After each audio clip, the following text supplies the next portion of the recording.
senators to bring about this democratic presentation together. Imagine since when? 1990. And then we have been together ever since then. Concerned about the stability, progress, development, security of the country, the future of our youth, people like you, and people who are junior to you, is more critically important than our own selfish and personal intentions. We discuss the country, and this country is more important and greater than any one of us, and that is what was discussed. The other part of it is that this is a family house for both of us. I know Oyetola. We've been together for a long time. That's it.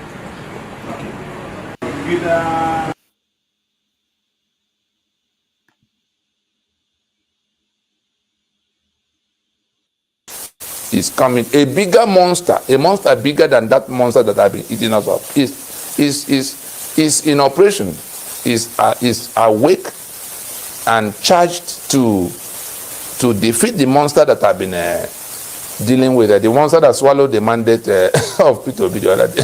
That monster is going down, and it is Nina's is that bigger monster than the monster that had done all of what we have seen across the last 60 years. 62 now, to be 63 in October. I think we need to dress back, look at this map, place people on that map, place the stories we read, trace them to the origins, and see who is orchestrating them. The corruption that Buhari has become the champion globally. We saw when he was oil minister petroleum minister under Obasanjo. And what corruption, 2.8 billion naira at the time, it was $4 to 1 naira. Grew wings and flew. Money traced. London. Coup happened. Senate building come down. Saraki's father. Let the younger people find out whether these things did not happen. That the corruption we're talking about was at its peak each time these people that accuse other people of corruption come near place of responsibility. It happened when Buhari was oil minister. It happened when he was head of state. Ask your parents about the 53 suitcases. Money was the same way they are doing change of money now that has no bearing, no meaning. Money was changed. Others were allowed to move in and out with monies that should have been somewhere else. Corruption. We come to PTF. When Abacha, more or less considered governance to the Buhari, his right-hand man. The kind of corruption that happened in PTF had never been, had never been equaled. Buhari was in charge. Buhari is not corrupt. Everybody else is corrupt. But how come he is always the confidant of the most corrupt? He was Obasanjo's confidant to become oil minister. He was Abacha's confidant to become. He does not steal, but everywhere he passes, something gets missing. Look at what has happened in the last 8 years in Nigeria. For the one who came on the banner of I will terminate corruption. Just trace back and look at the narrative, see who is saying it, and see what the intentions are. We can do a lot better than we're doing now. But if we refuse to think, the Bible already condemned the ignorant to perish. And that's the lot of those who refuse to think. Thank you.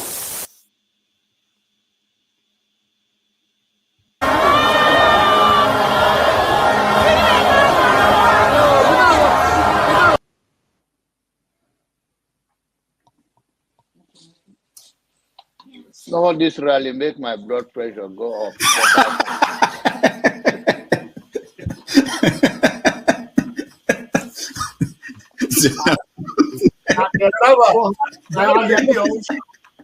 the people who are on a platform for him, who are supporting him.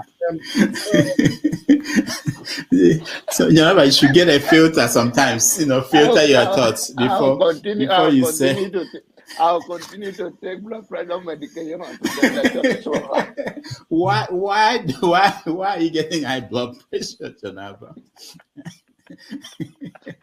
Now, I'm not taking medication for myself. I'm taking it for people like Paul and some of you guys that after the January, February something, and then people like Soludo, that is a good spoiler. I thank God for his life. He's working for my godfather. And I am ready to die defending Nigeria in whatever way. When it is God's time for us to go, it is. And you took my time to God. You are ready to defend Nigeria. I gave you my time. No, I'm coming. Alex, hold on. You already started. What I'm saying, defending Nigerians is this. I gave him my time and he's using it to defend me. No, sorry. I'm sorry. There is Alex,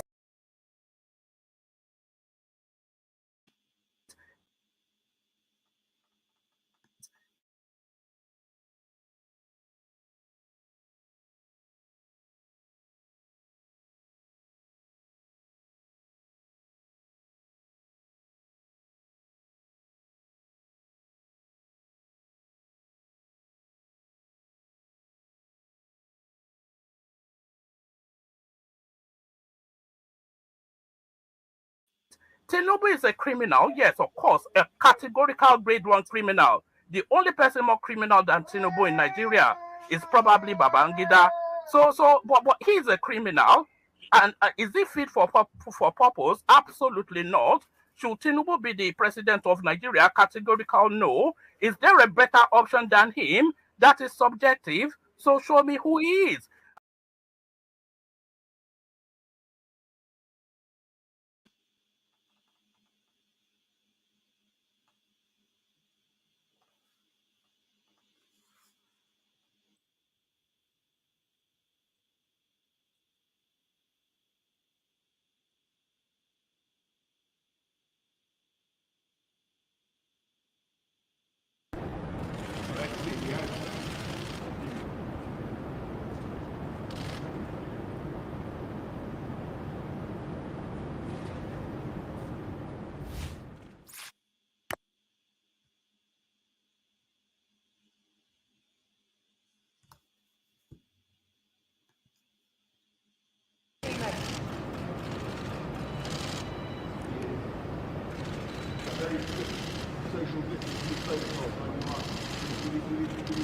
You untouched the 21st being Prime Minister.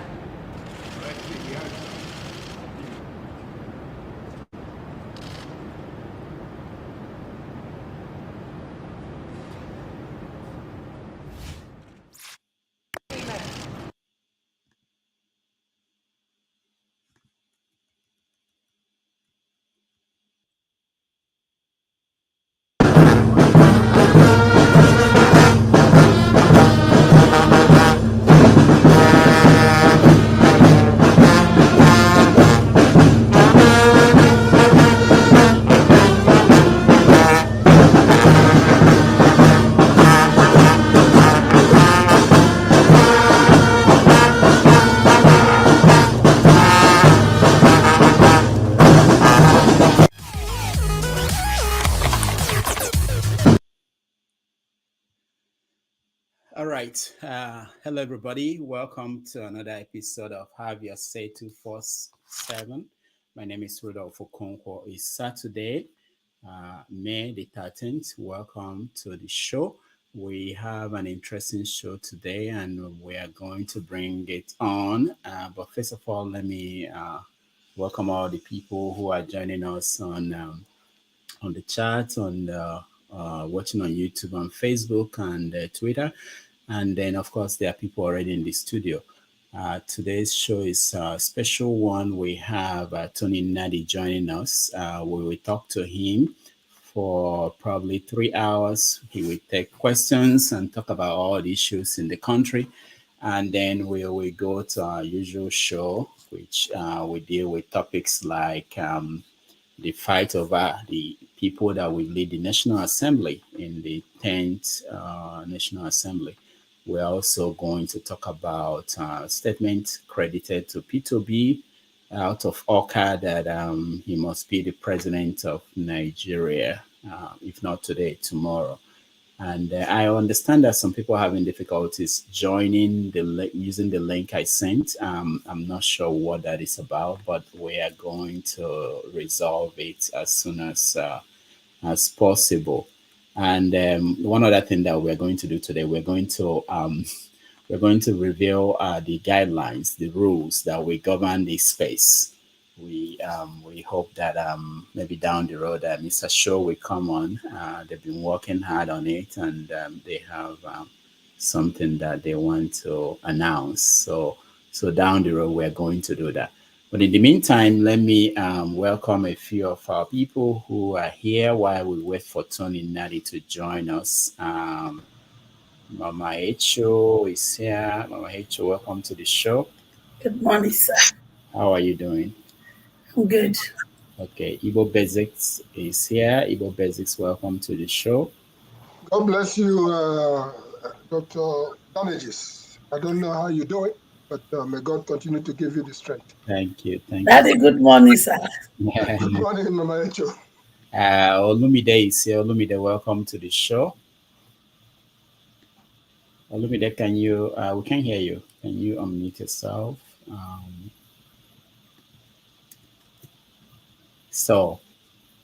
You're muted, Olumide, but I can hear you. Maybe your audio. Check your audio. And hello, can you hear me? Yeah, we still can hear you. Can you guys hear him? No. All right. So Olumide, maybe you can log out and log in again and see if there is something wrong with the system there. BQB, welcome to the show. Yeah. How are you? It's always nice to be on your program. Thank you so much. I appreciate you and everybody else joining us. So like I said, we are going to have two parts of the show today. We have the normal Saturday show when we have conversation on all the issues in the news. We're also going to have a guest, Tony Nnadi, who is the co-Convener of NINAS. They believe that there is a different way to solve the Nigerian problem. So we are going to talk to him and get his take on how the election went and everything and what's ahead for Nigeria. So while we wait for him, he should have been here for, I know he's somewhere, he's trying to join us. Let's begin the conversation by asking everyone, what's the main story that you're watching? Let me start with you, Mama Echo. What in the past 1 week? Yes, our baby don't go, he don't travel, go treat himself. So who is our baby? Tutu now. You know, say now let babies like they rush go hospital quick. So in the rush, he get court case. When he go address people, he no won't stay, he no won't appear. I beg, I won't ask. He won't rule himself, but he won't rule people. Now only Nigeria, not those abracadabra they happen. Maybe this time around, not go return back. All right.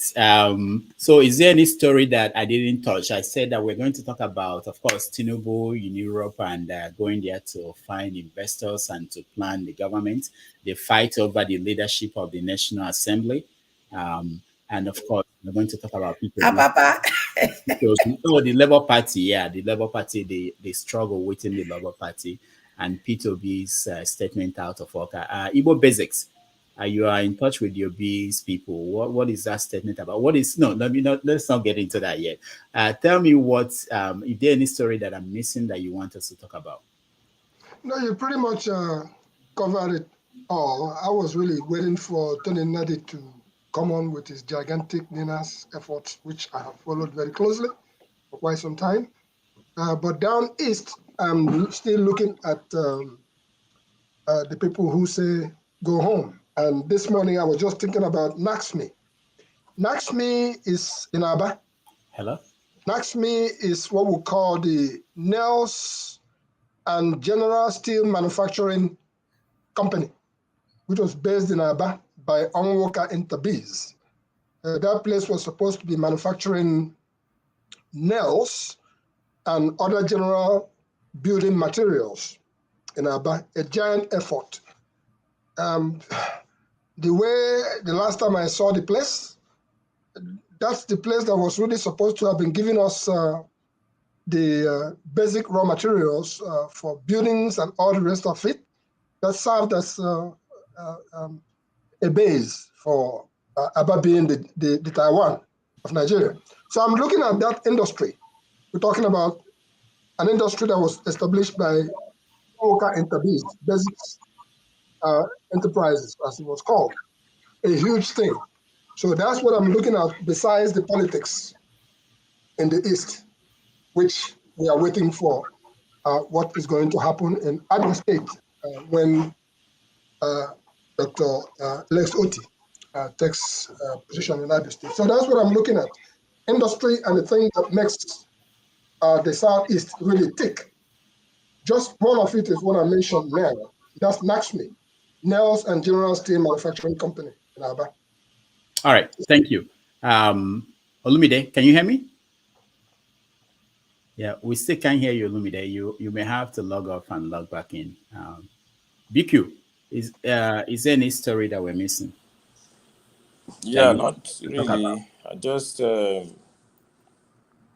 said I should make a comment. Can you hear me? Am I on? Yeah, we can hear you. Go ahead. Okay. Just to make my own comments about the story, the headline about Peter Obi,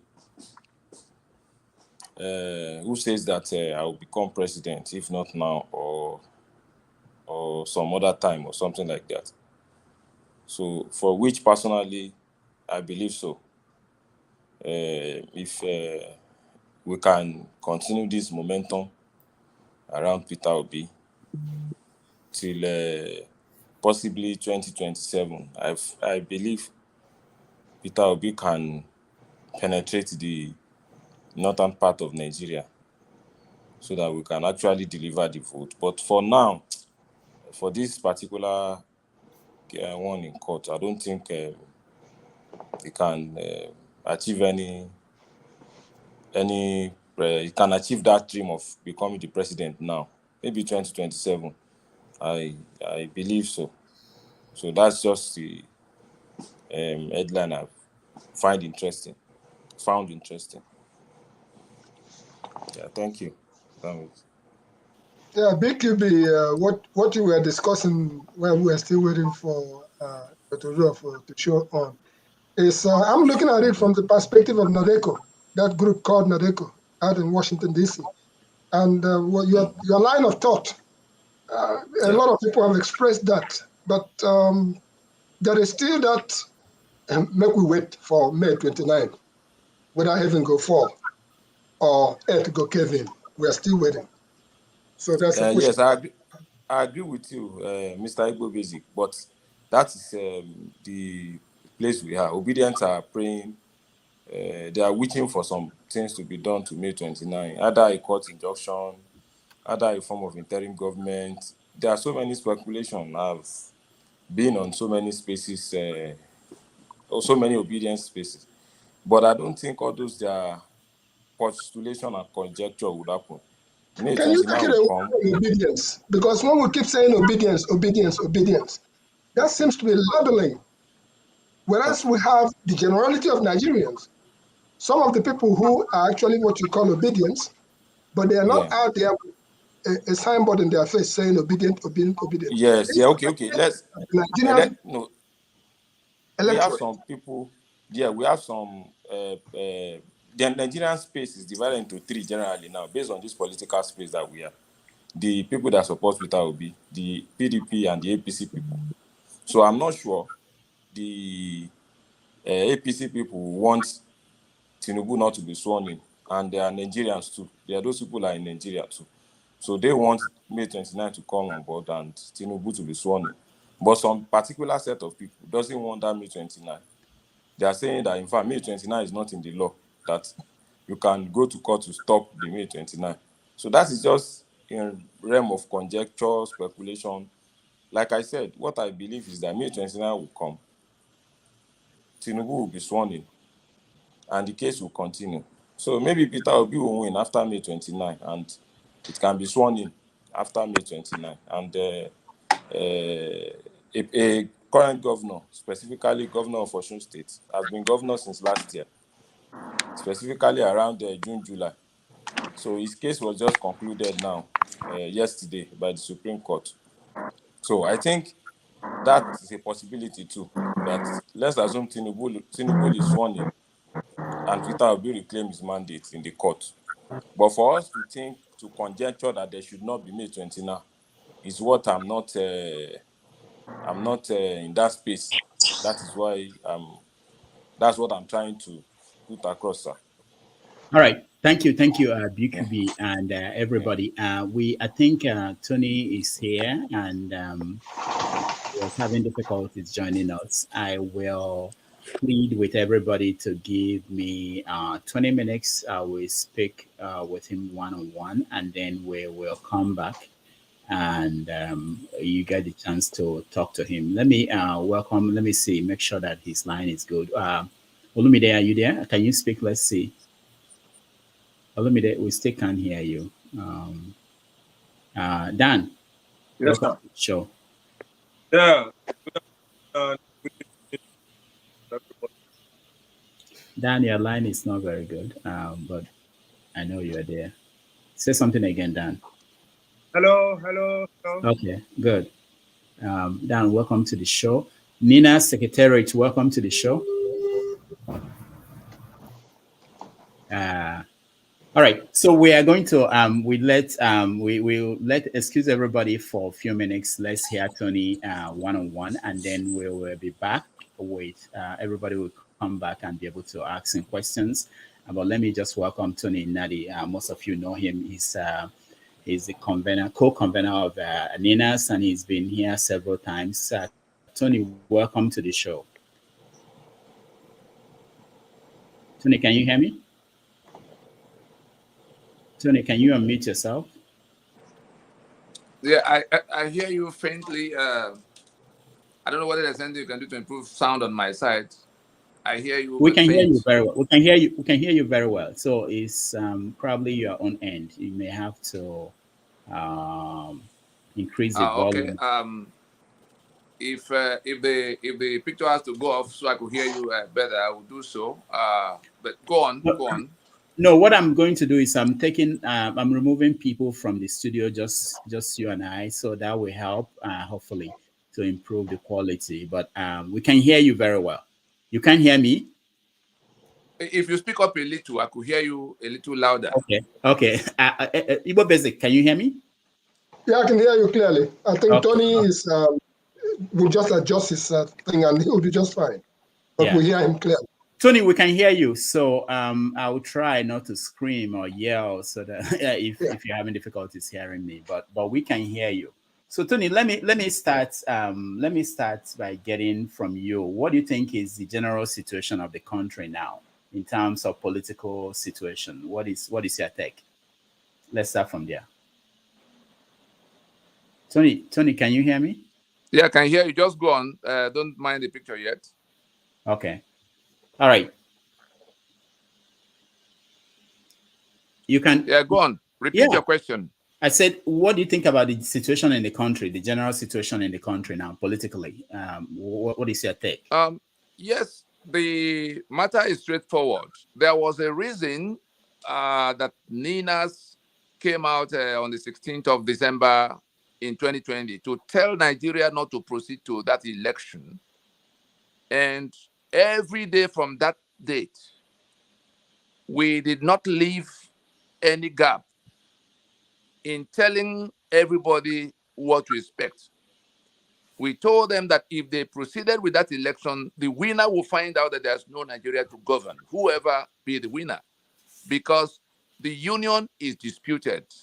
Ninas is acutely aware of the fault lines of the union. We may say, oh, don't go ethnic, or don't go religious, or don't, we pretend we have a settled union. We pretend we have a democracy. We pretend it's just a matter of getting a leadership. If our people understand the meaning of constitution, that is to constitute, the reason things are the way they are now is that we have a foundational problem. We have a dispute around the question of union itself. We have something we must resolve before we can proceed to elections. But those who are looking at other things felt, well, let's just go get one new leader, and then they plunged on towards election. They've had their election, but there's no Nigeria to govern. The courts are now saddled. Tony, the courts are now saddled. Yeah. When you say there's no Nigeria to govern, what do you mean? I mean, there is a court case, and the president-elect is preparing to be sworn in on the 29th. What is the thing about no Nigeria to govern? If we remember that Awolowo had cause to describe Nigeria as mere geographical expression, by that he says, he is telling us that the landmass between Sokoto, Maiduguri, Port Harcourt, and Lagos, if we are to make a pencil mark, around the borders with Niger and Cameroon, you get this landmass, the map of Nigeria will emerge. But that is where it ends. The Nigeria that is that landmass made up of various peoples, the Yoruba, that could be a country of its own, the Ijaw, that could be a country of its own, the Tiv, that could be a country of its own. The political union called Nigeria is what Awolowo was talking about, that we have not come to where we have a political union. We have to build up to where we can say we are in one political union by our own volition, not what the British did or what is now imposed on us by virtue of a constitution. Again, back to constitution. Have we constituted? Because what we have now, upon which we are now building, is a disputed project site. That Nigeria that whoever is going to be sworn in is coming to try to build is a Nigeria that those of us who know what that constitution means and what it's doing to us, that has rendered us slaves in our homeland, are working 24 hours to pull down. So whether it is Peter Oby or Tinubu or Atiku that they eventually come to swear in, we are saying that to the extent of the dispute we have raised about the question of union, do we have a country we have agreed to be in, or are people imposing themselves on us? That is what is at issue now. So all of the mechanisms and maneuvers they've done to try to pretend that that question has been settled and therefore we're just going to another election is coming face to face to them now. They have had the election, but the people who they are supposed to be governing are all pursuing different things inside that one burning, that one marketplace that is on fire. If we do not stop and go to repair that foundation, I can assure you that the union will collapse on the head of those who are trying to build on this foundation that is so rickety, a foundation of fraud, a foundation of death, a foundation of master and servant. The politicians, whether they are of APC or PDP or Labour Party, to the extent that they subscribe to that constitution, there's no difference between any one of them. Yes, one may be a sinner of a higher magnitude, the other may be a sinner of lesser magnitude because of what we know and what we don't know concerning it. But to the extent that they subscribe to that constitution that impoverished people, that constitution that killed people, because that is why guns are not in the hands of those who have been slaughtered in southern Kaduna. Guns are not in the hands of those who have been slaughtered in Plateau and elsewhere. It is that constitution. The corruption we cry about. 1 week to exit. This government is raising $800 million to go and pay subsidy. Subsidy, what is the meaning of subsidy? Because you put refineries on the exclusive list. Therefore, there's no petroleum product. You hijack the assets. You give Dangote license, monopoly, to come and process petroleum for me, having seized my crude oil. And you expect that I'll be clapping for you. It is that constitution. Everything that has gone wrong, INEC, the reason obedient movement people, I'm sure they are present in this program. What we told your principal in private, you now have to listen to. There was a reason Peter Obi said that the problem with Nigeria is like a vehicle with a knocked engine. Because we have been discussing this matter with him since 2012, that the Nigeria we are trying to build is like a vehicle with a knocked engine. The constitution is gone. The constitution we made that brought us together have been overthrown. And the one that is imposed is not working. It's never going to work. And those who are suffering under it are not going to endure it beyond this round. Since 1999, everything has been plunging downward and downward and downward. And people are being slaughtered in this number. Poverty, we have become the poverty capital of the world. Our infrastructure has gone into decay. We are now to the depth of the nose. Our nose is now going underwater as a country. For the depths that they have been incurred. What are these monies being used for? People gather in Abuja, sharing 600, 700 billion every month. No part of it is meant for the education or healthcare or housing or any kind of welfare for the citizens. 200 million people. The people who are invading, killing people, are running riots all over the place.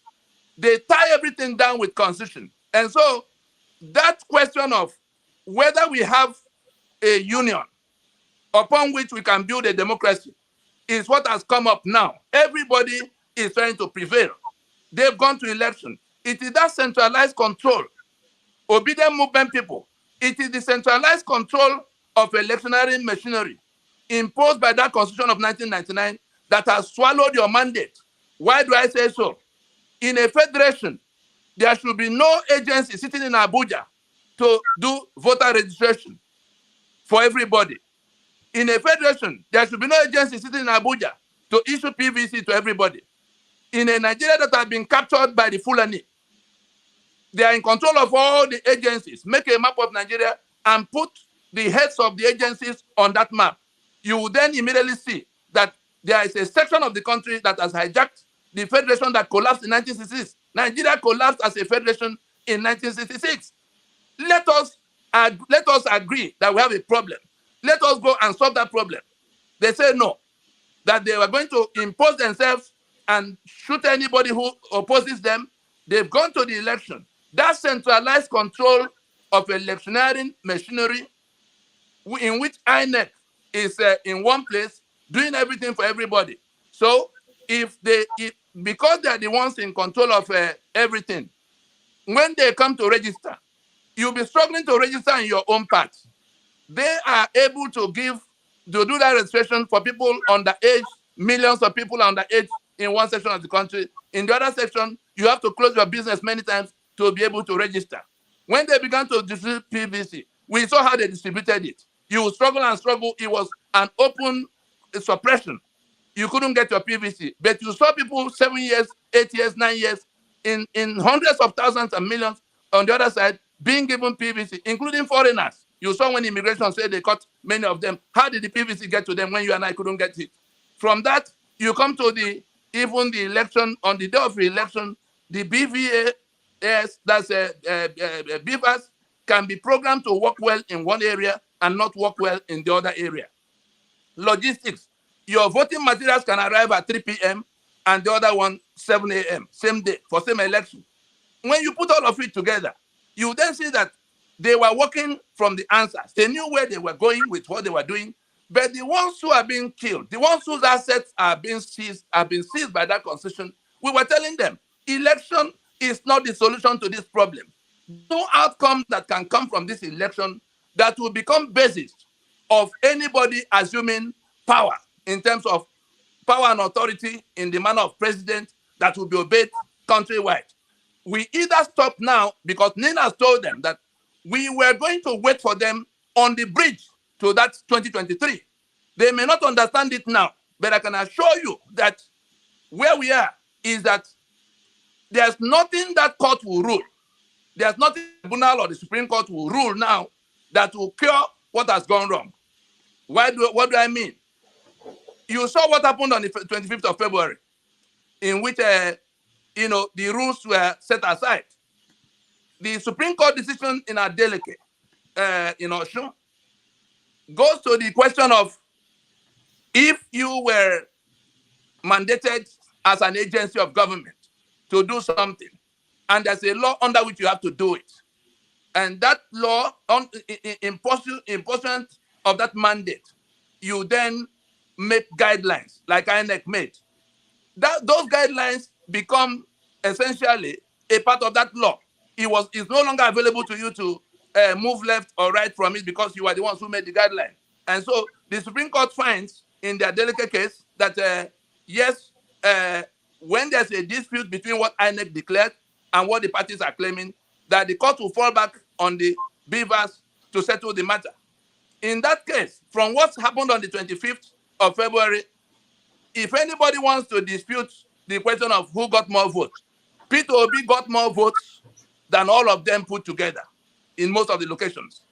And we told them that if we went to election, that Peter Obi will get more votes, but that Labour Party will lose the election because of that centralized control. But for Peter Obi to have said that constitution is not the problem, by the time he comes through this process, he himself will be the one to announce to the whole world that the constitution of Nigeria is the problem that needs to be solved, not the question of the driver to move us in a vehicle without an engine. That's where we are now. They are stuck because if you say the man you declared winner is now going to be president with the deficiency of 25%, in the Federal Capital Territory, of course, you are now inviting everybody. You are defying the Constitution. You will then be inviting everybody else to defy the Constitution. And if you know what it means to defy the Constitution, all the institutions created by that Constitution are liable to being defied. President, Army, Police, DSS, NNPC. We have no union. If it is the union imposed by the 1999 Constitution that they are planning to coronate somebody to come and be president, they are going to find the owners of the sovereignty that they have hijacked on the streets, challenging them. So the ones who are jumping around, whether the one they declared or the one they say that has mandate or the one that is second position, you have an election in which 3 people are standing to say we all won. And you have a constitution that actually leaves a backdoor room. It leaves a back door for the sitting president to carry on. Let those who are listening go to section 135 of the Constitution and see whether Buhari cannot remain in office from the 29th of May when all of these shenanigans, come to lockdown. But it is that lockdown that we told them will happen. We also gave them what could be done to avoid the lockdown, and when it happens, what can be done to resolve it. That's where we are now. There's no out. If they say we should go and rerun because the election is bad, of course, the winner will still come to swear to defend and uphold that constitution as basis of union. That will not be acceptable to us. If they say we should do a runoff between the first two, first tell me who the first two will be in the face of what we have seen. And even at that, the winner will still come back to swearing to defend and uphold that constitution. If they say, oh, the man who came third is now first, again, he will swear to defend and uphold the constitution that enslaved me. We are not interested in how there are like 2 robbery gangs or 3 robbery gangs fighting over the loot they got from us. So we are going to separate that fight in a manner that returns our sovereignty to us. That's where we are now. So Tony, thank you so much. Let's try to get just a few basic things because last time I know you were here for a long time and you had the chance to explain some of these things to our viewers. And most of them they've had this and they want to get you to talk about specific things about what happens next. Okay, so that's what exactly are the things that are going to be done. I mean, you've been making this case for a long time now. And elections come and go, and someone is going to be sworn in on the 29th. That's what people believe. and that person will manage the country. So what do you think will happen if that were to happen, that Tinubu is sworn in on the 29th? What will happen? What will happen is that that mandate will be anchored on the defiance of the Constitution that we are tolerating just for the sake of peace. Limited recognition of that Constitution will then be blown away. Tinubu, more than anybody else, knows the meaning of that because he was in Nadeko. Yeah, he knows what the issues are. So if he thinks that the guns that the federal government has will be enough to hold everybody together, beat them up, and drag them along, he's going to learn the hard way that it's not going to be so. That's for Tinubu. The other people can pretend they do not know, but we have engaged them. This process had engaged Atiku.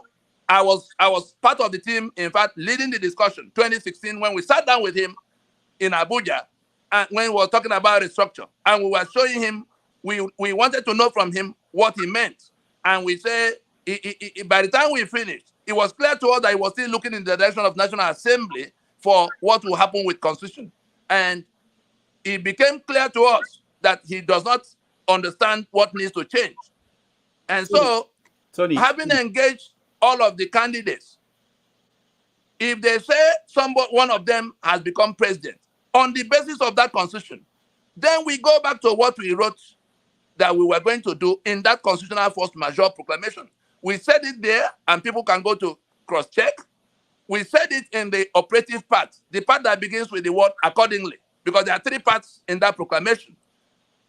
You may say, oh, they've had many elections. You know, they conducted. Let me go back to the beginning of your question so that we can situate the answer properly. Yes, it may seem that we're just shouting for nothing. They're going to do whatever they choose to do. The reason we had to work for 20 years to come to where we now launch out that force majeure to say we will enforce the consensus we have built is that we didn't want Somalia. We are the only peacemakers left in the arena. Everybody else is pointing guns at everybody else.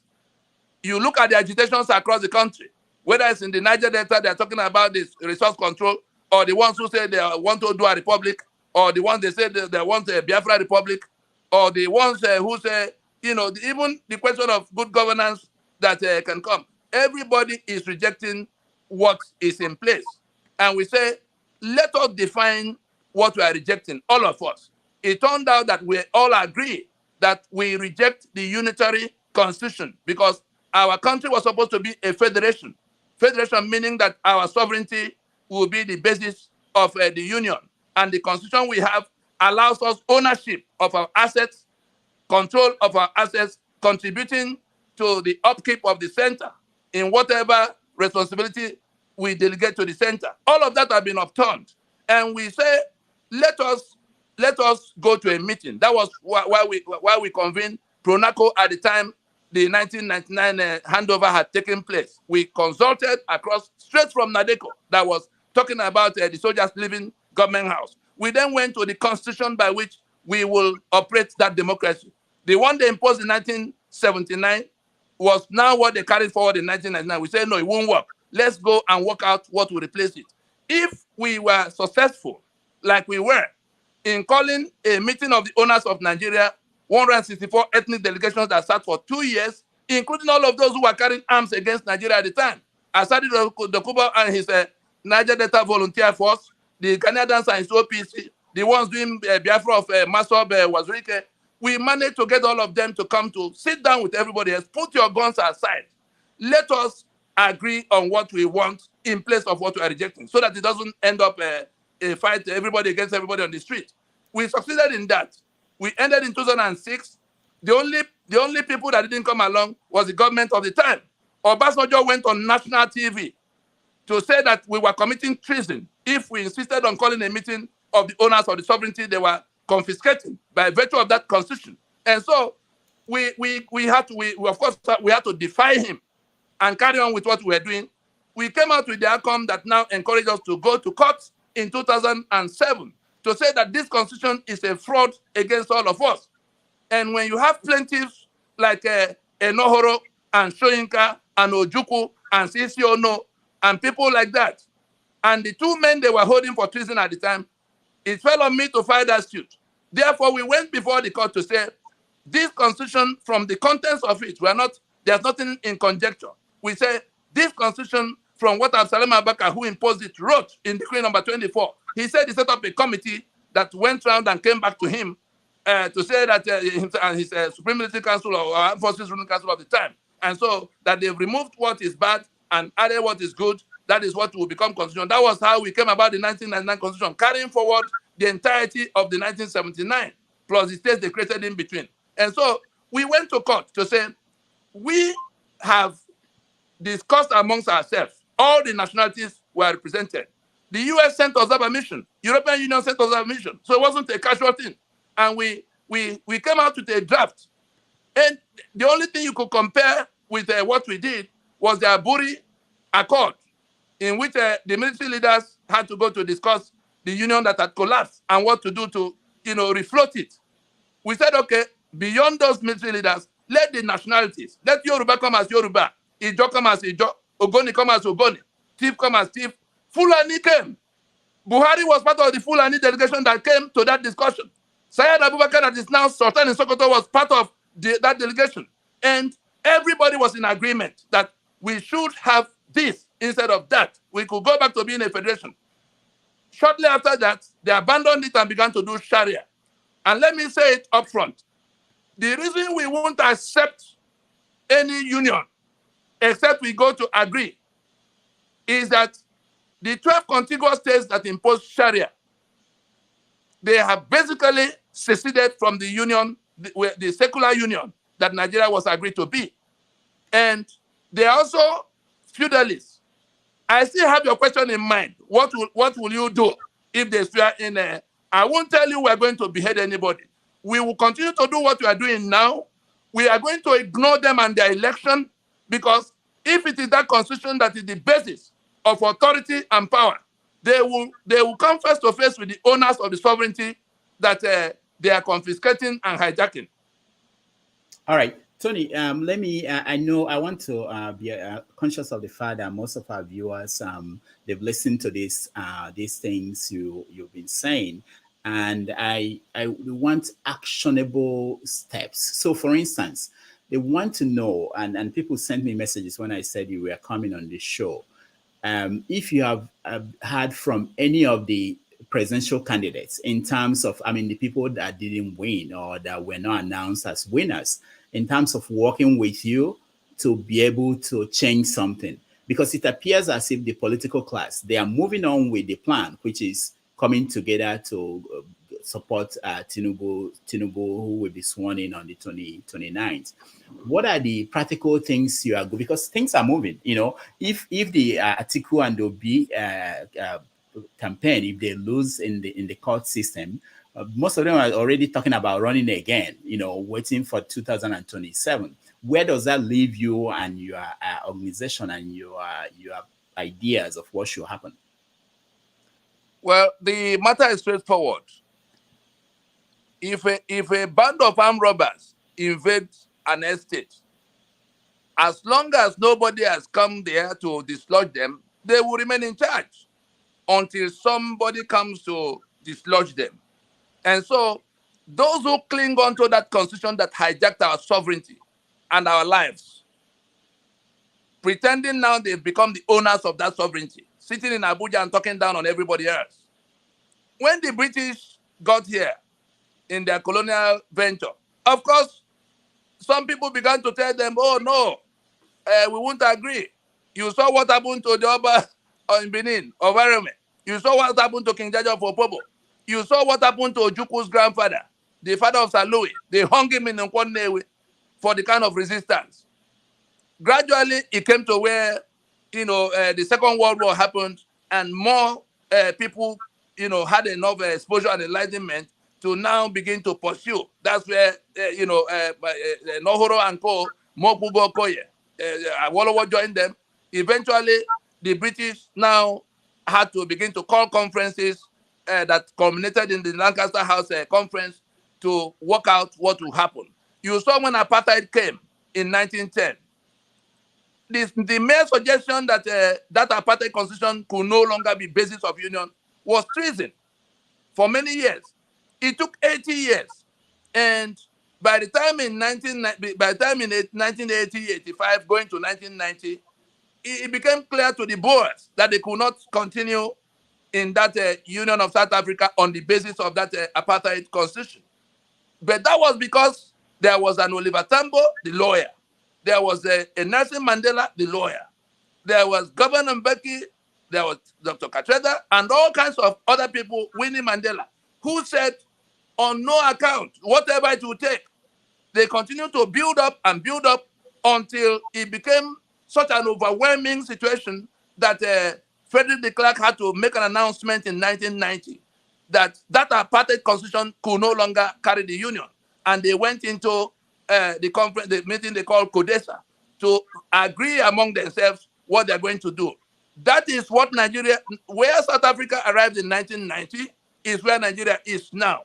Somebody must come to his senses somewhere to agree with us that the constitution that makes us slaves in our homeland cannot remain the basis. And if you have this kind of a situation in which we have gone out of our way against all odds, against what Obasanjo did to try to prevent it from being done, against what the successors did to try to impede it, against our own political gamblers, our own political merchants, who, in the face of all of what we are saying, subscribe to that constitution. A line is being drawn. That line has been drawn, but there will be an enforcement around that line that is drawn. Anybody who is prepared to swear to defend and uphold the 1999 constitution is the number one enemy of everybody who is being tormented by that constitution. I repeat, anybody who is prepared to swear to defend and uphold that constitution that make the rest of the people slave is the enemy of the people, and there's no punishment that is adequate, because that constitution is the reason blood is flowing all over the place. I'm sure you remember the UN visitation of a rapporteur in 2019, Agnes Callamard. You remember that it came to the point where the UN dispatched a mission to go to find out why, extrajudicial killings were happening in Nigeria on the scale it was happening. Boko Haram was killing, Fulani herdsmen was killing, police was killing, army was killing. You saw when the NSAS eventually happened, the agitations, Biafra, and all of that. People were being killed all over the place. And the UN sent a mission, rapporteur mission led by Agnes Callamard. At the time we had gone to, you are witness more than anybody else. You spoke with me a number of times in New York. At the time we were engaging the US government for what was happening. Our commander-in-chief was the chief host of the terror network that was converging in West African sub-region.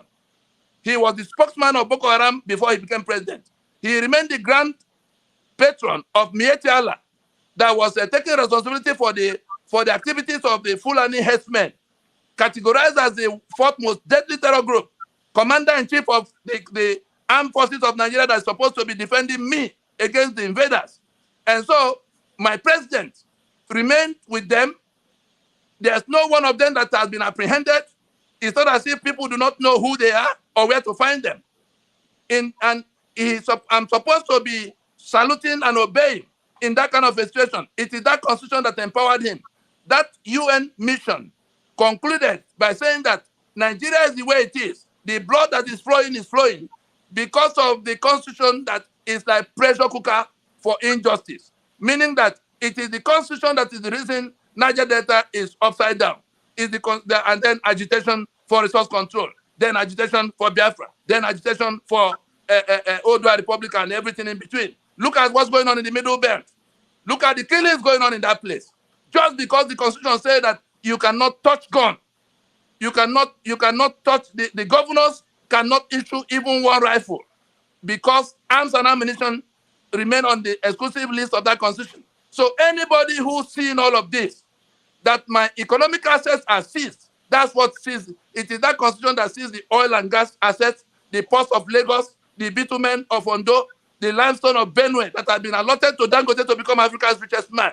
Even when the port of Lagos has been given to him in part, he's been licensed to do a refinery that will process crude for me, while I'm barred by that constitution from even buying crude and processing for myself, which I have the capacity to do. You saw that Biafra ran for 3 years.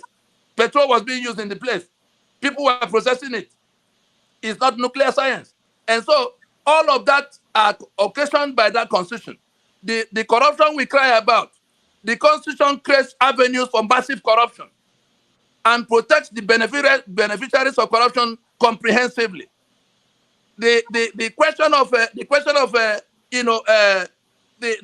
economic assets that could have been basis of people doing things for themselves. 68 items on that exclusive list. Your security is compromised. Your economic assets are there. You can't even elect who will govern you in a federation. Look at what happened in Imo. What are we expecting from that court in Abuja now? Because everything is controlled in a central form. So those who are hoping that they are building democracy, those who are hoping that P2B will come and all will become well, I am sorry for them, because whether it is ignorance, the Bible already condemned them to death.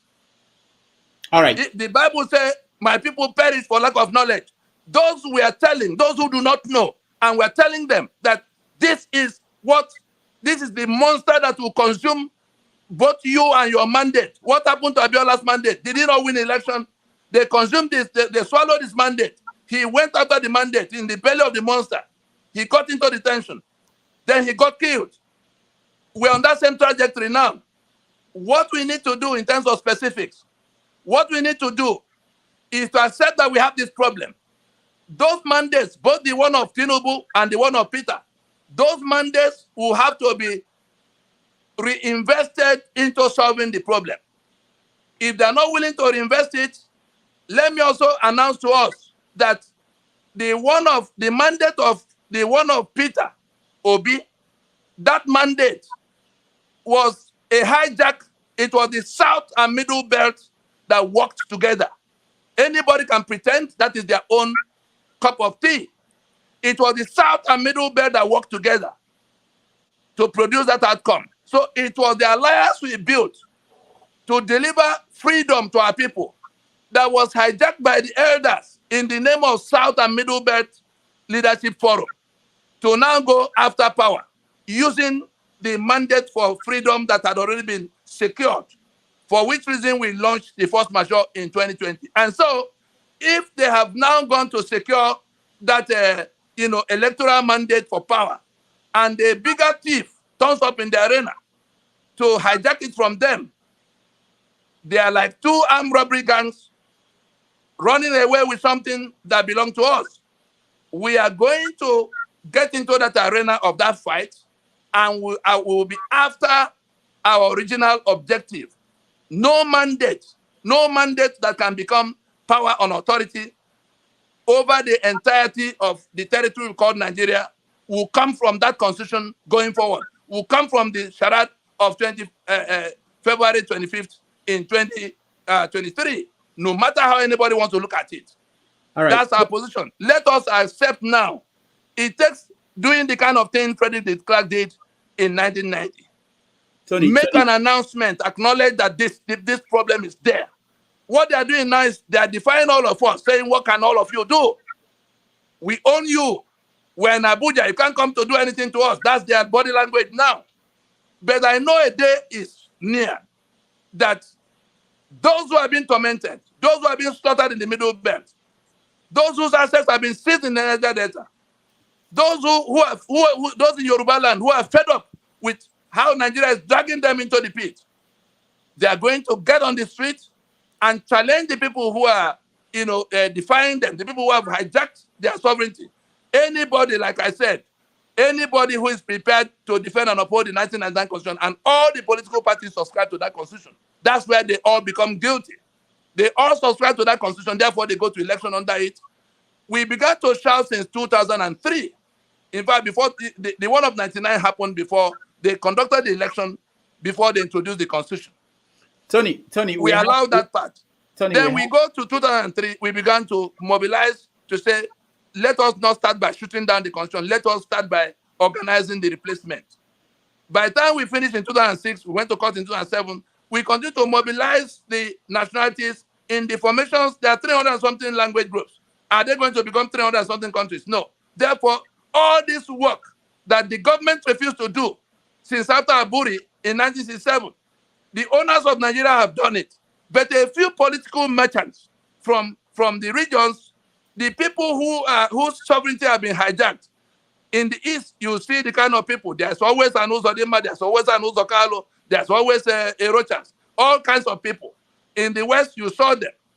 Tinubu now leading the pack.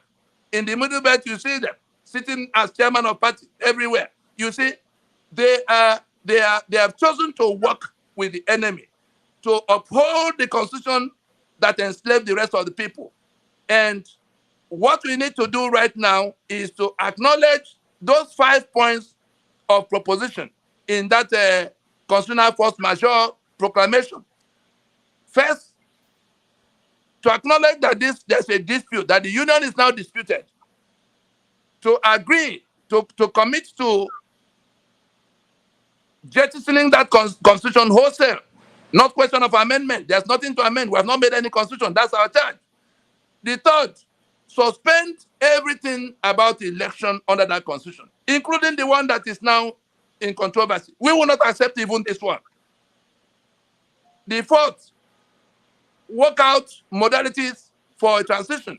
We listed what the mandate, the composition, the time frame, and all of that. These are things that can be done in one meeting. It won't take more than a few hours if people come down from their high horse. But if they insist, like the leaders of Yugoslavia did insist when they came to this same bus stop, they refused to accept that there was a dispute until their country went up in flames. But there was also the Soviet Union where 15 countries emerged if they couldn't find common ground. There was the Czechoslovakia that they agreed on something.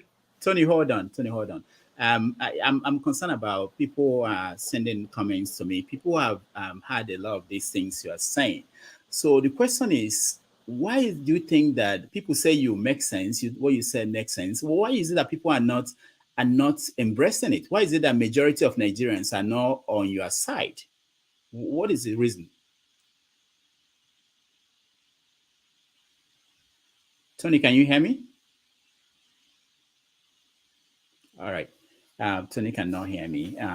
What we're going to do, actually, I want to get people to come in and ask some questions, so that will help to hopefully will help us to get it not to be just one person talking. I want it to be interactive, because we've had him on the show several times, and people write back, and part of the complaint is that they want a specific questions answered and specific action from Ninas. So we are going to get everybody in, and then let's see what questions you have for him. That will help us to probably streamline the conversation that we're having. I believe that he's trying to join us again. So let me welcome the people who are in the studio. Please, for this period, you just ask him a question, and then you can give room for other people. In fact, let me just bring just a few people, because part of his challenge is network challenge where he is. He's in Nigeria. So when there are a lot of people in the studio, there are difficulties with his line. So I'll just bring a few people in, and then he will take questions from them, and then we go on to bring more people. That's if he's all right. So Via, welcome to the show. Wassalamu alaikum, Jama. Yeah, Prince Akwachi, welcome to the show. Oh, good morning. Yeah, good morning. Yeah, good morning, Prince. If you welcome to the show. Good morning, Papu Doka. I like that. Whenever you call Papu Doka, I remember I'm somebody's papa. Sometimes you forget. Mama Echo, welcome to the show. Okay, so while let's thank you, sir.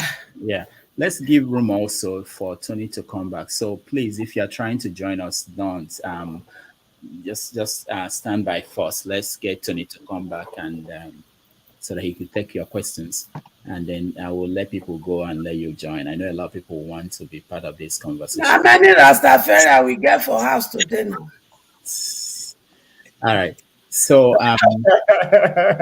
the fake ones in our one. Okay, so let me while we wait for Tony to rejoin us, let me give you a take, everybody, on what he's been talking about, and what do you think about this movement, Ninas, and what they are proposing? Ovie, let's start with you. Ninas anchor their hope or their struggle on what UN can do.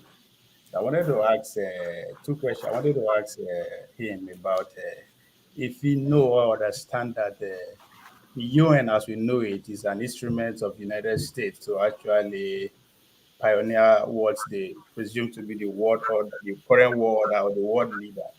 I mean, an organization that excludes pretty much half of the world, which is the continent of Africa, from the security circuit. Then you are now looking up to them to come and see. I don't understand. And two, again, when I see Wait, Ovie, where did you see that Nina is hoping that the UN will? Is that part of what he said, or did he see it anywhere else? I don't remember hearing that. Oh, they are the, well, I would say the foundation of their struggle. I understand is some of their main hope and support is from the UN. They visit them locally. They always draw inspiration that, yes, at the end of the day, what major they call it, Rabbi.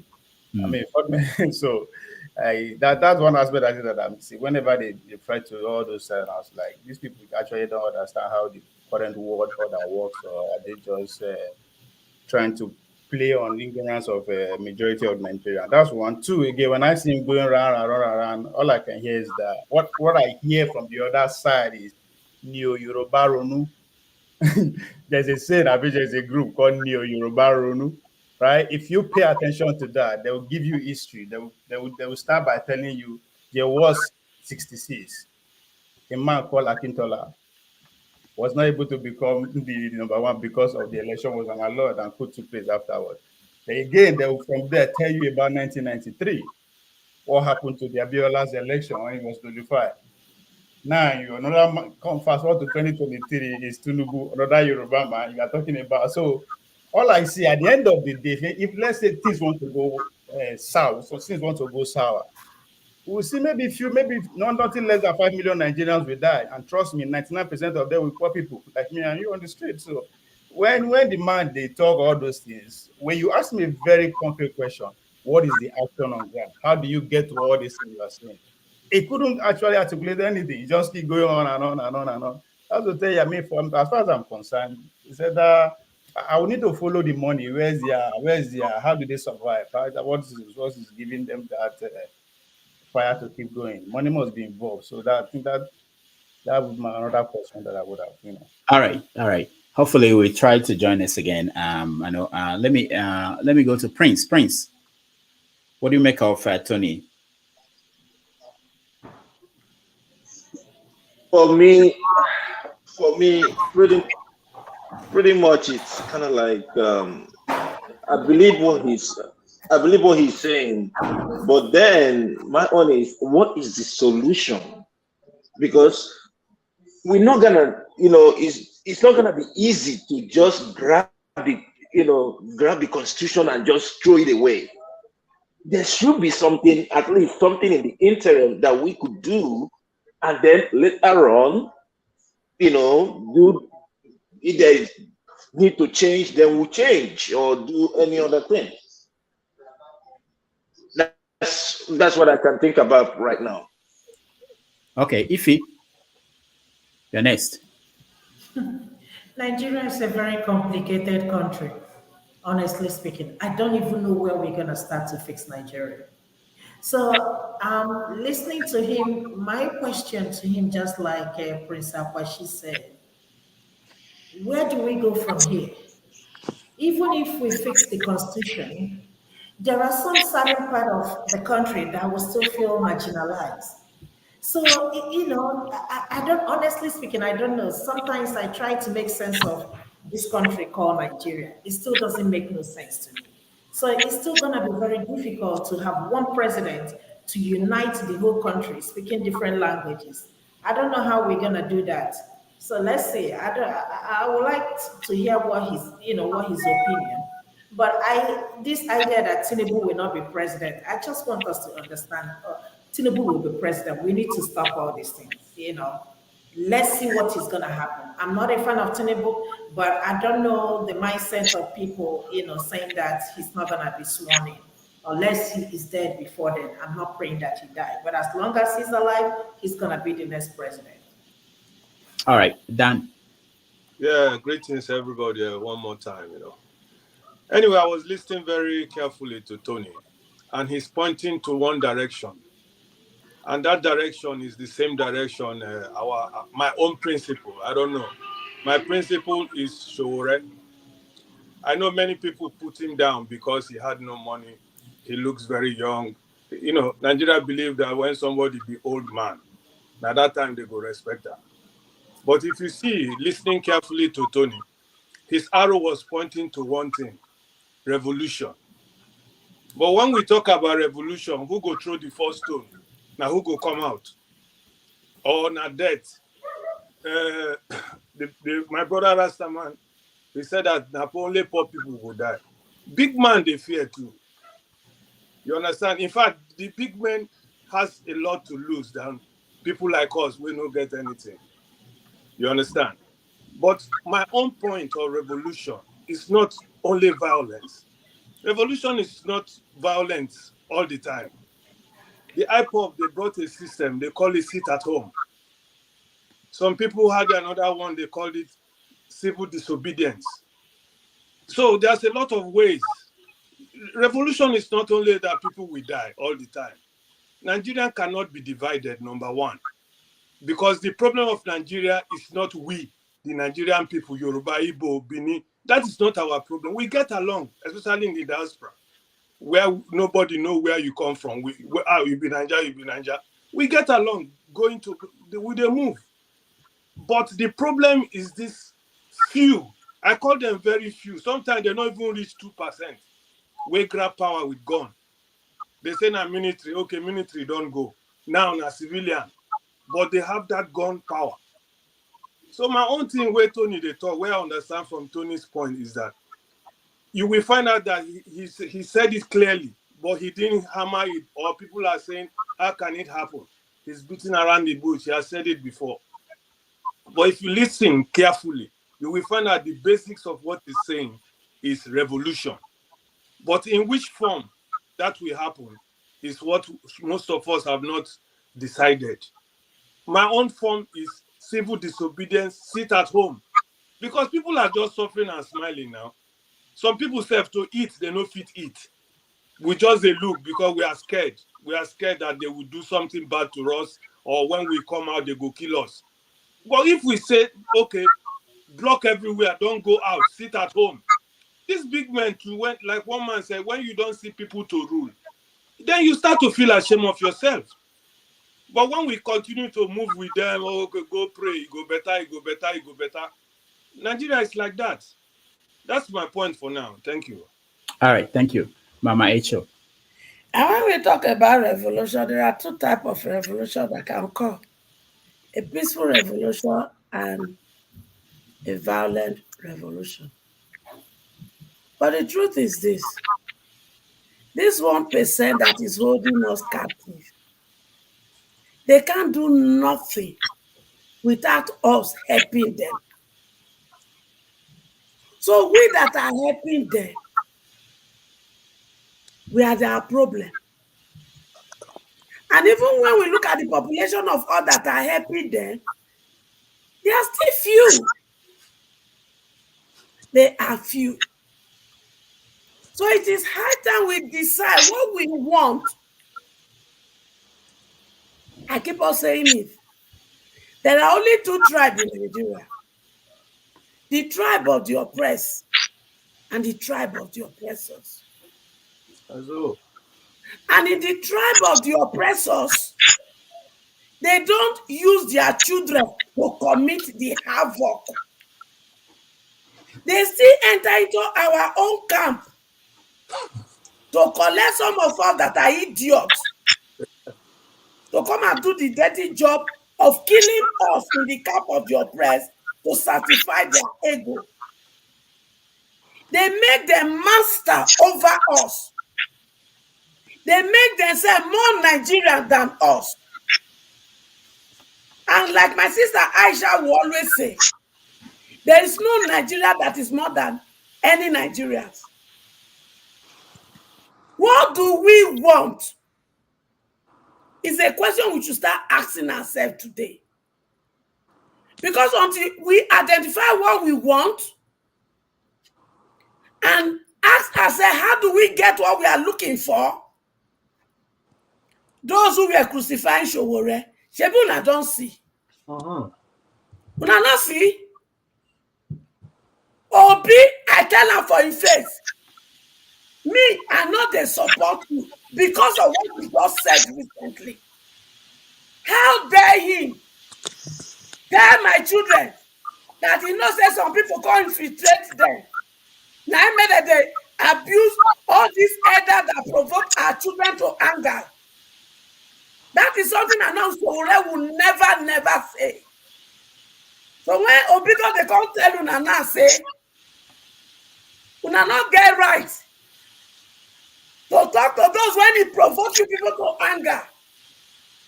Una come after her. You begin to talk like this. So Sowore will never do that. So those of you that did not understand Sowore, Shebuna don't see. They see. Now don't see. Who is them? Did the Bible that I just manage to put daddy? If not for not call you daddy. The Bible when you read, it not tell you say, Father, do not provoke your children to anger. When no talk, did Adeboye come to say anything? No. Mama when they burn people show up in Lagos, did he come and say anything? No. When Tutu begin to incite people before the election to do everything possible to give them the ballot paper, did he come and say anything? Mama Echo, hold on. No, wait. Mama Echo, wait. There should be other. We will talk about this. We are not yet discussing general topic. You went off the line. So Tony is back. Let's get back to the conversation. We talk about these things. I know the topic we want to talk about. When we get to that point, we talk about it. Let's just give Tony another hour and a half, and then we can go into the usual show with you on Saturday. Okay. All right. So Tony is back, and let me now give opportunity to each of you to ask him direct questions. Let me start with you. Go back to Ovie. Ovie, you start. Oh, he's gone? He's gone. I don't know. You said I should ask him a question or he was gone?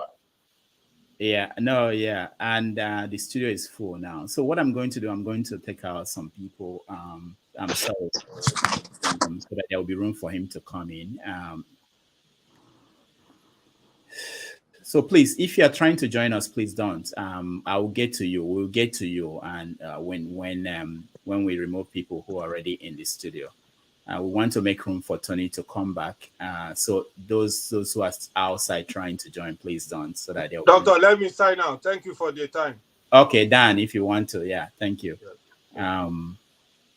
So please, if you're outside, don't Prince Akwachi, please don't try to join again. Let's give room for Tony to come back in. All right.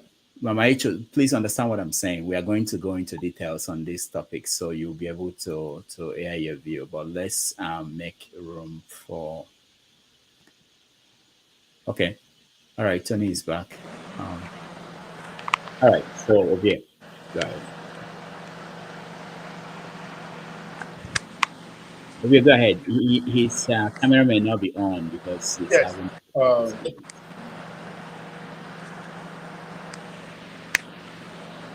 Okay.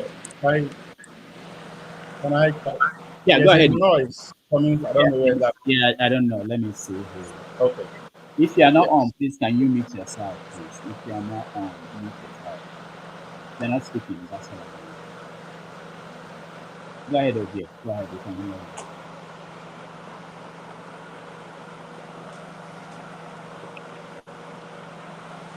Yeah, go ahead. Okay. Yeah, Mr. Tony, Nina seems to have a revolutionary ambition. Now, if we want to go by that, let me go by what Mama Esho defined as two types of revolution: peaceful revolution and violent revolution.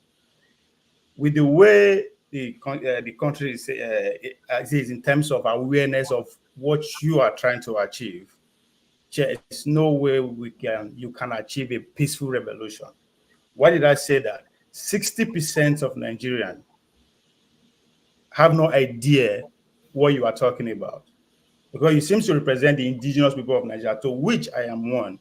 Now, how do you carry out your ambition successfully with the level of knowledge that is on ground in terms of what you want to do, without these same people coming to take advantage of it again, even if you get to that point?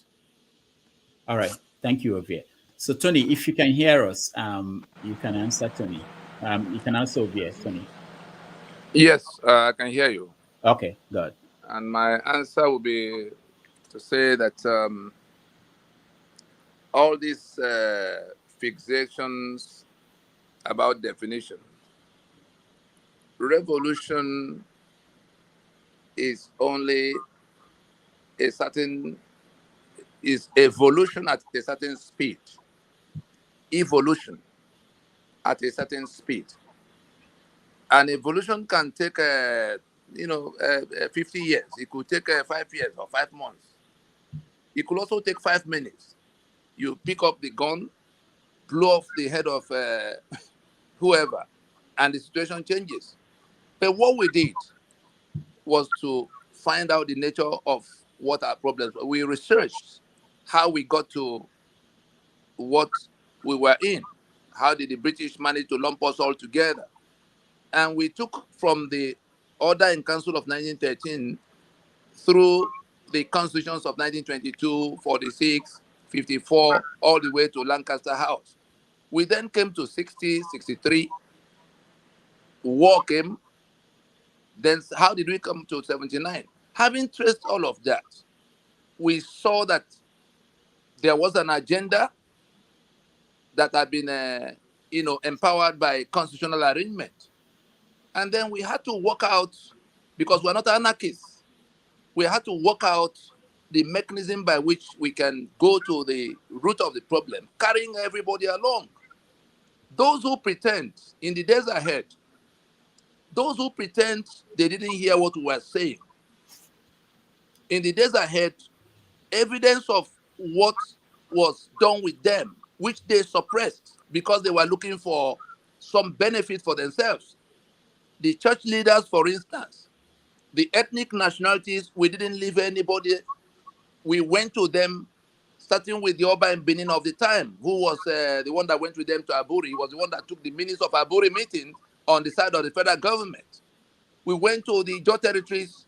We went to all the places, the Yoruba territories, the Middle Belt territories, before we even convened the conference itself. And then when we finished with the Pronaco and we had a draft, we again were not in a hurry. Elections were coming and going. We told them it was only going to get worse. And you can see it now that Nigeria has become the poverty capital of the world. Killings are increasing. Corruption is growing in leaps and bounds. And it is that constitution that is the reason. And so, if we have worked out all of this, if we have gone to the people who ought to be leading their people in this campaign of liberation from bondage, because under this constitution, you may think you are a citizen. Under this constitution, you are slaves. The slave has no right at all, including the right to life. How much more right to property? And if we have done all of this, and people are pretending they have not heard about it, whereas we took the trouble to go to them, they are the ones who are being dishonest with you, to pretend they do not know what we're talking about because they are in the refuge camp of renegades called Abuja. Many of you cannot get to where they are. And it's sounding as if, just a few people talking among themselves. That revolution, anybody can call it whatever they want to call it. That constitution is what we have identified as the enemy that has to be brought down, the monster that has to be brought down. Whatever happened to the apartheid constitution in South Africa, for which it was brought down, will happen to this constitution. More especially because our signature is sitting on it as the authors of our damnation. And we went to court to say, we never met, we never agreed as claimed by that constitution.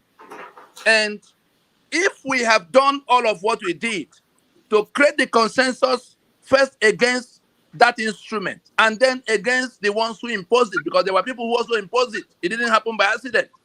And then we didn't look at what wrong they had done in the past. We went to them and sat down with them to say, this thing is going to blow up on the streets. More things are going to be destroyed. And the country itself may go down, apart from the numbers that have been killed already. Can we do it this way and not that way? If Obasanjo was engaged, Yaradua was engaged, Jonathan was engaged to the point where he put his life on the line to solve this problem. That was how the conference of 2014 came. It was because Jonathan sat down, he had the discipline to sit down. He was invited into that discussion by those who were shooting in the Niger Delta, who had now found in what we were doing a solution to their problem. And they went to him to say, sir, our fight is not about how to rule over Nigeria. Our fight is how to recover our land to begin to reconstruct our society. It became a quarrel between them. Eventually, we had to come in to present to the president what the problems were. And then he took a plunge after consulting, said, let us go and discuss. They convened that conference. It was on the floor of that conference that these same people that are now parading as APC, it was on the floor of that conference that they took the decision that they will not visit the foundation of the problem. It wasn't the mandate. What Jonathan mandated them to do was to go to the foundation of the problem. Some of us will remember that when the mother of Governor Sullivan Chime died and she was being buried in Nnadi, Jonathan was at that event and he spoke so clearly about what the problem was, because that was the period he had received the brief after the back and forth with us. And he said that the problems that had now brought Nigeria to where it was were at the foundation in 1914. And in some of the things that were done around 1960, at the time the British were departing, that if we have to solve the problem, we have to go to 1914 to find out what the British did, and 1960 between 59 to see what happened. And so, when that conference eventually got convened, you saw the vehemence with which that alliance. Tony, can you because we have a lot of people who are waiting to ask you questions. Can you make your answers within 2 minutes? Okay, all right. I hear you. Yeah. I hear you. The one-line answer to that question is that no matter what it takes, no matter how long it will take, we know where we are now, we know where we started. That constitution will go down. And all of those who subscribe to it, that will be the dividing line. Are you on the side of this constitution or you are not? Eventually, people like me may not even be at the venue where that question and answer will be happening. Those who have been slaughtered, those who have been rendered so miserably poor, those who have had to flee the country may be the ones leading. But the people who are identified on the side of that constitution will then explain to them. All right. The political parties, without exception, all of those who contest elections under this constitution, pretending they did not hear what we are saying. In the days ahead, we are going to bring to the public space what transpired with every one of them, the politicians, the church leaders. We're going step by step. We're not in any hurry. They've done elections in 2020, in 2003, did another one in 2007. Even after we had gone to court, they still went on in 2011, 2015, 2019. It's not the number of people who know what they know now that were there all the while. The number has been increasing, and let us pray that critical mass is not attained in the midst of, this kind of stupidity that is still on display. People are pretending that our sovereignty now belongs to them because they are blowing siren.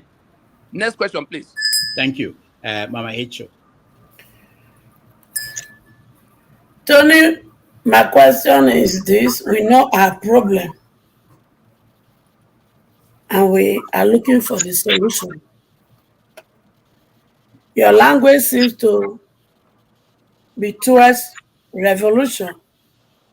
And I know there are only two types of revolution that can happen. A peaceful revolution and a bloody revolution.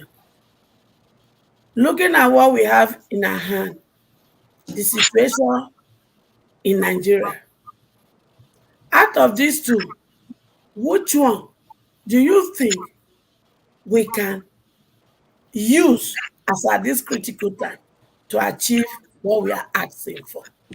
Thank you. Thank you.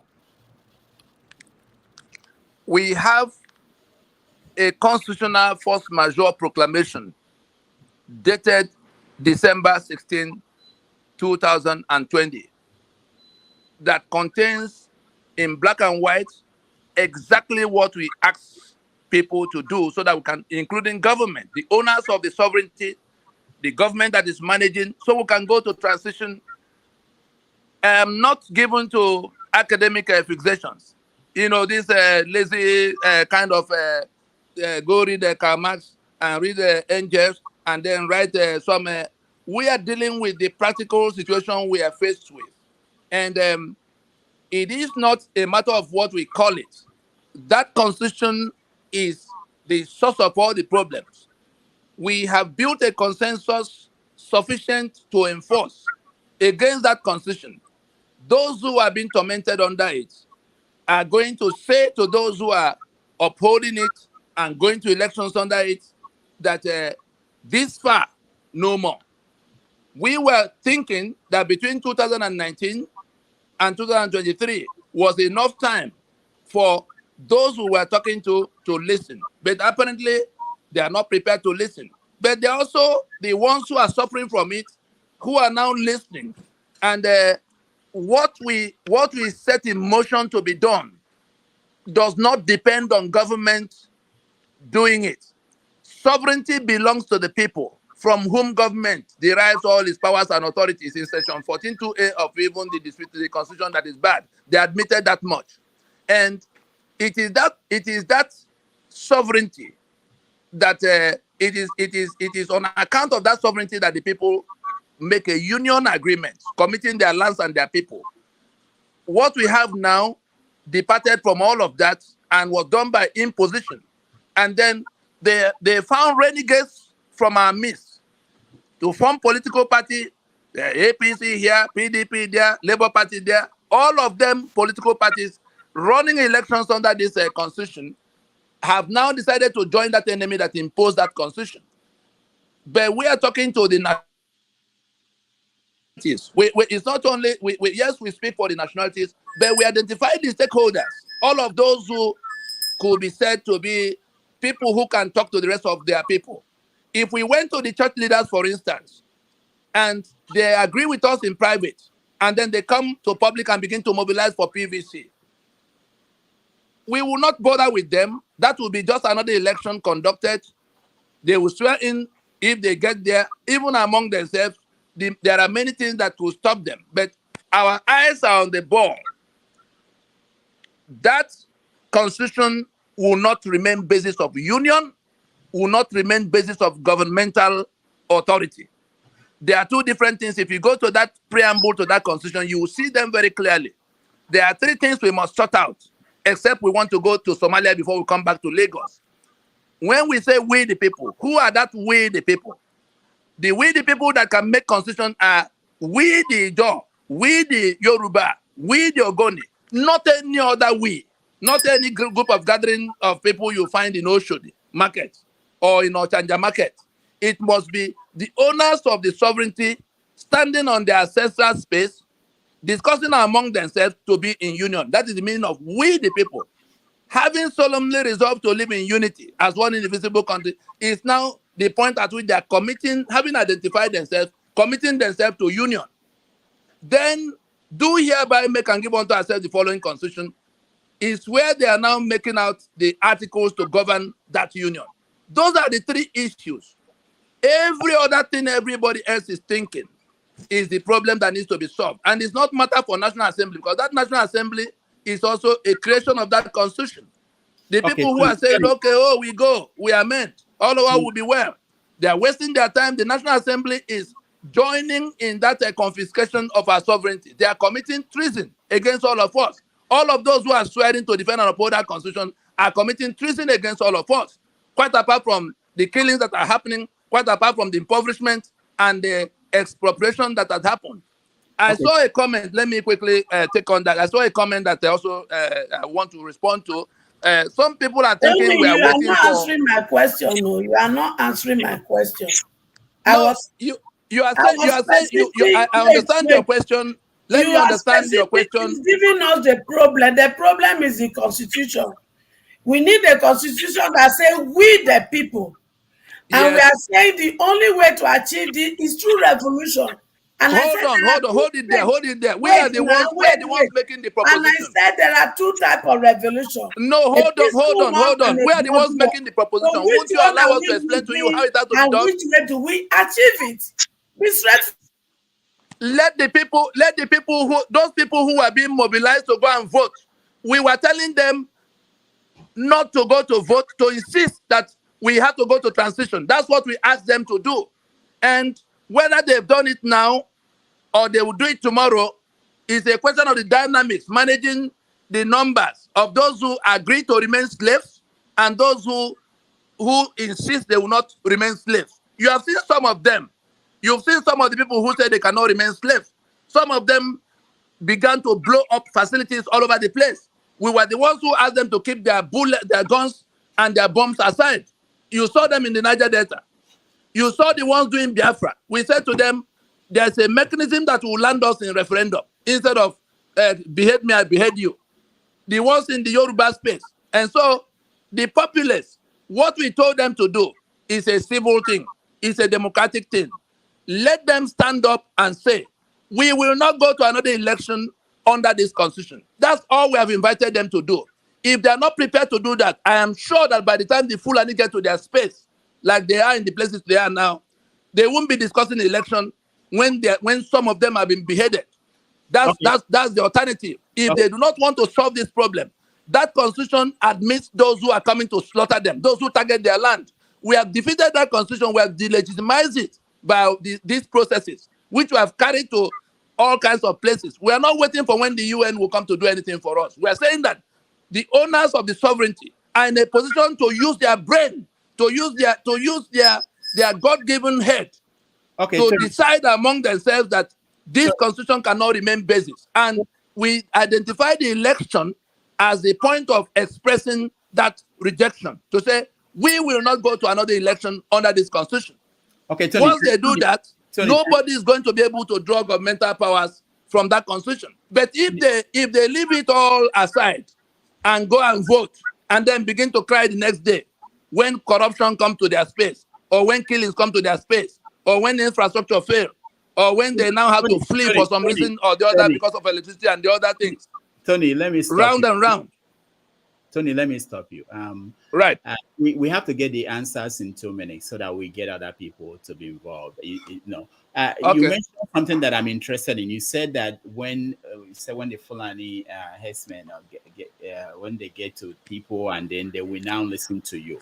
I want to invite John Abba. He's from Benue State, and he states he has IDP camps and people who are actually dealing with what you're saying. But they went out and they voted, and they are looking forward to their new governor and their new president. John Abba, you have a question for Tony? Yeah, and please keep.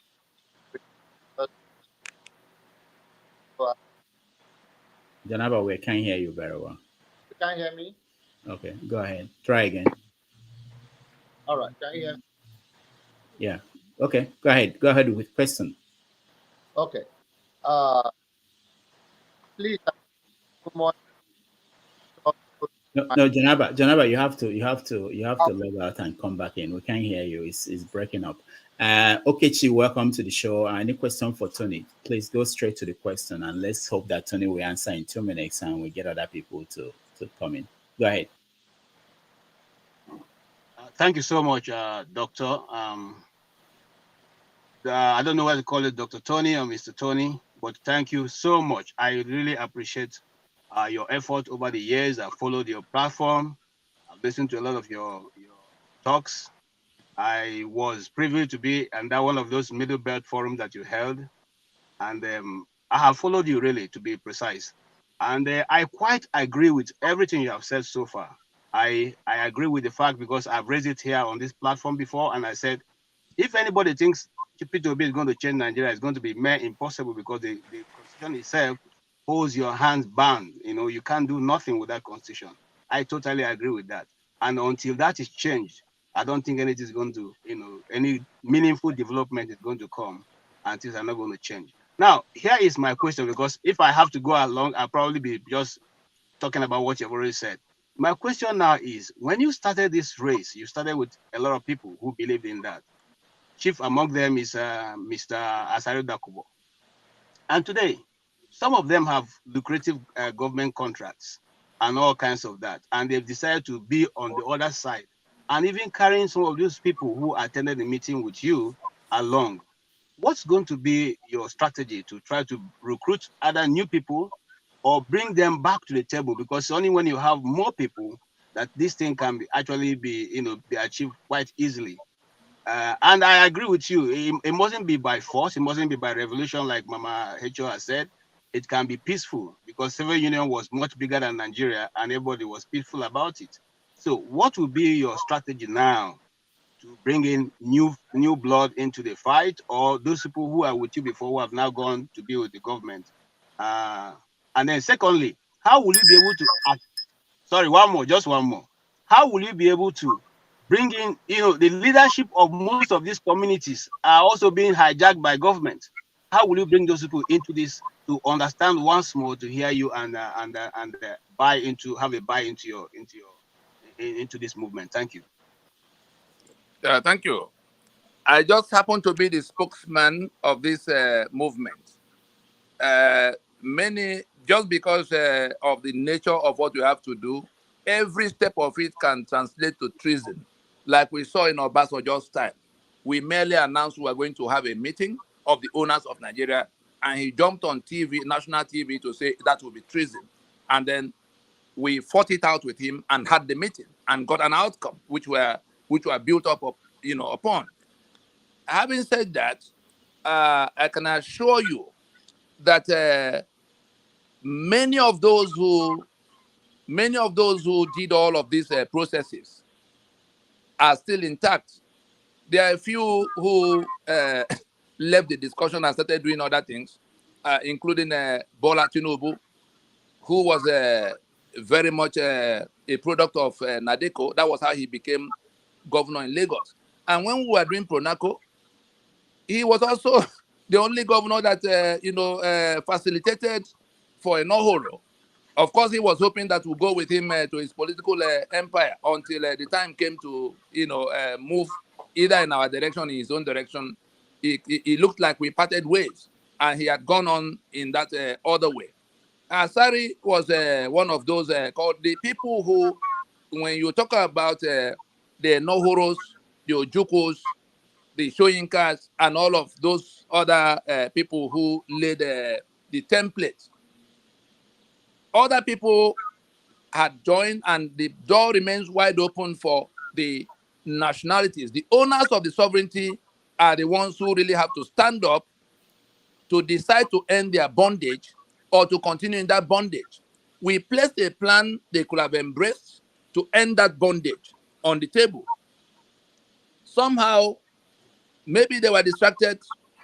I don't know what else might have happened to them, that they left that opportunity, to end their bondage and went to renew it. That was what they did by going to vote under a constitution that guaranteed all of what they were trying to run away from. The ones who were being slaughtered have just gone to vote in this election for the continuation of the mechanism by which they have been slaughtered. The ones whose assets have been detained in the Niger Delta have gone to vote for the continuation of that constitution that sees their assets. That's why I said maybe when some more calamities, befall them personally, they will wake up. In the Benue, the one of IDP camp, we knew that these people were coming closer to that area. We went to raise alarm with some of our partners in the project in that area to say, let us hasten up before they get into what they are planning. He came to sitting with Governor Autumn. You saw when he launched what he launched. But somehow, wisdom came for people who want to be senator and governor. They forgot that they have been encircled. Why did the people who are doing the killings slow down during the election? Was it not the week after the election that they resumed the killings on a scale? We told them that will happen. If you go with them to election, you are going to reinforce that constitution. If you listen to us, we are going to be able to stop them from standing on the power of that constitution, on the mandate of that constitution to hold the monopoly of guns over you. So it is a choice that has to be made by. We have 200 million people plus who are in trouble. How many are the politicians? If the rest of the people refuse, they sit on their hands. And when it was time to mobilize to vote, everybody was active. PVC. At the end of the day, for a battle that required AK-47, you've mobilized yourself to go get PVC. Where are we now? When Fulani come closer to their communities, I'm sure sanity will begin to prevail some more. All right, thank you, Tony. Igbo Basics, you're next.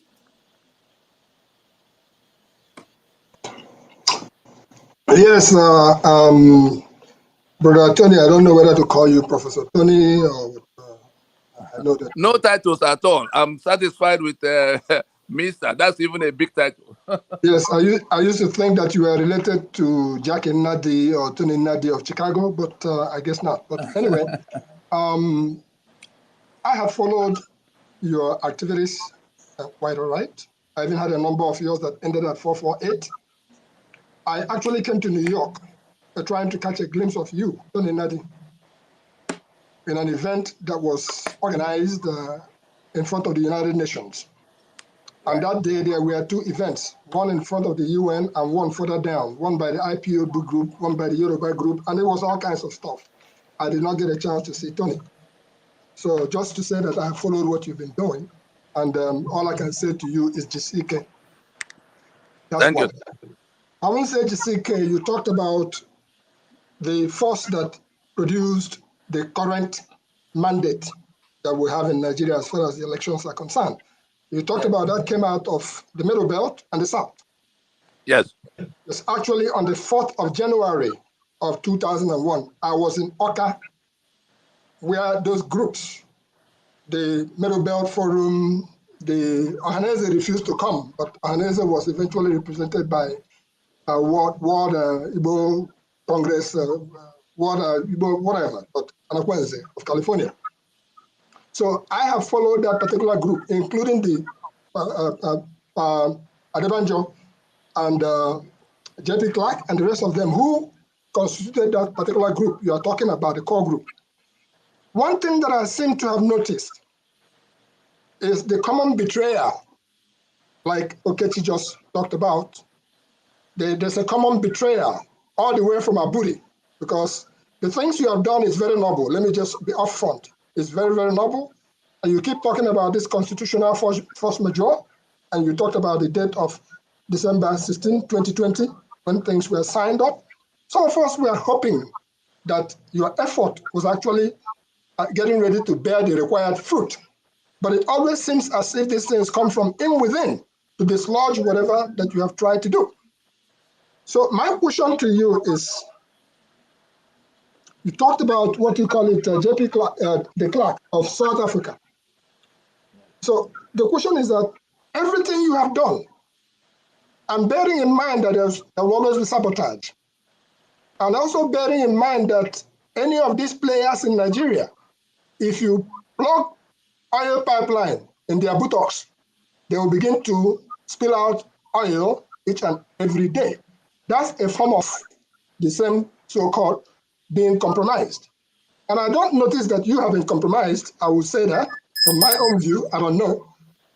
So who is going to be our own, the clerk of South Africa that will make that pronouncement that that constitution is dead because you keep talking about the constitution, the constitution, the constitution.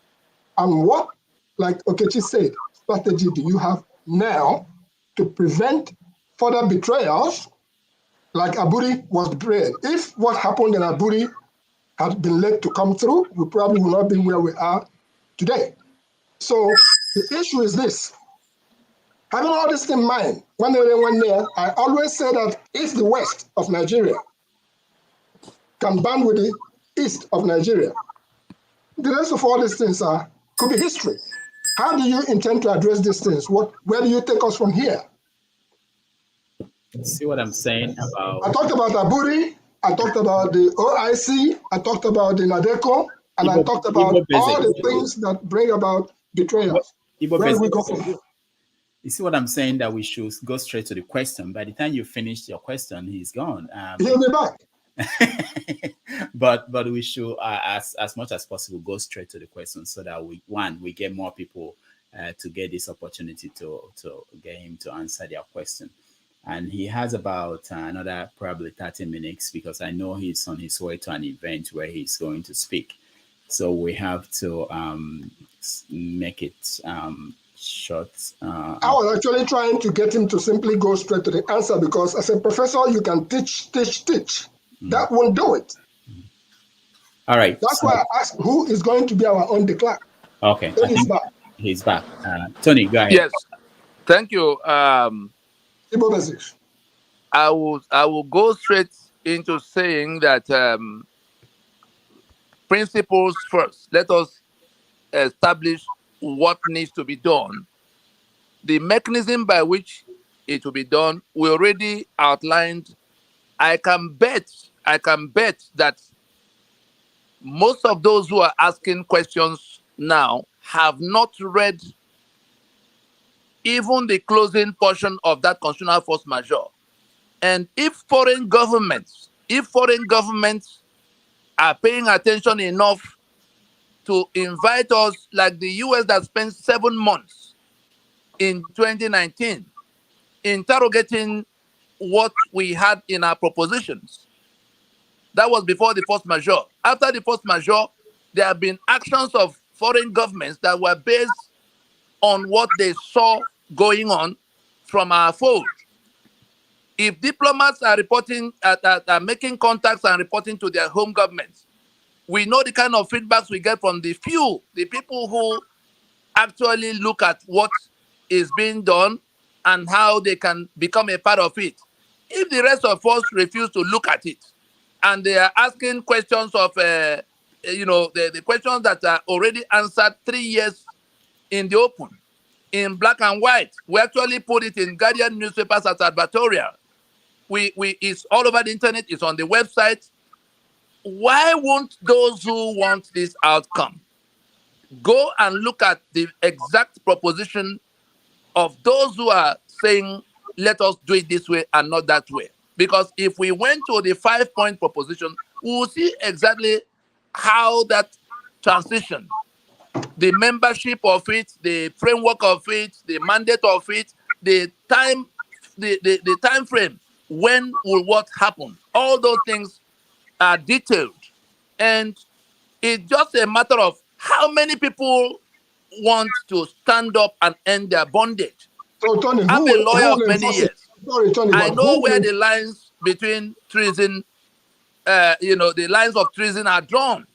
That's why the group decided to, saddle me with the task of speaking for them. Because if it comes to treason, I'm the one that will tell the Attorney General of Nigeria where the line is drawn. That's why we are accusing them of committing treason, holding on to an instrument we did not make, overturning the one we made, and crediting us with the authorship of the one we did not make, upon which they now seize our assets, seize control of the guns, and imposing themselves on us, invading us to try to take over everywhere for themselves. And we have renegades from our midst that join them.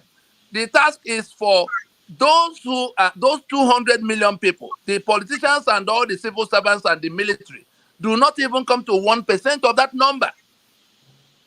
So 1% of 200 million is 2 million. Tony, I'm sorry. Who will enforce this constitutional force majeure? This thing that you've been achieving. Those in Nigeria who are being slaughtered, whose assets have been seized, whose future have been sold. If we tell them what to do to end that trauma, and they stand up and do it, those in government and all the military that stand with them do not come to 1%. If they refuse to do it, and they are able to find the way to organize themselves when it comes to election that will give them immediate profit. To tell you that they understand what we are saying, they are very clear, only that most of our people have become dishonest. When we launched something to block the amendment by which they wanted to smuggle Ruga, everybody knew that Ruga meant Fulani coming to their community. And then they did what we asked them to do. We told the state assemblies not to entertain those amendments because there must be what we call what is it that the state assemblies? Concurrence. They required concurrence from 24 states assemblies so that the amendments they were passing will become, will sail through. When we threw in the blockade to say, state assemblies, any one of you that will entertain this amendment to become part of that concurrence, the peoples of the territory should descend on them immediately. The governors, anyhow you are going to organize it, that this concurrence will not happen in your, because they require 24 states. We have 17 in the south. We have Benue. There may be a few others in the middle belt that will want to. That was how the amendment was blocked. Ruga, Waterway. So they understood, our people understand the one they want to do. But when there's profit to be made, let's go to election. Perhaps we become senator. Perhaps our brother will become governor. That's where the problem begins. Monies will begin to move. And then people will begin to... But the balance of the population, we have to ask them, what have you done in the midst of all of what you have been asked to do? If they are not prepared to do it, then they want to be slaves. All right. Thank you. Thank you, Tony. Nii, you're next. Nii, can you hear me? All right, let's go to Olumide. Olumide, you're next. Go ahead. Olumide, we still cannot hear you. Olumide seems to be having a problem from the get-go. He hasn't been able to. Yeah, we can't hear you. All right, Prince Akwachi, you're next. Okay. Hello, Mr. Nnadi, and then other panelists. Yeah, Mr. Nnadi, my own thing is, first and foremost, I presume you're a lawyer, right? Yes. Go on. Okay. So my thing is, if we are noticing that whatever these people are doing is either to enslave other parts or to kind of like, deprive people of their, what I mean, livelihood. I don't mean, taking everything to themselves, but in such a way that these things lead to, I'm kind of like trying to find a particular word that I can use for it. Is there no possibility that since people are lawyers, you guys are lawyers and you have other to take them to, even if it means taking them, to cause something that could cause a genocide, is there no possibility of start filing papers in ICC current, as at this moment, or do we have to wait until it happens before the papers are being filed? Everything that needs to be done in court have been done. Those for whom it's being done are not interested in their own salvation until they get interested sufficiently.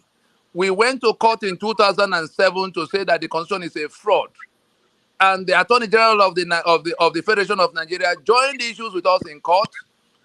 He had no answer, and he wrote it in black and white and filed before the court that he has nothing in answer, where we said that the document is a fraud and cannot remain basis of union or democracy.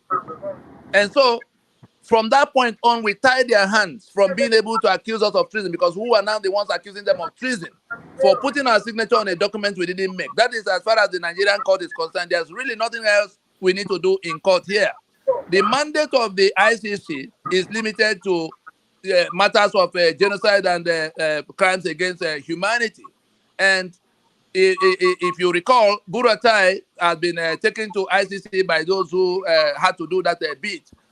What we need to do is action. It's a political action that has to be taken. It's not a few people. You guys are doing this. So everybody else sits on their hands, put their two legs on the table so that the professional agitators will go and behead the monster and bring home on a plate for them. It's not going to happen. Those who are in that misery have a role to play. The same way they mobilize themselves to go to vote. At a time we were shouting from the rooftop, if you go to vote, that constitution will be sustained. The P2B that said that the engine of the Nigerian state is knocked, and therefore we should not be looking for driver, rather we should look for a replacement of engine, became the one that was inviting them to come and board his vehicle, where he was now the big driver that will come and change everything. What are we to do with that? If we didn't engage him, if we did not engage him the way we did from 2012 on this subject that made him come public in 2021, we would have been some of those thinking that if only he was told. He knows that that constitution is the problem. He then started his campaign by saying that the constitution is not the problem.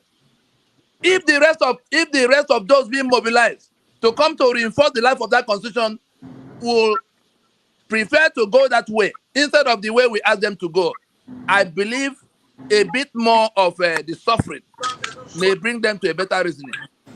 More will happen in terms of suffering. They are talking about subsidy now. They will remove petroleum subsidy. What is the meaning of subsidy?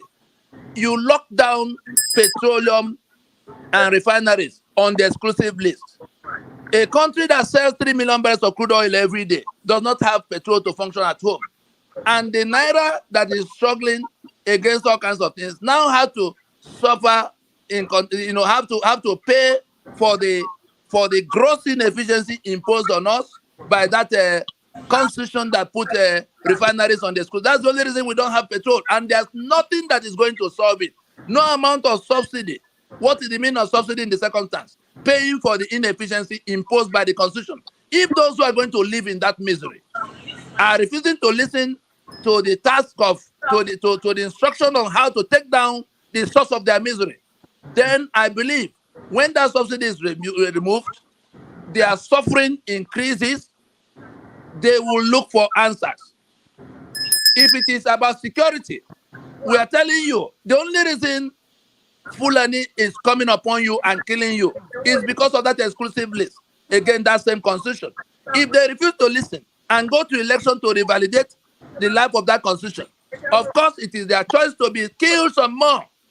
That's why we say when some more of them are killed, they will begin to look for answers for how to extinguish the source of that killing. As it is for refinery and the killings, so will it be for infrastructure, so will it be for election that brings Hope Uzodinma from 4th position to become governor. And you see what he's doing in the place. All right, thank you. Nii, you're next. Thank you, and thank you for the error. Like this last time, I had to leave the studio instead of unmuting myself. Thank you, Tony. And thank you for the efforts and your activities. I've followed you quite a while now, since 2020, and I've learned, and I've been transformed. If you are not informed, you'll be deformed. I've been informed by the campaigns of Ninas and Tony and his group. I know better than I used to know. In 2019, I participated actively in the election that I saw was bought and sold. And I said, never again. And I stumbled on Nina's campaigns. And I read the constitutional force majeure. I said, this is the way. But 3 years down the line, the effort and also the constitutional force majeure, the declaration had not yielded any substantial results. And I can understand. I think the questions being asked, Nina, as Tony, I think they are not meant for Tony to answer. I think the questions are for us. Those who are interested in the just and egalitarian Nigeria should ask ourselves how we can help this noble initiative of Nina's see the light of the day. If you believe in that constitutional force majeure as much as I do, and a few of us here had confessed to it, or to its nobility, I think it's an initiative that should leave the elites, space to the mainstream. They said leadership is by followership.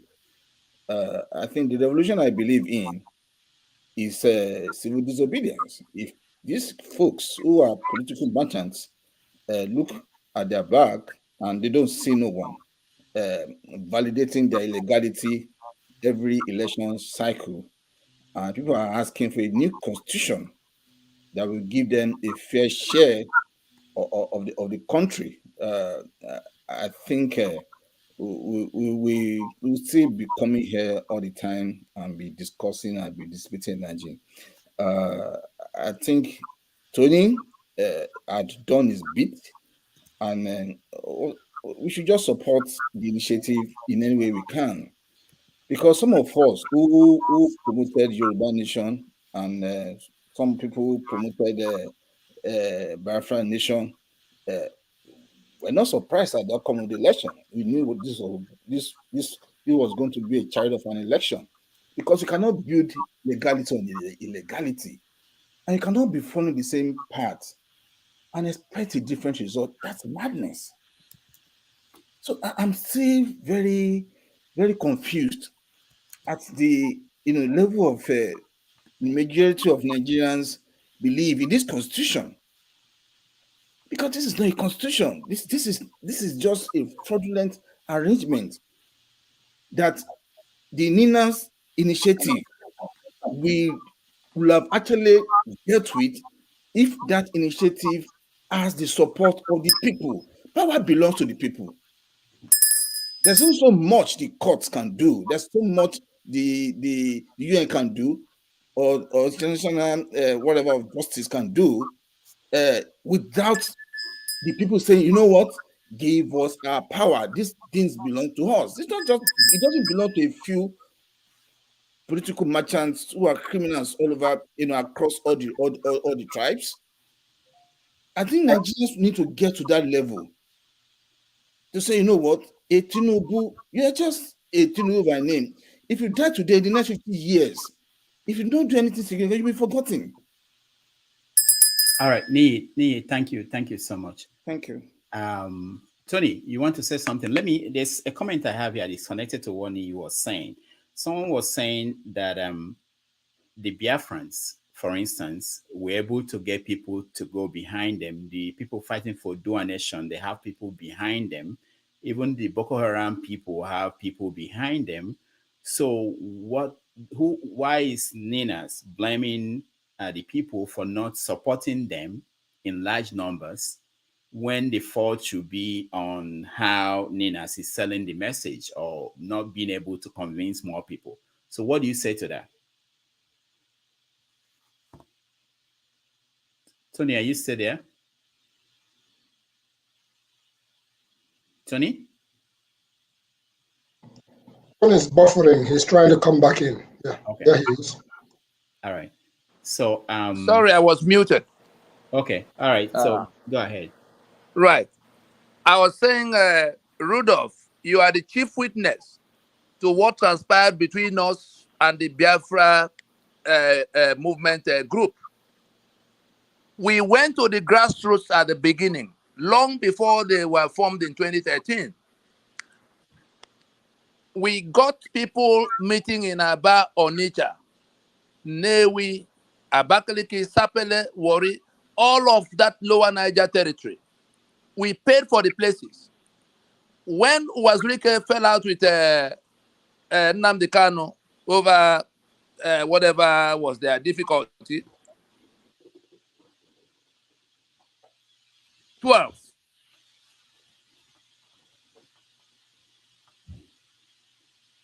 Tony, we can't hear you anymore. All right. While we wait. Can you hear me? Okay, go ahead. Tony, go ahead.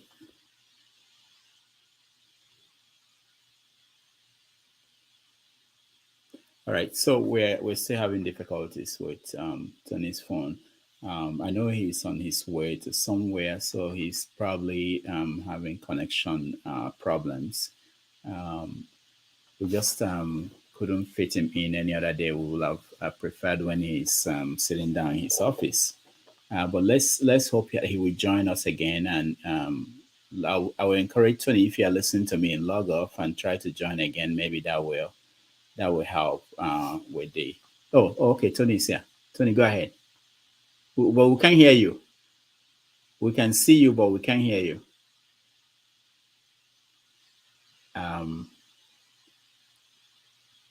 Something is wrong with the connection. We can't hear you. Maybe you can try to join again. Try to log out and join again. We can see you quite all right. And so, Nnadi, let me ask you why Tony rejoined, since you agree with Tony and you are in. What don't you think that, like what the comment I read here from somebody, that people feel that you are probably blaming the people for not embracing. And in fact, someone else also made a comment here saying that is Tony trying to wish Nigeria bad, that the worst things will happen so that people will turn around and support Ninas. Is that the approach? I think that he's talking from lack of understanding, and that's what I will say. If you all agree that 1999 constitution is a problem, then can you hear me now? We will have taken a step in solving the problem. I think Peter Obi was being dishonest, wanted to be politically correct by saying 1999 constitution is not a problem. I think it's wrong. Okay, Nnadi, hold on. Okay, Tony is back. Let's see. Tony, go ahead. Yes, I can hear. Can you hear me now? Yeah, good. Okay.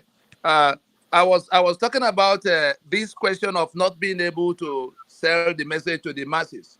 Yeah. We sold the message to the masses, but dishonest elements came in, hijacked, took advantage of some of the things that they knew we would not do at the time. We are inside Nigeria. We have a process we are driving. We went to those who are fed up with the union to say, if we go this way and go that way, that constitution will come down.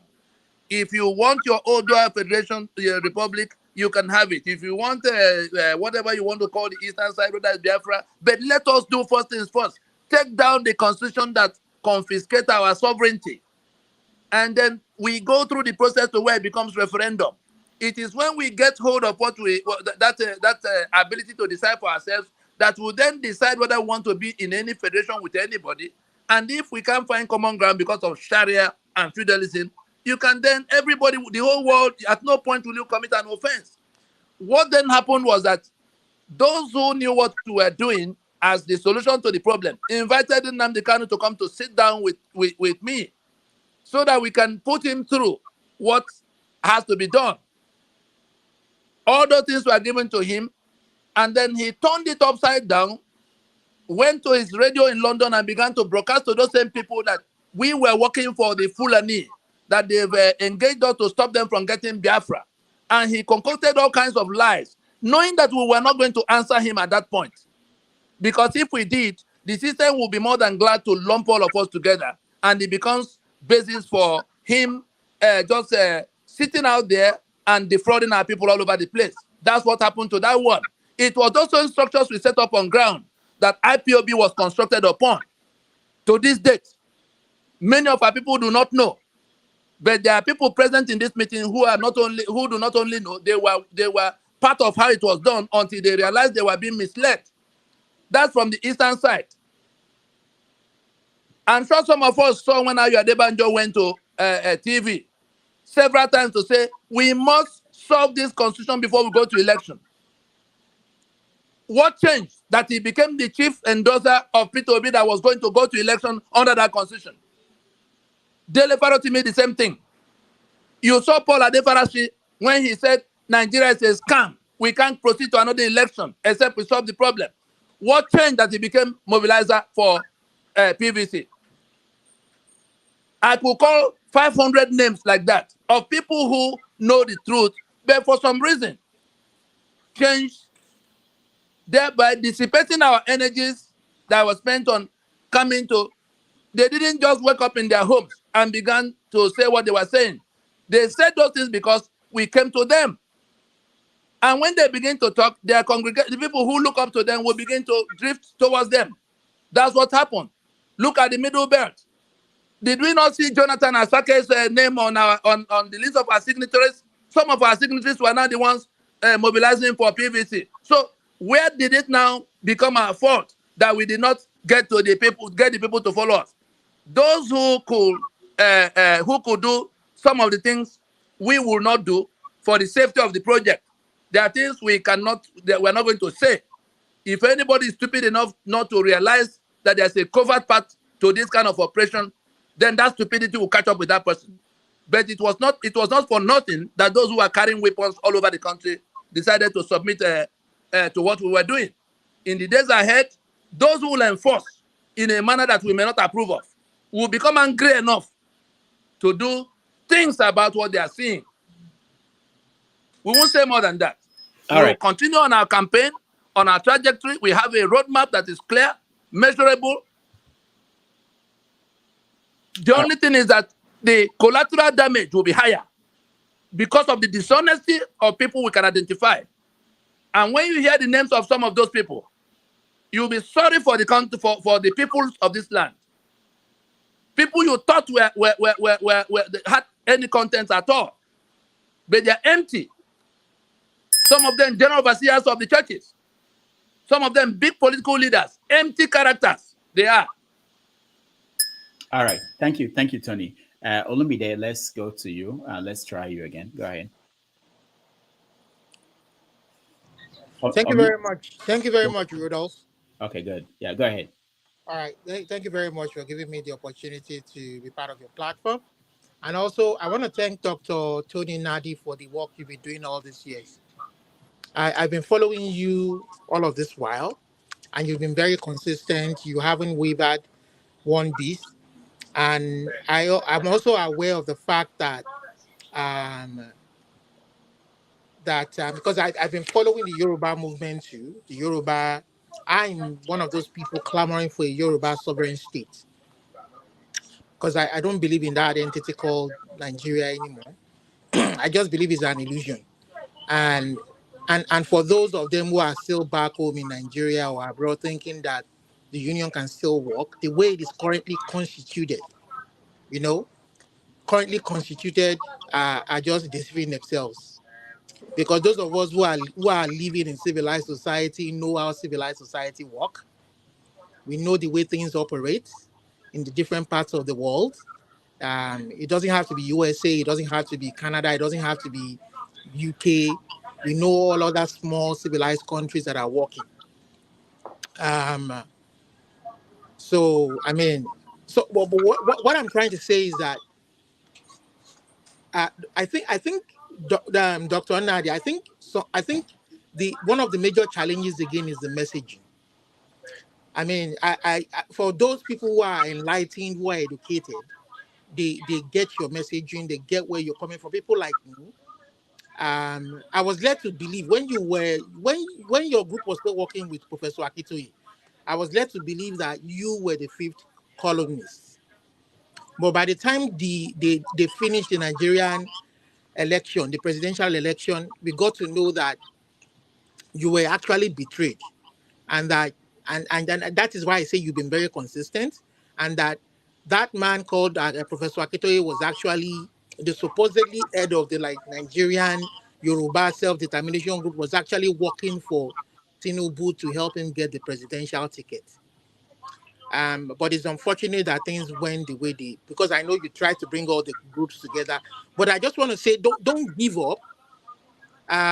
Whatever good is going to come out of all what you're doing is going to require perseverance. Nelson Mandela had to go to jail, and he didn't realize his dream of a free South Africa until so many years after his imprisonment. So don't give up. It's not going to come easy. Somebody was asking on the platform, why hasn't the Nigerian state arrested you? If what you're preaching is, if what you're doing is genuine, and I told the person is very naive, because you've not been a threat to them at this point. Because the moment you start to become a threat, when your message starts to eat up, and they start to see that change is imminent, that is when they will come after you. There's so much work to be done. That is what I'm trying to say. We have to reach the Nigerian elites, the educated elites. Our traditional rulers are very key. The people revere their traditional institution, but the Nigerian state seems to be a lot smarter than, I would say, those who mean well for the country. That is why those who wanted to go through Oby were hoping that through Oby they can initiate change. But like I said, the Nigerian state is smarter. They know that the moment Oby wins the election, the change is imminent, but they make sure it lost the election. So we can't keep going every 4 years to do this election. Dr. Nnadi has been very clear. The people, power belongs to the people.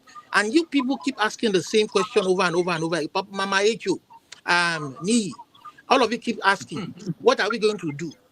He has told you, see, power belongs to the people. We need to galvanize. The people need to realize that the power belongs to them.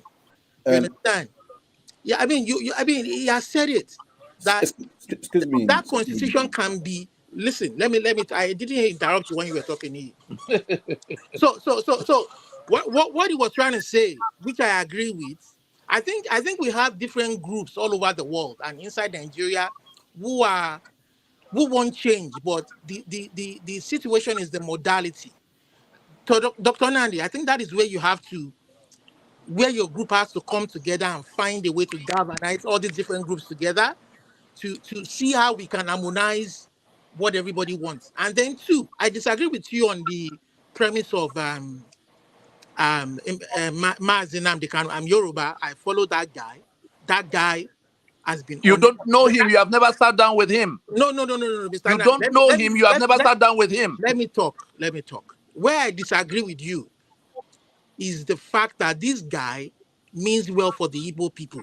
I am informing you that I dealt with him for 7 years, coming to the conclusion I reached after dealing with him for 7 years. Rudolph Okonkwo is witness to what I'm saying. See, he's a criminal, and if you want to go with him outside our view. I'm not saying I'm not part of his group, but what I'm saying is I've listened to him talk, and I haven't faulted anything this guy has said. Everything this guy talked about in the Nigerian state is true today. That is why they kidnapped him. That is why they went for him. You understand? You don't know where he got his information from. Okay, hold on. You don't know what transpired. Leave that matter. You have been informed what happened. Let me leave that. But like I said, I disagree with you on that premise. You are at liberty to disagree, but it doesn't change the truth. But whether you like it or not, he has followers who believe in him. He has Igbo people who believe in him. You understand? Where's the Biafra now? Where's the Biafra now? There's no Biafra. I wish it is in your village that they are beheading people all around in the name of looking forward to a republic. Why are you not killing soldiers in your place? Why are you not killing policemen in your village? There's no Biafra. But did you know that what is the meaning of Biafra in the circumstance? Where's the boundary of that Biafra? Why do you think the Fulani people are not killing people in the southwest and southeast? Because a few people have resisted. That is why. Look at Benue today. They are killing people every day. See, if you allow peaceful, you have made your point. The important thing is let those who want to be free. Tony, hold on. Nii, I will just. Roro, I just want to finalize by saying that. Olamide, hold on. No. I want to finalize by saying that some of us we want change, but it is the different ways that this change will take place that we all differ from. Like going to election every 4 years. Some of us believe that will not really bring true change to us. But I believe, and I agree with you that constitution is fundamental. We all need to sit down. All the indigenous ethnic groups have to sit down and judge. We should not be afraid of talking and judging. And if anybody decides they want to leave the union, respect their will and decision. If anybody decides they want to be part of the union, let us form a document that will be agreeable to everybody, that we will all be proud of, and not one ethnic group foisting itself on the rest of the nation. That is just my belief. All right, thank you. That's just my own contribution. Thank you, Rudolph. My response is to Olumide. Contrary to what you said, I am on the same page with Tony, and I believe power belongs to the people. And understands this message very well. Then my question to you made an allegation that the known leader of Yoruba Nation for Self-Determination, Professor Akintoye, was actually working for Tinubu to become president. That's a big allegation. Do you have any evidence? Well, my only evidence against that I believe is him coming out to congratulate Tinubu after he won the election, after they declared him winner. He came out if there's video online, to come and declare for him coming online to congratulate Tinubu. That's enough evidence that it was working. And there are so many evidences online. I follow the Yoruba movement. There's a split now between the Yoruba movement. Some of them believe that Tinubu will help them achieve that dream of a Yoruba. They believe that by seizing power, that they will control federal parastatal to control and deliver the Yoruba dream or ambition. I don't know how that is possible for them, with the vice president of a Boko Haram sponsor being his vice president.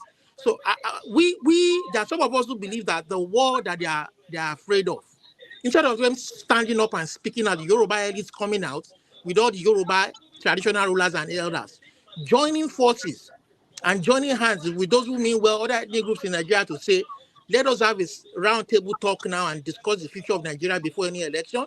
Rather, they thought by going to election, they will achieve that change.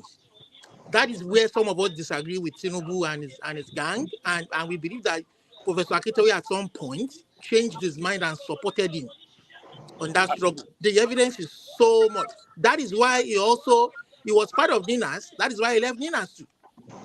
All right. He was part of Tony's group. That's why I left NINAS. I think I disagree with you, but it's fine. It's your opinion. Well, I've been following it. That's your opinion. I mean, Tony too will be a witness to that. If I may chime in on Olumide. Hold on. Tony is back, and I want us to continue the conversation. But let's welcome Mask. Yeah. Masker, please. Go ahead. Okay, I just want. Go ahead. Okay, I think we'll stay here. Go ahead, Master.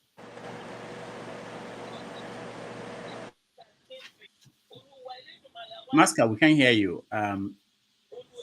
Masker, we can't hear you. I don't know what's going on with your connection. We can't hear you. Let me go to Mama Echo. You had a chance, and I wanted to get more people to be involved in this.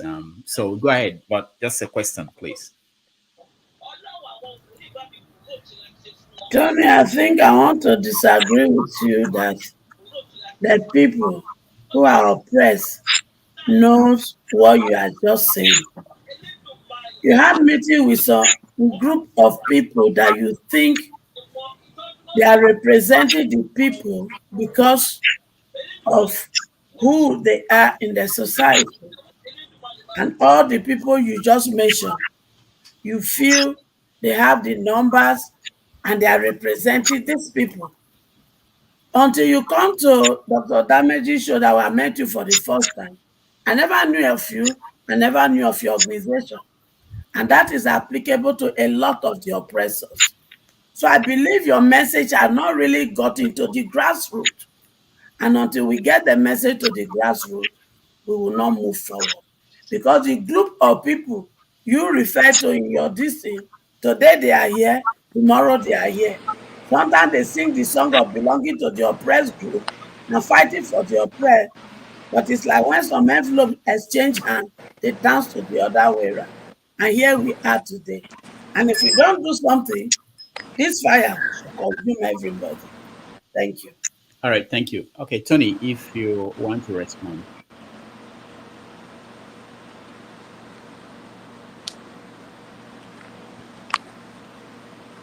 Tony, can you hear me?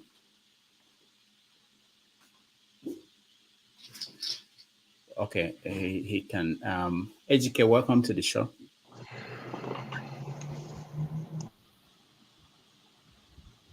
Ejike, do you want to make a comment or you have a question for Tony? Can you hear me now, Dr. Damages? Yeah, we can hear you. Okay, so I'm going to stop my camera. Probably it's a bandwidth issue so that maybe you guys can hear me. Is that okay? Yeah, good. All right. The question I really want to ask Mr. Tony, he talks about 200 million people, and I think he's referring to the whole population of Nigeria. But the indigenous population is referring to, and I think he's including the Fulani Hausa people in that 200 million. Now, the question I really want to ask him, clearly, what is his thinking? What is his plan about the Hausa Fulani that are also within the people one can say are also oppressed? Because I'm sure Tony is aware that not all the Hausa Fulani in Nigeria are actually enjoying or part of any clandestine plan to enslave another tribe. So what does he think will happen to these people? Or he doesn't really care about these people. He only cares about the only indigenous people he's talking about. That's my question. Very good, very good. Thank you. Okay, Tony. Yes. Can you respond? Yes, I heard the question. Nigerian Indigenous Nationalities Alliance for Self-Determination, the name spells out everything, puts a map to the matter. If the Fulani has any portion of land that belongs to them, they will have to stand on that land when they just stand on their own, and the Berom stand on their own, and the Yoruba stand on their own, and the Igbo stand on their own. The Hausa are indigenous people. You saw them, you saw their statement, their recent public out, and even the letter they wrote to Tinubu, I think it was yesterday or so. You know, they are indigenous people, and Ninas is dealing with all the indigenous people. The Fulani, there's nothing like Hausa Fulani. That misleading narrative and nomenclature has come to naught now, because the Hausa has stood up to say we were overrun by these people. They are killing us. They are killing us in Zamfara. They are killing us in Kebbi. They are killing us in Katsina, everywhere. And so the Fulani are the ones coming from Mauritania, the people of Akim Baba Ahmed, the people of they come from Senegal. You saw when El-Rufai said he went to 14 different countries to give them money to stop coming to kill in southern Kaduna. And so there is an active invasion. If anybody wants to pretend about the Fulani conquest agenda, such people could pretend. But the owners of the land, the ones who are being overrun, the ones who are being killed, are not going to join in that pretense. It is within the context of that agenda that they were able to impose the constitution they imposed. And they found renegade elements amongst our people to help them to sustain that instrument by going to election every 4 years under that instrument. And so the Hausa will be supported as indigenous people to get back their land. The Fulani, if they can point at where they belong to, of course, they will stand there. If they cannot point, then they will have to be, they will have to look for who can accommodate them in the places they've been hanging around for since 1804, 200 years. And so it is very clear that all the lands in Nigeria that were lumped together in 1914 by the British belong to one ethnic group or the other. And the instrument of the UN under which self-determination can be pursued requires you to be a distinct nationality in your ancestral space. Everybody else is nationalities distinct in their ancestral space. The only ones lumping themselves with other people, Hausa, that has now become Hausa Fulani. The Hausas, from the time they were conquered, became slaves to the Fulani, and they are fed up with that. And Ninas, they have the sympathy of Ninas. They are being guided on what to do to liberate themselves. It's as simple as that. Everybody stand on your father's plot. That constitution that tie everybody together is going down, and people are going to be discussing the way out, the way, moving forward, based on standing on their own plot. Those who do not have plots will have to negotiate where they will stand in whatever will emerge. If we can't find common ground to continue, of course, we will then have to disperse, since we cannot discuss since after 55 years. That's the answer for that one. All right, thank you, Tony. Forefathers.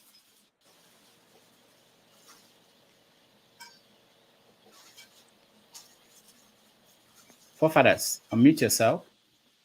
You're muted. I'm not. Forefathers, go ahead. We can't hear you. We cannot hear you. Oh, all right, forefathers. Okay, forefathers, go ahead. I don't know why I'm muted. It's interesting. It's not showing that you are muted, but we can't hear you. That's odd. You may want to go out and come back. If you can hear us, go ahead, ask your question. Who is next? I think Mama Echo, you wanted to ask a question. No, she did. We can hear Rudolph clearly. Oh, you can hear him? And I can hear you. Yeah, but I couldn't hear Rudolph at all. I cannot hear Rudolph, but I can hear you. Yeah, Mama Echo just did her questioning, and I just wanted to chime in. One of the things that I believe has been at the bottom of this whole process. If you declare Biafra, I will declare Oduduwa. This goes to Tony, because I'm clear-eyed as far as this issue is concerned. The current stalemate we have in Nigeria, which is the election that's just come and gone, some people that I knew that we are vehemently opposed to Tinubu, immediately they said that he's now president-elect. Some of them have actually gone home. And I started looking at them and said, what happened?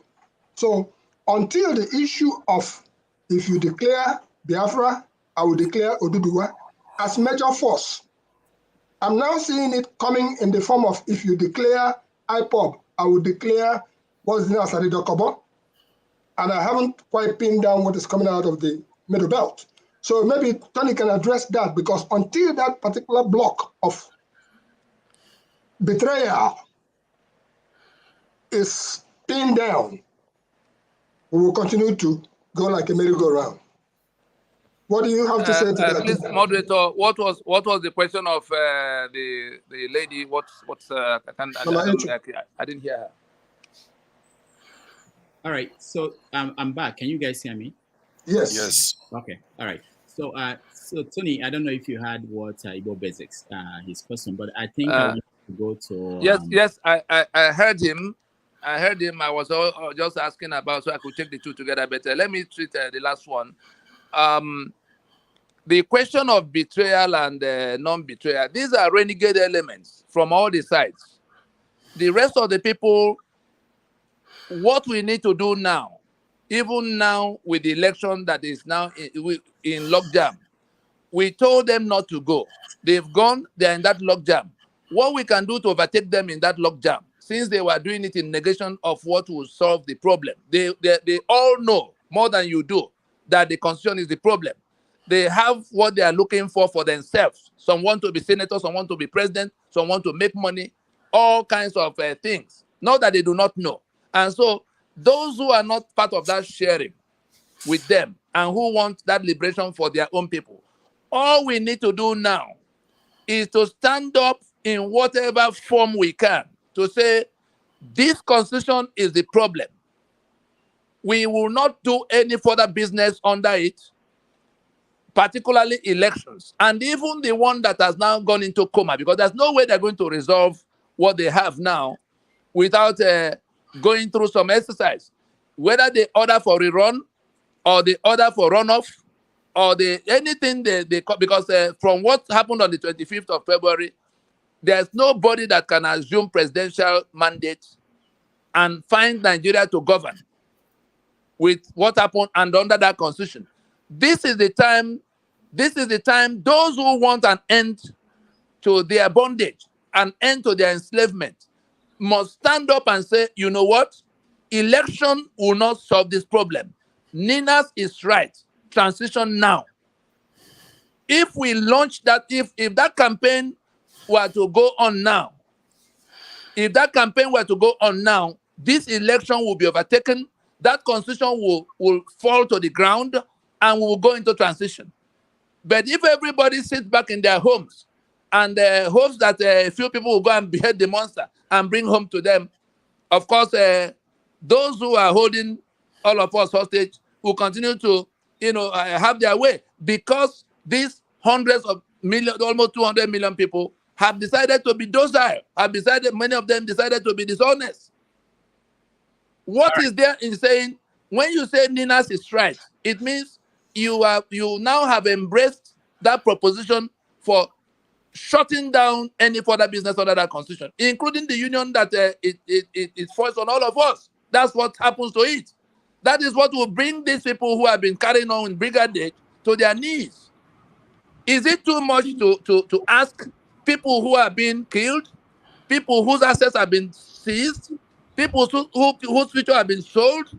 Is it too much to ask them to stand up and say to the hearing of the international community? Because that was what we told them was going to happen. That our people have rejected this constitution. They are going to say they won't go to another election. There will be a logjam that will now need to be resolved by referendum, because that's the only way you're going to resolve the referendum. The logjam has happened. What are we doing with that logjam? We are waiting for court, forgetting that it is their court. Like we were waiting for Yakubu, forgetting that it was their institution. How many, we said, let's not go to election. We went to election. We saw what happened with the election. At the time we were telling them this thing will go this way, they didn't believe. Now they are pinning their hope in the courts. What will court do? So, is it not their institution? Tony, Bola. All right, hold on, Tony. For fathers, do you have any questions for him, or should I go to I disagree. Hopefully, I don't. Okay, let me ask. Let me ask this thing. I think, how is it that your solution seems to be all wrapped up in the Constitution, and ultimately, in terms of disintegrating the country, is your lookout, when clearly the direction of travel indicates that we should be empowering the people directly? We should be taking power from the center, putting it in the hands of the people, not in the hands of regions, because clearly we all know how a lot of our brothers in the southeast and many parts of the country dislike their politicians. So it means that the problem we have is in the politicians themselves. It's not because of north, south, east, west, and all that stuff. It's because of the politicians. So you want to take power from the politicians and put it in the hands of the people. So are you not creating a diversion? Are you not blocking the people from realizing that truth by talking about division, when you know full well there are people that are alive today that fought to keep Nigeria together, and they will never disadvantage themselves to allow that to happen? So are you not distracting people? We hear you. We do not require their permission. Self-determination is an inalienable right. Sovereignty is an inalienable right. Somebody may impose himself on you. That is called suzerainty. When the British were here, it was a suzerainty suppressing our sovereignty. Eventually, we regained the part of that sovereignty, but we mismanaged it. And a local suzerainty, the caliphate, jumped onto it and imposed a constitution by which they're holding the entire place, now killing off the owners to take over what is left. And so it goes back to those owners. And when we talk about constitution, unfortunately, most of our people don't understand the meaning of constitution. They think it is that document that is painted green, white, green. Constitution simply means what it says, to constitute. in the campaign we launched, we did not mark the end point in terms of defining it that it must be Biafra or Dua. We're only saying the owners of the sovereignty will have to decide what they do with their sovereignty. If they want to federate, let it be by their own volition. That is the meaning of self-determination. We're a self-determination, campaign organization to say that those who are to be in union should be the ones submitting themselves into that union, should be the ones determining the terms of that union. Both are now imposed on them as at now. Sorry, that constitution that says that we, the people, having solemnly resolved to live in unity as one indivisible country, that is a false claim. That is the claim that has to be resolved. Do hereby make and give unto ourselves the following constitution. That's another false claim. We have not agreed on these things that are written in our name. So we're inviting those who are suffering in that bad arrangement to join hands and insist that all businesses under that constitution must now abate. And if if the people in government are not coming to agreement, they are less than 1%, including the army and police. We have 400 and something thousand policemen. All the armed forces, army, air force, and navy put together come to 300. At most 300 and something thousand. All the civil servants, federal and state, put together. Count them. So they do not come to 1% of this 200 million. If we have a template by which those who are suffering can embrace some action that they can really take, is there anything standing between them and saying that Ninas is right? Because that Ninas is right means all of what we have proposed. If you say that is what you prefer and that you are not going to tolerate any further drawing of power and authority from that constitution, it becomes the issue. It becomes a logjam that can only be resolved by referendum. It is in that referendum that you now begin to decide what you want to do with your sovereignty. The premise of all the stuff you said is inaccurate. You said they took over the country and governed the country, but they are not, because clearly all other parts of the country are even more developed. I was looking at some villages in the southeast where they talk about the prettiest villages in the southeast. Yes, they are more developed than the north. And when you that implication one is false. And you are educated enough. You know that you shouldn't be telling people something like that. Like some people are ruling over us and imposing their will on us. No, not one inch of the southeastern land will be taken over. Can you hold it? If you want to take over the session, I'm going to another meeting. That is what the Constitution does. It is the Constitution by that exclusive list that took the oil and gas assets of Niger Delta, that took the waters of Lagos and the ports on it, that took the bitumen of Ondo, that took everything, that took your right to elect who will govern you and domiciled it to them. They are the ones who took everything and codified it in form of Constitution. And they say you were the one who did. We are trying to bring you out of that prison compound. We have compromised the gate. We're asking you to stand up and walk through the gate, and you're arguing blindly. I'm not arguing blindly. The people actually voted for it. It is the Constitution that is the problem. It's the Constitution that empowers even those governors to do what they are doing. The Constitution grants them immunity. They can steal all the money. You can't stop them. Then why don't you transfer power to the people? That provides avenues by which they are able to steal. Forefathers, hold on. Forefathers, I have a question for you. No, hold on, everybody. Don't ask forefathers any question. No, hold on. Let me get to other people. Christian, go ahead. Welcome to the show. Yeah, thank you, Dr. Damages. I want to ask Tony Nnadi, even though I understand what he's talking about, that is his semantics are very interesting. But each time he comes on your show, he keeps calling Nnamdi Kanu as a criminal. And then Nnamdi Kanu has been in Nigerian custody for many years now, and he hasn't been convicted. Is it right for him to continue to call him a criminal? And then again, he says that about millions of people that are following him are stupid. Is that what he's saying? And again, let me ask him, is what Nnamdi Kanu asking for, is it not the same referendum that he's asking? Okay, thank you, Christian. We hear you. We hear you. The matter is straightforward. He was doing what he was doing with Wazirike. They had a problem. we mediated in that problem up to the point they now fell apart finally in 2012 because we invited all of those who are talking self-determination, whether they were in Niger Delta or they were in Yoruba land or they were elsewhere. There are some people in Middle Belt. We invited everybody to say, let us look at this template. If you have a better template, let's have it. But none of them had any better template, and they began to embrace what we had. Now, when it came to him, and there are 42 different other Biafra organizations in one name or the other. There was the Biafra Zionist movement of Benjamin Onwuka. There was the one of Bilie. There's the one of government in exile, Nekwachi and Co. And so we engaged every one of them to say, what do you mean by Biafra restoration? None of them has a map, because once you call it Biafra, it includes the current Akwa Ibom, Cross River, Rivers, Bayelsa, which is 2/3 of that Biafra of 1967. And if you sit overseas and you say you are restoring Biafra, and you've not gone to talk to them like we went to talk to them to say, we have a common problem, let us solve it this way and that way, and embrace it. If you doubt me, get on YouTube and see the solemn assembly of the peoples of the Lower Niger, so that you could see the leaders of the agitation from across that entire space under one roof, adopting what they were going to do together.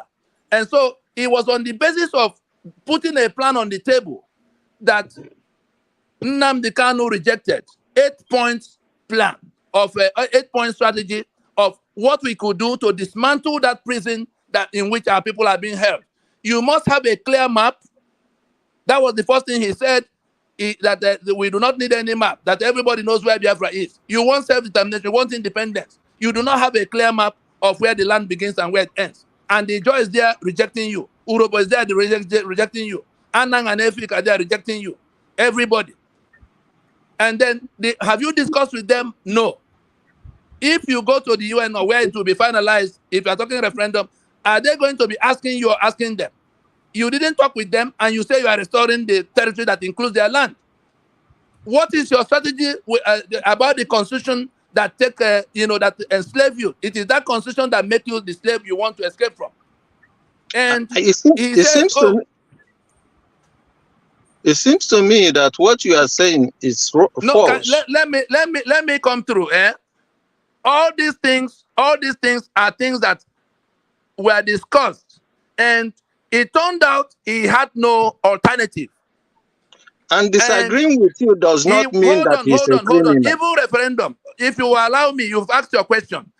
If even the referendum he now has become the champion of. My questions. I want you to give me where he becomes a criminal, not disagreeing. He became a criminal because he went on air to lie to the people who were listening to him that we were working for the Fulani to prevent them from getting Biafra.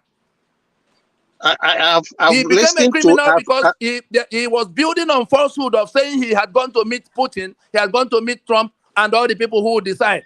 He has never had any meeting with any foreign government in that manner. No, to this date.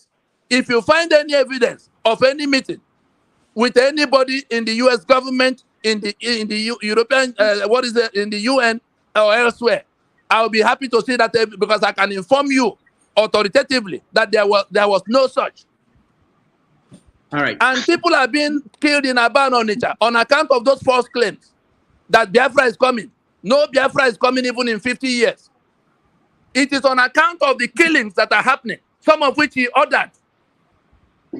Tony, that we say he is consciously looking for something else that is not liberation for these people, because the progress and the federal government has never convicted him of all these things you accuse him of. I'm reporting I'm not telling you what government said he did. I'm telling you what transpired between us. No, and you have the right to go, and you have the right to be part of that prosecution. Trying to extort money from them for something that was not going on. So why don't you go and provide I called him a criminal because of what transpired between me and him. No, right. I'm curious why you didn't go and provide this evidence to the government of his criminality. I'm not. They are like two. They are two fighting. There's a broadcast where we address the two of them. The Nigeria as a criminal enterprise is in its own wrong. What Nnamdi Kanu did in the name of Biafra restoration is in its own wrong. We address the two. We had to address the two to say, you guys are killing people all over the place. You trying to Dr. sustain Nigeria. Damedes, it's time, You trying Dr. to do an Damedes, import and it's a Biafra time that you a bring phantom Biafra. other people to be able to say their. All right, Christian, thank you. Thank you. Let me go to Mike. Mike, welcome to the show. Oh, thank you, Dr. Damages. So, first, I get confused a lot. I wonder why a lot of Southeasterners tend to push back with Dr. Tony, because I've followed Dr. Tony for years, and to me, out of agitations that come out of like the Southeast regarding, because I've never been clear as far as what the South people want from the side, whether what Biafra is, what this and that is. But he's the only one I know that's always been clear and precise about what he wants, where I can't say, okay, I'm confused, And when it comes to talk to others, because of course the others are agitating as well, like they want different country and things like that. And you find it easy to work with them. Like when it comes to the Yorubas, you find it easy to work with us. When it goes to the South Side, you find it easy to work with them because he's clear about what he wants. You understand? He makes it clear. He's not trying to. He doesn't give us these deceptive rhetorics that would just get us confused. And I believe if the Southeasterners would have put the same kind of energy they put behind Amdekano behind him, I think we would have gotten somewhere by now. To be honest, we would have at least got some. Now, but the only part that I want Dr. Nnadi to explain to me and also make me understand where I think I disagree is that, well, as far as constitution goes, like people don't make like throughout the history of the world, I've never seen where the people make constitution. It's usually the powerful people that make the constitution. The powerful of the society are the one that comes together to decide the constitution. There's no way they go to the people. They don't even, and the only way constitution can be changed by any other person beside those powerful people is when another group of people become more powerful and topple the powerful people. Then they can change constitution. But as far as constitution goes, the powerful will always be the one to make the call. And besides, there's even no way they can even say they want to sit down with the entire ethnic group to say, okay, how do you want constitution to be? So that's where I think the constitutional approach, yeah, it's a good way, but is it possible that we can use the powerful people to change the constitution? Yes, but the only way we can do that is to work with our elected officials to make that happen. But as far as just agitating it and calling it, I don't think they will listen to us or even get to that point. So that part is just where, I think, maybe you should re-strategize, Okay. Let me explain to you. Let me explain to you what it is. Constitution making is not the business of people in government. Have you ever heard about memo and articles of a company? Okay, maybe it's off. What the memo and articles is to a company is what the constitution is to the country. The memo creates the company. The owners of the company come together to say, we will form this company. And then they go into an agreement of how they will run their enterprise. That's the one that's called articles. These are two different documents. One creating the entity and the other Now, defining the the main point, the owners of the company, not the employees or the followers of the company. Yes, that's exclusively the right of the owners of the company. What you have just suggested about powerful people writing constitution is you are suggesting to us that those who have found their way to power in Nigeria are now the ones who have to write our memorandum and article of association, which is what the constitution is. And so, have you ever heard about referendum or ratification? Even the U.S. constitution that was written by normally one person will make a draft, then people will begin to adopt it and ratify it as what, but it must be their decision. That is why their constitution has survived for over 2 decades. It was the decision of those who were coming together to come together. They then began to write the articles which have amended only a few times, 20-something times in 200 and something years. And so the question here, our own situation is that we went to Lancaster House and agreed to be in union by the time the British were leaving. And the terms of that union were settled, a federation. It was toppled in 1966 when the soldiers came calling. We have endured it for so long and we're seeing the damages that have come with it. Nigeria has become a laughingstock in the global arena. And we say, to the extent that people we know, including Absalom Abaka, and Obasanjo that did the one of 1979 for them, wrote something that now took our sovereignty from us and put our signature as the ones who authorize our own damnation. We pinned it down there to say, this instrument is the only reason I am, my space is defined as Nigeria. And people can come to that space from everywhere to kill me and take my assets and hand over to their own kinsmen. Throw our borders open, bring everybody to come and kill people to take the balance of the land. And we say, the owners of this sovereignty do not require the permission of all those people to reject that instrument, because that immediately creates a logjam that has to be resolved. And that resolution will only be by way of either we dissolve the union forthwith, since it is only that constitution that brings everybody to everybody else's space. Dr. Tony, let me say one thing. If you remove that constitution, there's no Nigeria. Yoruba will be a country of 60 million people from that moment. Dr. Yoruba Tony, will have guns in their hands to defend themselves from any Fulani that comes into their space. As it is for Yoruba, so will it be for Igbo, so will it be for Ijo, so will it be for Berom.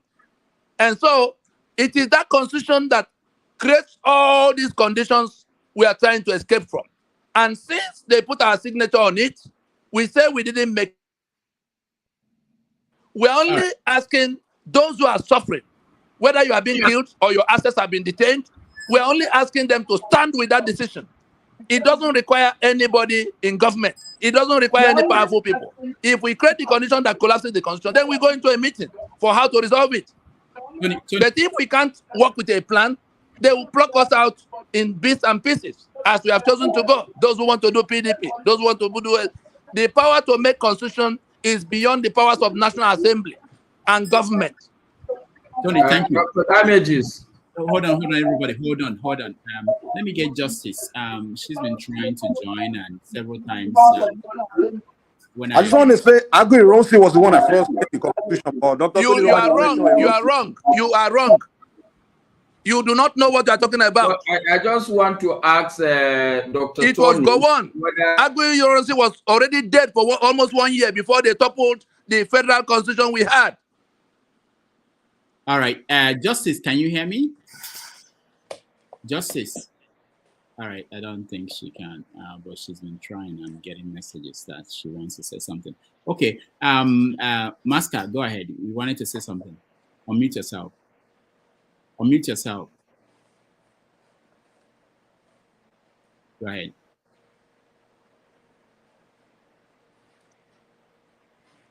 We can't hear you, Masca. Okay, Mike, go ahead with Tori. I think you have a... Yeah, I just want to say, I mean, Dr. Tony, I think we all remember what happened, you know. The constitution we had from independence, which everybody kind of agreed on. I mean, they came together, the different regions came together to actually draft that constitution. And even this referendum you're talking about, referendum was part of that constitution.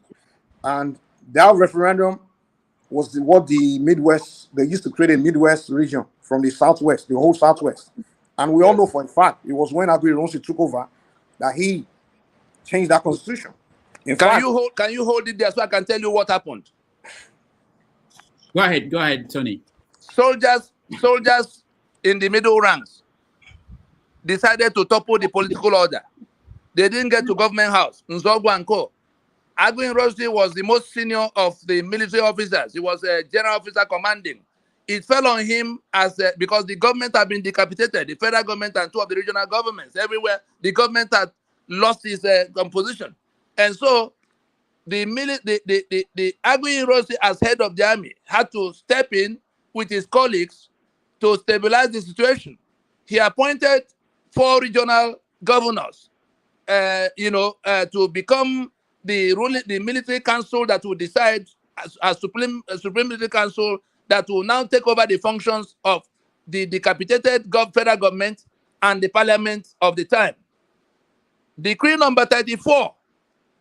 Decree number 34, the one they cite as did not touch the structure of the Federation of Nigeria, because those governors that were appointed still went to their regions and were in charge of their regions. The only thing it did was to create a temporary, governance structure that was now being done by the military in place of the civilians. And the problem that led to that collapse of January of '66 was between the regions and their ethnic, there are all kinds of things that they were dragging. The same kind of thing we see now where one side wants to prevail over all the other sides. It was only in May of 1967, 27th of May, by decree number 14, that the structure of the Federation of Nigeria was tampered with for the first time, where the 12 states were, the 4 regions were broken into 12 states, and the federal government began to take over the assets of those regions. Ironsi was killed on the 29th of July in 1966. The events of January happened.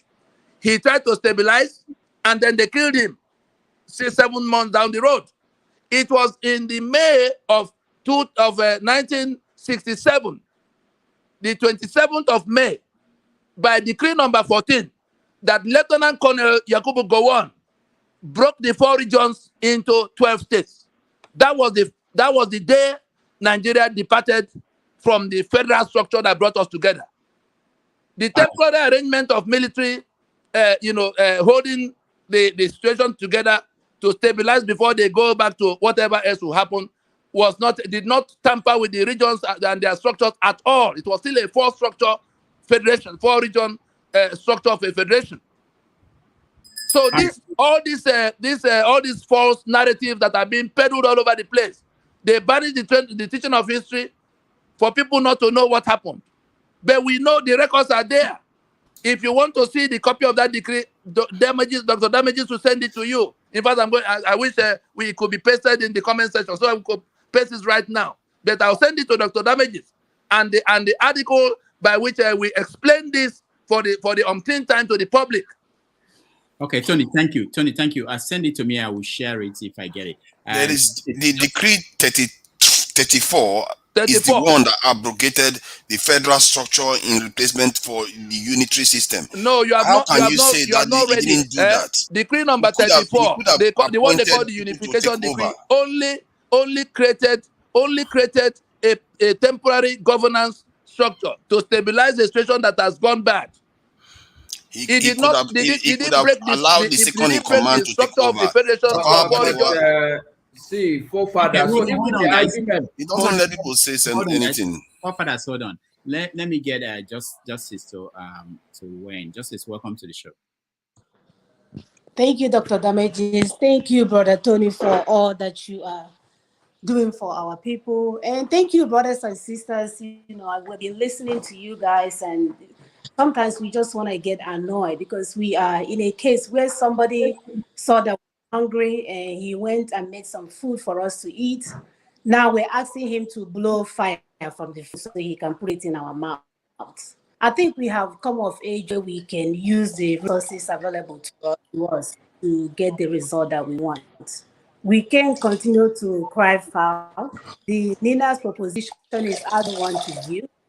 We have so far to make it a bullet point, sort of, for people to understand what we need to move forward. The question that we have here is that are you happy about what's happening in Nigeria? Are you happy to leave your ancestral home to be hiding somewhere in New York or, in my case, in Houston, acting like all is well and hoping that you can go and hang in a cozy hotel for Christmas? We have a solution on the table. We are begging everybody. Not what is the English? We are not in a competition with anyone. All we are asking is for people to and compare it to other ones and see if we are making superior. Our people are dying. We can no longer be in a position where we are saying, oh, it's my turn. Oh, I want people to see me. We are tired of seeing people. We want our people to live a decent life. I don't know what other people want. As a mother, I want my people to be able to sit in their living room, praise their phone and order Uber and pay for it. That's the life that we are looking for our people. So let's stop all this antagonizing and this and that. You're not doing it right. As of this point, I have spent my time to review all the documents in terms of getting our self-determination. Right now, this one offers us the superior argument. If you have something that is more superior than what Ninas has on the table, put it out there for your sisters and brothers to follow. We want to end this madness. We want to be able to enjoy our Yoruba brothers and sisters as a counterpart and not be sabotage ourselves. We want Africans to thrive. We want to stop having war, because every time there is something good trying to go on, somebody will get an agent, and it will be one of us. They will be answering our names. They will come on and destroy what is going on for our people. And our people are still confused about what we need to move forward. People are here talking about Nnadi Kanu. One that hosted Nnadi Kanu when he came to Houston. Nnadi Kanu told me that his plan is to keep this, because everybody knows we have problems in Nigeria. He's not saying anything that we don't know. What are the solutions on the table for our people? We asked him, what is it we need to do? Even to go and lobby Congress, Nnadi Kanu sabotaged it. He refused. He told me that his plan is for our people to get killed like Somalia. Then he wants our land to be reduced to Somalia so that the UN will come in. That was his strategy. Didn't say, what, me? If you are following that POB, I was the one that was announced to be assistant national president, and I refused. But nobody knew why I refused. Nnadi Kanu is not our people. We are not here to be doing oh yeah, Oby Ezekwesili. We have passed that stage. People are dying. There is hunger in the land. We are not going forward. We are very smart people. We are hanging all over the world, helping to build economies everywhere, and we cannot do anything for ourselves because we are busy antagonizing each other, trying to see who is trending, trying to say, we should stop all of that. Go and review the NINA's information. If you have something better, please put it out there. We want the blood to stop. We want the sufferings to stop. We want our children to stop dying at the Mediterranean Sea. We want our brothers and sisters to stop cleaning old vaginas in London, because that's the only job they can get. In our land, it's at old age. But because my brothers and sisters are trying to survive, they are not taking jobs where they are washing private areas in Western world. Let's stop this madness, brothers and sisters. We can do better than this. For the first time, let's put our minds together and decide we are the same way you guys galvanize to do obedience. Let's galvanize to say, as of this time, this is what looks like it can get us out of the hell that we are in and get all the result we desire. Let's work together and make it happen and stop asking questions. Enough of the madness. Thank you. All right. Thank you, Justice. Buddy, the next. Good afternoon, everyone. So, yeah, over time, it's always a kind of consternation for me every time that we have Dr. Nnadi here. They usually say a lot of stuff that is very difficult for people to comprehend. So, over time, you should his approach at times is a kind of it makes us to pushing us away, because this forum for him should be a kind of advocacy forum to tell us what they're actually doing. They've been on it for more than even closing to 20 years now. What progress have they made? The same accusation is passing on people that hold on to power. The same accusation is on his neck too, because he wasn't voted for. People are right there in the National Assembly as of representative. People voted for them. They have the sovereignty of the people. That's why the constitution that is talking about that. Oh, the constitution might be 40. I agree with that considering. Let's assume people that are there right now, let's work with them to fashion out a new constitution. I think that will lead us to somewhere. Rather than say, we want to dismantle everything. If we say we want to dismantle everything, I suggest to you here, it will be like a broken pencil or a broken chalk. Once you throw it, everything will continue to be breaking.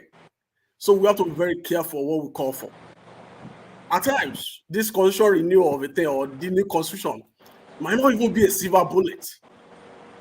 Might not even solve our problem. We could remember the case of South Sudan. They clamor for a sovereign state. What happened thereafter? That's the question we should be asking ourselves. What next? When we broke everything down. Dr. Nnadi shouldn't be the one to come over here and say, hey, there's nothing like Hausa Fulani. It's for Hausa Fulani to tell us that. We shouldn't advocate. The last time I was here, I told them that people is working with. They didn't have that sovereignty, that authority of the people. He came there, a mention of Dr. Professor Banji Akintoye. Professor Oyetola had the sovereignty of the Yoruba people to lead them, to speak on behalf of them, to give them the direction.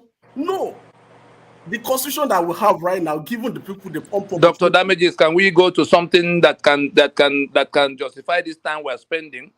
Okay, buddy, can you go to a question? I understand the. And the question is that, for as far as been on it, what progress? How far have we gone? Okay, that's the question. All right, Tony. Okay, we have made no progress. Next question, please. That's the issue. You see? No, we have made no progress. Next question, please. Convince us. Talk to us. No progress. No, next question. The same stake that you have is the stake that I have. Okay, all right, buddy. Thank you. Let's go to Nathaniel. Nathaniel, welcome to the show. Nathaniel, can you hear me? He tried very hard to come in, and now he can. Nathaniel, can you hear me? Yes, I can hear you. Okay, good afternoon. Good evening. Welcome to the show. Okay, thank you very much for having me. I thank Mr. Tony for all the exposition. But one thing I would like to tell every one of us, if we continue to joke with these guys who hijack Nigeria and with their collaborators who own those countries we are staying, and we think nobody is behind these guys. I work with the Shell company for 5 years, at least the last 5 years before I left Nigeria.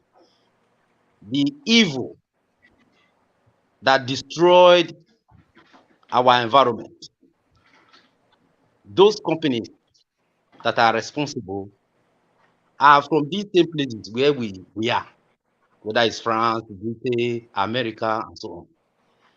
And when we kind of try to find solution to Nigeria problem, and we are a bit soft, we don't want to let them know that we are part of this movement to liberate ourselves. We can never be free, because as we are talking, I think they said Tinubu is not in Nigeria. Where is he? He's in France. So who is meeting with? So the next buyer is negotiating with the next buyer. So how will violence not continue in the south? How will these people are not trying to implement Sharia? Let me tell you, they may be our brothers and sisters. If they are in collaboration with this nation where we are, and they don't want us to be free, it is time we have to engage them. Anywhere we find them on earth, let's naked these people, because the horror they have collaborated with this company, with these nations we are, to make sure that Africans, we indigenous people, will never raise up our head, is too much. And if we fail to do that, we will tell, oh, let us negotiate. There is no negotiation that is going to solve it, because the bottom line is that US, UK, and the rest of them, they are the ones that are behind this, our notorious leaders. All right. They are the ones. So please, every one of us, let every one of us be engaged. We have to free ourselves. And let me quickly make this point before I go. If we think that it doesn't concern us, what happened during slavery and colonization is going to happen again, because once we are old and we drop dead, our children, they are going to continue in America. They are going to continue in Britain. But identity crisis will come up, because there are a lot of racist people that are taking over power around the world. Thank you. Thank you. Mama Echo, you have any question for Tony? I saw you raising your hand. Tony, my question to you is this. If you have the power and if you have the authority today, what will you do for us to actualize what you are bringing in our front? Thank you. So, Tony. Whatever will transform immediately to a transition to solve this problem. For instance, election has happened. Everybody is saying, I won, I won. Some are mobilizing to go to recover mandate. The ones who have been announced are mobilizing to go to be sworn in. Atiku is there drawing his own blood. if we decide to stop all of them, because whoever emerges amongst them is going to swear to defend and uphold the apartheid constitution that make us slaves. And so we can stand on that ground to act together, to say this constitution cannot be basis of any governmental power or authority, cannot even be basis of union. We have to make them see that we will not remain in this union defined by this constitution, or continue to take instruction from people who are drawing power from that forgery of an instrument. Once we do that, it will be a logjam situation that will now, of necessity, have to be resolved by referendums. And if nobody is coming to the mechanism of resolving it, we will go unilateral, because on account of the collapse of that constitution, guns will be in our hand the same moment. For the people who are saying, no, we need gun, the shortest route to having gun in your hand, and we tested it out when we sat down with Autumn. Autumn asked me, what do you say we should do? I said, send a bill to your state assembly. Let them pass that bill, sign it into law, and issue firearms. The constitution that forbade you from doing that is what we have defeated. He did it. You saw when he rolled out the military, the force they formed to begin to defend their people.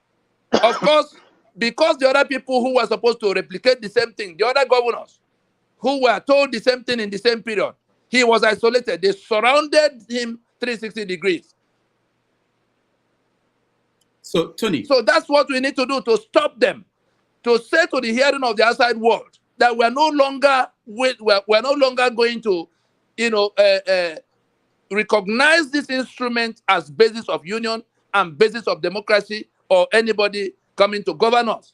If we're not willing to do even that, because it offers us the protection we need from their gun. Tony, let me reframe the same question, but somebody else asked it a different way. So let's say that you have 50 million people following you. We know that this election had only 36 million people voted for these candidates. You have 50 million people following you, and they will listen to you and follow you. What will you say to them? How will you, in practical steps, he says, step by step, this is what we're going to do today, this is what we're going to do tomorrow. How do we get to the ultimate goal that you have? If you have this number of people following you, 50 million people. We have it in black and white, printed, step by step. It is a 16 step material. Tony, hold on. People don't read anymore. This is the country we have, not just Nigeria, all over the world. So you, it is that ignorance. It is that ignorance that comes from people not reading at all. Yeah, I know. If we have something that they need to do, and we have written it down and placed it where they can find it. Tony, do you know? We're taking it to them where we can find them. Tony, hold on. You know why Trump doesn't read prepared speeches and all these things? And he communicates well. I think every leader in today's world, no matter what we think, I write. I know people don't read. We have to adapt, and especially if what you're pursuing is very important to you. So just forget about, you are here and you're talking to, I think we have about 600 people watching in different platforms, or 700. Convince them. This is the question this guy is asking you, step by step. You have people already following you. The issue is not about are people not buying. People are following you. You are leading. What do you tell them? What do you do today, tomorrow, to get to that outcome that you're looking for? Let them, wherever they are, the same way they were shouting about the obedient and PVC, let them stand up where they are and say, we will not operate under this constitution any further. They have to say it to the hearing of everybody, community after community. And the ways and means, all of the details of what they need to say is already in print, circulated. The websites, they can go to at the click of their phone. They are going to see all those things if they choose to come to do what needs to be done. It's in detail. Yeah. Let us reject this so that we can create this logjam and get to so transition. It is in that transition. What else do we do than how we have written it out? And those who want to work with it are working with it. Those who are determined to pursue other things for themselves are making sure that the ones who look up to them to transmit that information further to them are not hearing it. All right. And so it comes back to their suffering will increase to the point where they will go. They know that this information exists. We have to go house to house and tell them day to day what to do when they can click their phone and begin to do it the same way they did about election. Did anybody go looking for them everywhere every day? Tony, the parties, especially the obedient movement, they had groups meeting, they had people they sent out to local areas and they went and talked to people. They didn't do it from a central place. They didn't just write something. And people were mobilized. So is that not necessary? We went out mobilizing people. All right. James, welcome. We went out mobilizing people. We went out mobilizing people before the criminals stepped in, whether they were doing Biafra or they were doing Nigeria to be Igbo president. And it's come to the point where those who believe that those who really want to be free should take what they have. The first step is to say to the hearing of the whole world that constitution cannot be basis of the union. They have to organize the town halls, share the information that will enlighten other people, because we can't reach everybody at the same time.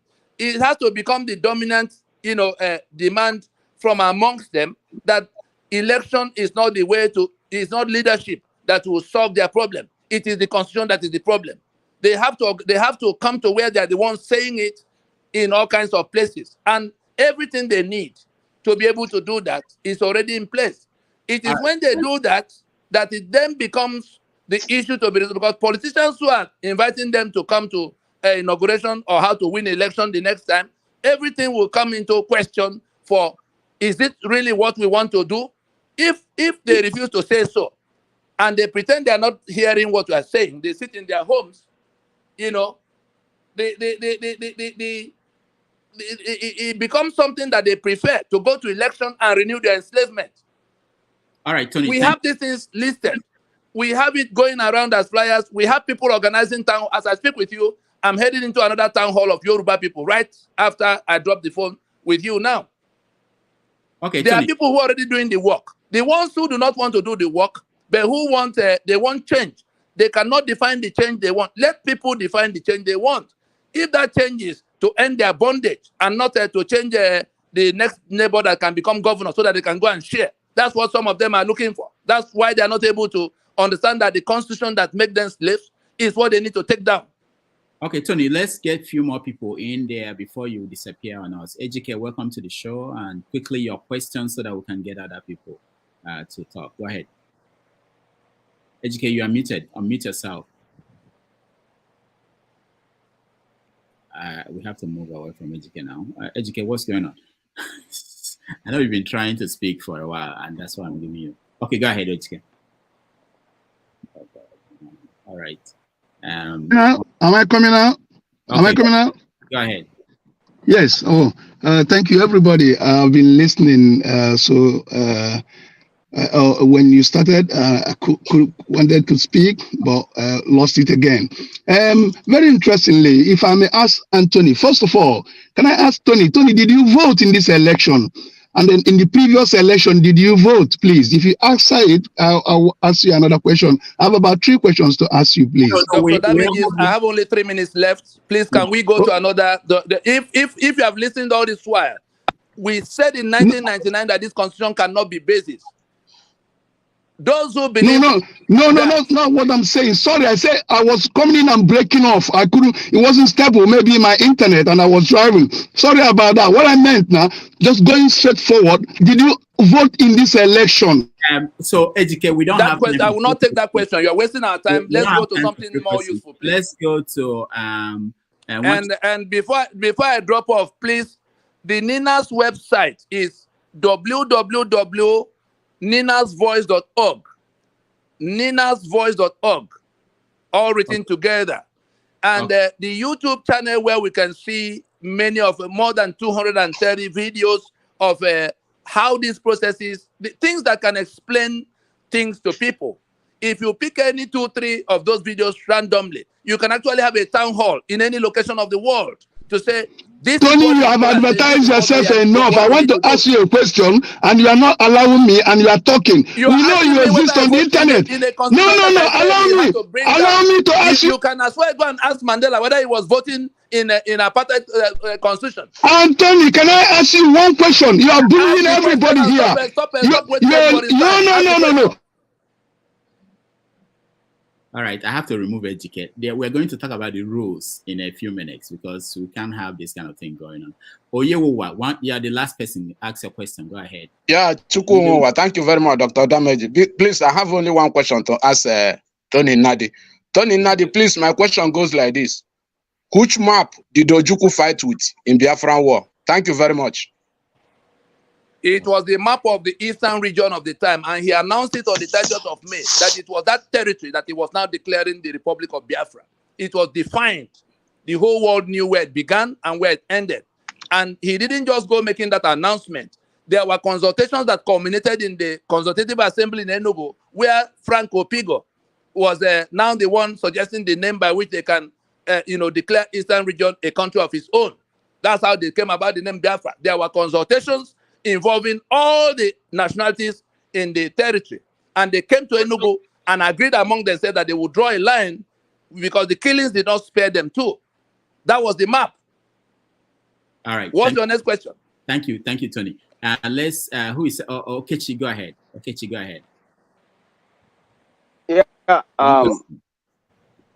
one question. Mr. Tony, why is it that you people who are in the front line find it easy to call leaders of other groups criminals?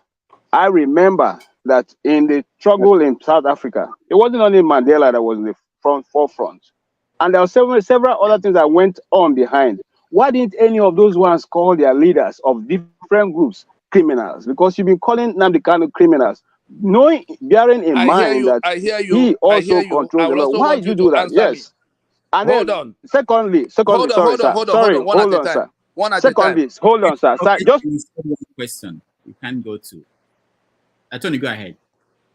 The people, there's no one person we called criminal. If we did not sit down with that person and the person did something that amounted to crime, including shedding of innocent blood,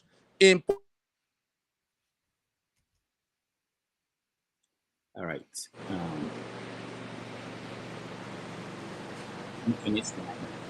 So, Damage, can you allow me to finish my question now if you can hear me? I said one question. You should have picked the one that you liked.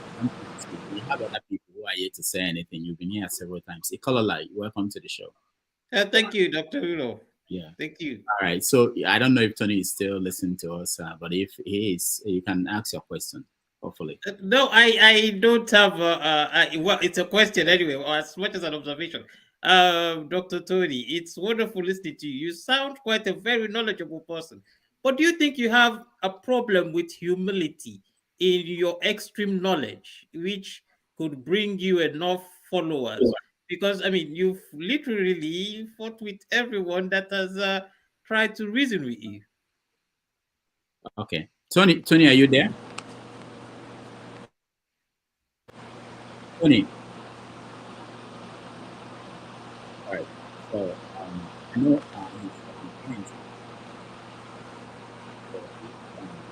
I know can get response. We can't hear you, Dr. Damage. You can hear me? Yeah. Can you hear me? Buddy, can you hear me? Okay. All right. Mama Echo. Okay, Mama Echo, go ahead. What's your question? Tony will try to join us again. Go ahead. Yeah, I think in as much Oga Tony, you have a good cause, but not carrying people along with some of your language is unacceptable. People may disagree with your view, But when you are trying to find solution to a problem, you don't take yourself as Mr. Right and every person are the people that are supposed to.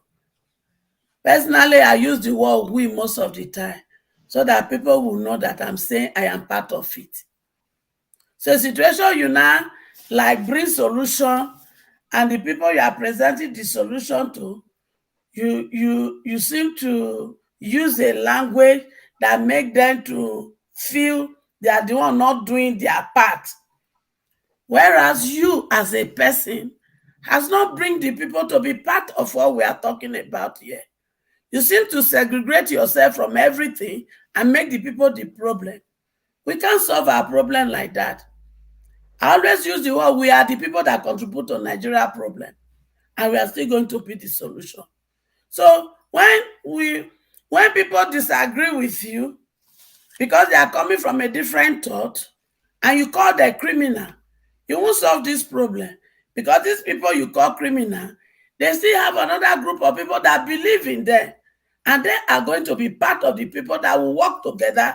So I will say every one of you that have these groups you lead, your group, Nnamdi Kano's group, Samekpa group, Mayegu group, everybody, we have to find a way for us to work together, because we are all feeling the brunt, and we all need to work together to solve this problem.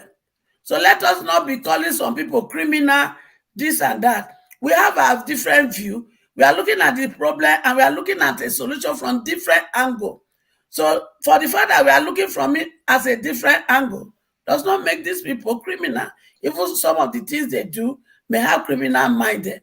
I know most of my children are into Yahoo, but if you see me defended today, you will think, oh, I don't know they do all these things. But the truth is this: we have a problem that we need to approach holistically. And in doing that, everybody needs to be involved. So for all these different group of people you have issue with, I think it's better we humbly bring them together instead of trying to be arrogant in the way we address them. Thank you. All right, thank you. My assumption is that Tony has to go, but let's have a recap of what's going on. His people are watching, and the organization, I know that they are watching, and many of them are here. So, Okechi, go ahead. Okay, now just to complete what I was trying to say, you see, we must come to a place where we are mature enough to be able to handle someone else's view different from ours. And I give an example of myself. Most times I've followed Dr. Damages for so long. He doesn't seem to say good things about Trump. And I'm so one of those who like some of the policies that Trump put forward. I've never for one day say I will not come to Dr. Damages because he doesn't. No, it is his view, and I'm entitled to my own. The same way when you come to this struggle, remember I said something here very important some time ago, that none of these people who are involved in serious struggle for the freedom of people have same mind. You can't be sane to be doing what they are doing. You think Shore is sane to be living in the lion's den? He can go out anytime in Abuja street and not come back? You think somebody that kind of person is sane? Let's cut these people a cheese, for crying out loud. Okay, it's not easy. If it was easy, Dr. Damages, I won't run to America. I will still be there. So those people who are there, they have what I do not have. Okay, they are more brave than I am. I can't come here and begin to call any of them a criminal because I don't know the circumstance in which they were operating at the time they were operating. Not to say that I'm giving them a leverage to become evil and all that. Secondly, now Nnamdi Kanu has been in prison. This is 2 years going. What has become of the movement? Those who say he wasn't doing it properly, those who condemned him and said, "Oh, this man is insulting everybody doing this." Now, have you noticed that since he has not been broadcasting, the movement and every other thing concerning the East have gone down? Everything has gone down. Those who said he wasn't doing it properly, where are they now? Where are they now? Secondly, if that movement he established was not there, I'm telling you, Dr. Damages, the East would have been something else. It's just because of the fear of the Eastern Security Network. And I say it, I beat my chest and I say it, because I was there, I did a lot of stories.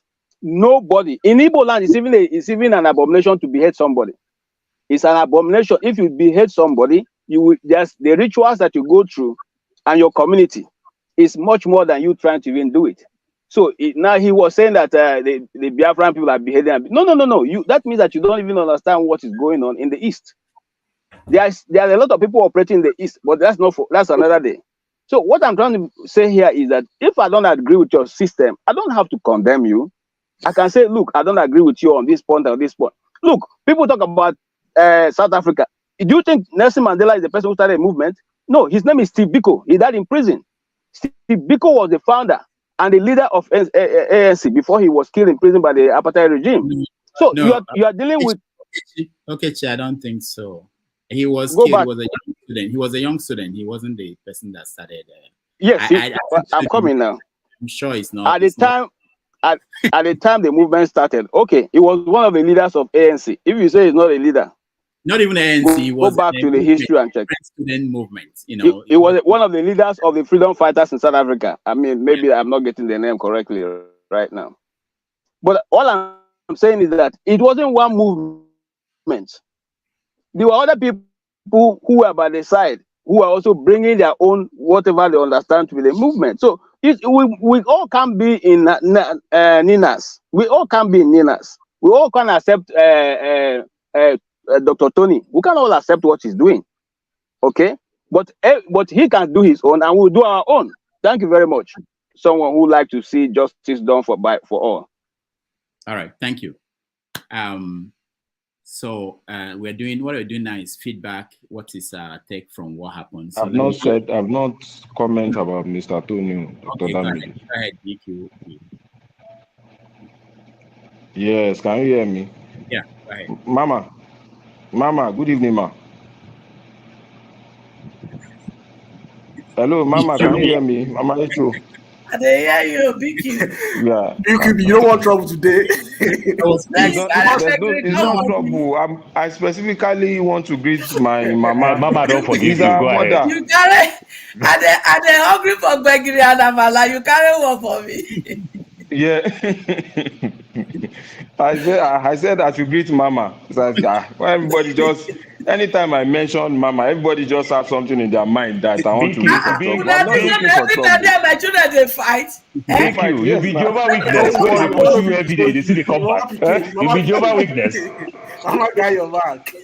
You know, I just listened to my Mama spoke now, and I'm interested. I love her reading the pattern of flow this night. So that interests me. We are together this afternoon. We're on the same page. So that is why you win Mama today. You win her. You win her finish. That's why I just have to jump in to appreciate my Mama now that sometimes one of us cannot be on the same page. We can come across differently sometimes, but we are still the same person. We are still the same Nigerian. Even though some of us have another passport, but all of us we are still Nigerian. You go tell me how I go take talk to you if you make it become my friend to abeg. So I'm just Dr. Nnadi, one second. I just want to use this opportunity to the way Mr. Tony is sounding. If you recall, when Simon Ekpatu was on this program, is similar in the sense that anytime anybody that has contrary opinion tries to make a point, they shut them out. They try to next question. It's like this activist or something. They have some similar something pattern, and which I think maybe that is what my Mama too was into. So that's why when some of us, the truth is, if I really want to restrict that, it's common with the Igbos. It's common with yes. Igbos. Like, when some of us, when some of us, our son, are trying to see things differently, sometimes she start cursing us and making it look as I said, no, it's not like that, Mama. You are seeing things differently. Yes. When you are being inhuman to the death of our people. No, I'm not inhuman, Mama. We are just discussing the reality. No, Nigeria is happening to all of us. You have CM here. Yes. Who is tripping over a niece that went to the store, and you say those kind of things. If you were in his shoe, how will Mama, you feel? But that would not make anybody to start cursing anybody. That's the point. Because then, you are not feeling the pain, and I like people. Mama, I don't like people who are inhuman. Mama, don't make Dr. Damage's show. Your today's appearance on this show was good. It was wonderful. In fact, this is the best I show don't know, so say far. now you they pay me for being good and bad for this. No, I'm not playing you. But I'm just trying to emphasize and make everybody to see that this aspect, Mama, you have really done well. You preach You know peace. the way Baba The way fighted Mr. Dr. Tony. Damages this morning. You know the yeah. Let me I now No, find out to see this. Mama I has don't always need been to fighting me because my position appears to be like as if I'm supporting Bola Ahmed Tinubu. So any position I take, even if it doesn't relate to Bola Ahmed Tinubu, they quickly bounce on me as if I'm supporting Bola Ahmed Tinubu. I made a simple position in our last show about Irrespective that this procedure could have been done in Nigeria, but immediately the tempo on the platform was people condemning Irrespective, condemning him, blaming him. But I just come in to chip in and said, this guy, this procedure could be done in St. Nicholas. There are so many good private hospitals in Nigeria now that they do this thing regularly. That was my position. But that my position seems as if I was canvassing for Irrespective. And my mama again, as usual, start attacking me again that I don't have human feeling. All these things are not about necessarily human feelings. Then I mentioned again another point that there can be a diplomatic way that if it's an American citizen in Nigeria, that maybe the government can. All those points I'm trying to make is appearing to Mama as if I'm defending Irrespective. Not So really, because everything you are looks not like making the same point for ordinary Nigeria. So when no. ordinary Nigeria issue has come No, up, and you never Mama. make this point. No, Mama, the show is have your say. That's what Dr. Damages, maybe Dr. But why you Damages not is the have one your say causing this when it problem. affects the common people? Not only I'm politician having, when it for that you dey I'm, have your say. I'm having my say, Mama. But thank you very much, Mama. Let's maintain this tempo. This tempo is very interesting. Let's try to engage in this format. Then Dr. Damages, maybe you can try to bring the other Yoruba on. I think there's this another Yoruba agitator or similar to Mr. Tony, so that maybe we can engage him too. Who is that? Tell me the name. That one don't dey No, prison I now. know The one some. for London. BDQ. You see the one that you sent to No, Benin? that Is one it dey the one that you prison sent to now. Benin? I don't know if it's. I don't know if it's Adeyinka. Adeyinka, does he say something Adeyinka dey like that? prison now. I think it's in prison. So let He's me. in prison. Okay, that one is gone. That one is gone. So we don't have. Yeah. So we don't have anyone. So we don't have No, we anyone get one. agitating We for get us, one. Yoruba. One man went to Mo. Oh, one man Tomo is not agitating for us, Yoruba. All right. One man went to Mo. It's just another version of Dr. Damage's show. So let me say this. Today part of what may be going on is that today we are going to announce rules and guidelines for this platform. So we're waiting for Mr. Show. Whenever he's ready, he will come and announce it. There's a panel of moderators and other people who drafted something that will guide us. So Mama H.O. is already preparing for the new guideline, and she passed the test today so far, I think. But absolutely, Doctor, you make mistake. Doctor, you make mistake. You would have put Mama H.O. part of the panel. You make a very big mistake. So that we will not discuss her for the other room before coming out. Before coming to the open platform. No, maybe they leaked information to her. I don't know. I don't trust all those moderators. Maybe some of them. No, the truth is this. Before I came to this show today, I have a meeting with some of my staff, and everybody was giving me their different name when they don't give me. Now they say, everywhere when they go, now they give me title when they pay for. So I don't call everything that they call me now title, free of charge. Dr. Damage, you not get title, reach me. No problem. So let's quickly go around and no, on a serious note, every day you learn. Hold on, Rachel. Let's quickly go around and get your take on what just happened, so that we can move to the regular topics. Christian, go ahead. Yeah, Doctor, can you hear me? Yeah. Okay, sorry. Yeah, my take on Tony Nnadi, I've actually followed him for quite a while. But it seems to me, it comes across as somebody who thinks that all he does is good, and every other thing that the other people are engaged just the wrong thing. And he doesn't seem to answer questions. You know, a number of questions were thrown to him. He never tried to answer them. And again, but the things he talked about the Constitution or some of the historical issues are correct. But it's also part of the problem of Nigeria, because Nigerians think that the problem is just the Constitution and the and leadership, but it goes way beyond Constitution and leadership. Actually, a lot of people think that that Constitution or the First Republic was truncated by the military. I come to have a different thinking about it, because if Nigeria was practicing a constitutional democracy and the Constitution was somehow suspended, then anarchy was brought in. And so, you know, if you look at it from the EZO blackboard, I don't know if you know what EZO is. When I was studying in primary school, they had EZO and blackboard, and I look at the EZO as the EZO that with the 3 legs and then the pin as the constitutions that united to form the federal constitution. So if one of the leg is removed, which was what actually happened, or what Tafawa Balewa did, so he introduced the anarchy that swallowed Nigeria or truncated the First Republic. But it seems that we don't go beyond just what the white man said, that the that the Nigerian constitution was truncated by the military. We need to go beyond that. You know, that's my own thinking.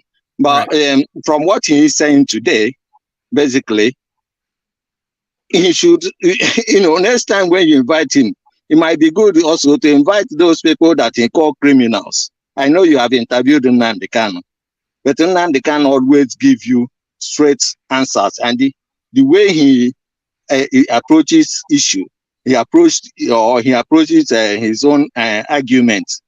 We tell you that he understood what he's doing. You know, as one Tony Nnadi, he is just one man squad. That's what I think he is. All right, thank you. Thank you, Christian. The reason why we do this is that one is that our guests could come back later and watch it and get feedback from people. Yes. Because it's very important that they hear what people think about what their performance. And also there are people are watching, everybody, people have their own people, so they can pass across the message. All right, let me go to Ebere. I'm sorry, I don't think you were able to speak. I don't know how that happened. I know you've been here for a while, but welcome to the show. Go ahead, Ebere. Can you hear me? Unmute yourself. Am I coming clear now? Yeah, good. Go ahead. Okay. Good evening, everyone. Yeah, nice to have you. Dr. Damages, good evening. Yeah, nice to have you, man.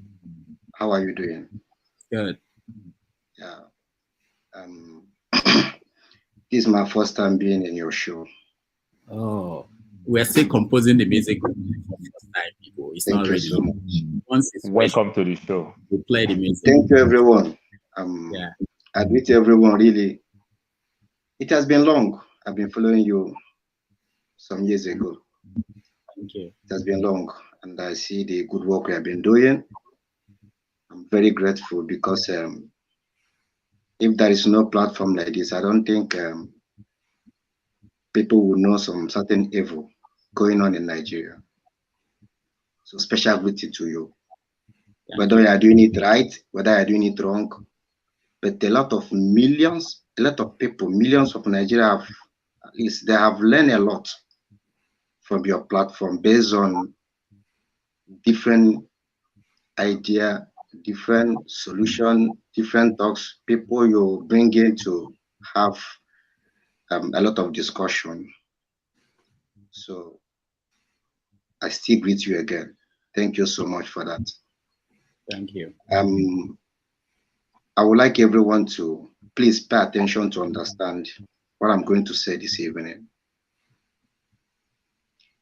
Let me just say this to Mr. Tony Nnadi. Yeah, it's not an easy to be talking against maybe revealing some certain evil going on in Nigeria. I appreciate him based on he can speak out. But the issue is that let us see this thing in a way. When you look at all these people, all the people in this platform, many people have been condemning what Mr. Tony has been saying. Mazen Nandekali is a criminal, he said this and that. Now let us look at this in this way. For example, we call everyone, oh yeah, let us vote. Tony Nnadi, Mr. Tony Nnadi, Mazen Nandekali is getting it right. When you look at all the opinion going on here, Mr. Tony has been voted out. Now he needs to ask himself a question. Is he getting it right or is he getting it wrong? I have appreciated him based on what I'm doing. I picked a point for one of our brother here. He said that there is no freedom fighter that is pure genuine. I think what I mean by genuine is that it's not an easy task. So in a parable in Igbo language, they said, if anyone open his nyash, you must see shit. That means I, you, everyone in this platform, nobody is 100% perfect. But if somebody like Mazen Nandekali offered and sacrificed everything belongs to him, including his life, to do this, and when you look back, you see the kind of energy, strength people are giving him. Go on, we are with you. Mr. Tony needs to understand that aspect is mentioning Mazen Nandekali is a criminal. He get it totally wrong. Let him correct his mistake. Now, I will debate a little. I would like Nigerians to understand what is going on. Everybody should pay attention, please. If you go to Imo State, when you look at the history in Imo State have suffered a lot. I said this in a platform to Mayegu, and I want to repeat this here, so Nigerians will understand what is coming to them.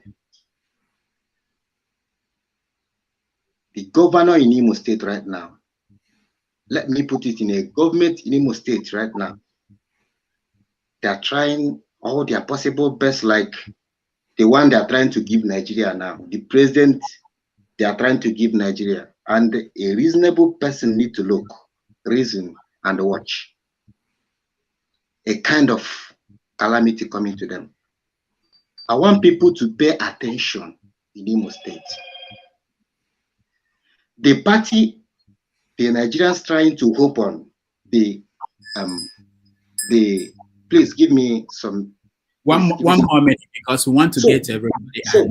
The point I want to give, the party Nigerians are trying to hope now, like Labour Party, in Imo State, where you go deep and see what is going on in that Labour Party, it has been hijacked secretly.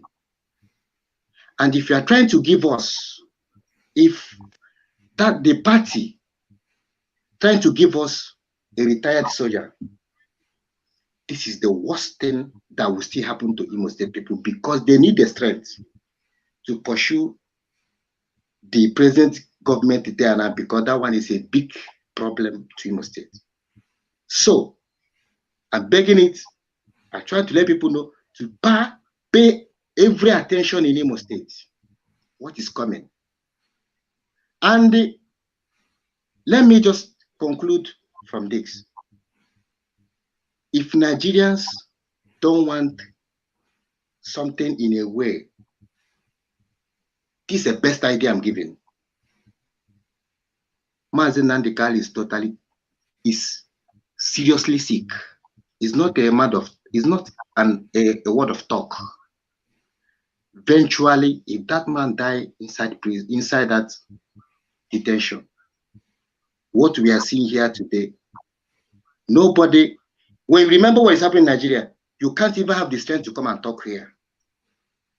As the obedient are trying to do what they are trying to do, let them focus to release that man. All this long adjournment, it may warrant the death of Mazi Nnadi Kanu, but my prayer it will not die. All right. Thank you. Thank you, Barry. I thank you. I thank everyone in this gathering. I greet Nigerians, and I want to greet you specially, Dr. Damages. And please, I had some certain talks, but it's not something I would review here. Some people are trying to criticize you in one or two ways, but I tell them something.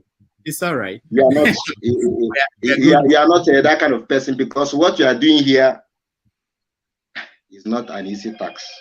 Thank you, Bella. Let's go to. I have a lot of things. To reveal about. But hang on. We can come back to you next. Let's go to Paul. Paul, go ahead. Okay.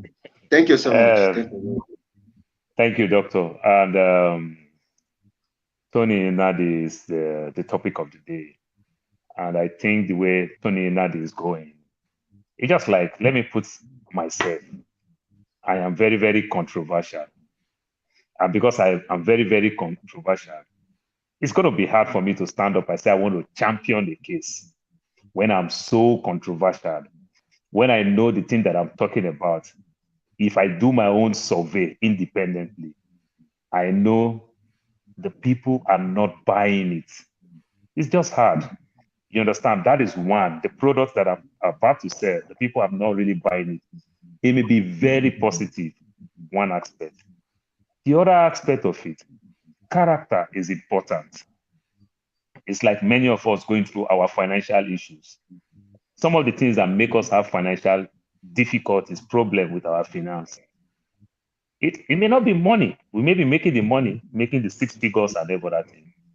But character towards your funds. If you don't have the good character, how you manage money, money will go. So it's not math that make you don't know how to manage your money.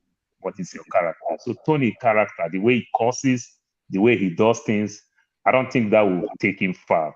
That's not how to do it. You have your own. Everybody have their own. Go and sell your products that you can find a way to sell that product so that people can buy the product. And if you want to be somebody like Showore, criticize and stay there. Like me now, I can criticize. I'm not ready. I do so many things from where I come from, particularly where I live in Lagos. And my parents relocated back some 22 years ago. That makes me started going to my country home. Because of that, people started knowing me. I also contribute my little. But I know, no matter anybody tell me, come and run for councillor. I don't throw away money. I know. I don't throw away money. So Tony Nnadi did not understand what he's doing very well. He can criticize the government because it's a good thing to criticize the government. It's like the fourth realm of the government, the watchdog. That brings checks and balance of the government, which is a good thing. But say you want to sell this product with the way you are going and with your character, you are not going anywhere. You are just wasting your time. It becomes figment of imagination. It is what you think, you sleep, you dream, and you wake up. It still remains the same. That's all I will say for now. All right. Thank you, Paul. Ikolala, you are next, I believe. Right. Thank you, Dr. Rudolph. I actually came in when I listened to Dr. Tony, as you guys call him, for a long time, and I realized that what Paul has just said, he is making a very big mistake there, but it's not peculiar to him. Yeah, I have noticed most intelligent people sometimes are frustrated by the least intelligent of us, such that they get angry at suggestions that doesn't they think you should understand. And we can see this most times in, because if you look at your best way of researching this is look at the best science program on YouTube and look at the number of view. But look at Big Brother and look at the number of view. And it has nothing to do with Nigerians. It's anywhere reality shows like that are hosted. The views are higher than programs that are quite knowledgeable. So people they want to be entertained, they want to enjoy. So he has to find a way of adding that to his message. But if he has done that for over 10 years now and he is not getting the number of followership he wants, I think he should start looking at his method rather than being frustrated at the people. So that's what I wanted to tell him before he left. All right, thank you so much. I could sense that frustration too. Triple Man, welcome to the show. Triple Man, can you hear me? All right, it doesn't look like he can hear me. James, welcome to the show. I can hear you. Oh, okay. I hear you. Okay, good. All right, go ahead. Can you hear me? Yeah. Can you hear me? Yeah, All we right. can hear you. Go ahead. All right, thank you so much for having me on your show. I've known you from the days of the Harry Potters and the rest of it anyway. I'm happy. Thank you for the good work you're doing anyway.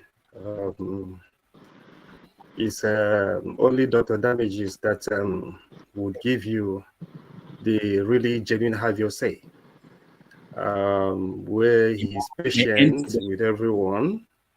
And thank you. I've never seen that anywhere in some shows. In fact, the presenter will do the more talking than the people invited. But Dr. Damages is the only one who give you the opportunity to really express yourself the way you would want to express yourself. And thank you for that. We shouldn't take advantage of that. I can see also you have built a very beautiful family congregation here with regulars. Well done. Anyway, to what I want, to my contribution, Tony Nnadi has a cause, but with a mixed narrative. And you could see that almost everyone, virtually everyone, is really on the other side of agreement with him. And especially when it comes to the issue of other people's struggles. With regards to Nnamdi Kanu's issue, I wanted to say a few things to him while he was here. Nnamdi Kanu lost everything, in the sense he was calling him a criminal. And I think such kind of proclamation should be guided next time when someone would come. And you're saying, my point is this, you're saying, Tony Nnadi was saying that Nnamdi Kanu is a criminal, a man who has lost virtually everything, for his struggle to free his people, a man who lost his parents in the process. His parents died in the process and were buried. And he was attacked in his own, we all know, with 28 men dead on that day. And you still have no heart or empathy to look at what he's gone through. And you are saying that he's a criminal. And you could see that right now, as we speak, Nnamdi Kanu is languishing in prison. That's still a criminal. And I kind of like the question someone was asking him. If he's a criminal, why can't you now bring evidence and help Nigerian court to prosecute him? And he just dilly-dang on that particular question. So A man who is a criminal is in DSS custody for over almost 2 years now. Second missionary journey, the first one was almost 2 years before, and he is a criminal. And and this puts a huge question, as to why people are living ninas. People are living ninas. People, no matter whatever reason he was trying to give, a lot of people are living ninas, according to him. Again, in numerous occasions, Mazi Nnamdi Kanu has called for referendum. Tony Nnadi is calling for referendum. Nnamdi Kanu has been to United Nations. We all know that, and he's refuting it today. Tony Nnadi claimed he had been to United Nations. The same thing with the European Union. And Nnamdi Kanu is asking for referendum. He's asking for referendum, and yet Nnamdi Kanu is seen as a criminal in the side of Tony Nnadi, and he himself being a free bird in Nigeria, without anybody disturbing him, But I know that, as we all know, that a freedom fighter has only 3 destinations, and he must choose one, which we know is prison, is exiles, is grave. Tony Nnadi should tell us which is his location. Thank you so much for having me. All right, thank you. So just to hurry up this process of review or feedback, let's keep it to 2 minutes, everybody. Just 2 minutes so that we can quickly go around. Buddy. Oh, thank you. Yeah. Like everybody has said, let me make my own contribution to on the issue of Linux. I think Mr. Nnadi Mr. Nnadi is suffering from the hangover of military. So, he lacks decorum for civil conversation, and he's not a Democrat. He didn't allow plurality of opinion, He believes that all they have, not just like tolerating volley, he might be knowledgeable. No matter the mountain of your knowledge, you should see from other people's perspective as well. So, because that will really help him. That's why I asked that question. He has been on it for a very long time. And if you look at his age then, if you look back and look at his look then and his look now, you will see that a lot of water has passed under the bridge, and he hasn't achieved so much on the issue of, because he's so biased the way he's pushing it, and he's even not sincere with himself. And the most toxic thing about it, he has skewed knowledge of history because he wanted to push a certain narrative. He has been to so many places talking to people, the way he said those things to people, and immediately he touched about the foundation of the country, which is the Constitution. People quickly buy into it. Immediately people see back and reason over it. They take their back. He has been to Ade Farasi, he has been to a lot of people. That's the issue. He should sit down one day and reassess himself. I think if he reassess himself, he'll be able to determine whether he's really making progress or people are really buying into it, or why people are not buying into it. Because my suggestion to him was can we make do with what we have? You're talking about the people. And the people as well, democracy is at the center of the people. So if people like Obi can go out there and canvass for vote within a very short time.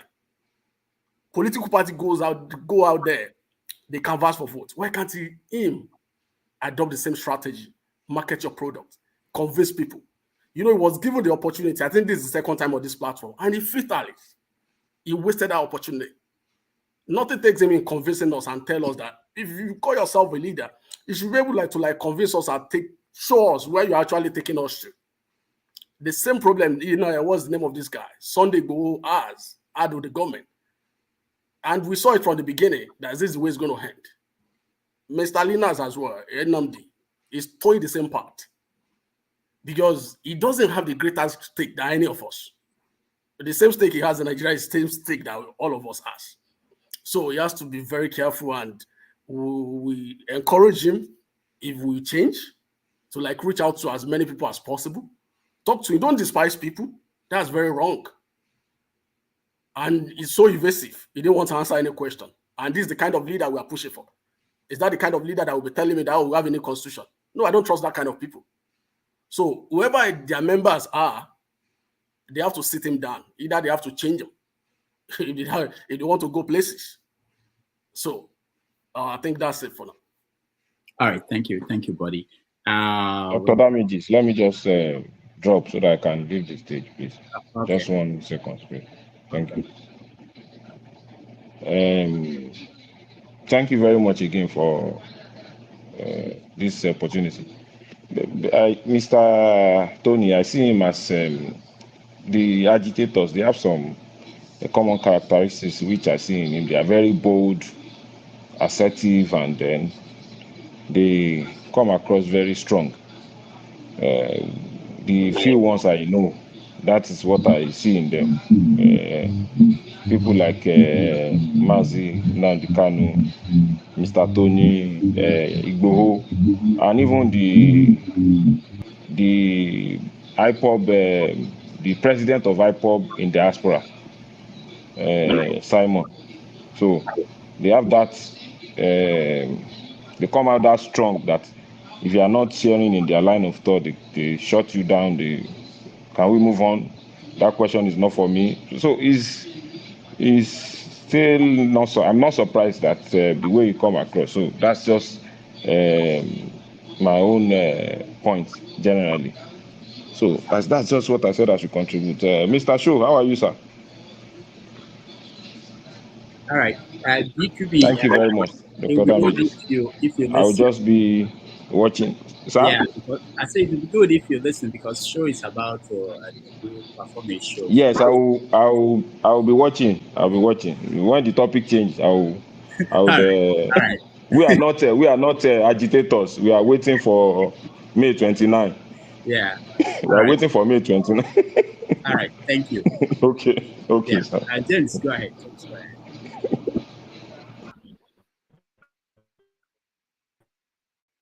James, go ahead. Unmute yourself, please.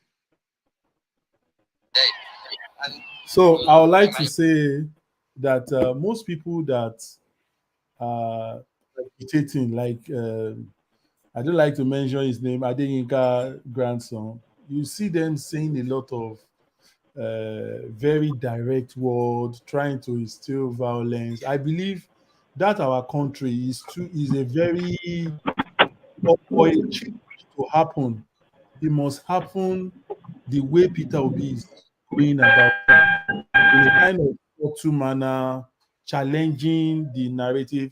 I'm not saying he's a saint, but given Nigeria, in Nigerian context, he's doing it the right way. And he's emphasizing the fact that you can only make change, using this subtle method by constitution. All these other people, even Mazi Nnadi Kanu, most of the time, I find it hilarious though, the way he normally talk. He will abuse this, abuse that, and even Adeyinka grandson, the way he talks too, he's always talking about violence. If he has gun, he will shoot Obasanjo. He will anybody that is agitating for good governance should remove violence. Violence should not be part of it, either verbal violence or physical one. Those are the things that is peculiar to them. I know some of all these freedom fighters, they tend to want to do that. Mandela is a clear example. He was leading the action part, the youth, and he became a change man in the prison. He kept on forgiving everybody. I remember this Adeyinka grandson one day, he said he was abusing everybody. He's going to shoot this, he's going to shoot that. That is not the way forward. And even the way he attacked the Igbo, I don't like it. The problem is not tribe. The problem is not segregation. The problem is this elite that have gathered together to make the masses poor. People should understand all these things. What is happening in Biu is what is happening in Anambra. Some people corner everything, and they know themselves They give themselves stuff. So that's just what I want to say to this thing about this man that came to talk. I saw the way he was talking anyhow. You cannot win this battle with violence because these people, they are well-rooted. The elites, they are well-rooted in everywhere. Thank you. Dr. Damage. It's nice making my contribution. Thank you. Thank you so much. I appreciate you. Let's go to someone who is in Nigeria, I think in the dark. That's my Victor. Welcome to the That's how we know it. Don't worry. Dr. Damages. You want to have me? No, you want to have Nigeria. Remember, we are all Nigerians. I know that about it. I know. Say you sabi me. Now it's on the video, so. I know. I just. Okay. Thank you so much. Good evening, good morning, good afternoon. Over here is evening. All right. All of us, you've actually spoken well. You know, our agitators, I have issue with them. One issue I have with them is that they have good intentions according to what they professed before us. But unfortunately, the manner in which they go about it has always been the problem. And anyone who comes out as an agitator should realize that he is coming out as a teacher. And the people he has come out to convince are like the pupils or the students. So you have to make yourself to be on the same page. For instance, even Jesus Christ, when he came down to save humanity, he came down to really understand the problem of people he cared for. Having listened to the guests that came in, he has issue with humility, and he's not the only one. All of them I've known, starting from the days of Wazirike, the Nnadi Kanu, they have this problem of being full of themselves. You are coming to people to encourage them to. I mean, you have an idea you want to sell to them. You end up abusing them. And somebody rightly made mention of politicians. These politicians, we look at them somehow, but when you now come out and begin to attack even the people you are trying to solicit for support to actualize the purpose for which you have come, you keep despising them, just like the man will just attack anybody who asks a question.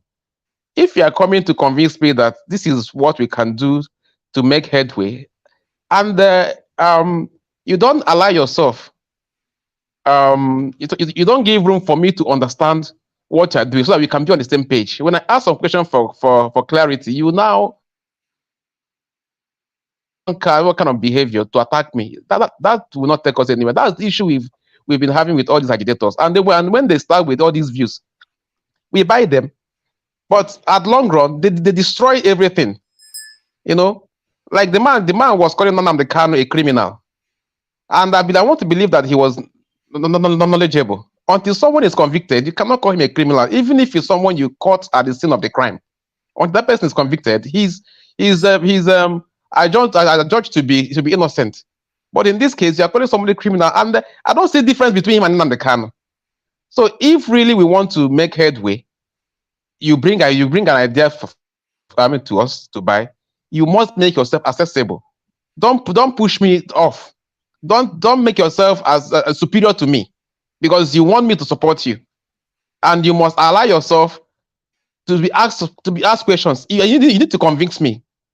And I didn't see any conviction, despite the fact that he has beautiful ideas. What he said is on point. That's what that's what we are suffering. All right, thank you so much, Victor. All right, we can go through with everybody. Can I just add something to what he said? He says quite a lot of things that are just wrong. Actually, I don't know how to call it inaccurate. Just wrong. It's just not true. He said Anthony Rossi didn't this create a unitary system. When I just pulled out a document, that the actual photocopy of the document showing the gazetted decree, this is something he should know, and yet he tells his people something else. And when Nigerians, I don't know when we are going to stop this thing. We should stop listening to these people. They are there to stunt our knowledge of the truth. They come on, they tell us things, because if they say they care so much about their people, they will check the facts of what actually happened in history and tell their people the truth. But why is it that you have so many of these people showing up saying stuff that is completely inaccurate? They will say Fulanis are dominating the country completely when the South is more developed than the North. Things that are clearly inaccurate and nobody challenges them. Do you know, I'm just looking at a document that Aguiyi Ironsi had to pass because Southerners were mocking Tafawa Balewa that was killed in that coup. They were releasing songs. I can't believe our people. Some of the lies people tell each other, it's unbelievable.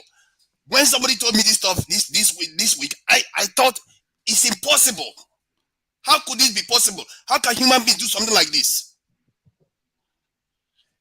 The first head of state of Nigeria, Prime Minister of Nigeria just died in a coup. People were releasing songs. Releasing songs. People of other extractions of the country were mocking fellow Nigerians.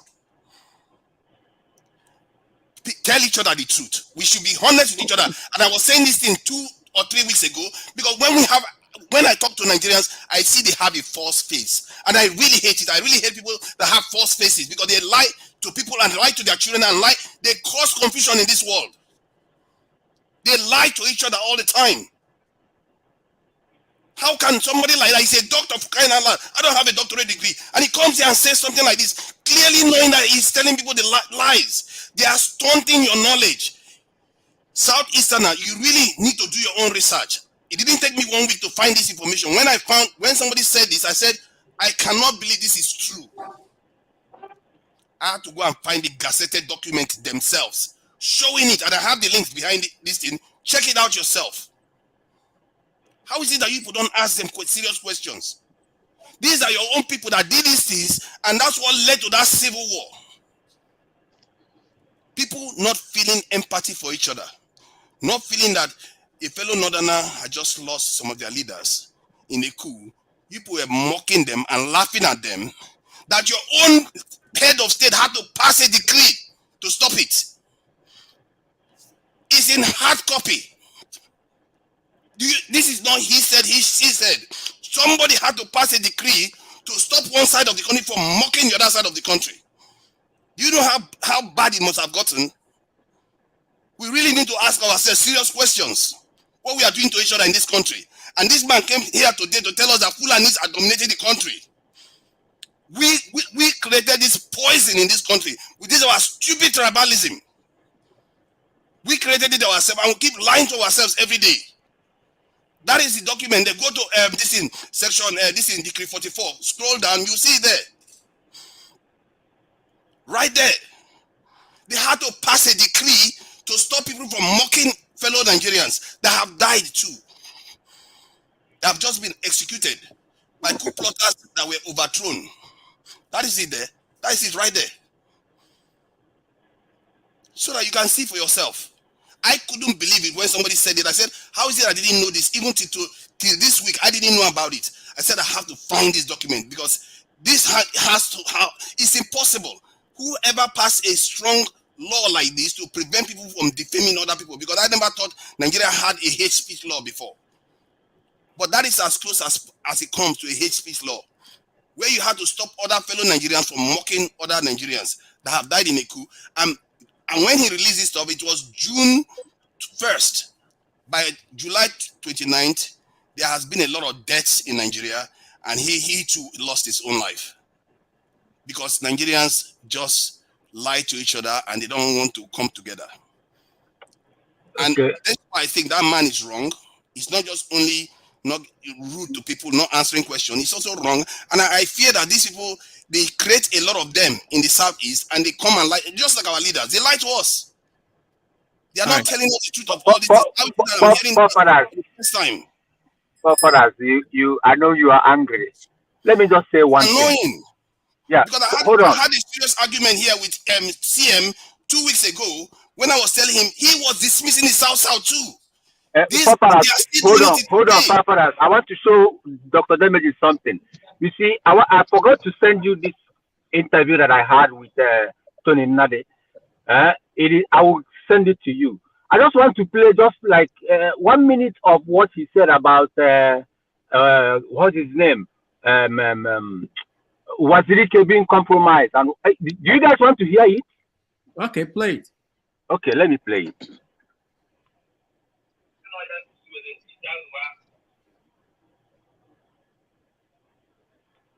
Hold on.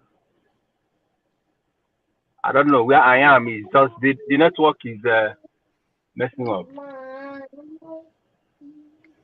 Hold on. It's my.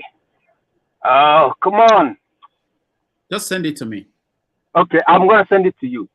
Okay. So he said that Wazirike was compromised.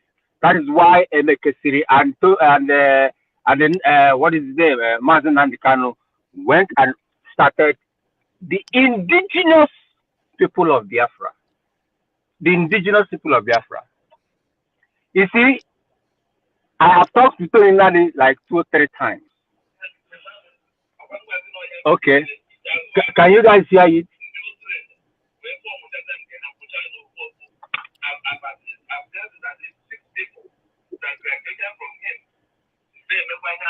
But he's compromised.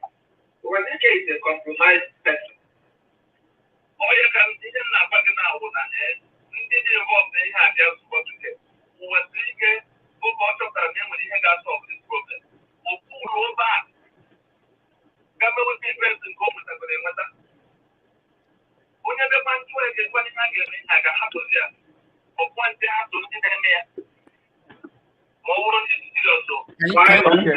Can you summarize what he's saying?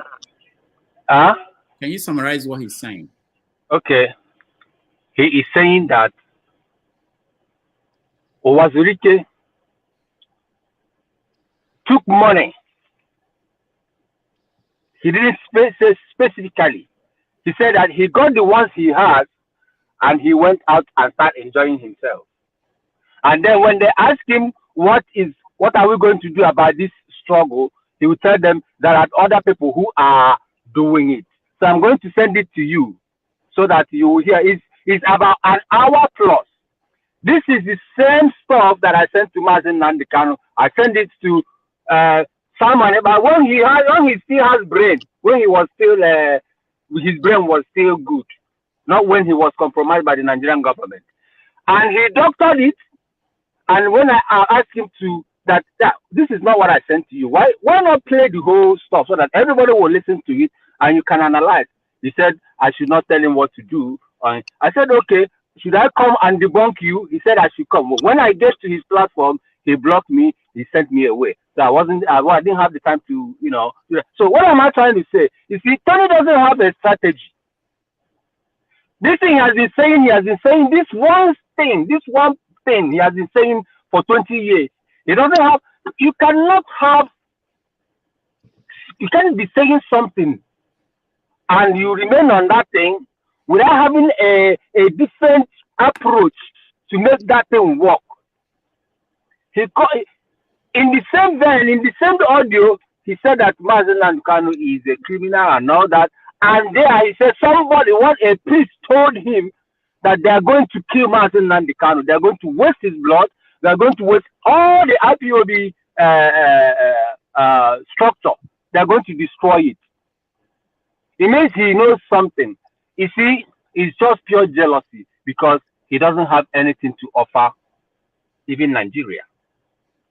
So when you come to the issue of what he's saying about the constitution, I agree with him in some certain areas because I have been saying it. This constitution is horrible. I know it's like a thread that was a noose around our neck. Until that noose is taken out And then every ethnic nationality, what I'm talking about is not Igbo, Yoruba, every ethnic nationality in Nigeria must have at a point, must have to come at the table of brotherhood and discuss a way forward. Are we saying as Nigeria good and fine? Far more better. We rebrand Nigeria that is normal, not abnormal. Because from what forefathers have said now, he's bitter. But when you go back before the incident of that queue, you will discover that one side of the eye has been at the receiving end of every hate in Nigeria up to today. And that one eye has been saying, give us a referendum, let us renegotiate this country now. They said no. Allow us to go. They said no. So what do you want to do? But remember, if there is anybody or any ethnicity or any group in Nigeria that wants one Nigeria to stand and have paid the price, it is the Igbos. Really, take it or leave it. The Igbos have paid the ultimate price with their life, with their blood, with their livelihood, with everything they had. So nobody should take that away from the Igbos. But what am I saying? Tony Nnadi should stop coming here and running rigmarolling. He can't. If you ask him questions, he will not answer. Every question that I ask him here, he will dodge it. And when I put it to him, he will say, no, it's not like that. But how is it? He will tell you, I will give you documents. I said, okay, give me documents. There's something I wouldn't want to say here, but I will say it. I will say it to Dr. Damages. He mentioned one particular individual, and I said, okay, do you have a document that shows that these guys are criminal? Do you have the document that said? He said, is there in the internet? What is internet? I have searched and I've searched. You have none, and you are calling these people criminal. Come on, guys. We should stop listening to Tony Nnadi. Thank you so much. I'm going to send those clips to you. You listen to it, and then you do your justice. I'm very happy that we are. See, Dr. Damages, if we, all of us that are coming to your program here, if we can begin to say, let every ethnic nationality in Nigeria come to the table of brotherhood and renegotiate Nigeria, I think we are going to make an impact. Thank you so much. God bless you all. Thank you, the priest of peace. Doctor, let me say something because I've been. Yeah, I think. let me go to Janaba. Oh. No, doctor, don't do this. Doctor, don't do this. I have been here because if you do it, I will just pull out. If you do it, I'll pull out. This young man has come in and talk. I shouldn't have talked. If you do it, I'll go get away and I will be watching online. Because this is not Dr. Abba, who is Dr. Abba is just like me. He can't say anywhere you want to go, let him go. I'm here, this is my turn. That is why Nigeria no good. I will talk. Okay. All right, hold on, Janaba, hold on. So what I wanted to do initially actually was just for the people who are here to say something to just weigh in, because we are too behind in time. And that is why I have stayed long. Matt and Janaba, you are the only two people who are here to say anything. So Matt, okay, go ahead. You came before Janaba. Go ahead. Good evening, everyone. Good evening, my people. Good evening, Dr. Damages. I really appreciate this time that you have given to me. I wish you are going to still give me the time that you have given to anybody, because I don't want, when I'm talking in the middle, the bell will ring, because a lot of people have been talking and they have been talking so long. Okay. Now, I want to start from our brother Tony Nnadi. I want to appreciate his work because it's not easy. What he's doing is good. But I want to still tell him that he's afraid of going to prison. He's afraid of sacrifice. You know, he comes each time he wants to sell his ideas. He wants to bring in our brother Nnamdi Kanu. Nnamdi Kanu is baby. Nnamdi Kanu is a man standing for all Igbos, and which every one of us knows about that. He has paid the sacrifice of, losing parents, losing loved ones, and, keeping sacrifices still in the prison. I don't know why his name keep coming up when they talk, they say he's a criminal, because I've never seen federal government holding someone who loved them in the prison. Because if he's so much, a criminal like the way they call him, I'm not sure that the federal government will hold him in the prison where he is right now. And Dr. Tony Nnadi should also know that the way I take him is the way I take the other of our brother, which I don't want to mention his name. He's already lost because he has joined the queue. He come out once in a while when he feel like coming out to speak, based on he has taken something, from the people who always know how to bribe. But I want to say to myself and to forefathers, listen to me. What I'm going to tell you now. I don't know your state. I don't know your state. I don't know your whether your tribe. But when you talk about the Southeast, the Southeast, man, you should know where we are coming from. These people we have come a long way. We have paid the price, both human sacrifice, material, whatever you can name, we have suffered in that country. So when you see any of us sounding the way we are sounding, is because we want to get ourselves out of the hook, which has been on our neck for years. You should understand it, because if you're an Igbo man, I think you will be the worst. Even the way you are sounding, you will be. If you're an Igbo man, you will even react more than the way we are reacting. But I'm not saying that everything that we do is perfect. But at times you should understand us where we are coming from. You, as a man, you were in Nigeria when they killed Igbo pregnant women, they bring out their children, put them on top of the women, almost thousands, put them on the train. Do you know what they did to my father in the north, who had become a limited man in the north? Do you know what they did it to him? Is it because someone doesn't come here to lament? You know what they did to my father? Is it everything that someone will come here to be shouting? Do you know I am his son, and I heard everything they did to him in the north. He told me, this is a man that has he has made it. A day like this, they crush him, and all the things that he put in the bus to take to the east. The Hausa man that was supposed to drive to the east took all those properties and left my dad with nothing. And sometimes you people, you come here, you think that we are just here talking because we are talking. We are talking because we have suffered it.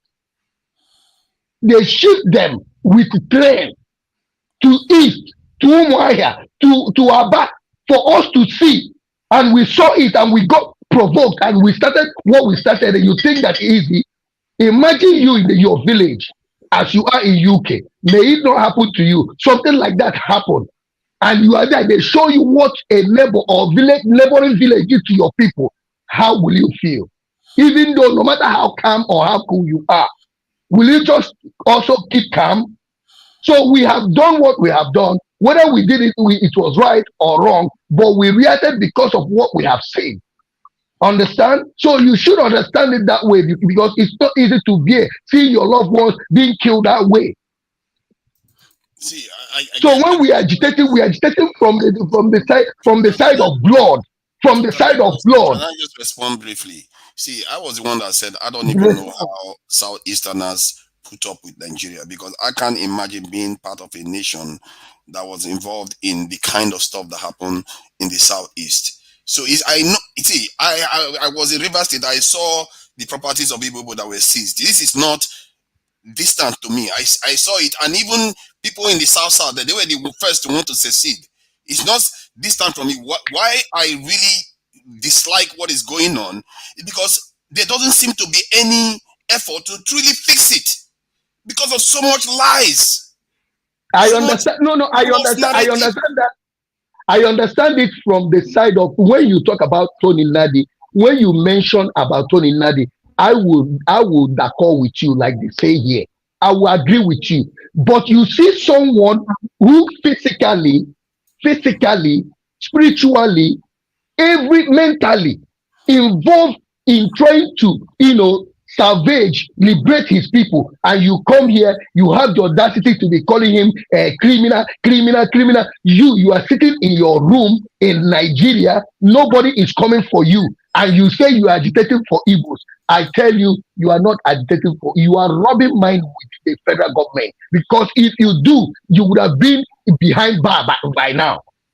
Do you understand what I'm saying? So what I'm trying to say is that when you see people agitating, I've not come here in this show to tell you that this Biafra war affected me personally. But I'm telling you, affected my father, the one that had me. My father, he affected him. I mean, both, because I don't know where would have been. I'm telling you what happened. He escaped his life. Because he's a yellow man. When you see him, you will automatically know he's an Igbo man.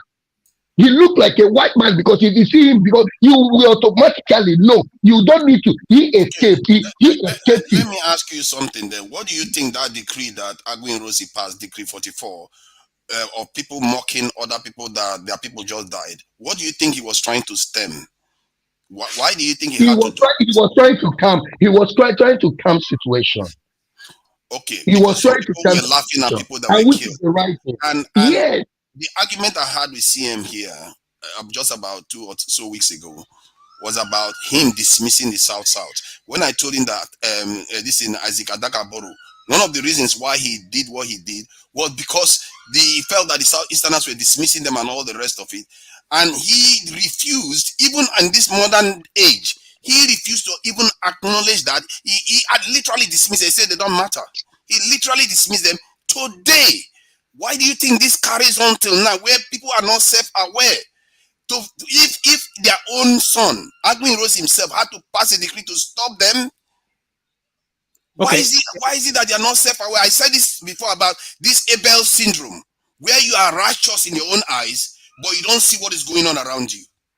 All right. And let me say the final word. Forefathers, I'm not, if you watch the way why I'm trying to say this, because I have heard a lot of people on this show say things because of when they come in the side of talking about what caused the war and all that, they think maybe it's because Igbos, they just want to be the way they are, or they feel like they derive joy in speaking the way they are speaking. No, it's because of what they have seen. It's because of what they have seen. So Nigerians should accommodate this, and that is why we, our brother who just speak before I came in, said something. Let's dialogue. Everyone has been affected, both the north, both the south, both the west. Let's just come together and think and say the things that we want, we need to move Nigeria forward.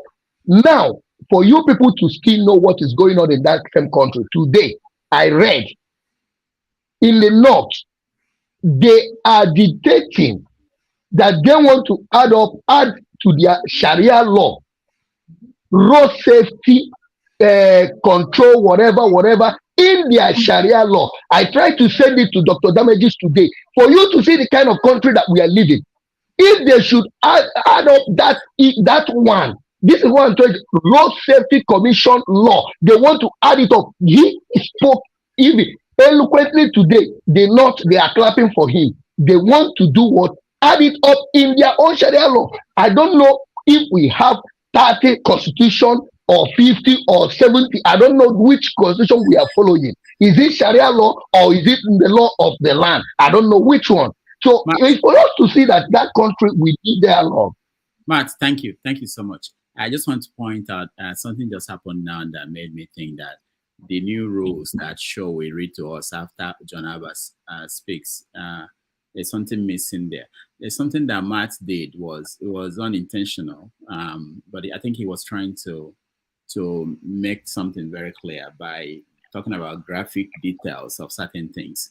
I don't think we addressed it in the rules, because what could happen is that this could be picked up by YouTube, and they will strike this video. They could strike the channel. I know it's not intentional, but that's something that as we do these things, we learn. You know, the reason is I'm sorry. It's okay. It's okay. It's just I'm trying to point it out. You know, sometimes there are videos that people send to me. They wonder, why am I not playing it? I'm not playing it not because it's not worth playing, but I know the implication of playing such a video. So for example of something that we try to be careful, because it's not in our control. All right, John Abba. Yeah. Dr. Rudy, thank you for having me once again. Must have fought a good fight and take the place and say that is how Nigerians behave. It's okay. We are all Nigeria. The issue of Tony and all of us as a Nigeria, home and abroad, is that we are a very gullible people, and somehow we are all tribalistic in nature. And it's affecting the whole country, and it's affecting all of us. Tony never answered a question because he don't want to go to jail. Straight question: are you asking for revolution? He will go around it, and he says, I mean, he's trying to stay home. He don't want to go to jail because you've been in this business for years, and you keep on talking when you ask him question. That's why I was trying to tell him that time when I come online that just go for the 2 minutes and answer my question, because my temperament after some minutes expired. Except I take medication. And if not, I can't be hearing somebody saying things over and over and over. It get me off. So, and that's what I've been saying for 20 years. So it's a strength to create a talking point and you stay on it. If anybody says something, you put the person. I think it's a strength for him, but not for me. And we all have to calm down. We all have lost. And the change of Nigeria is on the pathway of the changes that had begun for so many years. I think it's gradual. We don't want what happened in Somalia, Sudan to happen in our country. When it happens, it's going to affect everybody. Some people think that's the best way to do it. I don't believe that. I believe that there is a dialogue, and we continue to strengthen our democracy, where all of us can have a say, and who we want to be to represent us, whether in the local level, to the state, to the federal. We continue to push that, and that is going to be gradual.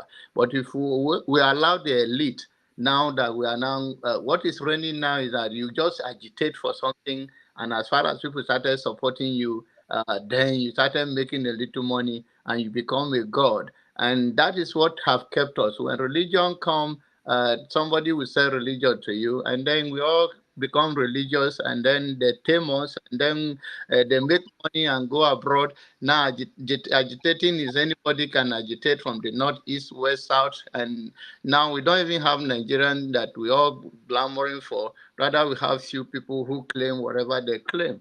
And in the long run, we are all going to be hurt if we don't have a dialogue. And talking about Fulani, talking about House. How many federal workers from every state, whether from the east in particularly, go to the north? Go to Abuja and speak of their country or speak about or agitating to their people. Because when they get there, they also become a part of the system. And the elite, like I said, the elite in the north is not different from the one in the south, or different from the one in the west or southeast, whatever you call it. So I'm a obedient guy, so I will stay where I am now that the bell have rung, but stop kicking me out. All right, thank you so much. Let me just, before show comes on, let me just announce that tomorrow on the show on 90 Minutes Africa, we are going to have a presidential candidate. Oh, it's no longer a candidate. In the last election, Prince Adewale Adebayo will join us tomorrow to talk about how to own our politics and save the republic and tackle our real enemies, poverty, insecurity, and unaccountability. So he will join us tomorrow at 11:30 New York Time, 4:30 in Nigeria. So if you can join us, that would be interesting. He's a lawyer. He can talk about all the legal issues involved in the court case at the tribunal and any other topic that you have for him.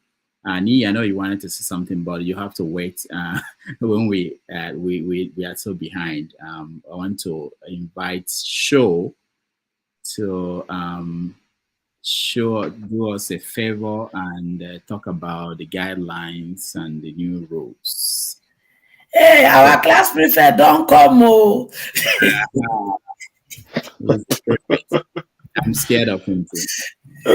Good evening, Rudolph, and good evening, Mama Icha, and everyone else on the platform. Doctor, you want to zoom it? Doctor, you want to zoom Show? Yeah, so that we can see it very well. I'll zoom him. He's the star of the show now. Show on the show. So the guys in the chat section, I salute as well. I hail you. So I won't take much of your time. Looks like it's frozen. Okay, you guys can hear me. Okay, so I won't take much of your time. I'm just going to go through the rules and the regulations that have been put together to help us, manage this show better. I think the show obviously got a lot of attention leading up to the election, and as you can imagine, it's not just Nigerians who watch it, and even if it's Nigerians, we deserve the best. So this, has been put together by a group of people just to help us. So see this as our constitution. If you don't like it, go to court. Okay. Just joking. All right, so I'm going to read this. It shouldn't take 5 minutes.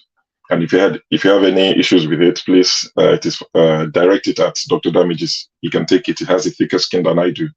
I might react. All right. So on Have Your Say 24/7, we do not start all the conversations that you hear. We make all the conversations that you hear fizzle. For that to happen in a safe, decent, and appealing manner, we have made the following rules. Note, we do not make the rules to stifle opinions. We only make them to enhance the conversations.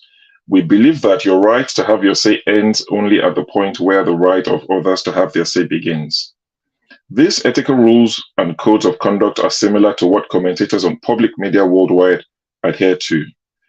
They are standard reminders that responsibilities come with the opportunity to impact the world with our views.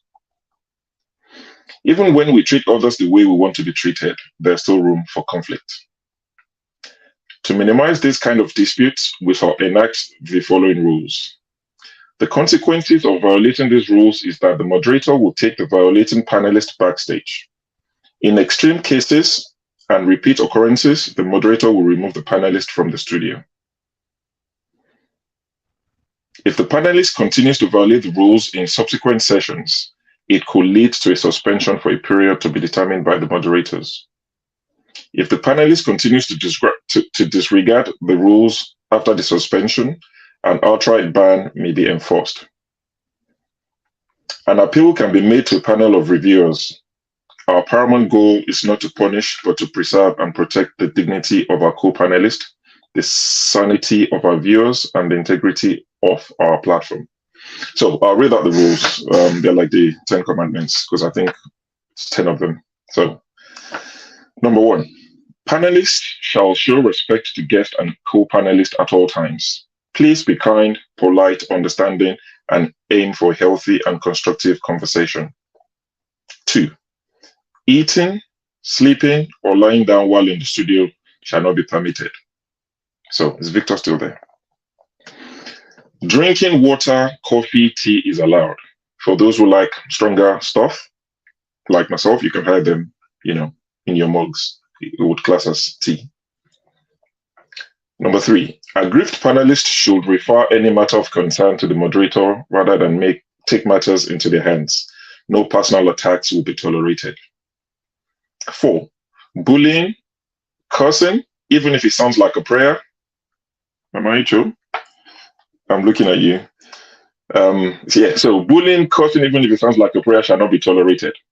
Panelists shall refrain from the use of derogatory and or vulgar language, words that are universally regarded as foul language. So when you're in doubt, think of words you will not use while talking to your revert, the GO.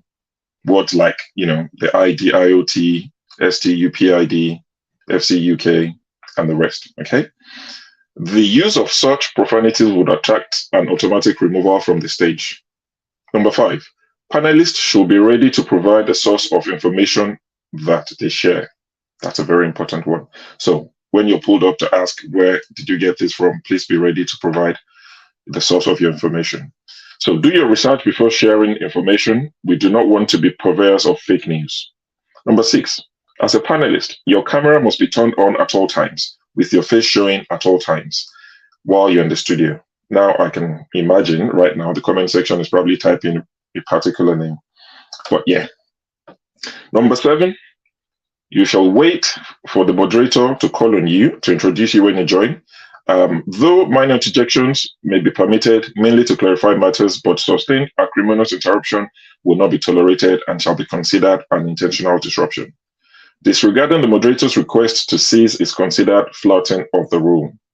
Number 8, panelists with loud background noise from the TV, radio, being at the party, your children being in the background, will be put backstage until they're able to sort this out and find a quieter location.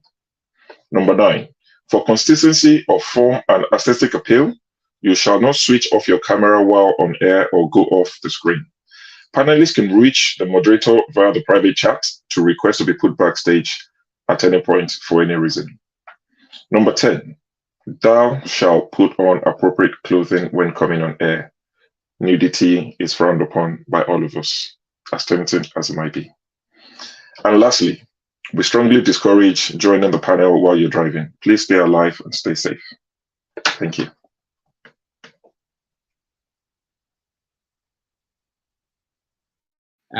Thank you so much, Mr. Shaw, for a wonderful job, you and the team, including moderators and external people who've been working on this for days. It wasn't something that was done overnight. There were a lot of arguments, and we are going to put it out and find a way to get it to everybody in, if you want to see it in hard copy.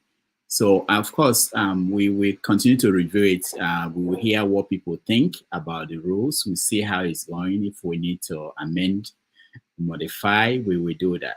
And then we are also going to appoint, we are talking to a few people that will be, like a board, people that will review things. So it won't be that just the moderators will ban you, or you don't have any opportunity to say, I want a review of what happened. So there will be some members of this, all of us, we'll pick few people who will play that role. So this is not about one particular person, or, this is, we all own this platform together, and everybody is involved in the decisions that we're going to make. But the goal is there any rule for the chat? Because someone is already calling me on there. So where do we start? We are going to get, the chat is a different ballgame. We will get to that, because there's something about the chat. We can, let's deal with this one first, and then we'll get to the chat. Because someone has to be there monitoring. I'm not there. I'm not watching everything going on there. And I haven't found, we'll get to that. But let's do this one first and make sure this one is there. At least room there for me for chat to go talk with an ugly. No problem. Yeah. No one block me here. I go chat, go pour my right there.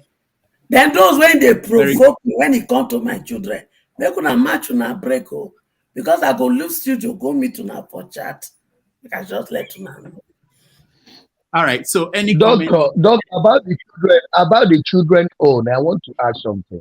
Yeah. Because sometimes, when we make these laws, we have to consider we are living in a world. Like, I don't work the same time my wife works. I have to take care of the kids. And if probably I'm with you, I'm carrying my daughter. I have to carry her. I have to answer it, but I'll make sure that she didn't, she doesn't disturb. But saying that we don't have that opportunity. Because we are, I want you people to still consider it a little bit, please. It's okay. just Matt, for Matt, just because of the. Matt, can I tell you something quickly? See, tell me. I don't work weekends. Apart from when I'm on a project and we go live, and I have to support over the weekend. I've not worked weekends for like 15 years. Saturday, Sunday, I don't work. But see, there are times I don't join this show since I became a regular last summer. There are times I don't join. You know why? No. When I have daddy duties, I watch, I comment. I'm itching to join. I really want to, but I've got a 2-year-old who doesn't get it. There's no, I mean, yes, when you tell him stop, sometimes he understands. Sometimes he just screams. You've had him in the background occasionally. So it's quite tough. So I think what you might try to practice is, I don't think the rule is we don't want to see your child. If your child is sleeping in your chest or something like that, that's fine. But the minute as a child, when the child is behaving like a child and they're, it's noisy and all of that background noise. For us who are watching it live, there's a way we can understand what's going on because it's live. But I always say, because I watch a lot of YouTube, if somebody is playing it back who is not live, the minute it gets noisy and all of that, honestly, they'll stop it because that's what I do. I'll just stop the video. If Dr. Damage's show is not giving me what I need, I'll go to Mayegun. I discovered Mayegun about a week ago. So I've been there twice. Mama Icho, yes, I have a word for you. I saw you on Mayegun. You sat where there was this light, the street light that is black, changing colors. You give them a very nice background. You don't give us that. Why don't we see the background like when you come here? Anyway, jokes aside, so that's what I would advise. If the kids are quiet and all of that, there's no big deal having them around. But the minute they start, interruption and not interruption, when the kids are being kids, then you probably just mute yourself or excuse the stage. I want to join every Saturday, but there are times my late one won't allow me. That's my advice. Thank you. Any other comments? Okay. Nee, go ahead. Thank you for the code of conduct. I think it's going to, help in a lot of ways.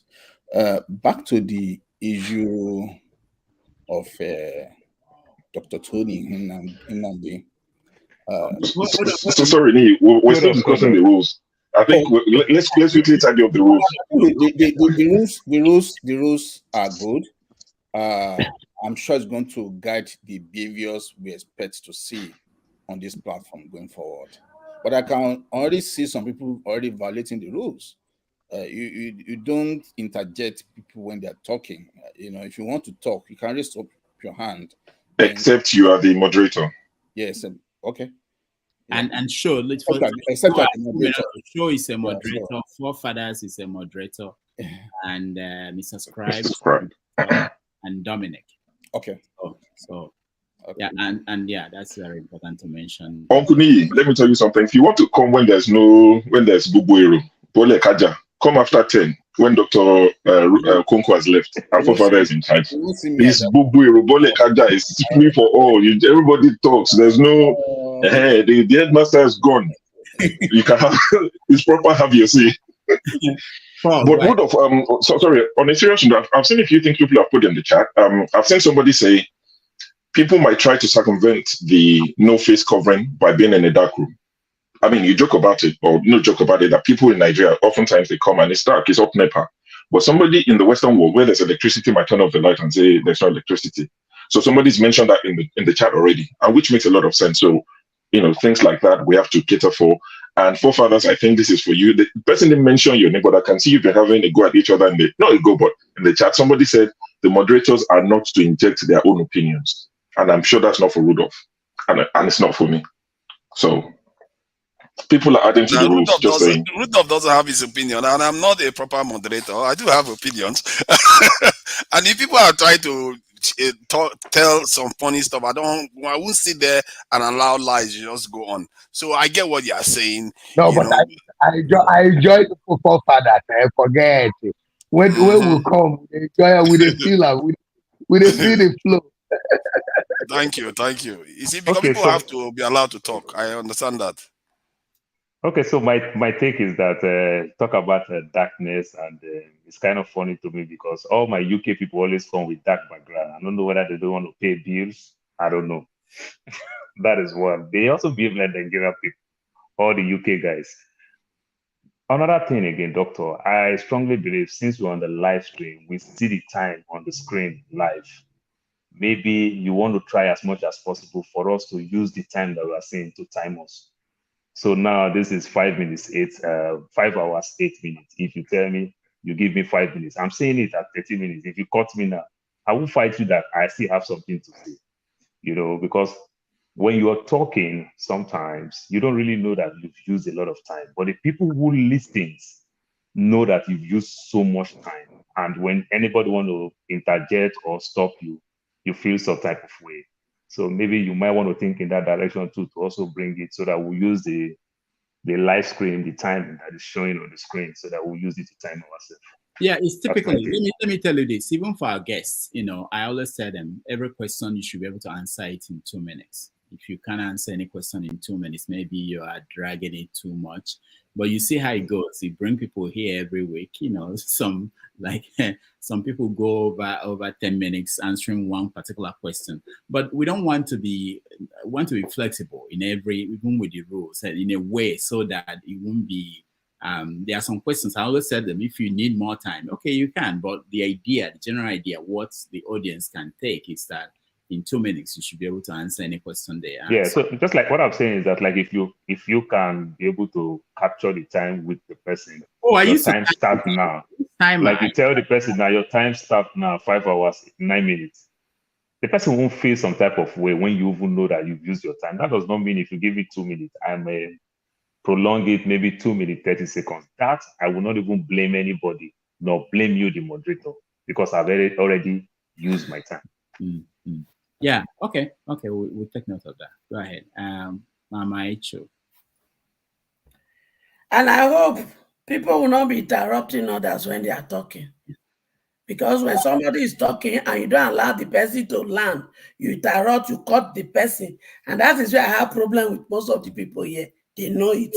So please, for peace to reign, if I dey talk my nonsense, allow me to talk my nonsense for 2 minutes.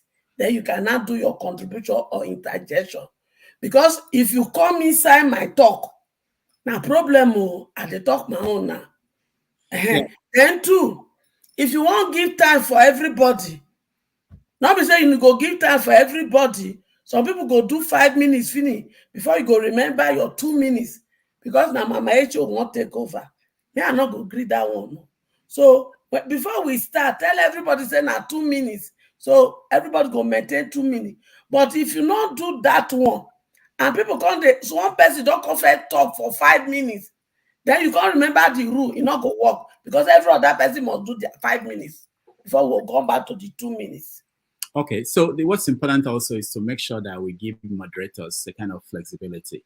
There might be somebody here who is new, who has a new idea, something that we will let him talk more than 2 minutes or half. I put down for rule now. Rule we dey follow now. So yeah, put down for rule say if a newcomer. Not just newcomer. Not just. Let's say we're talking about car accidents. Okay. Okay.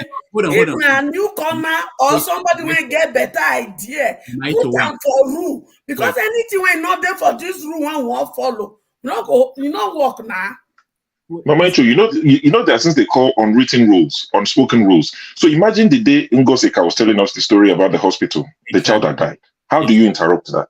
Yeah, exactly. It'll be down to discretion of the moderators, which I believe Rudolph trusts them enough or trust us enough to be good judge, of when to stop people, when not to stop people. It might be you that'll be saying something that will captivate all of us. See, I saw you at Mayegun, the way you take course hourly. Let me tell you the way they were clapping for you in the comment section at Mayegun. That kind of stuff. Oh yeah, go on. ETC in language. So put your ETC there. So this okay. We know say fall into ETC. So number 11, continue the rules. Put them there, we go understand that grammar. So let me put it now. Me, I say I dey talk nonsense. Allow me put it. Allow me put it. I dey talk nonsense. Allow me put it now. Our constitution has amended. Number 11. The moderators have been given the power to use their discretion on when to give people more than the allocated time. Okay. Since you don't number 11. No problem. Okay. We have peace. I'll come back in a bit. Thank you, sure. Loco P, welcome to the show. I know there's some hands up, but let me just hear from Loco. He's been calling me. Loco, go ahead. Or meet yourself. I thought you are in England, Loco. You're in the dark. Okay. Yeah,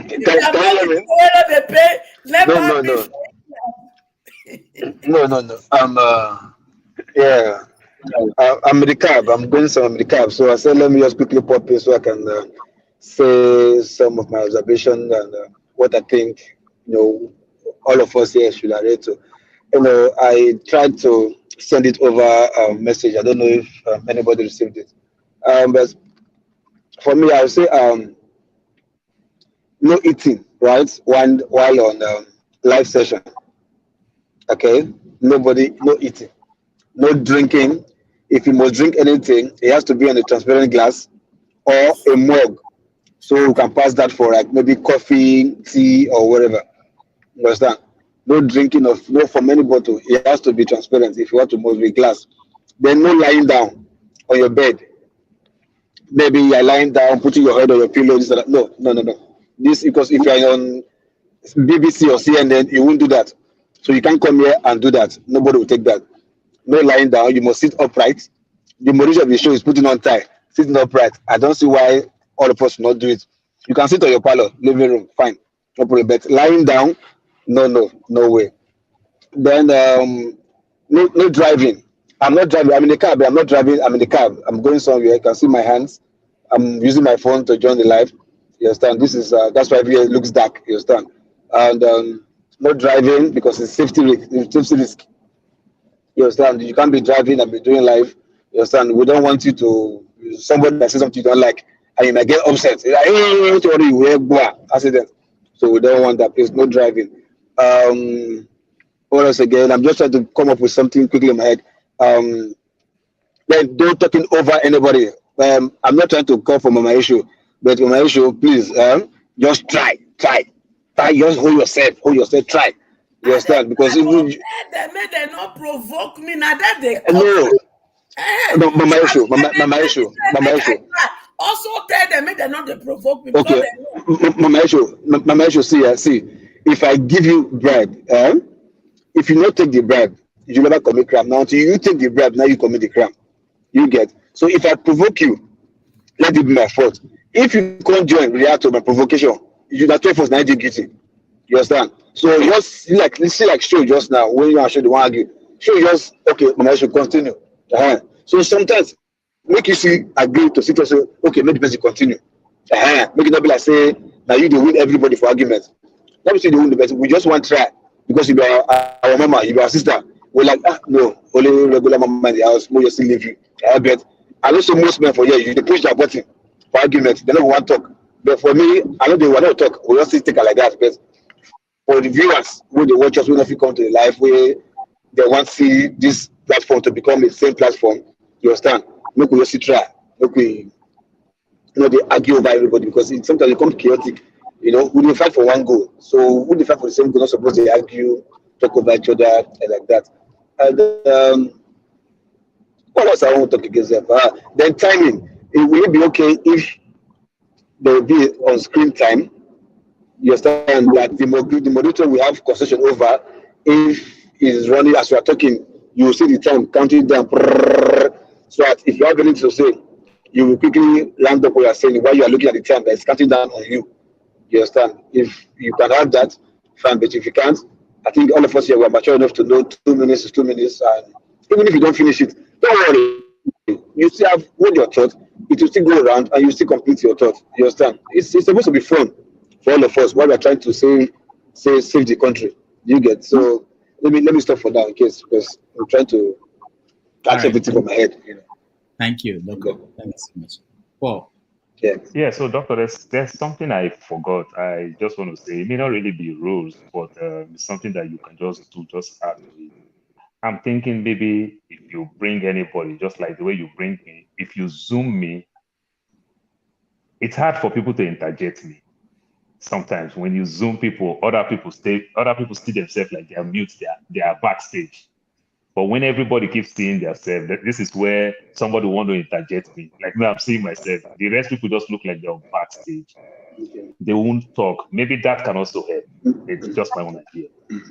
All right, that's makes sense. That's a good point. But okay. Okay. All right. So, Doctor, as you call Zoom me, I currently don't need to go sleep. All right. Who else has Those who are not used to zooming, when they see themselves talking to themselves, they will wonder, they might lose. Yeah, focus. that's true. Victor, go ahead. But it's a good idea. Victor, you are muted. I really applaud you for coming up with this. If you remember, that was a time I said something about it. There should be rules because when some panelists were behaving somehow, and I want to believe that once a law is made and is passed, it begins to take effect that moment. I think the law has been passed, but despite that, we are already violating those rules. That's an observation. So one more thing I want to add, if the rules can be amended, it's a specific term. You know, it talked about being somebody being present on a dark background. You cannot see the face of the person. I wish to suggest that we discourage anyone coming up here with face mask, because in the time past, this face mask issue has become somewhat controversial. Because if the law is saying your face must be shown and somebody is on face mask, so it doesn't make any difference. I think it would be right to be specific so that we don't make a law that will have loopholes so that anyone can capitalize on. I think the use of space of wearing face mask should be discouraged, because if you are here and you are here with clear objective, without having any ulterior motive, when you present, it's not a big deal for the world to see your face, to know who you are. Not that you stand behind the mask and begin to vomit whatever you want to vomit. So that is my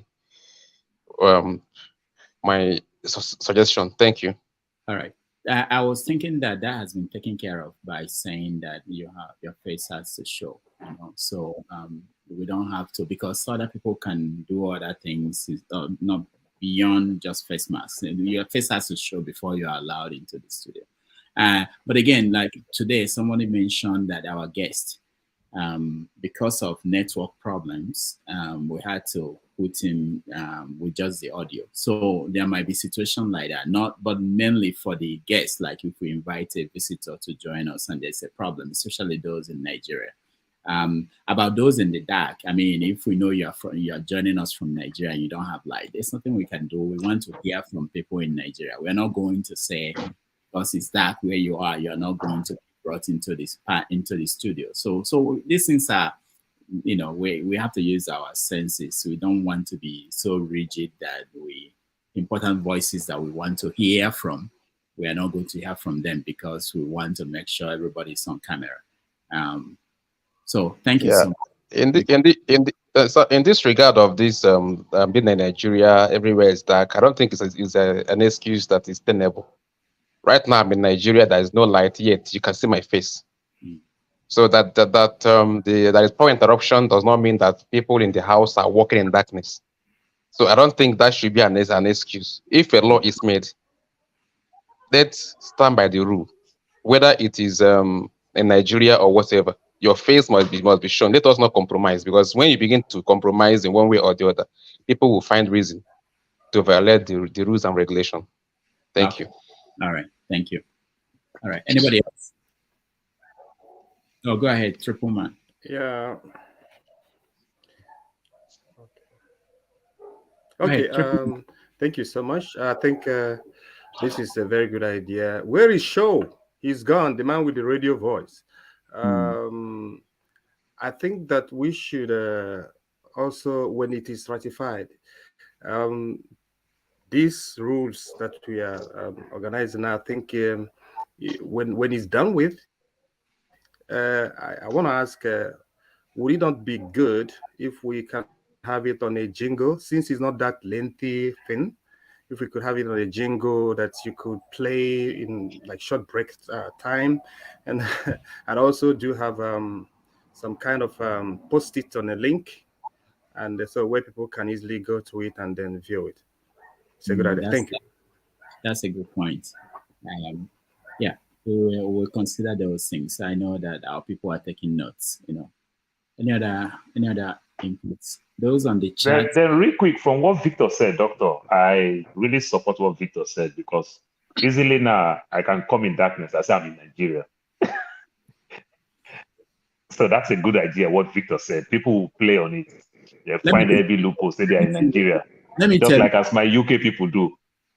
if you do that 2-3 times, eventually it will be clear that's what you're doing. There was one guy who comes on this show. Each time he will come, I won't see his face. Will be maybe driving, and I thought he was just that he didn't know. But eventually, I figured out that it was how he wanted to be. He didn't want his face to be seen. So eventually, I figured out that was what it wasn't really because of the situation, So and I thought that we should let him know that we don't want that. So I think the best thing is I think what we're doing here is honorable enough that anybody who cares about being part of this and wants to say something should be able to say it without hiding anything about themselves, But people have the right to, for whatever reason, they may want to do that. But then they can find, they can be on the comments, or they can, other ways to contribute. All right, that's it. Any other? So, okay, so that's it. We try to implement this moving forward, and unless there are other amendments, the team will continue to, they will continue to look at it and modify as needed. But I thank everybody that worked on it. There were so many people, not just one person. And I appreciate all their efforts. So we move on from there and... Wait. Sorry, 1 minute. Let me catch up a little bit. Did anybody talk about identity reveal? What is that? Forefathers, what you forgot? What is identity review? What do you mean? What do you mean by that? There's like everybody in the world will know where you came from. That forefathers, what you forgot? Wait. The essence of this rule is not about targeting anybody. It's about making the conversation. It doesn't matter. I don't think most people here know where I'm from. It's not about that. So it's not. I don't think, unless there's a particular reason. There was this Nigerian that was on the panel the other day. He said that in Nigeria, because once they can see your face in Nigeria, and God forbid they know your number, they know where you live, they know everything about you. So sometimes some of these rules we have to be careful, because some Nigerians will be scared of coming online to say certain things, because they will be worried that they can be traced and people can recognize them, and that will be the end of them if they say certain things that they are not allowed to say. So I don't know. I just thought I should add that, because there was this Nigerian man that came online, and he was saying that in Nigeria, once they have your phone number, that's it. They know who you are precisely. So, but in today's world, I've said this before. Anybody who wants to track anybody can track you, even if you don't use their real name, even if you don't put them anywhere, you can be tracked. So I don't think anybody. And of course, for people who come here on every day, you should know that they will be, if you go out there, people will recognize you. If you've been with us for a year, in fact, there's somebody who told me he was surprised. He went to buy something on the street next to his street, and somebody saw him and said, I know you from the show. So don't be surprised. If you don't want to say something you can stand by, don't say it. If you don't want people to recognize you, then maybe you shouldn't. Imagine my surprise. Somebody I didn't expect recognized me last week in London here, and I was like, "Oh my God!" I thought nobody was seeing this. So, they do recognize people, So yeah, somebody recognized me, and it was like, "Oh yeah, you have been coming here, and you are on Dr. Damages and all that stuff." So. And so I was really, it's weird, because because the world is big, and it's about how many people watching this. You would think nobody is watching. They are watching. No, they are And, what, and after multiple, you have to also know there are many weeks, of what, and people continue to watch even after we are done. So it's very important that, and in the past I've said it, and people stop. It hasn't happened recently. People will come on and say certain things. Then later on, there are people in the village will call them and said, you said this, and we are being threatened by other people because of what you said. Can you remove the video? And I always tell people I can't remove it in certain places. There are places I don't have control over where it goes. So the best thing is to say things that you can, would be a problem for you, So, all right. Okay. So thank you, everybody that worked on this, and thank you all for joining and participating. What we're going Oh, you have, I didn't see that. Sorry, go ahead. those of you, when they clap, Mama Echo cannot curse anymore. I know they curse, that prayer they pray. So if I not do the prayer for you, I go do them for my house, and God go stay answer. So if una think so, una don't free to continue impunity because rules say make Mama Echo not do prayer for you. You know the one that they do for my secret. So those of you when go purposely come here, come provoke me with my children, I go do your prayer for secret.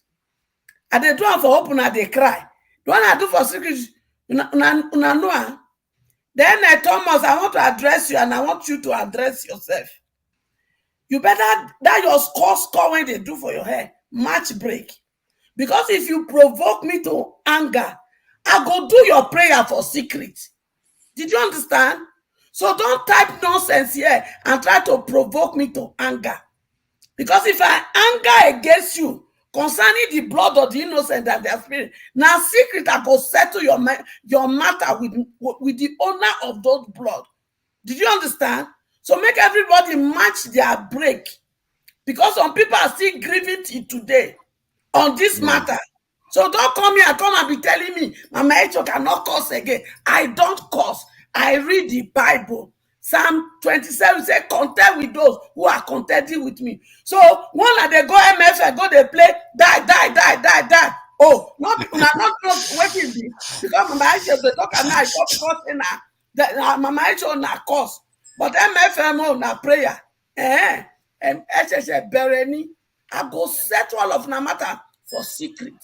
Mama Echo, I think just to add to what you are saying, you don't take some of the stuff that has been. Finally, okay. Me, I know they fear nothing. I know say some of you they carry my picture up and down for Nigeria. If they talk to who for Dr. Damage show, my that but once. Then two, you don't decide. Because of what they talk here, will not decide when I go die. No way. I have an assignment and a mission to complete. And until I complete it, none of you, the Abobakus, can do nothing. So before you carry on, Mama Echo, let me just say, because I think it's what I want to say. Our country. Can I just say something regarding what you are saying now, Mama Echo? I think somehow you seem to be internalizing some of these rules as if it's meant to target you. Don't think so, because what some of the stuff Loco was reading, I can remember Loco breaking some of those rules himself. So so don't think it's about you, it's about other people too. That I'm sure I broke some of them too sometimes. So don't internalize it and think that they are targeting you. I don't internalize nothing, because as you see me, so my mission is now different. I'm on a divine mission. So your rule, not stop my mission. I have a channel. Not because I not get channel. Now because I never get the right people to mount my channel. Now I make it be say my channel not the future. So this is when I must do for you. I feel do one for my channel when I reach. So make anybody think so Mama Echo now waiting. Especially all these people like Thomas. You don't get anything. Don't listen to them. It's not about. It's not about you. Now these ones. Now that they cause the kasakata when they cause the wahala. Okay. You see when they hide behind keyboard that they are not bold enough to face Mama Echo, you go hide behind keyboard, they type your nonsense. Like somebody I just use the word say, they type nonsense. And they talk nonsense, just jokingly. He carry am for head like Gele when he want to go Owambe party this Saturday. Mama Esho, person wey you no see, na right to that. I say, no, not be me, no. You, me the vex if you they stress yourself. It dey vex me because I don't like make you stress yourself because maybe I do your voice sound. You understand? It dey be like I dey sit there, you stress yourself. I know they like them. That's why I just like okay, make you talk, make you talk. You understand? Person wey dey type. If you just they play, if you just want just cause problem, people do that for social media. They're many. You see what they thank God for? My talk, my prayer. It don't make some people set their head. It don't make some people set their mind. They're not saying no, but everything they go carry, you can't throw away from my face anymore or throw away to the public. You are everything you say, you are not even saying it to me. I know younger children are listening to us. And those children, they want to know if this is the right thing. Did you not see the confusion among our children today? That some of them are carrying Kelebe to school because they are so confused and they want to become a hero. Don't you see it? Those of us who are in Western world, how many of our children is there for correction center that they are not with us? What did they learn from us that led them to read? So whatever we are saying there, we should remove it from the picture of us who have grown up. We should already put the picture of these younger ones. So when somebody is coming here to come and defend a mandate when they thief, then what are we telling the children? That it is good for them to, when they grow up, they to become a mandate thiefer to rule Nigeria. So let us already put that in mind. Thank you. Thank you so much. Matt, you have the final word on this and then we move to, go ahead. Unmute yourself, Matt. I'm only just saying it's just because of Mama Rachel. You know, sometimes I know, Bro Loco, you know, it's sometimes don't always when we come we refer to Mama because everybody makes a mistake. Like Doctor has just corrected me just not quite long ago. You know, so everybody like the way I was even raising my voice, which finally I give myself advice. I mean, when I was talking. You know, it's everything is just the same the way things come at at a certain time. You react to that. Not that you just wish to go and destroy or kill someone, yeah, you know. So sometimes when we are, saying all the time, say, Mama, I hate your mom, those things, the more you say it, it's just like where you are just trying to add salt to it, really. So you just have to, make it to the general since we are talking about the rules because everybody is involved. So that's the only thing that I just want to add on. Anyway. All right. Thank you. Thank you, everybody, for this. And those on the comment section, we got your drift. Along the way, when we were drafting this, there was a one line that was actually taken out from the final, I believe. Something about commenting on what people are writing on the comment section when you are in the studio. I always tell the guests when we invite a guest, don't look at the comment section, otherwise you'll be distracted. And I think that's also what I expect, if you're a panelist, sometimes you might start talking and people are wondering, what are you saying? What is going on? But it's something that happened on the comment section that you are reacting to right here on air. So, but like I said, we continue to review this as we go along. If there are things that are not working, we can change it. But for now, that's what we have. And again, thank you, everybody who worked on this. And let's move on to a typical Saturday show. Okay. I want to play it.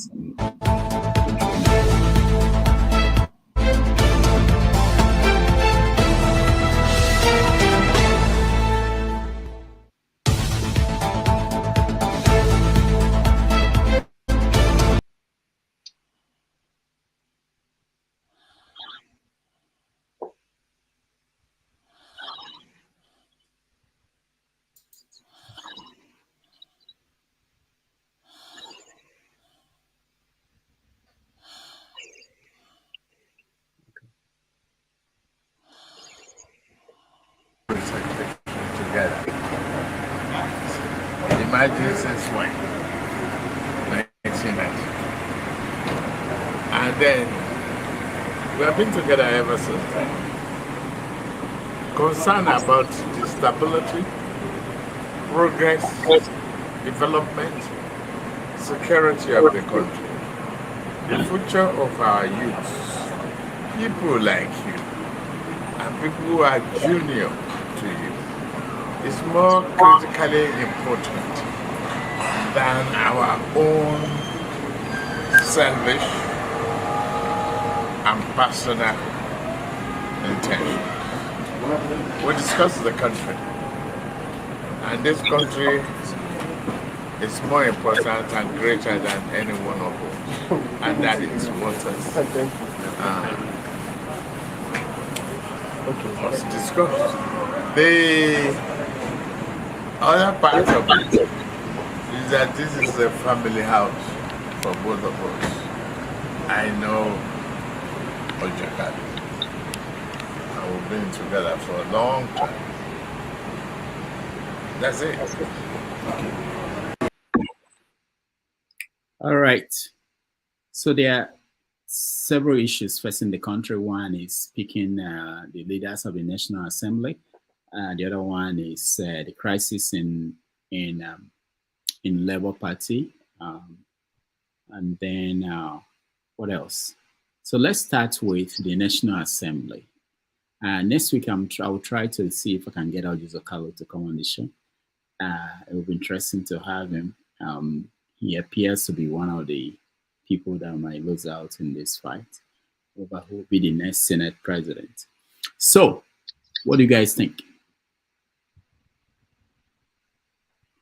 You just spoke it.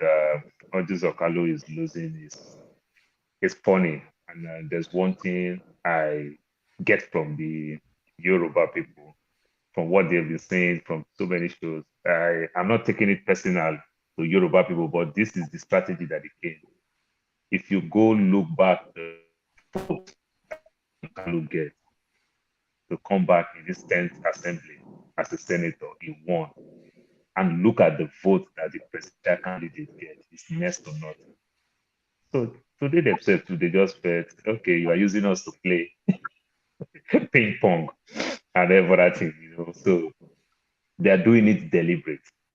They do it deliberate. If Oby Ezekwesili are succeeding in giving Labour Party a good amount of votes in Abia State around that region within its local government, maybe he would have been the Senate president. That is exactly what from the place that they are coming. That they didn't get any vote. So how did Oby Ezekwesili get all these votes, but the president didn't get none? So they just felt, let it go to South. And Oby Ezekwesili, they may just be whining here and there up to the issues with Lawan, because last minute Lawan become his friend, thinking that Lawan may likely get the ticket for president. So Lawan is fighting to some extent, and I also know that Lawan himself may want to be very relevant. So he may do this thing for some time, then back out. So Oby Ezekwesili just lost it. That's what I would say. All right, thank you. Where do we go? Forefathers, do you follow what's going on at the National Assembly? Yeah, I saw some of the drama, and actually for some reason I managed to listen to some of their arguments even within the party. One thing I found very disturbing in the conversation within the party when they were making the various regions were making their arguments was that these people that were called useless leaders and all the rest of it, they are quite intelligent people there. And like that politician, I don't know his name, that was standing next to Tinubu, he made a strong case for the Southeast. He made a strong case for the Southeast. He even got the other people to start laughing and all the rest of it. But all these people are quite intelligent people. And this is when you hear them talk, you really listen to them, you begin to wonder, then why are we in this mess? And this is what many Nigerians don't understand. They think these people, the leaders, they carry a horn. Look at what Tinubu said just now. What was so evil about anything he said? It's like every other person. Until you have to learn how to separate somebody that sounds reasonable for what goal they're actually achieving and what they're actually doing. Because what I saw was the Northwest was saying we should get it because we have 67% of the vote. The Southeast got only 1% of the vote for Tinubu, and they are undeserving. The North Central is saying that we should have it because we haven't had it, and everybody seems to be overlooking us. And they made a lot of good arguments too for why they should give them. The Southeasterner was like, oh yeah, because of a P2B, yes, you got 1% now. That doesn't mean you're not going to get 1% later on. And we too are a major group in Nigeria. You can't just overlook us. And he made a lot of solid points. And everybody had their own point. Personally, I felt like for the national for the greater good, the Northwest should step down a bit. Because we have about at least 6-7 geopolitical zones. Just because you have the number of votes, you just had a president for 8 years. They should step back a bit and for national stability, allow others to partake in this system too.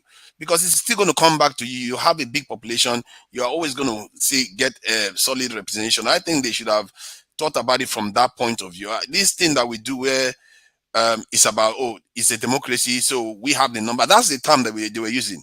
That democracy is about numbers. The numbers win and we should just... How about the greater good? It's not only about the numbers. It's about stability. If just because you have the numbers, you're allowed to just choose your own leader, guess what is going to happen in the country? You're not going to have the country to have that number in. So I really think that when people judge in the equity and the ability to share power is something that is very, very important.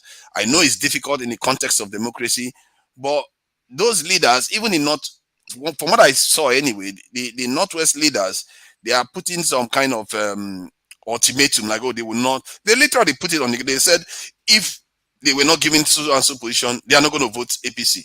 That's what they were saying. But I don't buy it. I don't believe it. I don't believe their conviction is that strong after they've just had a president for 8 years and they have a Muslim ticket as this thing. And besides, there's a northerner already in as a VP. So I don't subscribe to that. I think that they should allow other regions to have some of those key positions, not central, that people call not central. I like to call it mostly central Nigeria, southeast. They should be given a position too. Just because they didn't vote the president in large numbers, that it doesn't mean they shouldn't participate in the national politics. Because if you marginalize them, how is that going to help anybody? I don't subscribe to that. They can also, the Northwest, they can also get other lower level positions in office. But that's my own opinion. I'm sure they would clearly disagree. They just want to hold on to power as much as possible. They forget that, okay, let me just add one last point. They forget that just because they've just been, a northerner has just been in power, if you have another northerner hold a relatively high level position that is close to power, because of the structure that is already on the ground, that northerner's power, that Northwest politician's power is magnified because they've just held the presidency, and now let's say they hold the Senate presidency or something like that. That gives them a reasonable amount of power because they've been wielding power for a very long time. So I really don't subscribe to that. There is the Southwest, there's the South, there is North Central, the other regions. Please give to other areas so that the Nigerian family can feel as if they are part of the system instead of just rule of the majority just governs everything. Thank you.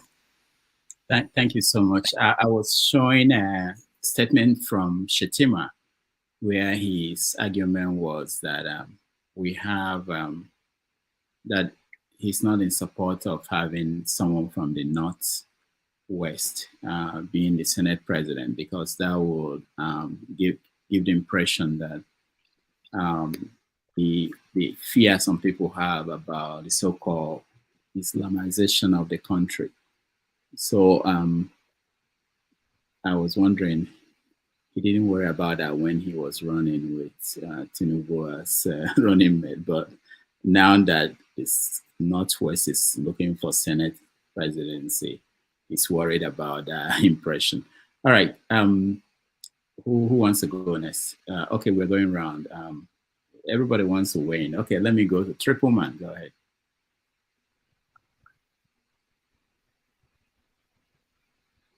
Triple Man. Can you hear me? Go ahead. Can you hear me? Yeah. Can you hear me? Yeah, go ahead. We can hear you. Okay. What the vice president saying is to me, it doesn't make sense. If he thinks that having a Senate president and the House from the same religion is fueling Islamization, he should relinquish his ticket. He should relinquish his Muslim ticket. So they've gotten the main thing, and he is just saying this. To me, that doesn't make sense. Doesn't make sense at all. And besides, the Islamization project is still ongoing, and people will come to understand what the country is set for. If, and that is a very big if, this Tinubu is sworn in on 29th of May, and we have a government by Tinubu Shetima. It's gonna be a terrible thing. I saw a video where some immigration office were shown. I think I'm not certain if I'm correct. I think in Lagos, and you see a whole lot of Nigerians looking for passport, international passport. You see, and that's very unusual. That number of people, mammoth crowd.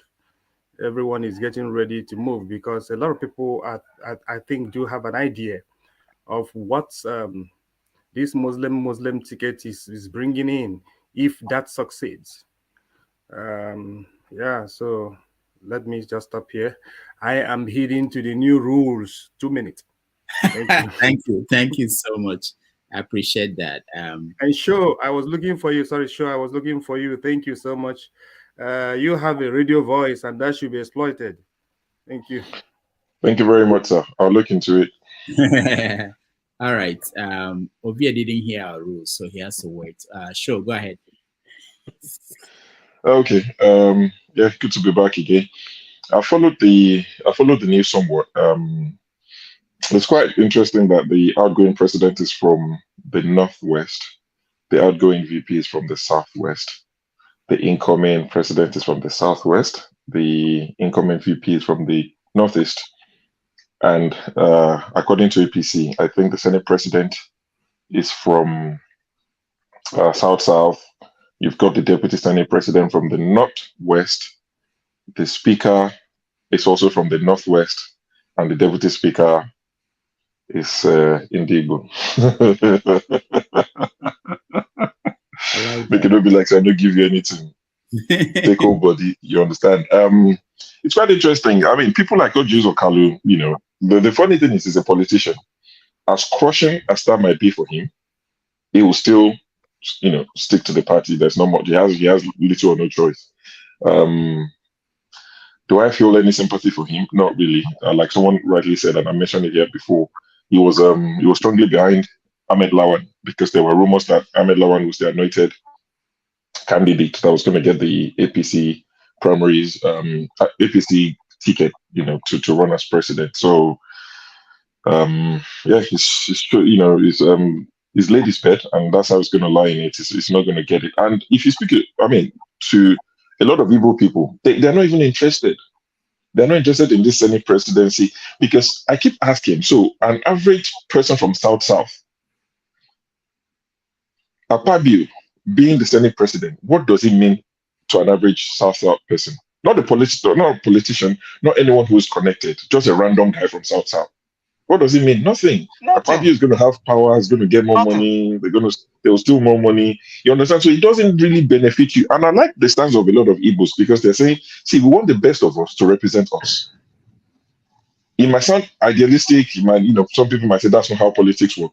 But I respect that when they're saying, see, if we're going to put any foot forward, it has to be our best foot that we have to put forward. We don't want such people to be representing us. And people will come here and say, oh, what use of Carlo Rochas, they've built bridges. Now, the bridge that, they were telling us that these are the Igbo people that have learned how to build bridges, the Julius Bergers of the Igbo land.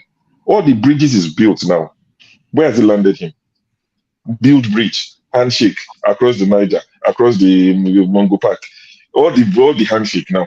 What has it led to? Nothing. And this is the thing. So they would always show you levels. I don't feel sorry for him. He will still get money one way or the other. The one that is going to be Senate president, he has case with the EFCC. I keep saying it. They invited him 2 weeks ago. Maybe mainstream didn't carry it. The man said he's sick. His lawyer said he's sick. They said he cannot visit EFCC because he's got cardiac something to do with his chest and breathing and all of that, and he's asthmatic and he's got pneumonia. He's got every disease under the sun. But when it comes to going to become Senate president, he's got the energy. These are the people we're dealing with. I wish Nigeria well. I honestly wish, I've said it, I won't pray for Nigeria. I don't have the time to pray for Nigeria, but I wish Nigeria well. People have chosen what they've chosen. Whatever's been enforced on them have been enforced on them. We're still going to discuss it, our president-elect, but I'm almost tempted to, go there, because that's another one that's gone to find investors, Abinos, going to look for investors all over the world. Do you think investors are crazy? Investors look for where they can make the maximum profit. If your environment is conducive to do business, you don't need to convince, not even Oyinbo, any human being to invest in your land. Make it conducive. Let there be electricity. Let there be security. Let there be good transportation system. They will come and invest. You think they're crazy for going to Thailand? You think they're crazy for going to India to do these things? If you see, rather than go, and that's to tell you all this one that they've gone to look for investors, is a lie. Because you listen to them, it's gone to Europe. Where in Europe? Europe is a continent. You're not talking to a group of stupid people. Maybe the people in your camp, maybe a lot of them are stupid. I don't know. I've never been there. God forbid I'll be there. What is this going to? Where is Europe? That's so vague. And I've asked a few of my friends who are APC, why do you want to know? And I'm like, sorry, what do you mean? Why do I want to know? You said he's my president-elect. I should call him that. Okay, I've admitted. They said he's stage 5 of grieving. I finally grieved. He's my president-elect. So where's my president-elect? You don't have the right to know. He's in Europe.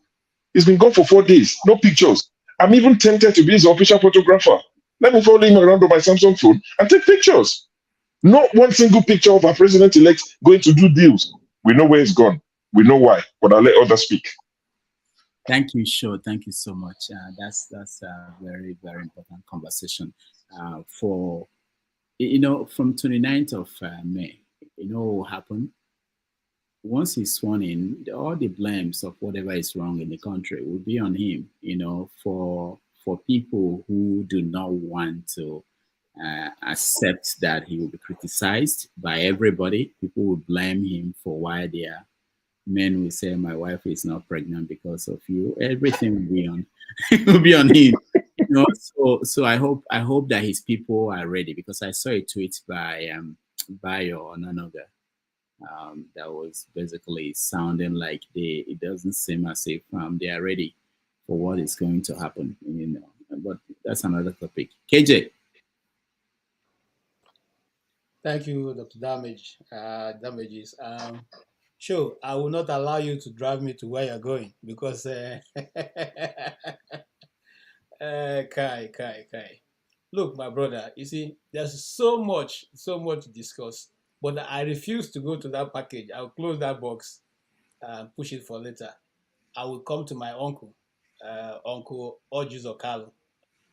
We are almost from the same place. He's from Igbere, and he's been in, these are the, earlier on I said that there's a disconnect between the Igbos, the younger men, the younger people in Igbo land, and their so-called political leaders. And that's just an example. This was the same person who came out and said there's no need for us to struggle for a Muslim Christian this thing, because there's more, the Muslims have the number. So let us forget it. It doesn't mean anything. After all, Tinubu's wife is a pastor. This is the same person who went ahead, the whole Igbo land, telling Igbo people, and of course my people, that they should vote for APC. Okay, there was no way he could have been able, because everybody, in fact, I spoke to my people in the list, and everybody voted for what do you call it, Labour Party. Everybody. There was no extra vote for anybody. They all had their village. You know how the Igbo land behave. They hold town hall meetings, and at town hall meetings they decide who they want to vote, and that's exactly what happened. Okay, so now, why is he crying? He shouldn't cry. I just like you. I don't have any sympathy whatsoever for him, because these are people who have led, the Southeast to this place where we are. Okay, they've been representing us. Only God knows how, for how long, and yet there is no single change. You see, somebody, forefather was saying that if you come to the East, there's development. There's development because even as I'm here now, I still contribute to my local government. That is my village development council. Every December, the whole meeting for development. It's out of that money they collect that they buy transformer, that they make the roads work. Okay, that they make sure that, because we are from the forest region, make sure.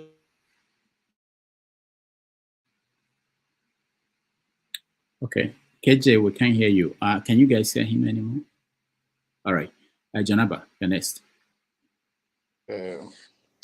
Well, I think like everyone has spoken, the if there, I don't know why it's if, is when, and I think that will be 29th of May. The president-elect will become the president of the country. My stand have never changed. I wish him well. I wish Nigerians well. Pray that they have a good team to deliver Nigeria, a country where you use Naira to buy Naira. Hope that they come up with something quicker than expected, so that the bleeding of the ordinary Nigerians can come to an end. I don't pity any politicians, whether it's Okalu or I don't have any sympathy for them. They hold the Nigerian hostage for so long, and I don't think they are ready to implement anything that will change ordinary Nigerians' life. My prayer is that the country will come, the youth will come to their senses and take their country back. And the only way they will take it back is not by listening to these agitators who are trying to make name for themselves, are trying to make a living for themselves, and some are genuinely out of their own heart, but they are ignorant or poor approach to it, which will not result in anything. But ordinary Nigerians have to open themselves up, so that we don't allow this elite to continue playing game with us, or the religious leader or traditional leaders. The rule for them to have traditional leaders in the past is for them to engage with their own people, so that they can feel them, they can just reason with them, have some kind of empathy with them. But most of them, they're all crook now. So Nigerian people have to know that the same person that is enslaving you, or the slave master, will never let you go. You have to fight back. And the fight back is with wisdom, is with understanding, articulating, and strategies. It's not going to be war on war. You're not going to toe-to-toe with them and win. They're going to unleash their army, their police, which is all part of the crook system that have kept us the cancer in the spine. We cannot move forward. But the only way I pray is that let there be a fairness at least. Thank you. Thank you, Janaba. Thank you so much. Loco, where is Soviet? Okay, I can see you. Loco, go ahead. Unmute yourself, Loco. Yeah, music. Okay, yeah. Is it regarding the Islamization of the country? I think is what is obvious to everybody. So it's just that. Can you hear me? Yeah, we can hear you. Go ahead. Hello. Okay. Yeah. It's just that, when something favors you, you hide under your tricky excuse. and you want to hope nobody sees what you're hiding under. The way it doesn't favor you, you will not cry at, oh, if we do this, it's Islamization. Like you rightly said, if you believe that the country should not be Islamized, you should have wrong with Bola Tinubu. You say, oh, no. Let's adhere to what your predecessor did, which is what's it called, Osinbajo and Buhari having different religion. You understand? And another thing for the Senate people, guys, fighting or crying foul that it's our turn, it's not our turn. During the election period, they were not fighting for anybody. They were fighting for themselves. Everybody knew they were fighting for themselves. So now that the tide is turning against them, not giving them position or allowing them to access power, now they are crying foul that, oh, now people look at it, they don't want to give us this, it's our turn, they don't want to give us. So meanwhile, when you were campaigning or doing this election, you were fighting for your own self and your forefathers and others. So for me, I just blame Nigerians who fought for their gimmicks and want to start maybe arguing or fighting that, no, it's supposed to be their turn, why this or why not that. For me, their politicians, they should deal with it. For all I care. My own is just to get Nigerian straight working, and that's it. All right, Matt. Thank you, Loco. Okay. Good evening, my brothers and sisters. I don't know. This issue is like I don't know where to start. But then, Ojo Zokano. Oh my goodness. I don't know. That name, I don't know what to say about that name and his person. That man, he doesn't want to learn. He doesn't want to learn, and he keep making the same mistake. And he forgets that we are his people, that he needs to be wherever we are. But he likes to go solo. I don't know why he likes to go solo. And each time he tries to play solo and drive us, play us, he end up playing himself. Look at what is going on. I have no mercy for him. I have no whatever they want. If they want to use him to clean the floor, they should use him to clean the floor. That is all he deserves. Because somebody who had no pity for us, we don't have pity for him too. We are here supporting our brother instead of him to be diplomatic and be politically, inclined with what he says. He say things that, I don't understand, as if you are against us that are supporting our own, and all Nigerians have, not all Nigerians, many Nigerians have already accepted. I'm just sorry for the youth who voted also for Bola Tinubu. It is not like what we say here. We talk about tribes. We talk about our elders, Yoruba elders. I was listening, but Dr. Damages, I sent it to you. I don't know if you have received it. Yoruba elders and no, not elders. Obas.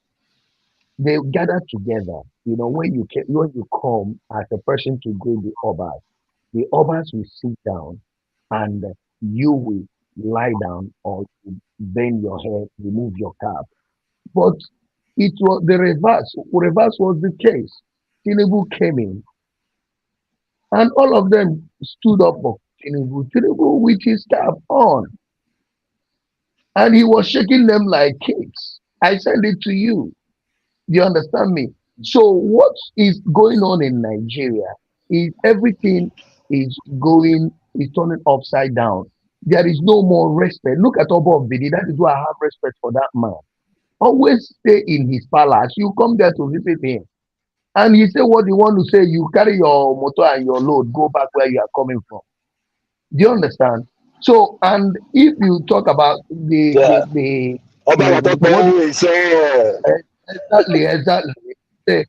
Now you talk about what do you call him? Our vice president. Our vice president. I sent you also a video. Please, all those things, I don't want to say it here now before they ask me where did I get it from. People, I was hearing, you come from Mali, you come from this. He was removing their faces.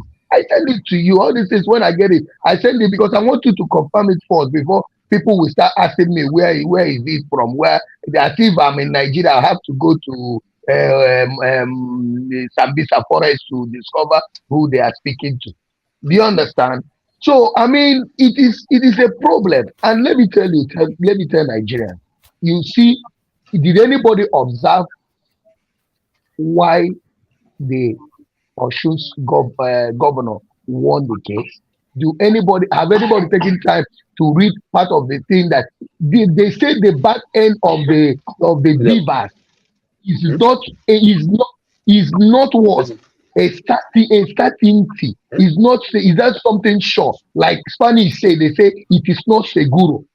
It is not something that you can back on to say that it is correct, because sometimes it can be incorrect. If you watch where these people are going, watch what is going to happen in the case of Peter Obi, and remember, critically, Tinubu congratulated him.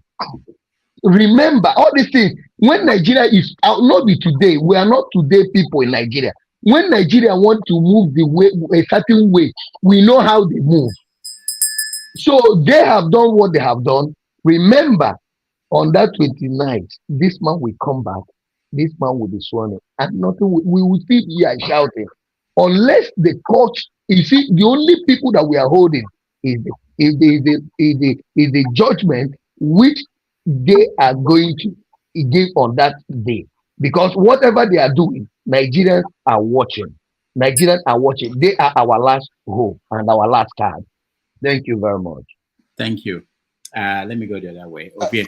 Excuse me, I didn't hear the young man clearly. He said Tinubu congratulated Peter Obi. No, not Peter Obi. No, okay. Adeleke. Okay. Obi, go ahead.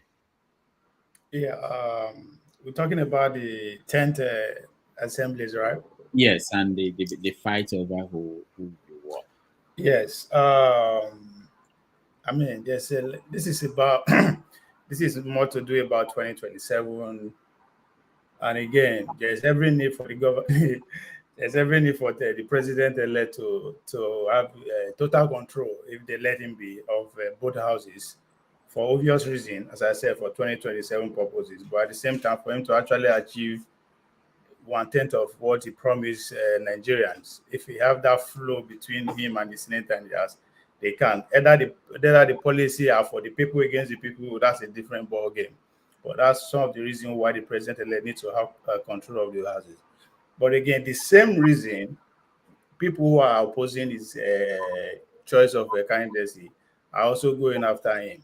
They want to render his administration lame dog from day one. And because of all that, this is just the beginning. We see they no be June now, so this is just they are just even getting started, because as we speak, PDP together with other opposition Senate they are meeting you for a retreat. So we all know anything can happen from there as we speak. That is going on. But at the same time, they are also accusing Abdullahi Adamu, that's the APC chairman, of being a mole, working against the choice of the president-elect. As we know, the president of the choice of the president-elect is Akpabio from the South, seconded by Jibril from Kano. Then the Abbas from Kaduna, then Kalu from Abia for the House. Now, of course, everybody is saying, oh, they left this North Central out of it. There's a reason for that, even though the reason, of course, is not going to favor what is happening. That's why I said it's about 2027. There's every need for you to appease those that actually contribute in terms of vote more to the party ahead. And what you are showing right now on the screen, this man is crying. Anybody who should do the same thing. Empowering, compensating the Northwest so much is at his own detriment. In case he needs to run, just like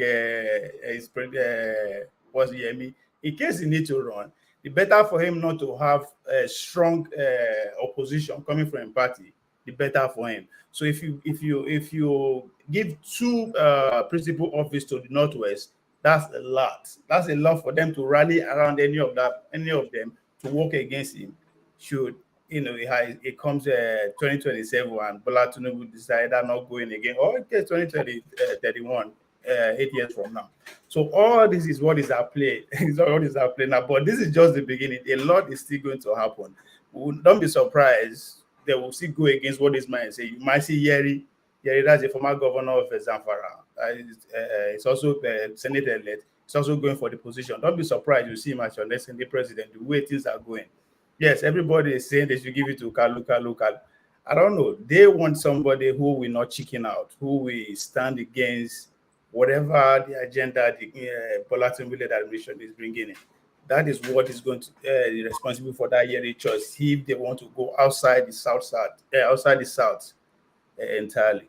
But to me, it's just the beginning. There's still more to come, and Tinubu might decide to postpone, to extend the inauguration of the houses too. That's another thing. Soon as they swear in him on 29th of May, if he doesn't have a way, he can decide to delay the inauguration of both houses just to push Ada again to have his way. That is also a possibility. All right, thank you so much, Oby. Let's see, Victor. He's sleeping. Who is the moderator? Who is? And again, for the rules, I know they were read the rules. Is it also allowed for a person to display his forehead? Is it allowed? Who are you talking about? He knows himself. Hello. Show, come here, pay attention. Hello. He's also going. Hello, is breaking over here. It's breaking the rules. Then the network is actually breaking. I can show me here. Allow people to talk. Somebody's talking. Hello? Somebody's talking. Can you hear me? I'm trying to paste. I'm trying to paste some of the rules in the comment section. Okay. All right. Go ahead, Victor. You don't mute yourself. Can you hear me? Yes. Yeah. Okay. My position is not different from what others have said concerning Oby Ezekwesili. You know, I don't have pity for him for any reason, because we understand quite well that he's on the other side. You know, you apply wisdom. The statement that he made during the electioneering campaign, I don't think I can forgive him for that, because you have the guts to say that your people are not matured to contest for presidency. That was a statement that he made. You know, that was a time I did attack him here, and the Oby Ezekwesili was out to defend him. You know, we know it's politics. You have personal interest. You know, being on the side of APC, and we know that all of them are there primarily for their own personal interest. There are better ways to manage the situation, but rather he belittled us. You know, if you can recall, there was a time I say that Igbos are not marginalized. Yes, it can be, anybody can challenge me on that. Why did I say that? I said that from the political point of view, because we are the ones destroying ourselves politically. Like this issue of referendum or whatever that is happening, if our politicians are interested in our situation, all the issues that we are having would have been addressed politically, because we all have senators and House of Reps over there. But he made that statement that Igbos are not matured. But when he was saying that it was his turn to be president, I just laughed at him, because a kingdom that divides itself, the scripture says, cannot stand. We have belittled ourselves before other tribes, and the way we have presented ourselves to them is the way they will treat us. Because he made a caricature of his own people, and he expects others to respect him. It doesn't happen that way. It doesn't happen that way. If, in fact, left to me, if I have my way over there, I personally would do everything possible, even if the destiny is to favor him. Because you don't cajole your people on the global space, and they expect the global space to respect you. So I don't have pity for him for whatsoever. He's not matured. He's not ready for it. That's my take. All right, thank you, Victor. It's more than just Oby Ezekwesili. We're also interested in knowing what you think about who should be where. Is it important that they respect the geopolitical space in Nigeria in choosing who should be leader. Anyway, Okay, what I okay. would say is that, okay, can I say something? Okay, go ahead. Go ahead. Okay. All this issue of who will be there is just crying over a spilled milk. So we've got it wrong at first. The foundation already is faulty. So saying Akpabio being there, of what use is Akpabio even to the south or whatever? So to me, you and I, we don't have any stake on what happens in the house.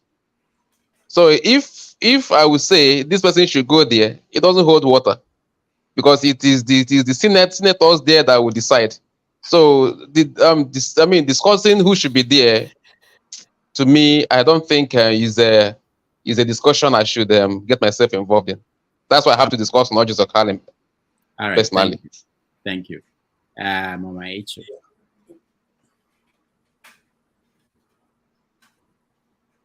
Go ahead, Mama Echo. The truth is, these people are not there for us, so why should I be crying over who is there or who is not there? During the election, they did everything possible for them to bring who they want so that they can continue diluting gallon. So none of these people are going there for my good and the good of my children. So whatever cry they are crying now is for their pocket. And it is a pity if any of my children show sympathy for them when they talk about Northwest, South, they are not going there for you. Until we get the right people in place that will fight for us, there's no point of thinking about whether they are crying or not. So it paid them right. When they're betraying other people, in order for them to suit their pocket, they think the music, when they were beating the drum, they didn't know they would dance to the music. So they beat the music, the drum of selfishness. And now somebody say, let us dance to the same drum of selfishness. They are crying foul. Thank you. All right. Forefathers.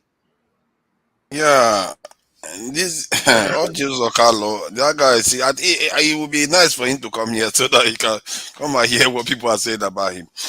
He did say that Nigeria was not ready for a southeastern president.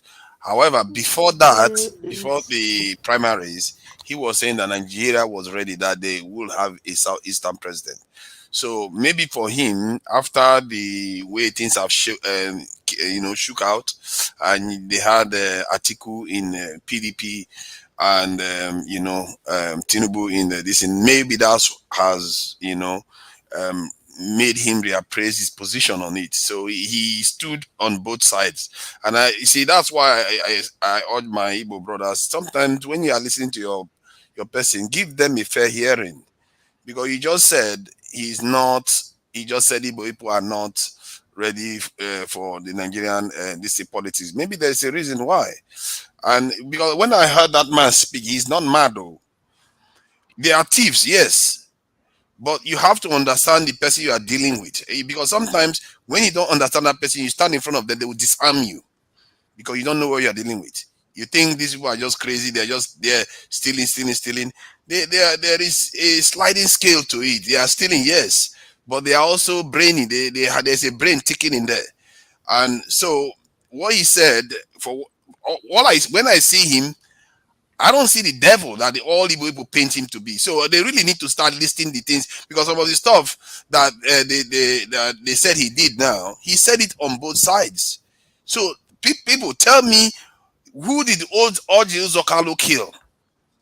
Because the way they paint that guy, it looks like he's the worst guy in the southeast. I really need to understand. Thank you. All right, thank you, forefathers. Let's Hello. Go ahead.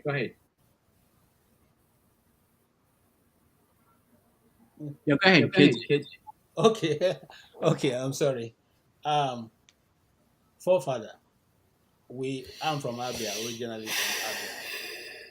And we are not saying that Orji Uzokalo has killed people. We're not saying he's the worst Igbo politician around. What we are simply saying is that they have taken enough of our time and our season and our resources. The Abia people, or and I'm not trying to be tribalistic now. I think we know that they are hard working people. Orji Okalu ruled Abia State for 8 years. Orji Okalu represented Abia State for as long as I have known now.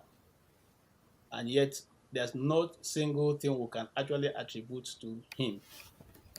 So, when we speak about our leaders, it's coming from the fact that in our own community, when you give yourself to service, we expect that at the end of your service, the time you're spent, there'll be something to show for it.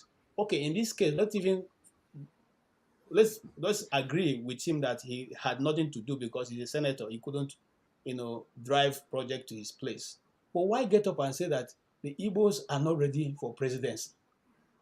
Why get up to say that, look, there's no need for us to struggle to be a Christian Muslim, candidate because it doesn't really matter. Why? Why generalize the fact that it is only people who can tell the Igbos where to vote? That means you're giving yourself the power of God. You can speak for your family. You can speak for yourself. And we don't owe him. Like when I come to this panel, I try not to, sound angry because there's nothing to be angry about. Rather I should be thankful that I have the opportunity to speak. But what we are saying is, all this while you didn't see that you are representing the people. It is now you are fighting for the Southeast. You are saying now it should be given to you because you are from the Southeast. But when we are saying, okay, the Southeast should be given, they say, no, it's not time for we should allow Tinubu, we should allow now you realize that the Southeast needs something? No. In fact, if you ask me, I don't think anything should come to the Southeast. They should have it all. Let us all look from our own point. Let's be observing them now. Let them play the game the way they want it. And for those who think that what Shetima is saying, you see, long ago, we have come to understand how these people work. They are telling you what they want you to hear, but they are doing what they want to do behind. So the statement is making is of no consequence whatsoever. Remember that same statement they were making before El-Rufai became governor. And they were saying, no, El-Rufai cannot do, but what all El-Rufai have done in Kaduna State is now being extended to the larger population. Okay? And so this is how it's already operated. I'll be surprised tomorrow if that was a guy who is from Plateau State gets the speakership. Okay, I wouldn't be surprised also if the Senate president goes to the same person who they said he won't go to. Akpabio, we all know Akpabio, and I respect Akpabio for whatever he was able to bring to Akwa Ibom State. But you see, the best to represent, if we are looking at a dynamic politician from the South, is it the person who will do it? The person who didn't even come to the house through a lawful means? Is it the person who is now going to be able to fight the government that is coming in? Okay, so these are some of the things we are looking at. Well, nobody is saying that, we are condemning Ojo. He's a nice guy. If you meet him personally, those who have met him say he's a very nice guy. But it's not about being nice, it's about doing what is good for the generality of the people. In this case, the Igbo land. Thank you, sir. Thank you. I'm getting echo from me. Anyway, thank you so much. Let me just say that before I have to hand it over to Forefathers and Show. Well, let me thank everybody that joined us. And I'm looking for the video of Oby. He's been quoted in different newspapers saying that he must be president. So if anybody has that video, please send to me, drdamages@gmail.com. I'm wondering why is it that in a public event, he made a speech and nobody had it on video. I've been searching, I've not seen it, and but all the newspapers are reporting exactly what he said, but there is no clip of him saying that people just dropped their cameras at that moment and then he said it. So I'm putting it out there. I've seen that everywhere. They seem to be talking about it as if it's a big deal. I would have thought he must be, I don't know, maybe he's channeling Milokun there, and who knows. It doesn't sound like Peter Obi, though, I must say. It really doesn't sound like him. Yeah, it didn't sound like him. So that's the question. or we want to see the Doctor, the one that I saw they make up, because I saw it in Linda Ikeji, I saw it in Tunde Ednord, right? Yeah. And then the one that I know that he said I was listening to him. I never had that. I was trying to get that. Say, where did he? I repeated I see, maybe I said maybe I didn't get what he was saying. I repeated it again. He was just saying, he just answered the people that spoke before him, saying something concerning how we are going to run shortage of food in Nigeria and all that. I was like, I was confused. I said, I mean, maybe the man said this thing when he was sleeping, or maybe I don't know, maybe where they I can't understand. Anyway, that's how what I have to say for now. But I can tell you that their responsible newspapers that reported it. I don't think that they just cooked up a quote from him. So it's important to find out. We've had situations where presidents of Nigeria, not Buhari, said some things, and it was reported by the papers. The reporters were there, but the videos were not shown anywhere. So it's possible. I don't know. We'll be interesting to find out, but we'll know by the end of tomorrow. Thank you, guys. Oh, go ahead, Jonathan. Before you leave, forefather says that Zokalo have not killed anybody. He never know. All politicians in Nigeria have killed a lot of people in many ways, but that's okay. But then, to be honest with you, Zokalo is a very good politician, and he know what he's doing. He understands the East and he understands the North. The problem is that I always say on this platform is that this very season of election of 2023, the people get involved a little too late. We're talking about national politics, and he understands that, and that's why he says that he will not, the North will not, Oby will not be the president, or the Easterner will not be the president, because he understands the inside. I said to us here, when do you see a politician from the East come to Abuja and use the word "we are marginalized" before they win election? Once they come to Abuja, they will not say that, because it's a talking point for their people to push them there. And in another word, politicians are politicians and they understand their language. Regardless that you may not get the Senate president, he will get something that compensates for the comment he has made during the primary and the general election, because that.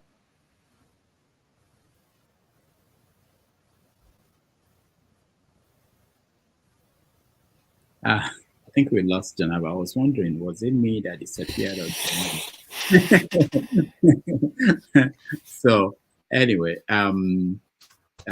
whenever I hear someone say that somebody's a good politician, I always think, on what measure are you using to say he's a good politician?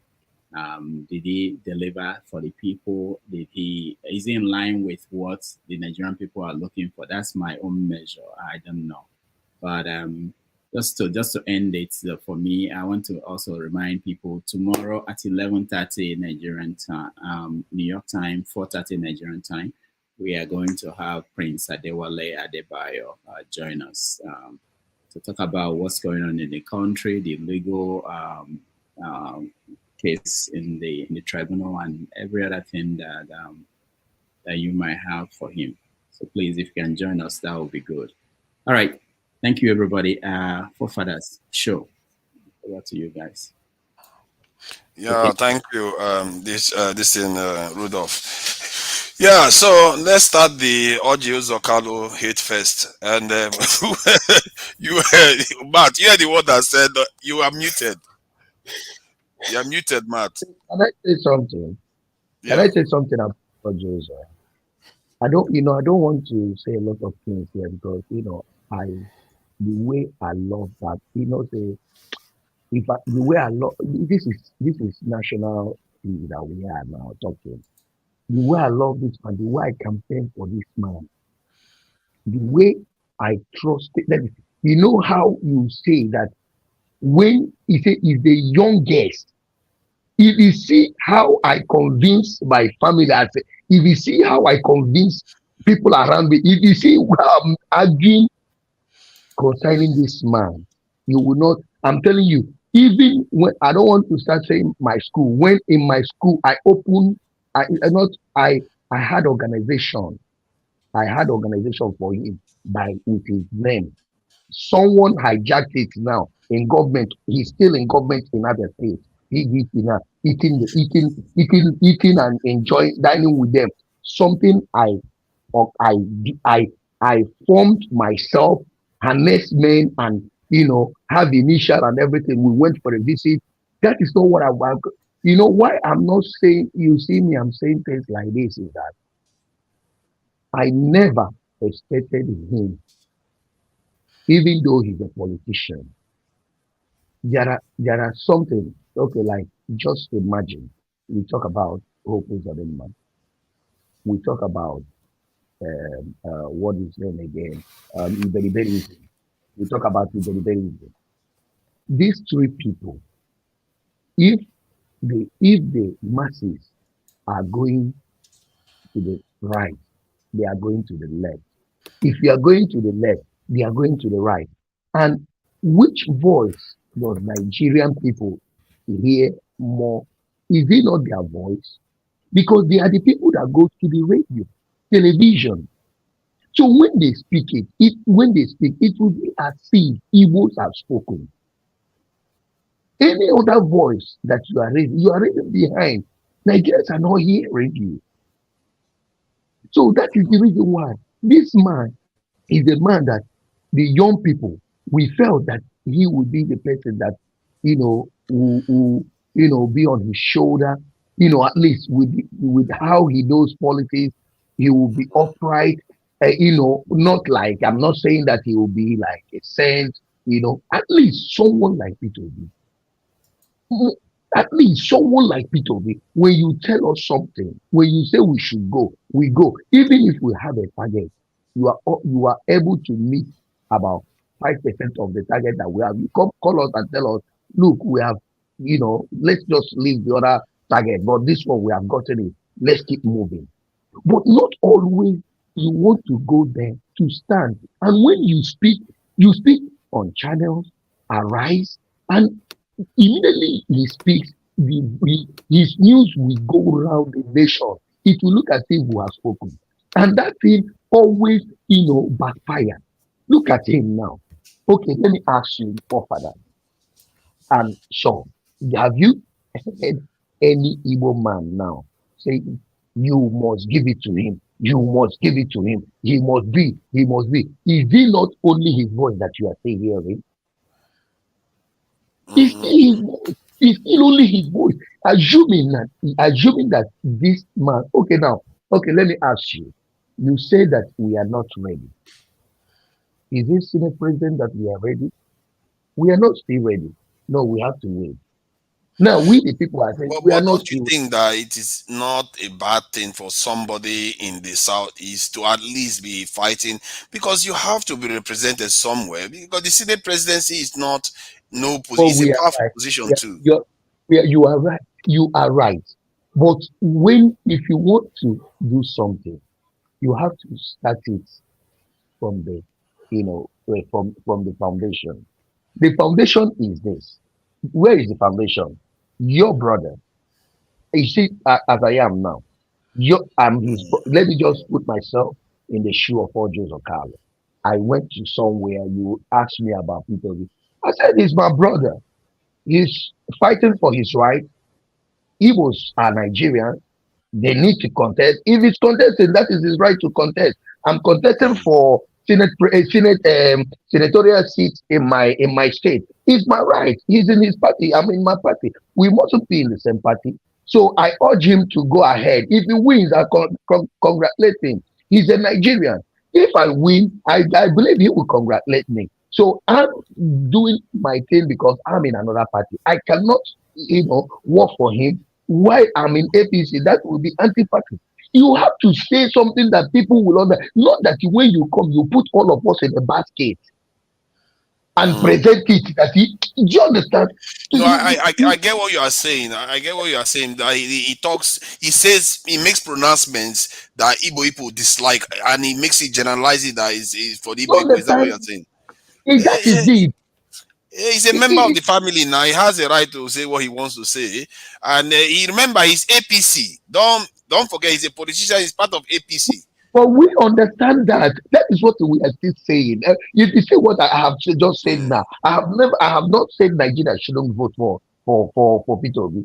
Assuming I'm in his shoe, I'm the one now in like Ojil. I would not be saying we are not ready. We are ready. We are Nigerians. And if my brother is contested and people are supporting him, if they give him his vote and if they give him their vote and he wins, I'll congratulate him. But I'm in another party. I love what he's doing, but I'm in another party, which I'm not going to do anti-party here. But I love what he's doing. Period. Don't be going and be saying, carrying all of us, saying the whole Igbos are not. Although the way he put it was that Nigeria is not ready. Not Igbos are not ready. Nigeria is not ready. So somewhere along the line, it was translated to mean Igbo are not ready. You see, I don't know. Are they maligning this guy, or because what you said now is different from what is put on the paper? Nigerian people are not ready for Igbo people. Or Igbo people, I don't understand. No, he said Nigerian people are not ready for Igbo people. And Igbo people, and then what does that supposed to mean? What that means is that they are discriminating against Igbo people. In other words, it's on your side. He's saying that they are discriminating against Igbo people because he saw that they were not selecting Igbo people as nominees for president. That is you now translating. That is you saying. Let's let Mama H.O. say something. I think she's had her hand out for a while. Yes, exactly. Yeah, Mama H.O., please go ahead before Jonaba and KJ say something. Uzokalo is just being selfish. How many Nigerian people did he talk to and they said they weren't ready for Igbo president? So when they are trying to present themselves to favor the person they know, he go rig election to enter. So they have to prepare their speech so that they go give them position. You betray your brother, you thought you said they go open door for you. You never cry. You see, most of the trouble in the East is created by the so-called elite of the Easterner. Look at Soludo when he come, what he do? Now say belittle the same person. Uzokalo, he want Senate president. He carried murder thief to his mama house, all to prepare him to become Senate president. Uzokalo, you never cry. I go buy you handkerchief. You don't know, say when they beat drum for others, when I go sit down the same music. You were warring against your own brother. You can't say so you don't please a drug baron, so they go give you Senate president.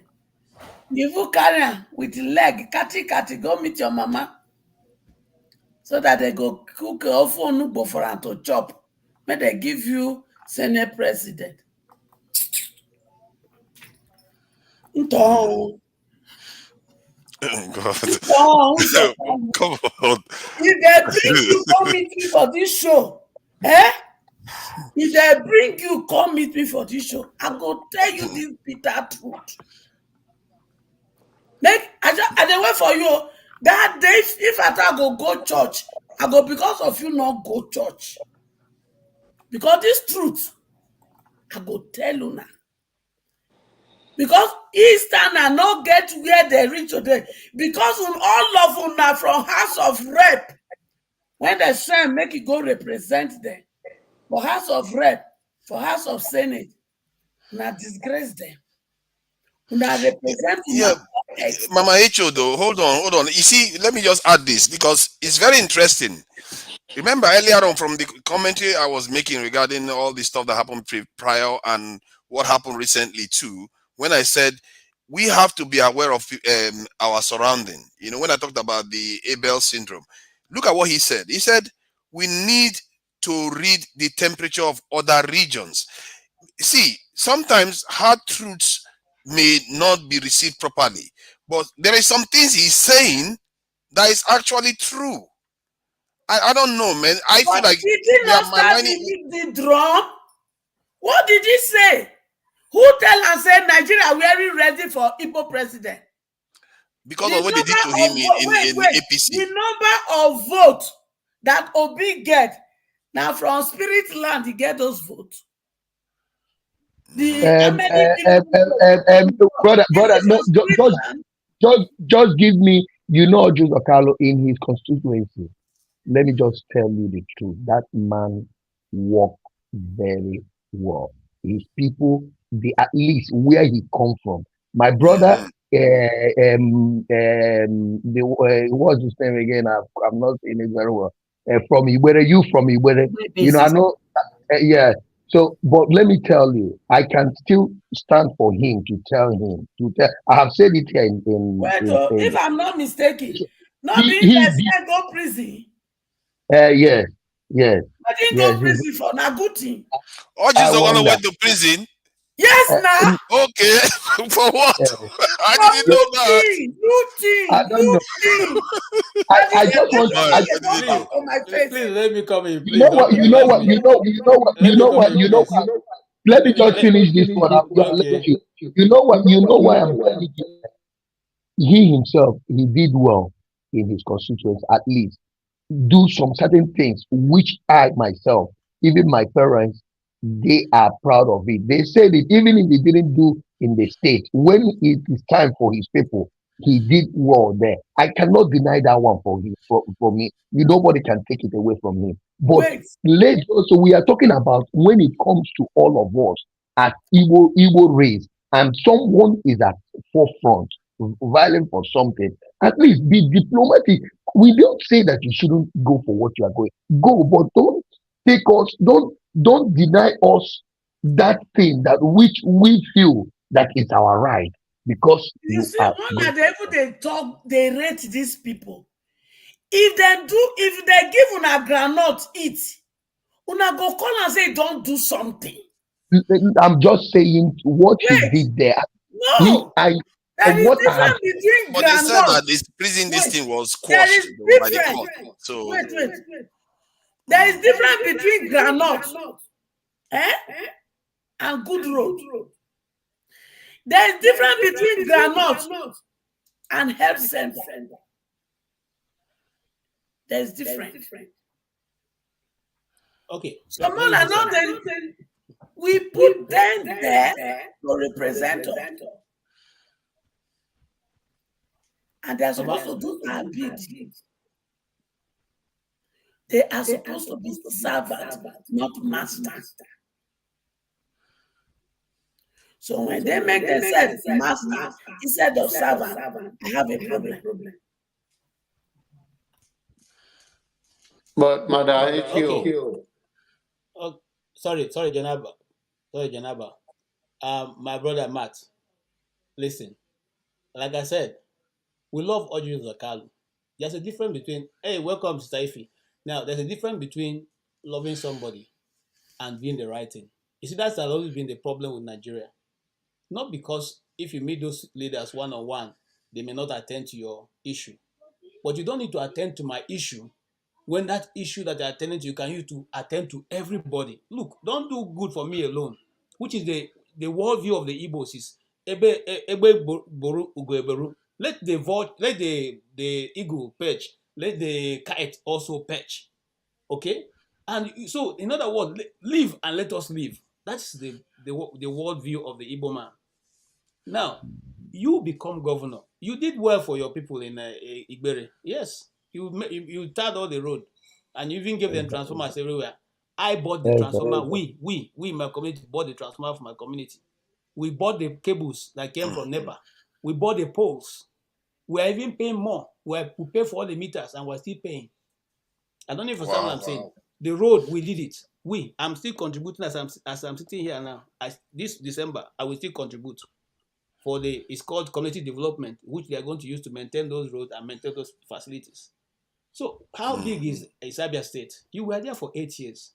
You were one of those people that benefited from the largesse that came from Obasanjo's regime, but you never used it. And we're not saying that you are not loved. He's a good man. I mean, people who have met him, I have not met him personally, say he solved their problem. But that's not what I'm looking for. If these things are put in place, you don't need to go to, look, I am here right now. When I came here, I have not met one person for any of the things I'm looking for. All that I'm told is go to this site, apply. And I go there and apply. And 2 days, 3 days, it's in my post box outside. I go pick it up. Okay? That is all we are looking for. What is the Igbos looking for? Are we looking for presidency? No. Let the system work. If the system works, nobody will care whether it's a monkey, that is the president of Nigeria, or a baboon. Nobody. Look, how many Americans care what is going on? They will only discuss if you want to discuss it. But tomorrow, Monday, their businesses are open and they are there doing their business. They don't care who is there. Okay? Because that policy they are putting there is not affecting their business. When it affects their business, the whole people go to street, irrespective of who is in government. That's what we're looking for in Nigeria.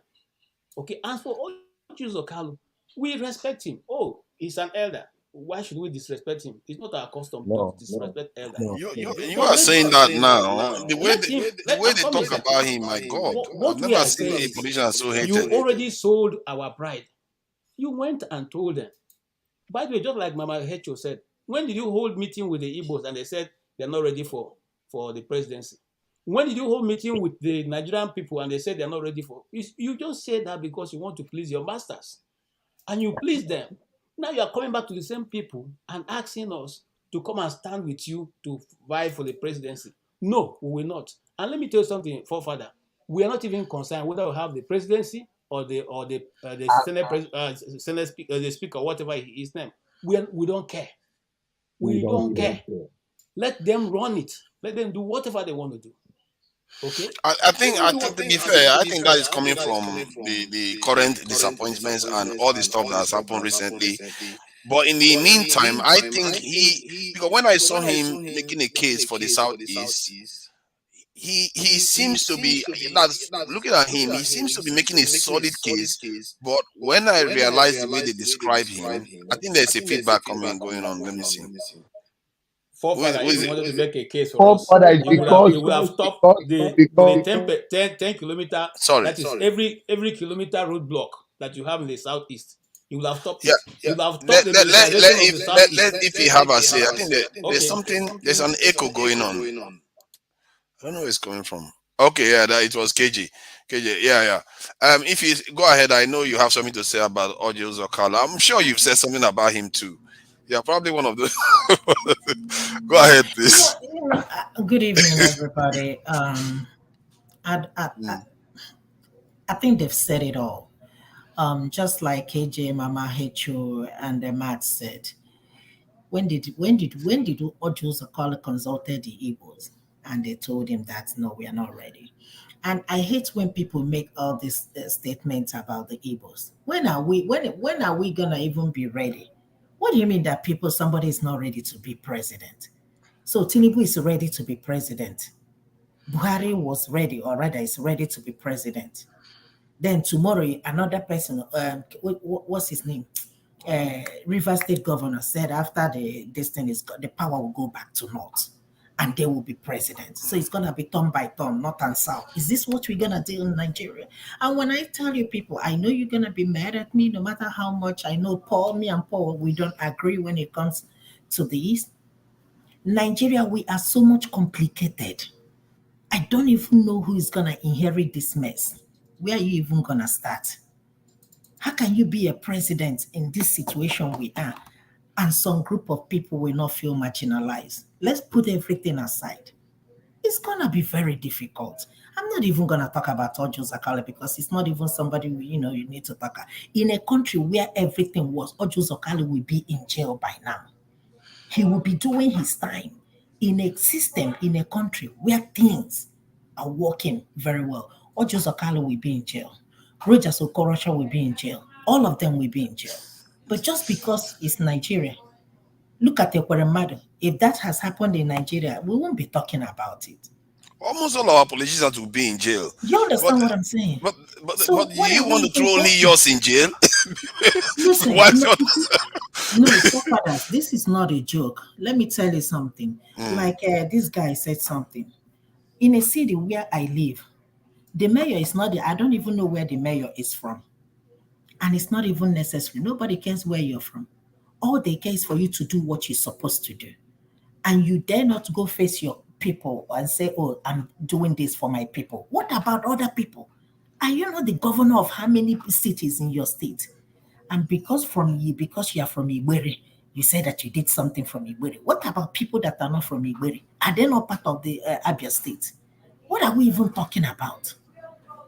I live in a county here. I don't even know what goes on, but things are done every day, every minute, every second. We have a long way to go in Nigeria. You can never convince me otherwise that Nigeria is going to be better with this current situation. It is not, no matter how much you want to lie to ourselves. But is it You going to might help if I?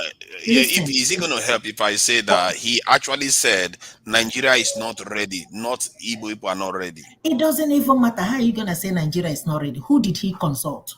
because they are tribalistic against You Igbo know, people. I That's what he's guess saying. the bottom line is this: we are so much divided in that country than we are united. We are so much divided. I don't know. I don't think there is anybody in Nigeria that can unite Nigeria. I'm telling you, it is not possible. It's gonna be hard for us to be united. Keep on patching it. Even if you give the Igbo person, even if Obi becomes president, it's still not gonna damn the anger of the Igbos. Period. The damage has been done so bad. CM came here and said something he said the other time. He said we need to start the healing back from the Biafra war. And I sat down and I thought about it. I said, he's making sense. He said there is nothing like we are doing this to remember the people that died in war, just like other countries, they do that all the time. That will start the healing. None of that. We just move on as if nothing happened. And we are still doing the same thing. It's not gonna help. Let us just be honest. We are just sharing our feelings, our thoughts, But is this gonna help? We are not heading nowhere. We are going back. How much is the price of bag of rice now? When Tinubu takes over 2 years from now, let's not talk about how much the price of rice will be. See if it's gonna go down or if it's gonna go up. If How it much is depends the on minimum wage? what happens now. If What is the Dangote minimum refinery wage? comes online, things might get a bit easier. How? If the Dangote refinery comes online, Nigeria will have a little bit more money in his pocket to Okay, let spend. me tell you something. You don't think that Dangote, the first thing he will want to do, he wants to maximize the profit. How much did he spend on that refinery? You think he's gonna think about Nigerians that much? Oh, You know how Nigeria owns much he borrowed? 20%. Nigeria You owns know how 20% of the much? company, so You know it how is much he Nigeria's profit borrowed too. to fix that refinery? We need to be ashamed. We have 5 refineries. We are waiting on one person to fix I refinery for know. 200 million people. We need to be ashamed of ourselves. Maybe we should We are get waiting. Oji Zokalo to be in charge of fixing the refineries, and that will solve it once and for all. Why can't we take that 20% and invest it in at least one refinery? Why must That we is true. invest it? That is Why true. must we invest it in Dangote's refinery? What is wrong with that? Does it mean that we don't have common sense? We don't think. See, the corruption in refinery is like mind-boggling. I saw a Nigerian that made a documentary about the corruption in the NNPC oil sector. It's just astounding. That's the level of corruption there. This is why nothing was fixed. Because every time Nigeria government puts money in there, they suck it. They take crude oil, they give it away. Their friends don't pay for the crude oil into the billions of dollars. We are talking about huge amount of corruption here going on for years in NNPC. This is why almost anything cannot be fixed. And I really feel bad for Nigerians because what do you do about these leaders? Because some of these leaders, they take the money, they say they are helping their people, and one another now will be like, oh yeah, don't persecute my guy because he's my guy that is just corrupt. And a German will say he's my guy that is corrupt. The point is that Nigeria has been robbed blind. That is why they cannot fix that refinery. The moment you want to fix it, They will say, one person will take the money from here, one person will take the money from there.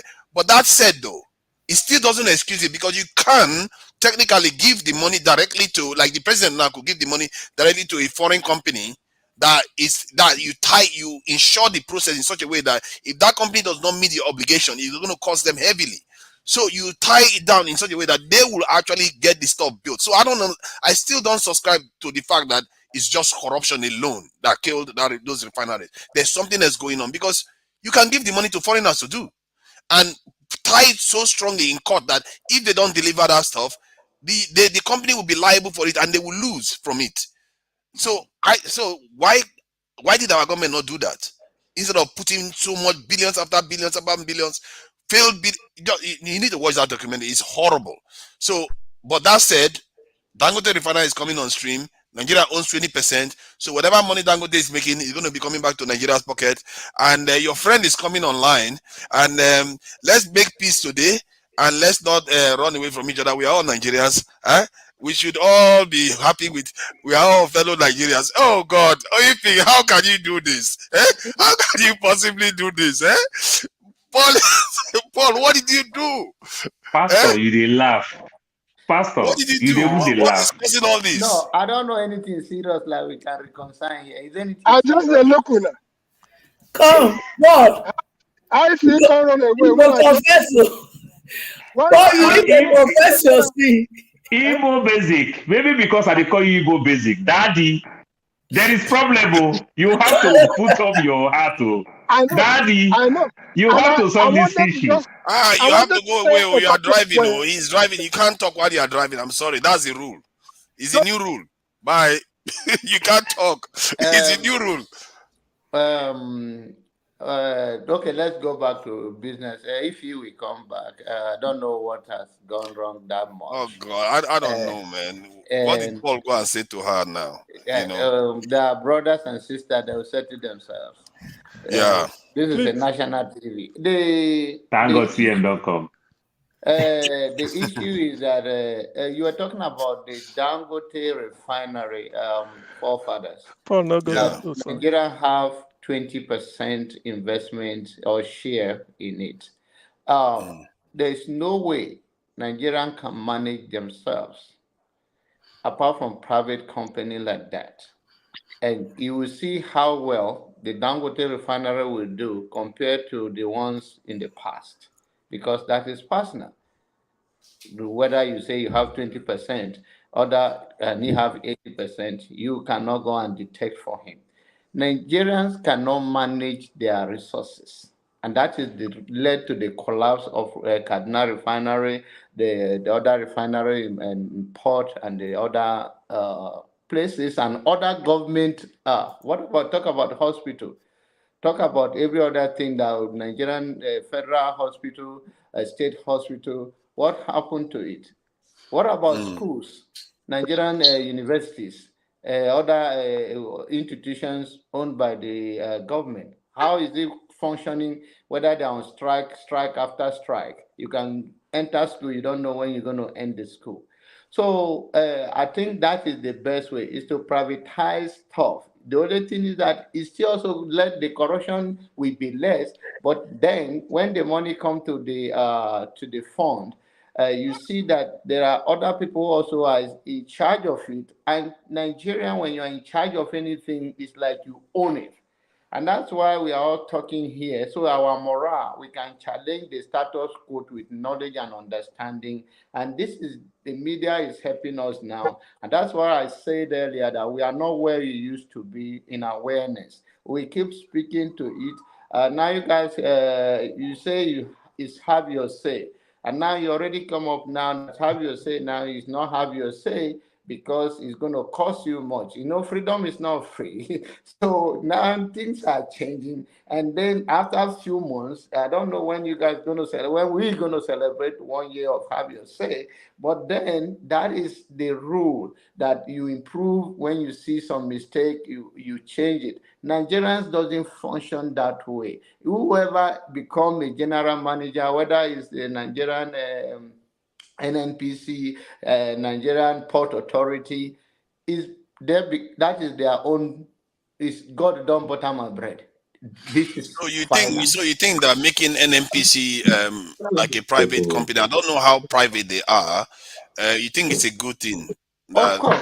Of course, when Nigeria cannot manage, did I have to tell you, where is Kaduna refinery? Where is the refinery in the Port Harcourt? Where are those things? They were taking our. But the problem is not transparency, because what happens That in is private why company. I'm telling you, when it's managed by private company, you will do better than the government, because the government is like, is it your father's phone? They will challenge you like it's up and down. Anybody that work so hard to become the head or to lead that place, even when the genuine people that want to work for Nigerians, they'll not even allow them to do that.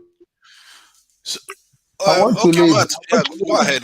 I want to just make my submission that what our brother Jonah Ava said is true. I think that refinery, if Nigeria keep managing it will not to amount to nothing. You know, that thing needed to find a private, that let it go to the hand of a private sector. Because if this thing continue like that, that thing you see there, both in Kaduna and in Port Harcourt and elsewhere, will be a waste. And what I want us to know is also, you know, I'm not that I'm like trying to, say anything or cause or whatever. You see all these Nigerian youths, most of them who truly got their PVC and they went straight, collect money and voted for Tinubu, and they are still rejoicing. I mean, what are they rejoicing for? Tell me. As in Paul now is in US, John Abba the same. Most of us we are there. Social security and all that is in in abroad, they are enjoying it. And you voted for someone you feel and you know his capacity. And now, like Shaw said that he went to Europe. They told us he went to Europe. And he went to Europe. We don't even know, no picture, no camera, no nothing. We don't know what exactly he's doing. He said that he went there to negotiate for us. Every time they tell us lies. But it's all the same. After 4 years, if God will allow him to be there, those people who voted for him, we will ask them how far, how market. Because why we are here talking and shouting is not because we hated nobody. It's not because we don't love each other. It's because we want a change of situation and a change of a change of life, at least what we have been experiencing in the past, so that we will see we will breathe a new breath in that country. But they are not allowing us. They feel that we that want to change, that we don't know what we are doing. Let me tell you, like what you say, forefathers, you keep saying, and you want us to love each other, want us to support each other. We are supporting each other, but it's just that Nigerians, many are drawing us backward. When we see good things to support it and to make progress, they draw us backwards. And if we see in that kind of situation, things doesn't go, or go well. But I still repeat, you know why I'm fighting for Nigeria is that so that our children, those that are in school, they can be able to, if you are not working, like let me give you an example. I know in other countries it's happening like that. If I'm not working now, imagine if I'm not working now, if I want to just cause wahala, stay at home. If I'm being paid 500 euros a year, I say I'm not working again. Government will be paying me 400 euros. Only 100 euros they will remove. They will pay me that money for over 2 years. After that 2 years, I had to apply again. This is, they call it for help. That help for another 1 year before I can be able to say I want to go back to work. But this is what we are fighting for Nigerians, for them to know, but all they are fighting for themselves is only give me 5,000, let me go and vote. Give me 200 naira, let me go and buy pure water for me. This is not what we that are in diaspora we are fighting. We are fighting for their own good, but they seem not to see what we are fighting for. I just wish them well. I just wish them well, because if this thing goes the other way around, it's all of us that will suffer it. It is that is All the only right, thing that I want. forefathers, you should bring me back in at this time. God bless everybody. God bless you all. I believe that whatever we are doing here, we are doing it to help Nigerians. We are doing it to help our children, because our children. Look at how we have children. Look at my children. They are here. They are African citizens. Do you think I'm just happy that I'm here? I say, what is this? What is here? Do you know that Nigeria is a green land? Do you know? Have you seen the green in Nigeria and the green in abroad? You see the difference. You see the green that is nurtured naturally. Nature, you see where nature is working. You come here, you see they are green. You see that there is difference. That is a place that everyone needs to be. We are here fighting for our people. They are there. When we are doing and we are blowing in their chest, they are doing their own blowing in our eyes.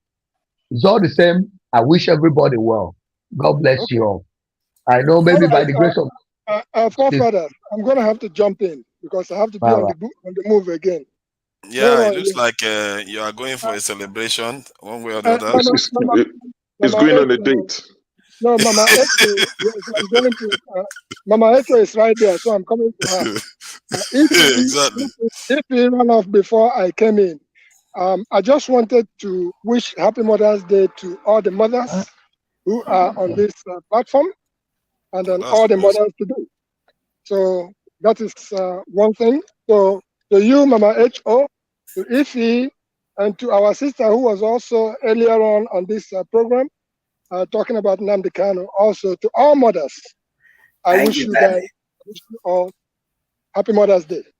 Thank you, sir. So having said that, I have listened carefully with all the conversations, ranging from when our good brother Nnadi come online, that the guy Tony that was here earlier on, and then he made some comments fiercely also. A couple of things I wanted to touch upon is the sister also came here and said that she had met Nnamdi Kanu personally, and these were the things that transpired when she met Nnamdi Kanu. Some of us have not met Nnamdi Kanu. I pray that we're able to meet him someday. Majority of the people who go into the field of play, they go in with good intentions. And some of them don't go into the field of play because they wanted to go into the field of play, but they go in because something happened and it makes them snap. For instance, Sunday Boho, he went into the field of play as a result of the things that transpired in his area. He came online very fiercely. And in the end, his people rallied around, defended him, even when he was captured, like Nnamdi Kanu was abducted. His people made sure that they went behind the scene and worked hard to have him released. But not so in the case of the Easterners, Ndibo, who virtually gave away their brothers, if I use that word. Having said that, when we even touch upon on issues like this issue of Sowore, make I put them this way. They say that he where the shoe knows where it pitches. A lot of all these politicians, when they go into the field of play, they have good intentions. Along the way, they even begin to lose their characters. Why am I saying all this? It's just a prelude, because I've heard so much about Ojikalu did this, Ojikalu did that. I am from Ibere up front. Let me say it. Ibere is my hometown. Ojikalu is my kinsman. I will not deny him as my kinsman. That's a given. Some of you, I asked last time, have any of you met Ojikalu? Majority of the people on this forum have not met him in person. Each and every one of us come with certain characteristics. We come with certain qualities that God has given us to go and play. We have amongst us the extraordinary people who have the power of the tongue. We have the people who have all other kinds of gifts that God has given. It just depends on how you use it at last. Do we all know that Oyuke Ojikalo ran for Nigerian presidency in 2007? He ran for that office in 2007. Even without that said, this time around, he has played in the field of play, knowing fully well the same game that they played. All of them were there, they're inside room. They played the game. Before this Tinubu came on board, Oyuke, his case was brought up again, and they took him into prison. When you say, what do you call it? People like Erufai are out there roaming. Nobody has taken them into prison. What I'm really trying to arrive at is this. When the sister in Houston said, I met Nnamdi Kanu, so she has a personal, not just a personal opinion, a personal encounter. And then she came up with her own character. When Nnadi said that he met with Nnamdi Kanu for over a period of 7 years, he also has his own personal encounter. That notwithstanding, I'm going to land on the fact that when Umaru Rice, up from North, already the Nigerian treasury, nobody talks about them. When Babangida them did their own play, nobody talked about them. If you remember the guy who was even put into a crate and tried to bring back into Nigeria. But when it comes to the East, and this is where we are from, we have good people, we have bad people. We have good leaders, we have bad leaders. We have all kinds of leaders. But one thing we don't tolerate in the East is that no matter what good things you've done before, any day you go against the tribe, if I use that word, we will sing and make sure that we stomp you and stomp you. And even if you are the only one to represent us at the center, we will forget whatever characteristics that you came with. Having said that, during the election that just got concluded, before that election, they put Ojikalo in prison. Why? And Ojikalo yelled that they have started the game of what you call it, presidential politics. That they knew he was about to come out and throw in his hat he was going to run, that it was Tinubu that engineered him being recaptured and put into prison. And they eventually let him go. So what am I saying upon all the technicalities? The game that they played behind, I had a group that I belonged in. I mean, we were talking about OUK one day. And I came out swinging. I wouldn't use the word attack, was OUK. But somebody said to me in the forum, said, listen, my friend, you don't know who is doing what behind the scenes. If I told you what OUK has done towards the same cause that we are pursuing, you will rest your case. And he explained to me what he was talking about.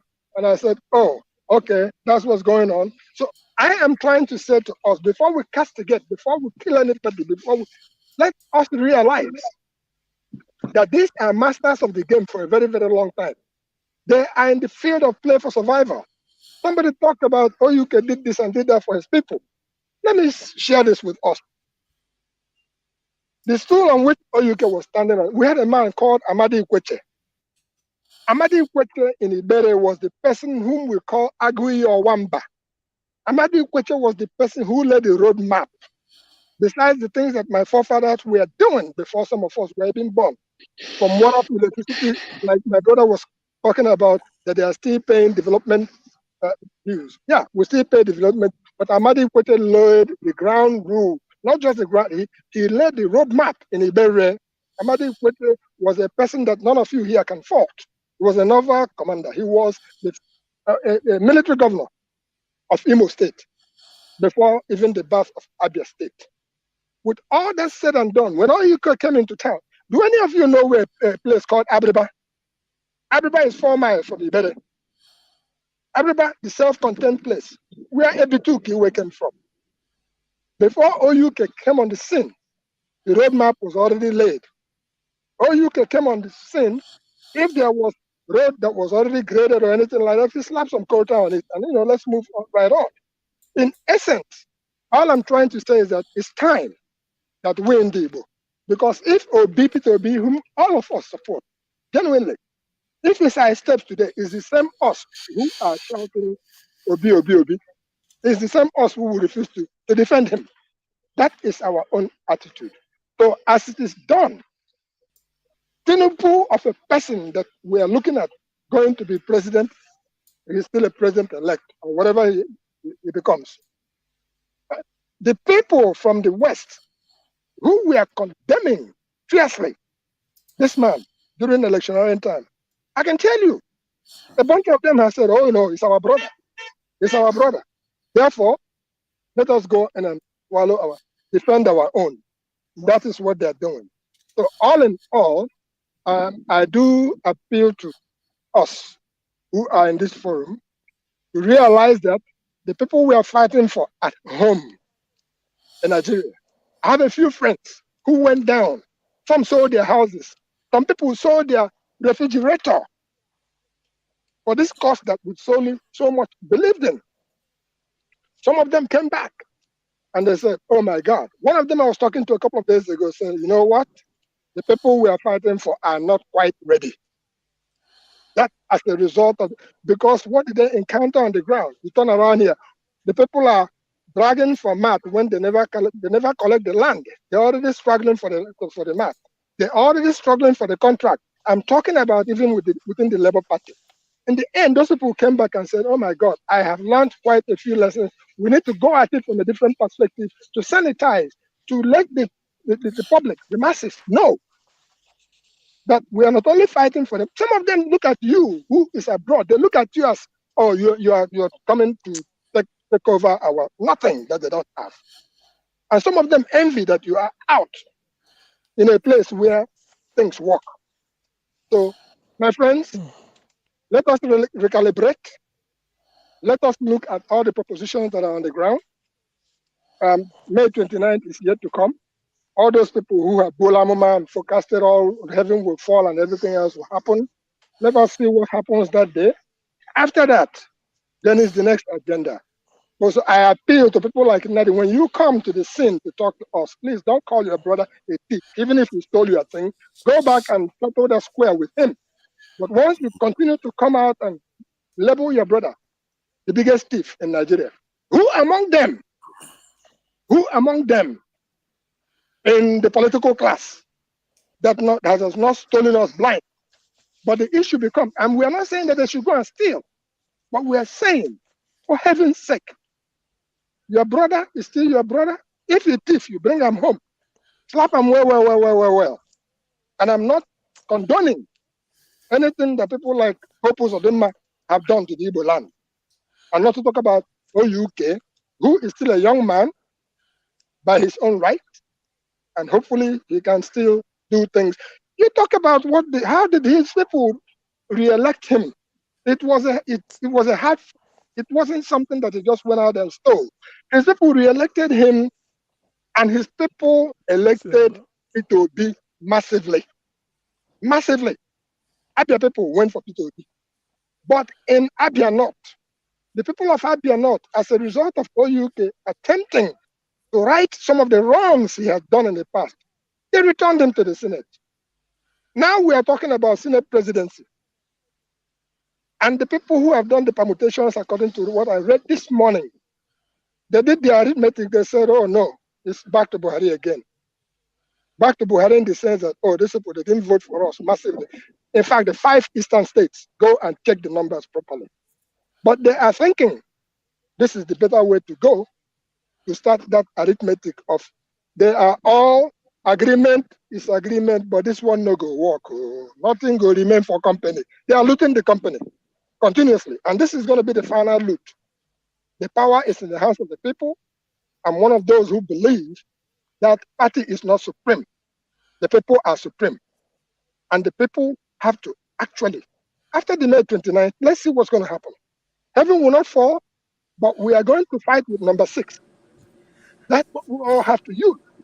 Because if it happen for Benue, if it happen for Benue, it happen for East. If it happen for East, Igbo Basic, I think other people want to say something. You may want to. Let's time in instead of. I just want to let him have his say because he has not been here since. But from now we will be timing. I have had my say, and I'm here to study the policy, what we call it, the rule, the new rule. that Yeah. you wouldn't do when you are driving. So thank you very much, and God Thank bless you. you all. Thank you. Have fun with your flower and everything. I told you the flower is in my and keep Yeah. quiet. So, Afro, John Abbas, you were saying something now. I yeah. think he mentioned something about this oil that something just came to my mind when he mentioned something about oil. Because this oil area, I think there's a lot to unpack in that area, the way we handle our oil, these resources. But sorry, go ahead. You were saying something, John Abbas, before we all derailed you. Yeah, yeah. They were talking about the 20% of Nigeria investment in Dangote refinery, and we also talk about the ice. We all know it's not today. You look back, a private company they deliver better. The only problem we're going to go have is that the government the government do not deliver. They regulate. Okay, go to some places in the airport in Nigeria right now. You will see, because it's under fine, you will see the way they run it. You will see nothing is there. Nothing. Even the tissue paper they want to sell it to Yeah, you. but what makes us think that private companies that Nigeria owns Because it's will not private. behave If like that? nobody gonna, okay, the last time you were talking, you said that the lack of interest. We were talking about how to invest back in Nigeria, and there was a back and forth talk, dialogue on this platform because it's about interest. You also say that if you invest in Nigeria, you will make sure that he work. Right, if you remember, it's the Yes. same way. This is your private company. You will make sure the rules are totally different. So you are Government is thinking that the Nigerian government will feel more invested in NNPC as a private company than the one that they control? yeah, because the one is like you Nigerians know themselves. No Nigerian know themselves. When you give Nigerian Port Authority, who is in charge of it? You go and look at them. They literally own it and put even toll, even those toll in those days. The reason why Obasanjo stopped the toll is that they will go with their own receipts. My God. So they will go with their own receipt. Now they have digital one in electronic toll in Lagos, like you are going to Aja, VGC, and all those areas. But then that is also mostly like a private, because that time Tinubu entered into contract with the state that okay, for 20 years this and this and that and that and that, and that's why he's doing well. Anything like that is always going to be private company that manage it very well. And when we talk, Sorry, somebody mentioned that. I think I was thinking about that. I think somebody said that 800 million. There was $800 million that was given to Nigeria to disperse for subsidy removal, and there was a move to start dispersing the money a while ago, just about a couple of 3 weeks or so ago. But now they've postponed the subsidy removal again. So what happens with the $800 million dollars that they are already looking at spreading all over the place? Is a parting gift for the president, President Buhari. He will share it. This is the shambles that the way Nigeria is being run is being run to collapse, and Nigerians are not paying attention. And I don't blame them. I'm telling you what the money is for. It's for parting gift. They postpone it, and they're going to still do away with the money before the incoming government will come. People are not giving the right information on this platform. This $800 million is supposed to be. Can you hear me? We're hearing you. Yeah, there's an echo though. Okay, that's what I'm. Okay, it's gone now. It's gone now. It's gone. Go ahead. They said it's supposed to be a form of distribution for the downtrodden. Yeah. Household direct transfer as a form of to cushion the effect of subsidy removal. But now subsidy removal has been put on hold. That decision should be taken by the new administration. So that has been suspended for now. That is the latest on the $800 million. But the money is already in their hand, and the money was sent to them to go and disperse. So in other words, it's almost as if the people that send the money assumed that the fuel subsidy was going to be removed and the money was going to be dispersed. Now that they've stopped it, that $800 million is sitting somewhere, and we don't know what happens to it. And from what they do with the oil companies, whenever money is hanging in the system like that, is they will come in and just start hemorrhaging it from all corners. By the time you know it, when the subsidy removal comes around, that 800 million will not be there anymore.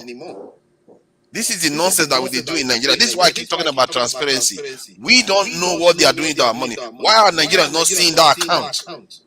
No, sorry, John Abba, just 1 minute. A young man called Bob says that the money that have been diverted, and he said they are giving wrong information on this platform. Bob, can you elaborate where the money is right now? Thank you, John Abba. Sorry, what was the question, my brother? Okay, where the money is. There are wrong information given, and you eloquently said that it was put on hold. And then forefather is saying that than me and any other person say that where is the money right now? Is it in the federal treasury? No, the money was, the loan approval was just granted by the House recently. So the where 800 million. Yes, it's supposed to be a grant, not a loan. So immediately, I can't give you the answer to where the money is now. Asking that question, it means no. You said that we are giving the money information. Yes, no, and we also want to make sure we are giving the right information. Yes, what I'm saying is that the money, as at the newspaper today, as analyzed on Arise, the money was meant for, like I've explained, to downtrodden direct transfer to families to cushion the effect of subsidy removal. But that subsidy removal has been put on hold. So asking me that the money is in somebody's account, for me to justify where the money is, I don't know what answer do you want me to respond to it. Do I want to believe that the money is in somebody's account? I don't have any proof to that. It's what the paper says. I guess he's thinking that you seem to be trying to explain it away, that we don't know where the money is, that they are actually responsible with the money. Of course, the money is with the government now. Okay. So that's asking me specifically where the money is. No, because it seems and then what was the wrong information that was the impression that you are trying to wrong. Some of the information is that you said you've been sharing the money as if you saw somebody that they shared the money. I did not say that. I never said that. And that's what. Sorry, that's what I'm hearing. Jonava, I said that the money is a parting gift for this government, and I have every reason to say that. You see, what I thought that Jonava was tackling you was because you made a very categorical statement that we are giving wrong information on this platform, and I think that's unfair because I don't think there's anybody here who doesn't have a handle. Excuse me, sir. You spoke. Let me talk. I don't think there's anybody here who doesn't have a handle of what he or she is saying. So saying that we are giving wrong information is simply in overplaying it. First and foremost, there've not been any money that have come into the coffers of government that remain the same. What I was trying to search for was to go through the monies that have been borrowed before now and how it has ended up. But I've not been able to get that information, and as soon as I get it, I'll put it up for you. Now, this money that government have now collected, they are collecting it based on the fact that they said they've been able to identify the downtrodden, like you use the word. The question people and the press, those who want to read unbiased press, researches, is that how did you arrive at the downtrodden, 10 million of them? How did you arrive at those people? What are the formats that they're going to use to distribute this money? Since you say it's going to be by bank account, how many of those people living in the rural area has bank accounts? This same bank account, when we said use it as a form of BVN for people, you said no, people in the rural area do not have bank accounts, so you cannot use their BVN as bank account. Now you turn around and you want to use that same method, which you have used before and failed woefully, because the woman, the minister of humanitarian, she has not been able to account for the money given to her to distribute to the poor. As she said it, the more poor people in the north than in the south. And even at those poor people in the north, we don't have any record of how you're able to distribute that money within 1 month. You cleared, I've forgotten the figure right now. You were able to distribute it to everybody. Everybody got whatever, So these are the loopholes that we have in the system. And at the end of the day, nobody is going to account for this money. Like if you want to can bet it here. Okay. Remember, it's on this same platform I said that now that it is envisaged that Obi may be winning, a force is going to be planted in Labour Party that we want to destroy that party. Is it not going on right now? This is a system that we have worked. They will fail in terms of trying to destroy the party. That's their style. Now, wait and see. It's just less than 19 days. Tinubu will be sworn in. We will see whether that money is still be available. This is a non-fact. Right now, you know how much pensioners to defend the Nigerian institution as a government on to say anything. Anybody have the right to say Nigerian system is a fraud, because even pensioners have not been paid for years, or some of them months. So the notion that we are pushing the false narrative on any Nigerian issue, nobody can be wrong to say that it's a fraud, because over and over and over we have seen it. So I don't think anybody is putting any lies or giving incomplete statement here. But in any case, I understand where you are coming from. But that's Nigeria where we are right now. And we are looking forward to see the new administration, how they give that money out. I hope they give it to me too, because I have an account in Nigeria. But don't you think that, can I just ask a question? Don't you think that when we hear this problem, about these problems, maybe, I think generally what I find with our people is that when we hear a problem, we want to solve the problem all at once. And we want to solve the problem using one person if possible to solve that, like the way a lot of people expect P2B to solve all of them at once. Maybe we, like the way a lot of people have said today, that they have to personally and as a group take care of their home, this country, these villages and towns. Maybe we can be tackling one thing at a time.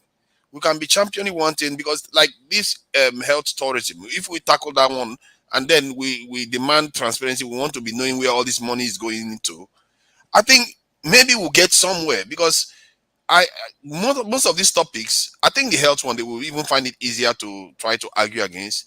But if you say you want people to know where their money is going to, I will find it hard to, any politician will come out openly and say no. That politician will just be tagged as the most corrupt politician in Nigeria. You see what I mean? So we can start pushing for one change at a time, and some of these changes, when we make them, it will save us a lot of trouble. A lot of money will be saved because they have knock-on effects. Like if you increase transparency and we know where all this money is, you're going to find that, okay, everybody will be at peace. Nobody is going to be accusing the government, and whenever they take money out of there, you will know, and the money will be saved until subsidy is removed. You see what I mean? And because if you look at the way they run the NNPC to the same thing, contract awarding, they will sell, literally, they will sell our crude oil and they will not take money, because that person in charge of NNPC knows whoever is buying the oil. And sometimes they will sell the crude oil at a cheaper rate just because they know the person. This kind of stuff is because we didn't bother to checkmate them and say, we want to be seeing these things. The way they are taking our money, the amount they are selling it, we want to be knowing who this stuff is going, where this money is going. Nobody's checking anything. If you don't check, how are you going to get results? Here in the West, if a politician wants to run for office, they will cost their manifesto. Yeah, maybe most of them don't fulfill it. But they actually have to cost their money, tell us what they are going to do and how they are going to do it. And I think Nigerians, given how much we don't trust our politicians, we should literally tell them to describe everything they are going to do. But we don't. And we expect results to come to see good results. Sorry, go ahead. Let CM speak. CM, CM, have you seen our president? Our president is in Europe. Is it? Have you seen him around your house looking for investors? Who knows? Hey, Two of them are there I don't get your wahala now. But it's part of the topic of discussion. For trouble. Oh, okay, where the man go? I tell you, let, if I let me see, not It's in forget. if I Europe. find any of them here, Let It's me in oh use my Europe. God. It's in Europe. Yeah, That's what it's they in said. let, Europe. Officially, they say it's in Europe. It's France. come to Europe is a Europe to continent. discuss with potential Yeah. investors. So I'm It asking could if be you have seen Sweden. him. It could be Sweden. I'll It make could a be nuisance Finland, of myself Norway. if I find any of them So here. I can tell you that for sure. anyway, see, why I came in was when this issue, though I was doing something, but I have to return to it. This issue of Senate President Orji Uzokalo, they are pushing for him also. You see, do you see? I want to make this a principle. Any politician from the southeast now going for elective office, the difficulty you will have is if you are going for the first time in your life, whether it's for councillor, chairman, governor, House of Reps, House of Assembly, anything. The fact that you've been, ever since P2B came out, what P2B was saying, go and verify. Orji Uzokalo was governor of Abia State for 8 years. People expected him, I read the write-up. He should have been saying, go and verify. I was governor, go and verify. I did this, go and verify. That is what NP2B, the So, mileage is enjoying. I'm coming. Mr. CM, That is sorry what for NP. interrupting you, sir. Sorry for interrupting. But they said in his area, he turned it to small London. That the area, I mean the senatorial district of Orji Uzokalo, that is partly I'm one of the coming. most developed area in There's a lot of Abia places, State. and you see, sometimes when you hear our southeastern brother talk, you think their place is decimated. There's nothing there. There's a lot of beautiful towns in that place. Go check video on YouTube. That's what I'm saying. Listen, because I know when people, there's some question people ask is to pull your legs and know what to know. People may not be saying that. Abriba as a people, that area called the North. I think they are either them and Dine we are maybe 1 and 2 in the whole of Igbo land in terms of communal help. They are first-class business people. They are rich, very small, but they are rich.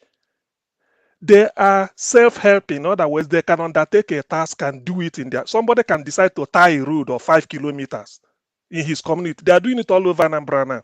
So it is not all Jikalo. I don't think so. Abriba people as a people are rich.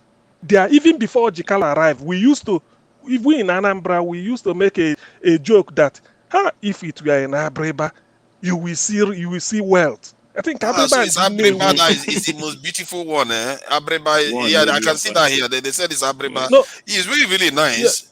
Yes, so it's true. So it's very small but highly developed in terms of wealth. So the people there are mainly even before they are these are in the 70s and 80s, maybe when Orji was even in secondary school or undergraduate, if he went to university. So it is not, you can't just go and lay claim to it. It's like somebody coming to say, no, we developed it. No, it's well developed because they are rich. So what I'm trying to say is that any politician coming out, ever since P2B came out, people are now saying, that's why this man, the new governor, Theodore, I mean, not somebody, what is he called? Alex Oti. People are telling him, look at P2B. So look at P2B so that when you leave, you say, go and verify. What is reigning in the southeast, go and verify. If you've not been to public office before, that's a different case. But the moment you've been elected, you serve and come out. You don't need to be campaigning again. Anything you want to do, just say, when I was there, go and verify. That will give the people the opportunity to say, yes, we can trust you. Orji Uzokalo has a question to answer under EFCC. It cannot be only Obi can say, go and verify, no EFCC case. So we're expecting now. What he's trying to do is, I'm not against anybody getting, but there are other candidates. Left for me, Orji should tell the people, I was governor of Abia State, so and so, go and verify, so and so, go, because that is the way to do it. You have a record as a governor. After 4 years, if you are campaigning vigorously for second term, it means you haven't done something in your first term. Because if you do, you will say, look, this is what I did in my first time. I want to continue. Then you show people. Not when you are this, it does not have to be sympathy. If you want us to sympathize with him, all he should be saying is that, go and verify. I was governor for 8 years. Go to Abia. This. You name something against you. But he's not doing that because we know him. People know him. Even apart from that, even if he's trying to attract public sympathy, he was also a spoiler. When Ekwueme came out in Jos, he spoiled Ekweme's chances. He was rooting for Obasanjo. So if people now leave him and root for another person, what is there in it? So that is the issue. But It's not that I have a question It's just that the way they mention him sometimes, I feel like maybe yeah, he did something really bad in the No, I have southeast. That's why they hate him. forefather, please. but But but no, but no, he yeah, has go a ahead. case. Listen, Yes, I have a he has question a for Sia. case. He has a case of How is that is the man? 7 point. Let He has a let this case guy in ask you so that you EFCC. can Yes, he has a take case that in to while you are EFCC. You know, replying. Pardon? in Southwest there was a politician that won a senatorial election in prison. He was in prison and he won a senatorial election. Now, what Yeah. I'm saying is, Not a man. The name is Iola, and the secretary of APC now. I think he's Commissioner. the secretary of APC. Commissioner, yes. So what I'm driving at is that how has the man been able to still control that, even in the midst of all this obedience, following all those things, he was still able to manipulate and win that senatorial district. That's the point in that. Okay. Do you mean Abia Senatorial? Okay. Do you mean Abia Senatorial district? Yes, yeah. What you also have to know. Yes, what you also have to know is that he's an normally. Let's put it this way. As a governor, one moment. No, one moment.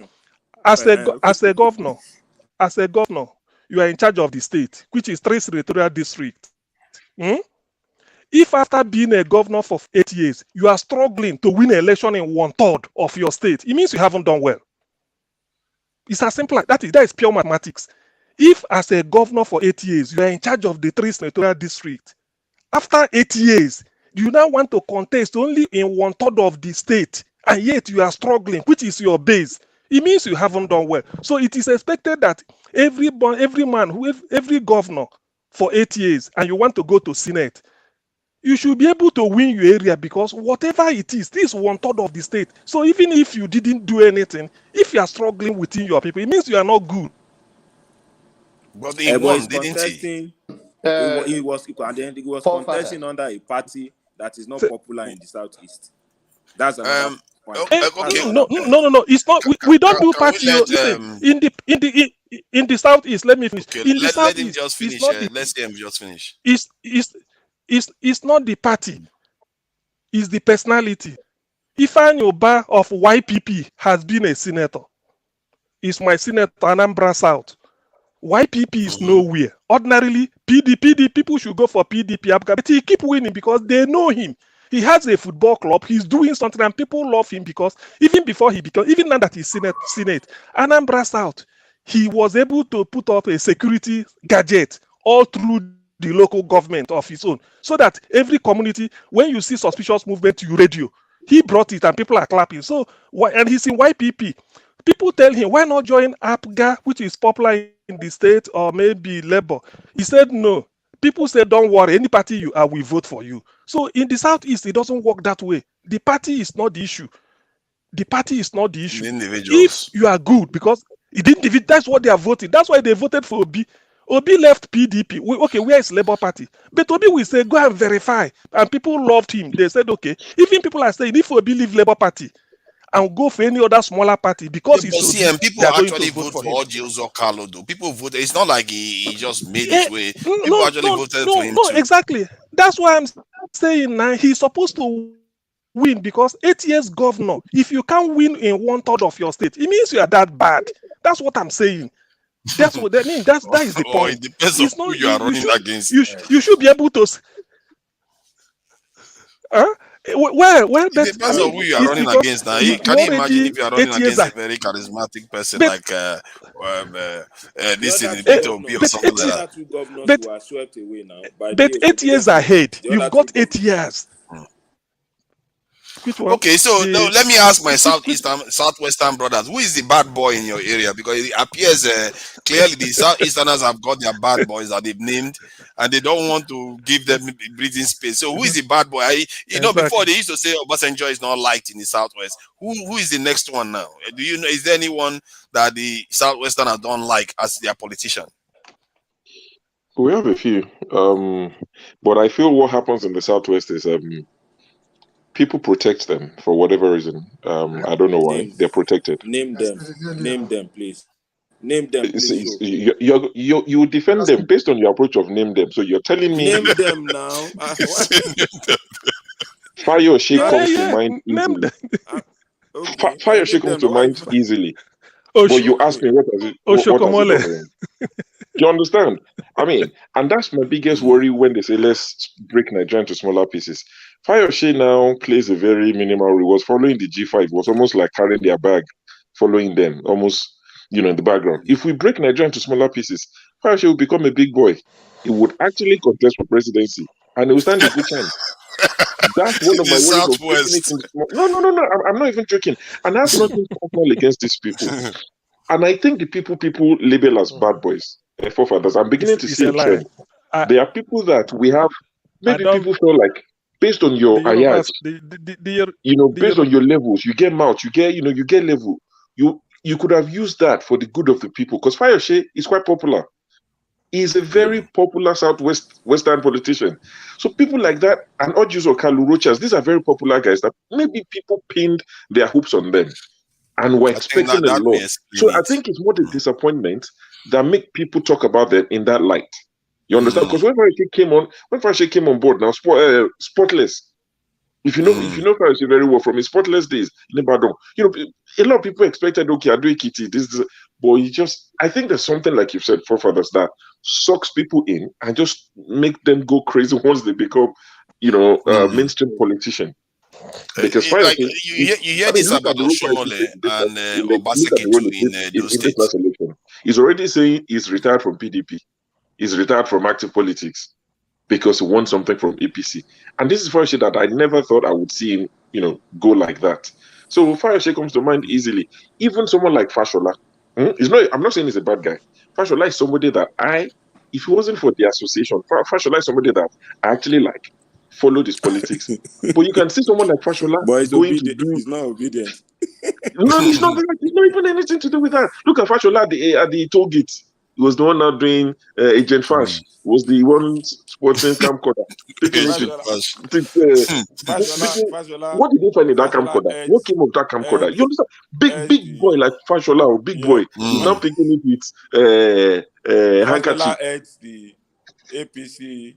Engine room, situation room for the election. I'm not saying let me ask CM this though. CM, I know CM. Nobody we are a lot of us are obedient there. A lot of us are obedient there.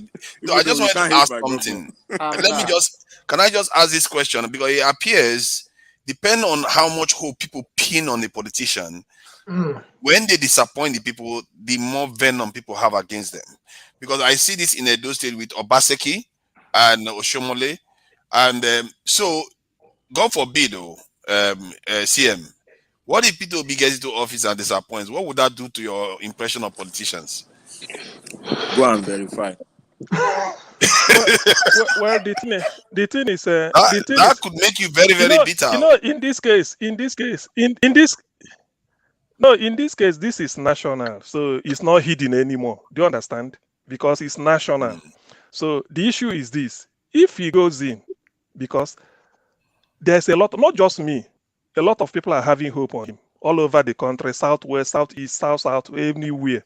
So if he goes in, I think I've said it one time, one of these things. He said his prayer is that he wouldn't disappoint Nigerians. He will live up to their expectation, because he knows a lot of hope is on here, and particularly where Nigeria is now. Nigeria cannot get below what it is now. I believe so. Yeah, the question is, what if he disappoints people? How would people feel? Well, he's a human being. If he goes in there, what I will count by my own disappointment is this, because I have to speak for myself. I do not know Peter Obi as a looter. If he goes there and starts looting money, I will be disappointed. That's one. But if he goes there because of power play in the sense that maybe they did not, maybe power play because of Labour is not controlling the National Assembly, they may choose to frustrate him through some bills. Maybe something like you want to change things drastically and they put it there, maybe APC and PDP or whatever will be sitting on it and be delaying, knowing that this is democracy, you can't just railroad against them. And then maybe they're now wanting to play the old politics of go and lobby, then go and do this, promise, then this, which P2B won't do. If that type of thing, if I analyze the situation like this, and that is why he failed, I wouldn't blame him. But my blame will be that he went there and dumped the track record he had and start doing 10% cut, maybe trying to do a Peremada type, buy house here about. I know that is where I would be disappointed. Okay, But in I terms, can understand that. yes, but in terms of, yeah.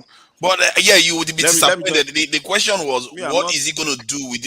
Is he going to make you lose faith in Nigerian politicians because he has such a high standard now, and how will that affect the way you look at Nigerian politicians? No, forefather. No, to me, the way we look at it is okay. Let me just take 15 seconds to answer so that he can go. BQ, B, and Abbas can go. Abbas, let's see him just respond for 15 seconds. Then you go. Let me finish up. Okay, continue. Okay. So what I'm trying to say is that the way we look at Nigerian politics is that, of course, I will be disappointed, but then my faith will be I have to, because of who I am.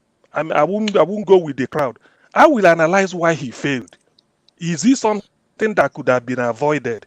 But if it's just a personal failure due to selfish interest or stealing, I can't forgive that because it's disappointed. Because politics, people can frustrate you in terms of not passing the bill. What do you do? How will you do it if you can't pass the bill? Then they say go and lobby them, and then trying to lobby them, they are demanding bribe, and you don't want to do that.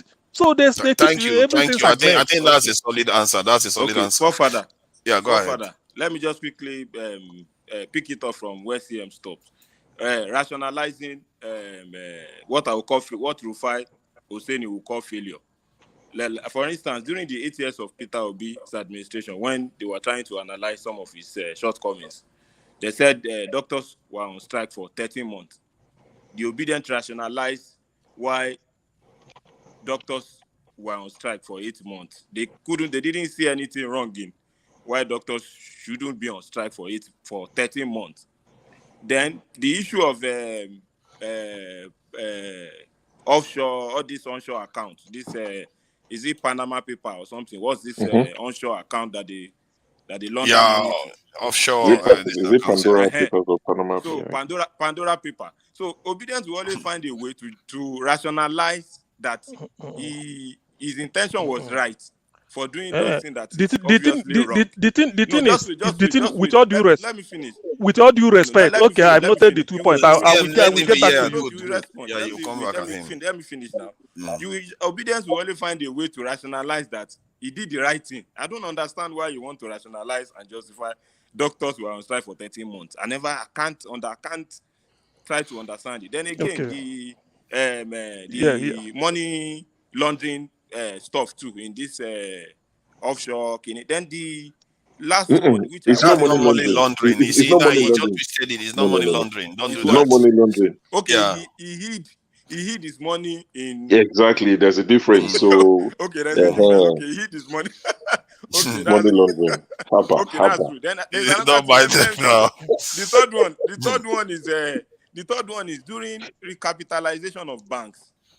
That banks must have 30 billion naira for you to stay afloat during Sanusi's regime as president of CBN. 25 billion. 25 billion. Thank you, my brother. Anambra State money was used to. It was during Soludo. Okay, capital bank. Capitalization. No. Recapitalization was during Sanusi. There was one recapitalization of Sanusi did that some banks folded up because they don't have that money. So he used some state money to float some of those banks and they termed that one as investment for the state. But we know that you use some of the state fund to float those banks. That's another one. Then the another point is that this family business that they said he doesn't care, that as long as the business is making money, you can. I am as the governor of Lagos State now. I can take Lagos State money to put in my own family business as long as it generates a profit. So all these examples I've made, obedience will always rationalize it that the guy's intention is right. He did the right thing. And they don't see anything wrong in all this All these so many examples I've mentioned. So answer your question for further. If the guy feels, they will always find a way to rationalize it too. That maybe the assembly did not pass the bill, maybe something, maybe the something. Okay, like can I ask you specific questions about what you said? No problem. Yeah, regarding the floating of the banks, the money that he invested, did the state get it back? It's not about whether the state gets it back on. Okay, let me answer. You have a percentage. Let me answer. Wait. The one they are doing on national TV. Yes, so Alpha Beta is collecting Lagos State government tax, and it's supposed to be owned by Tinubu. But Alpha Beta is declaring so much tax, so much money that we can justify that Alpha Beta is delivering on the promises. But Alpha Beta is getting 50% of all the revenues that the state is getting. It's too much. It's huge. Yeah. So you can always find a way to justify any action. Like you said that he invested the money in the bank, but the state is getting money. Alpha Beta too was contracted to get 15% of all revenue. So if Lagos State government makes don't worry about it. You're going to have your chance. No, you don't need to worry. CM, you don't need to explain. Obedient have explained all this. The reason for it could be that he doesn't want state-owned banks to become liquidated, and he wanted them to stay afloat so that like the US bailed out the banks. That can happen. Yes, now and claim it as he invested your state money, whereas doctors were on strike. So many infrastructure. When you are talking about strike, they were all paid, weren't they? All those doctors eventually were all paid. Now, my friend from Anambra was saying that before. There are some. You've been talking now. Allow me. See. No, just wait. I've noted your points. Therefore. Listen, man. When you keep talking, it's true. Actually, BQB. I think you're just going on and on and on. Please, calm down. You've already made your listen. You've made your point. You can't be lecturing us based on falsehood. Listen, let me tell you one after the other. Number 4. Therefore, listen, I've listed it. I've listed it. 4. It's okay. Listen, you've made. Let me allow CM to answer. Listen. Go ahead. Number one, Panama Papers. Peter Obi said it when he came to what is it called, Chatham House here. Panama Papers is when he was doing business, he felt he wanted to go into politics. He winded his business up in the UK, handed them over their permanent residence, took the money to offshore. That is where you can keep it. David Cameron here did it. He's not in prison. Nobody's accusing him of. Listen, because if you know, listen, listen, for you. BQB, please let him finish now. You had your say. Come on, man. You see the problem. This same thing. This what I've said now. Peter Obi told Ruben Abati and Rufai this thing. He said, when I finished business, I want to get into politics. I winded down, took the money, put in an account. It's legal. He declared it. David Cameron, British Prime Minister, did it. Contradict me. Tell me it's a lie. David Cameron put his money there. Did the British people, with all their intelligence, did they prosecute him? Because that is the right thing to do. Hey, listen. That is the thing to do. If today, listen, please don't interrupt me now. You see it. Try to be civil, please. Exactly. Let him keep quiet. Let him keep quiet while I talk. CM, don't get one. Please, BQB is onto something. I don't like it. I don't like it. I know. So the thing about it is that what Peter Obi did, he even recommended it. Any of you doing business, if you want to get into politics, wind it down, take the money, declare it by the taxman, go and put it somewhere they know where it is. So that's what he did. So when people like you are peddling this rumor, that is out of malice and falsehood. That ends that. I've explained it. Good. Now, number 2, doctor strike. Peter Obi called doctor, say, look, I've invested so much amount of money in the hospital, I'm not seeing results. But there are ones run by the missionaries. Look at the result I'm getting. And it's the same doctors that are working there. There are certain things you people don't know. I don't know why when they manufacture this type of news, they share in one man went to mortuary and then TVC news in maybe in Lagos. People carry it about. Come I'm let's coming. be civil. No, On the news now. They are no, in the I'm being news. I'm being civil. I'm quoting I the really because I want know to no, it's because I'm listening to you, CM. guys. I really want to understand what you are saying Exactly. about the medical side. Please go on with Maybe So that. that you is the think medical side because you think BQB because doesn't know the Peter answer to this thing? No, me, I want to know. I don't Because they whether are he the knows or same not. most I of want the to know. you are just so trying to No, rationalize okay, it. it's not That's what about I'm BQB. saying. I want to know. He's a politician. okay, You are just okay, trying to listen. explain it. No, So Peter BQB, come on. Rationalize it. I've Let, given you Peter the Obi let, slice na of alphabet. let this guy carry Peter on, Obi please. Peter Obi invited the chairman of NMA Anambra State. They held a meeting. He said they asked me to invest this. I invested. Where is the result? Look at the missionary own. He said, no, this is run by missionaries. If I can name 4 hospitals for you in Anambra State, run by missionaries, Catholics. And the same doctors, MBBS, member Nigerian Medical Association that are working there, they are colleagues. He said, but you people working in the government hospital are just looking for this. He said, no, he can't do it. He said, take me at anywhere, I will explain. Eventually, they come around to it. These are the truth people do not want to tell. Then the other one of family Sorry, business. CM, just before you move to the next season, let me ask you a question. Oh, sorry, before you move to the next point, let me ask you. I know I'm letting my camera get this sorted out. But the question was that when he said the missionary churches were performing better, what was his this purpose for this thing for the strike? Did he demand that they do something that resulted in a strike? No, It's not the thing, paying the yes. salary. What the doctors? Anambra What the doctors? What the please? to healthcare worker. I hate that. No. You see, when you behave like this, BQB, Don't worry it's not about me. him, CM. Please explain It will. People are listening. 220 people are listening to you, CM. Focus on them. Exactly. It will reflect poorly on you. People are listening. They are looking at you, not me. So what I'm trying to say is this: when this strike came up, he invited the chairman of their NMA, Nigerian Medical Association, Anambra State branch, because it's a pressure group. You have your association chairman, executive. He sat them down. He explained. He said those people working in missionary hospitals are members of your group too, but they are working in the one run by reverend sisters and maybe bishop, the assistant bishop of the diocese. But this one is under Ministry of Health, like General Hospital. He said, but look at the amount of money you people told me to invest. I invested. Yet when people come there, they complain that they don't get these services. Explain to me why until they go to the one run by the missionaries and they are getting service. It's a challenge. The NMA chairman was shocked. He invited even the national from Lagos, from Abuja. The man came, they held a meeting. He said, ask them.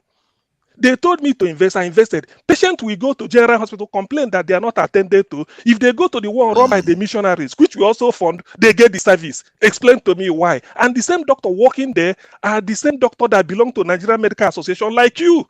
So why? So that was the misconception. So he asked them to explain it, and they didn't explain it. That led to a strike. Of course, that was what led to the strike. Peter Obi said it's not going to increase any pay if they want to. He felt he wasn't getting they value for continue money. where they stopped. Yeah, and I understand that thing. because And if they are busy cheating in Nigerian state, then you shouldn't reward them for it. And how was the issue resolved? I think I really want to understand. How was the issue resolved?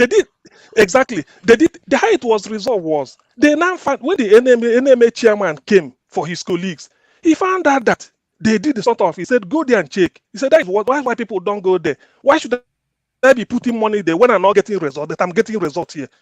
So eventually they changed. They have to down tools and go back to work. It wasn't that P2B before they go back to work and continued because it was a shame. They never expected P2B to compare. You see, that's why sometimes it's good. P2B said there are Lady of Lord Hospital in Ihiala, St. Charles Borromeo Hospital in Onisha, run by the missionaries. There is one in Adazi Nuku. There is the one in Ogidi Chinua Achebe's place, run by the missionaries, Anglican. He said they are getting results and they are putting money there. Then they went back to work and started performing better. Is that what changed? Of course. Now, do you know the reason? Because the one run by the missionaries and reverend sisters. If you do something like a laxity, you don't come to work in time. All these reverend sisters and the bishops, they will report to the diocesan district. They will score, or they will be bollocking. But to them in the ministry, general hospital is like everything. So they come to work when they like everything is not wrong. So Peter, they were surprised that Peter B was comparing. He said, but look at this, look at the one you are running. Why? Tell me, convince me why. So that is the Peter. That's why that is the P2B's method. That's why people are saying the man doesn't spend money anyhow, because they were surprised he brought up that comparison. So basically he invested money. He expected the standard to be met. Yes. They were not meeting it while the missionaries were meeting it. The missionaries, exactly. Why does it, so you can see why BQB, exactly. why he had to do that. Because, because people like him are the next point. It's also about the viewers. The next point. I think the point is well made now. So let's move to the next exactly. point. So exactly, that one is gone. So please, the issue of this is going to continue over and over. It's not going to solve anything. The young man is talking, Bob, what is his name? It's politics. We are all trying to pull one another's leg and to have understanding.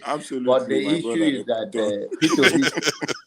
P2B is a politician, and he will remain a politician if he remains and any one of us that defend any politician, you can defend them. So the last one.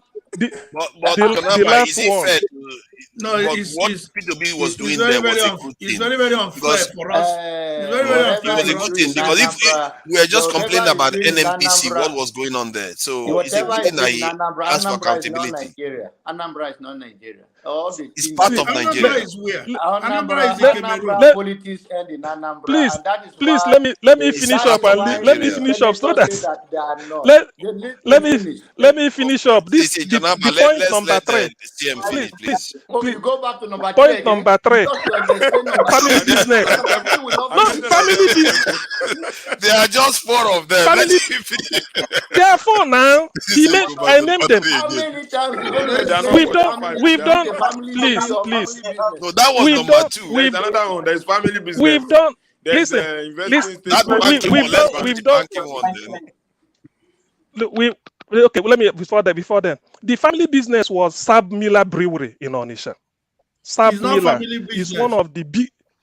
Listen now, because that's what I titled it as. So that's Sab Miller Brewery in Onitsha. P2B brought them from South Africa. Do you know the condition he invested? Please, you should allow me now. Or you are talking about the brewery and the nest. So next is the family business. So who is calling next? The next, yes. Listen, next, was owned by P2B.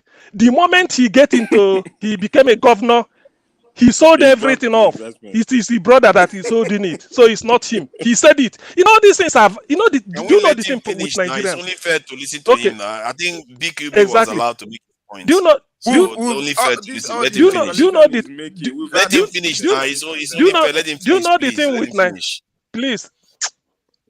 Please go ahead. So the Sab Miller Brewery, P2B brought them from South Africa. It's at Onitsha Head Bridge. If you cross the Niger coming in, he invested. I think it's either $200 million, Anambra State money, on one condition.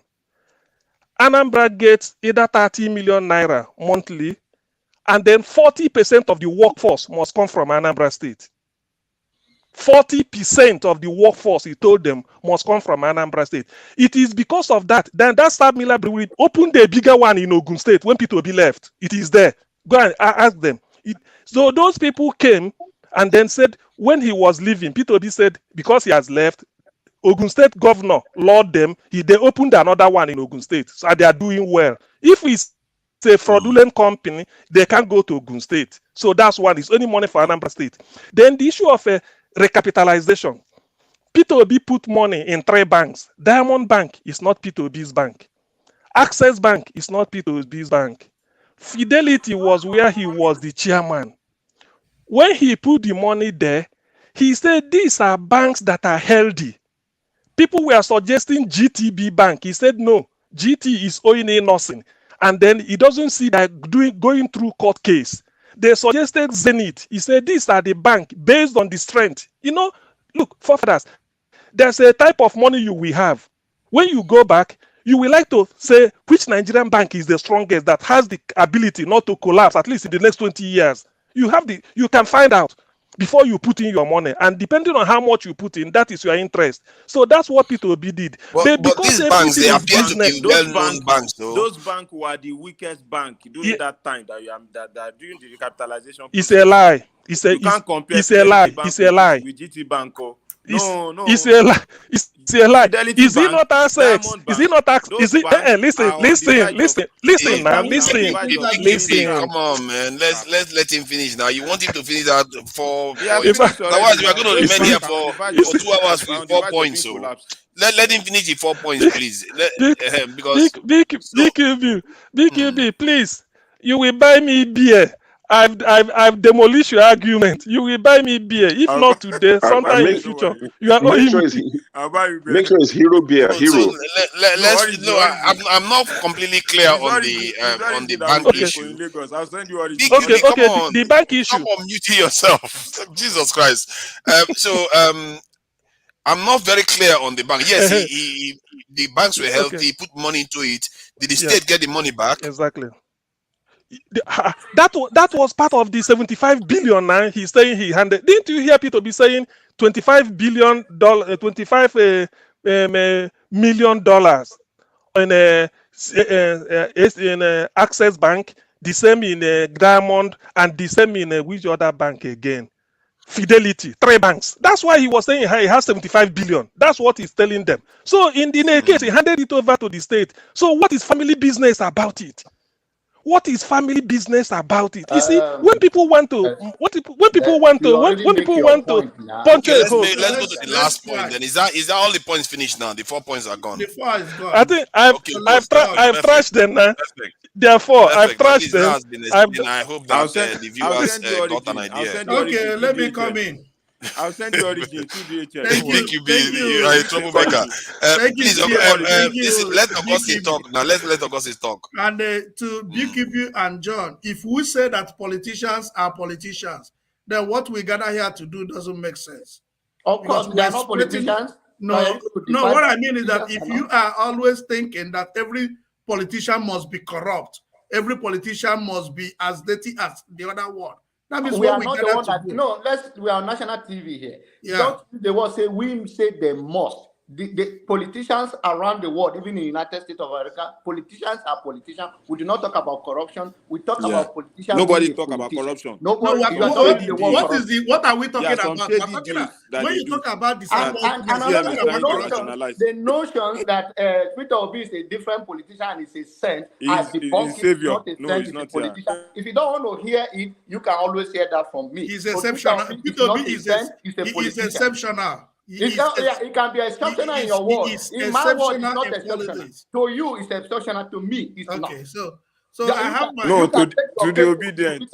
You can go and make argument. That is you. I have the right to myself. And this is the problem with obedience. You guys think that nobody else can be anything and nobody can say anything about Peter Oby. Peter Oby doesn't fit me. Peter Oby plays national politics. He failed. And I'm telling you categorically, if you guys continue in this path, in 2007, 2017, he's still going to 2027. He's still going to fail. If you guys keep... Hold on, Augustine, let me just take that on. I think of the country where you belong. So if Augustine, wait. See, Janaba, it's not necessarily about them wanting to impose their, P2B on you.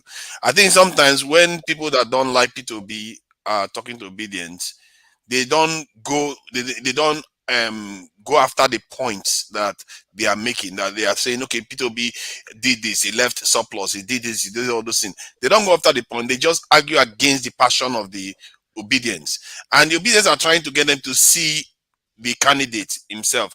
But just because you are jaded and you think all politicians are like that, but there's something to be said for actually listening to some of their opinions. And I will also urge your obedience too. When you are trying to talk to people, I support P2B, but I don't go about ramming it down people's throats and just agreeing with people. I voted for Peter Obi. You see that? So you have to try to listen to each other. That's what I'm urging. Mr. Joe, you are just there in UK. You didn't go anywhere. You did not vote. I voted for Peter Obi. I beg, BTV, don't brilliant don't Yeah, BTV, don't carry me this this guy, talk he now. just You wants go to annoy 2022 people, for man. He here. just saying vote for Augustine, Peter continue, Obi. I beg. Yes, Augustine, you can go ahead. Go ahead. You are muted, though. You are muted. Obedient line is muted. So nationwide. personally, I have politicians that are close to me, but Peter Obi is exceptional. I'm not just saying it to. I have studied him as a person. I have followed him down to earth. Peter Obi is the only politician I have experienced that would make a request and he will follow it. Look at how he rebuilt primary schools and secondary schools in Anambra. He will give the money direct to the principals and the priests in charge of those schools. And he will come in and supervise it. Tell me any local government chairman that has the phone number of senior prefects of secondary schools. But this is a governor that calls senior prefects. He visited one of our schools in Asia, one of our schools. They have prepared everything to say. He just came into the hall. He pointed to one child. Tell me what you need in this school. And the child mentioned the things they need. Peter B left. And in weeks, those things were accomplished. He will burst into a school without all this crowd following him. He will come and solve the problem. Our school, our computers he gave us. He gave every school 20 computers with generator. Our own was stolen. We wrote to him, he replaced them. Now, Fulani stole it now. All these are common. All these things you are mentioning. Jonaba is not fair now. He didn't say anything. Don't do that now. You are stereotyping. What did he say? Fulani. Platform about to be. We are not all these points. So all of you're just paranoid. Okay, you know, Jonaba, you can talk about any politician you want to talk about. Let me finish. We have a topic of the day. Let me finish. I'm coming. So you guys just bring to be inside because we don't talk about northern politicians enough. If you want to talk about northern politicians, we can talk about them. The issue is that can I finish with my time? I have respect for you. I'm not interrupting you. I'm so sorry if I do. But then the issue is that Anambra is Anambra. Nigeria is how many states? 36 states. I can walk freely in my own state and visit everywhere. And you may have the energy. That is where when we talk about who have the capacity in Nigeria to go and do some physical. During the time of Idiagbon and Buhari, Diagbon was a discipline master and he go around. Now, if you're going to talk about Obi and Anambra, what even come across this, we are talking about the senator that they debunked from their area. That's okay, he wants to become a senator, president, Senate president. And they are against it or not against it. That's the local politics. We are talking about national politics here. And you guys, he run for national office or be run for national office. Believe it or not, if you like, you think you say he win more. 29th of May 2023, Baba will be your president. And we're all going to support him, whether he fail or we all fail, or he succeed, we all succeed. Peter Obi will come back in 2027 if you guys do not change your tone, so we all can work together. This tribalism line that it's perfect, it's not perfect, or this. It's not perfect. Nobody is perfect. I'm not. I don't think any obedient are saying that it's perfect, though. I don't think any of them said that. I'm not to be fan. I don't hate him. I'm not going to be his fan. Thank you. You don't have to be his fan. You don't have to be. For us, sorry. We have to be obedient. We don't have to be. We don't. Some people come here and say it's a saint. Okay, it is a saint in your word. No, it's not a saint. It's not even close to me. I don't think anybody. I've had it on this platform. You know what? I think there's some truth there, because if you look at when Obama came on scene, so people literally his enemy were thinking that he was like the Antichrist. While some people that were supporting him thought this guy was like an angel and all the rest. So some people, when they see a candidate that chimes with all the things they have been looking for, yes, you're going to see a cult of personality build up around them. That is the kind of stuff you should expect. They're entitled to it. And I'm exactly. So just try to understand that, because Jonaba, the reason why I'm saying it is because sometimes I sense that you have this passion against them without necessarily understanding where it's coming from. I just try to urge you to look at, this is what happens in politics. You have people that have this cult of personality, So but most of them know that he's not perfect. Let me go on. If we're talking about sainthood, anybody talking about sainthood is ignorant of sainthood. Because for you to be a saint, you first of all need to die. So P2B is still alive. So anyone calling him saint is ignorant of what it means to be a saint. So what am I saying here? If he was able to beat Dati as his vice, if he was able to get, I don't know Dati before now, but if he was able to get Dati and everybody is applauding the young man he brought to be his vice, that means he's still going to continue that track. And when we talk about not having a decent politician, and we say all politicians are politicians, that means we're not encouraging ourselves. If somebody has a good character in politics, we should be able to encourage the person, and we should be able to let the person to continue. P2B does not succeed in becoming Nigerian president. I don't think it's going to make him less whom he is, because he has worked his part, and his part is decent to his own personal. P2B might not even, I don't think he's lacking. I don't think he's an honorable man. I don't think he is struggling a lot the way so many of us are struggling to put things. He's an honorable man. So if we like, let's throw him away and condemn him and get after Tinubu. I'm praying that we'll get Rochas or Hope Uzodinma or Joseph or Igbazo to come and be the president of Nigeria. Igbazo. You know that Igbazo word? Yeah, like he came last. That's the meaning of the name. They are all politicians. So why I decided to come onto this platform was when we were talking about Ojo Zokalo. Ojo Zokalo, I'm from Abia State. Oh, that's good. So Ojo Zokalo, if you make him the Senate president of Nigeria, you have collapsed Nigeria. That would be the worst thing. What kind of why would you say something like that? See, have you listened to Orji's? No, sorry. Let me ask Augustine. Have you listened to Ojo Zokalo talk? Have you actually listened to him talk? Yes. And you think he's that bad? See what he did. Like when you tell people to go and declare their asset, Ojo Zokalo added a lot of things that was not in asset when he was declaring his asset. Now, when he became a governor, he acquired those things. He went and front-loaded what he hadn't as before he became a governor, and he acquired them while he became a governor. Abia State. That's interesting. Abia State. So you mean he declared something that he didn't own? Of course. Then after he became a governor, he went and So he did that is reverse declaration here. How does that even work? They do it in private. What is the purpose of that? What is the purpose of that? I don't get it. Why would anybody do that? So when you have it, why will you not probe him after he has gotten it? Then when he's leaving office, he will tell you, I showed you this. I showed you this. Yeah, so Nigerians, I've heard everything now. Where people are declaring stuff they don't own before they get into office. Wow. Forefather, let me add something.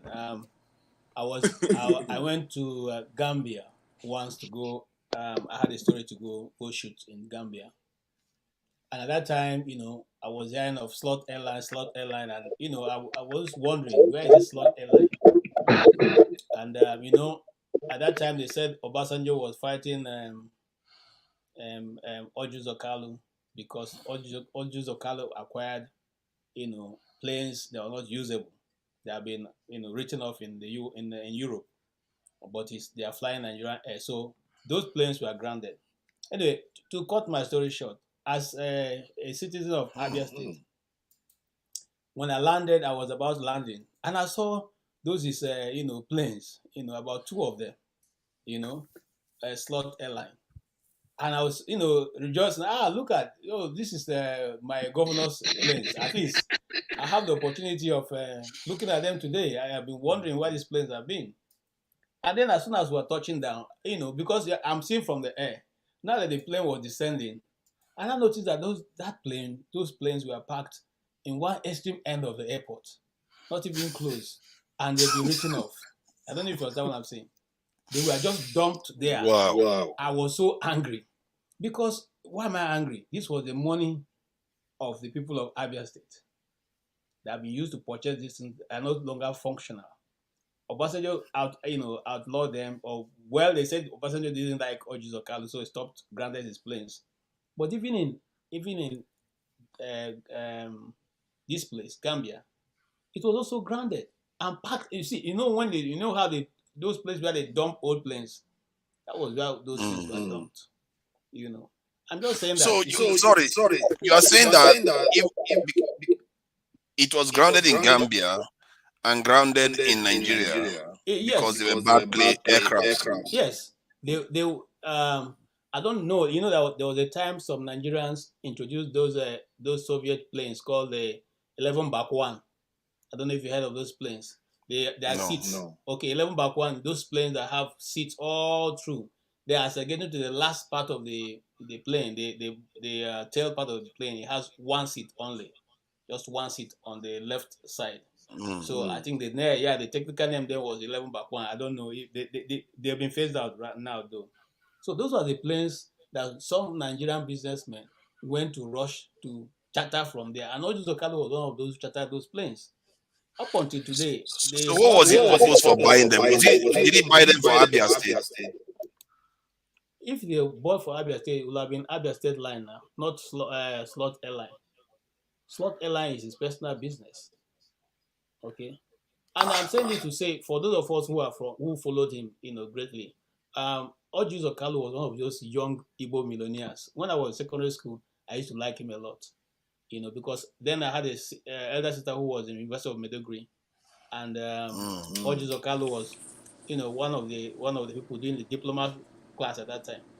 And she used to tell her how this guy comes into the class, takes everybody out, buys them food. So they really loved him, But that love came to an end when the University of Maiduguri had, and this is some history, you can go check it out.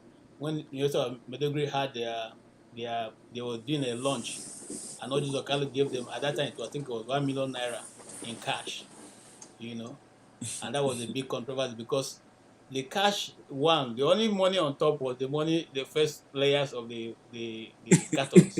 The other ones were not cash, they are just piece of paper piled over those things.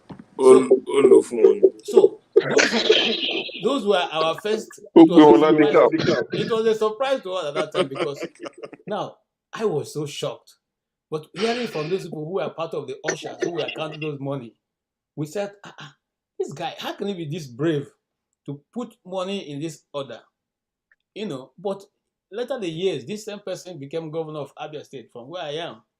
And we learned to love him and to respect him.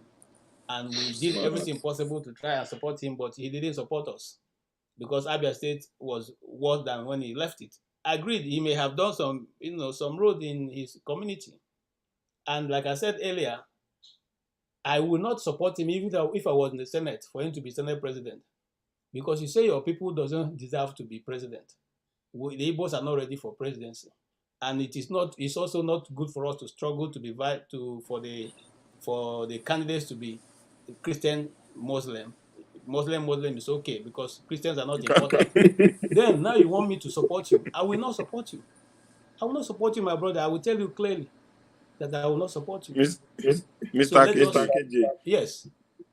Atiku said something that you can't start and be at the top. Which I agree with you. He said when you start from behind. Maybe if you can start from turning president, it's better. Then we can move up. Has he not started from the top before? He was governor for 8 years. President. No, I'm talking about president. I'm talking about president. No, we don't even want him to be. Just like this, my brother said. Even though I will not go on to say that if he becomes Senate president, Nigeria will collapse. I will not say that, but I will say that I will not support him because he already told us that we are not important. So we are not important, so we can as well shift aside.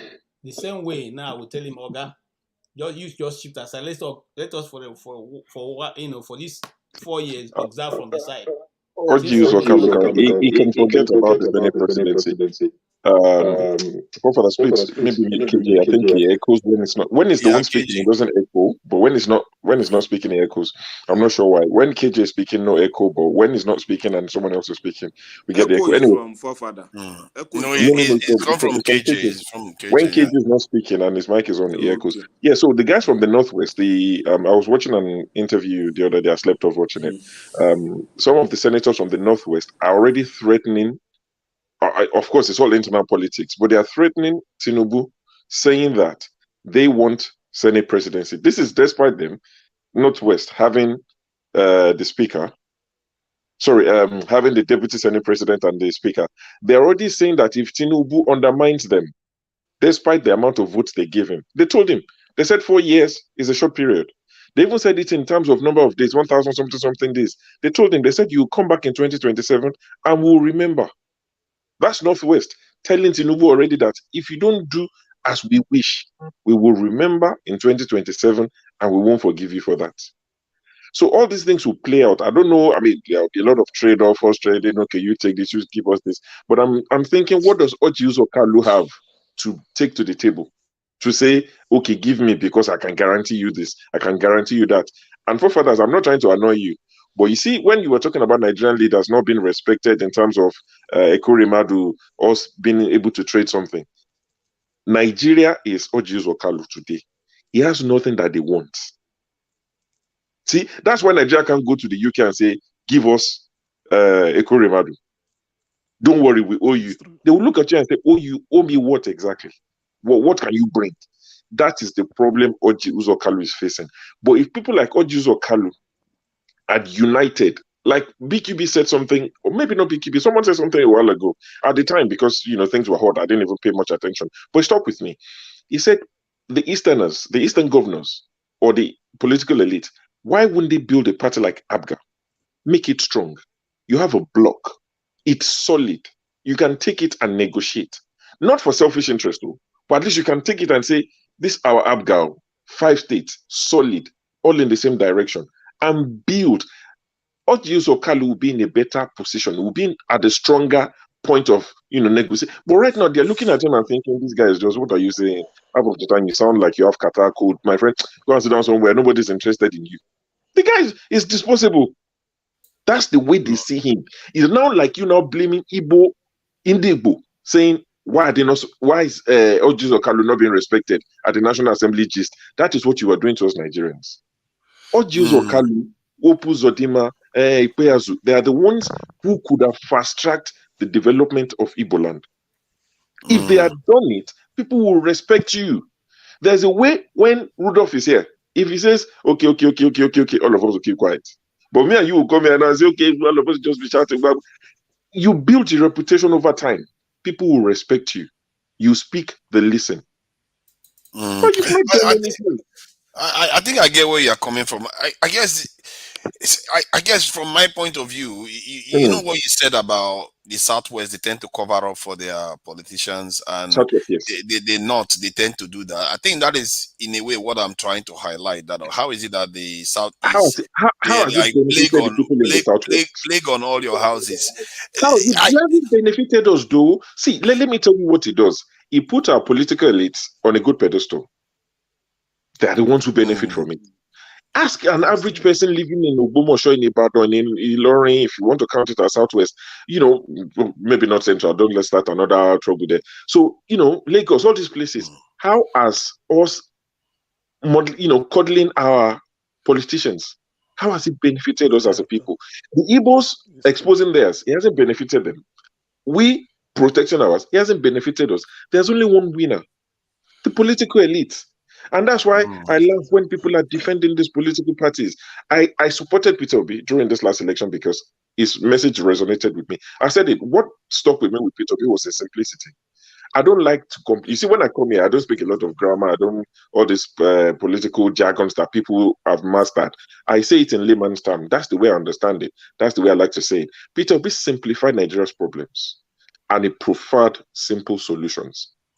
That is what I like about him. Don't let's make it seem like it's rocket science. I know some of them are complicated and all of that, but most of these things are not rocket science. Electricity we don't have. How is that rocket science? Roads, it's not rocket science. hospitals. It's not, low hanging fruit that you expect our politicians to solve. And I know there's somebody in particular in the comment section that's always telling us and I know you've alluded to it as well, forefathers, that we just don't have the money. I agree, but let me also simplify it again and give you a very simple analogy, which people disagree with. Not this analogy, but the simplicity of it. On this platform, now how many of us are here? 7. We have our daddy, Dr. Rudolph. He's gone now. He's left £100 for us to feed for 10 months, 12 months. It's not enough. It's not enough. But forefathers, because you and I are the moderators, we are now stealing out of that £100, further depriving CM and KJ and Mama Icho and Auguste and Igbo Basics. And we are saying, anyway, the £100 is not enough in the first place. So even if we steal 80, and they should manage. That's the problem I have. Nigeria is broke, but please, can we stop stealing what is not enough? Exactly. Let us spend everything we have on our issues, and we know that, we spent everything we have. Everyone can see it's not enough, but we'll keep trying. But the little that we have, you take it, and somebody is jetting around Europe, going to get treatment, which means you can't even be treated in Nigeria. I haven't been part of this political class for such a long time. And I mean, the peak line, the most disgusting thing is I saw people saying it's edited photos, when all you needed to do was go on Tinubu's Twitter handle, his official Twitter handle, and look at the pictures they posted the day he came back. Picture number 2, the peak line was there. Nobody's laughing at anybody for being sick. We are human. Even machines break down.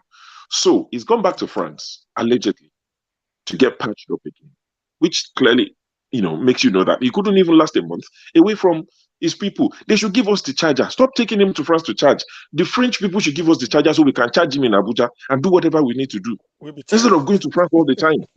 Because APC supporters will start telling you, forefathers, you watch, they will start telling you, these guys, there's no law for them, or they will start telling you, Paul Biya is the president of Cameroon and he lives in Switzerland. They will tell you, and Cameroon is fine. They will look for the worst examples to say it's been done before. Why not us?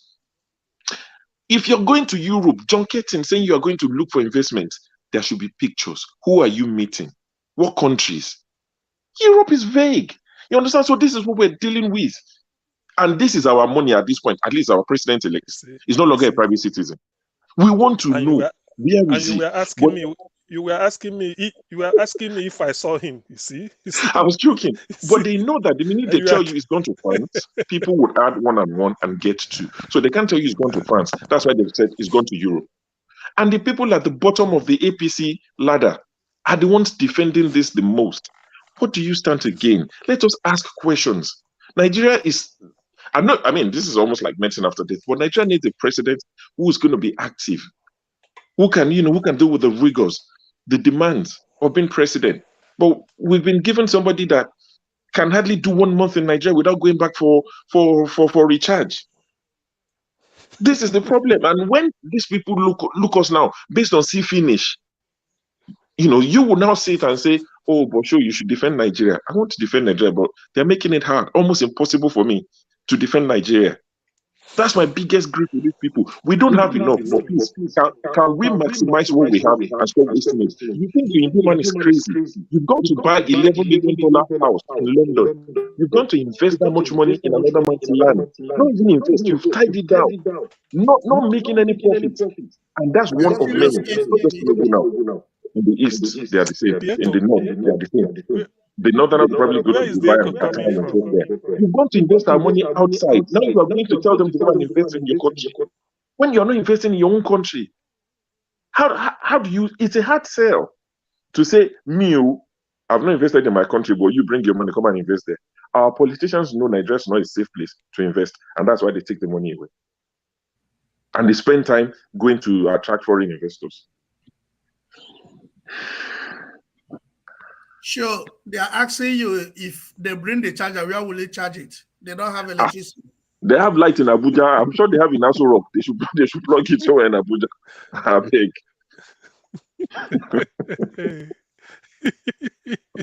Do you know my fear in this Tinubu presidency?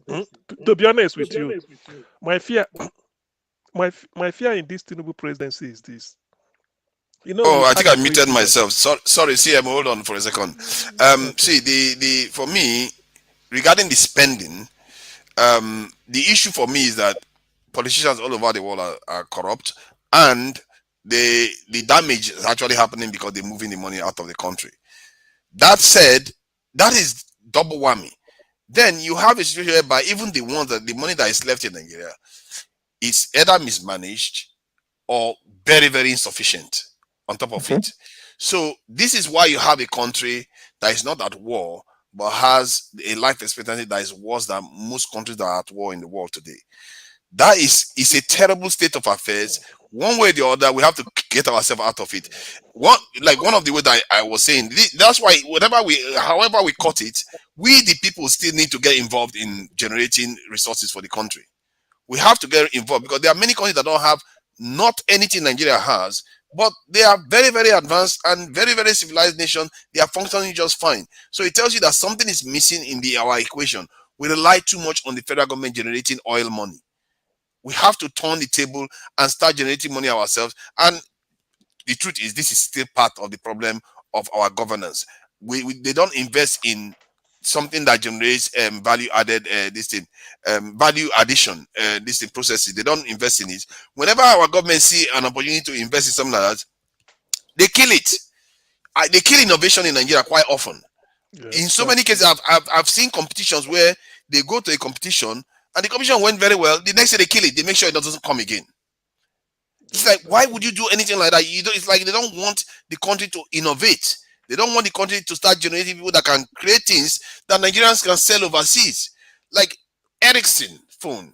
It's not created by a superpower. I think one of the smaller European countries created Ericsson phone, Nokia, Sweden, all those others. Yeah, Sweden, Nokia, and so many of these apps we use are created by small nations. If their governments allow them to flourish. Okay, Nigeria, we are beginning to do some stuff like Flutterwave and all the other stuff we are hearing about now, but we need more of them because all those young men that are jobless, they can be doing a lot of work developing for these companies and getting tech savvy. We should be recruiting an army of cyber security experts in Nigeria, or training them to become cyber security experts. But no, you don't see that in Nigeria. Anytime they have an opportunity to do these things, they will do it once. They do it, but they'll just kill it the next time. For some reason, I don't know why Nigeria operates like that, and that needs to change. If we need to get out of this mess we are in, Nigeria itself needs to start generating money. The money we are spending is just chicken change. It's not going to. The UK has so much money. It's unbelievable. Given if Nigeria had the kind of money the UK had, oh my God. Jesus Christ. You will not recognize that country. Didn't we have a president that said our problem is, what do we do with this money? We had a president who said, one of the problems we have is, oh my God, I feel like kicking that in the head. I'm sorry to be disrespectful. Please, maybe remove number 8. I think she's gone to bed or she's gone out. Yeah, let me take her out. I've left her backstage, so I can't remove her. When other countries were investing, Qatar, they used to depend on oil solely. If you go and look at the skyline in this UK or London, all the high rises, all these buildings, most of it is owned by Qatar. They've diversified, and we are still drinking our oil. At the Canary Wharf area in London, they own most of these properties. They've diversified. If oil stops being relevant today, they will survive. But we just. Even the small cocoa that we were making, I told the story here. I went to Birmingham in the UK, to Cadbury World. Took my daughter when she was about 6 or so. She's now 15. We went there and spent the weekend there. And, we did the tour of the whole place where they make all this Cadbury chocolate. And all they talked about was how they source cocoa from Ghana. And, in my head, I'm thinking, can you please stop talking about Ghana for a second? The brotherly rivalry that we have with them. In my head, I'm thinking, stop talking about Ghana. I grew up on Cocoa House. I grew up knowing that they use cocoa money to build Liberty Stadium. All these things. So in my head, I'm thinking, even all the small ones that we used to do, we fashied everything. Everybody's moved on. They said Malaysia, they took the sample of palm kernel from Nigeria. It's not they took. See, this is the story of Malaysia. Idika Kalo, former finance minister, read economics at the University Okay. of Wisconsin. So when he finished University of Wisconsin, he got a job with IMF because he was quite a very brilliant student with PhD. So they said they used to have country economists. They posted him to Southeast Asia. That was in the 70s, early 70s. And then Nigeria was, Hawaii was booming. Then Malaysia was down there.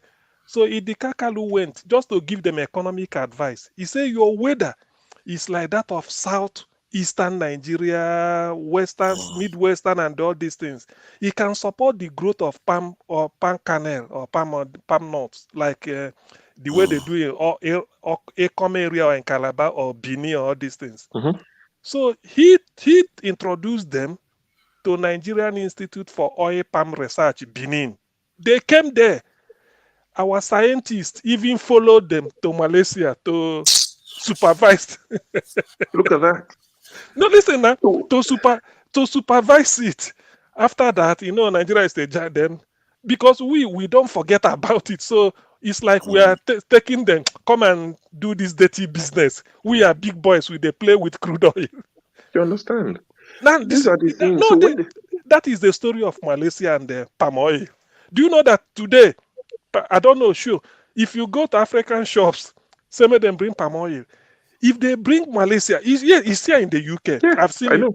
But I'm ashamed of buying it. I get my own from Nigeria. I'm ashamed. Look, that will teach you now. Yeah. That's what they mean by group IQ. We had the same thing over time.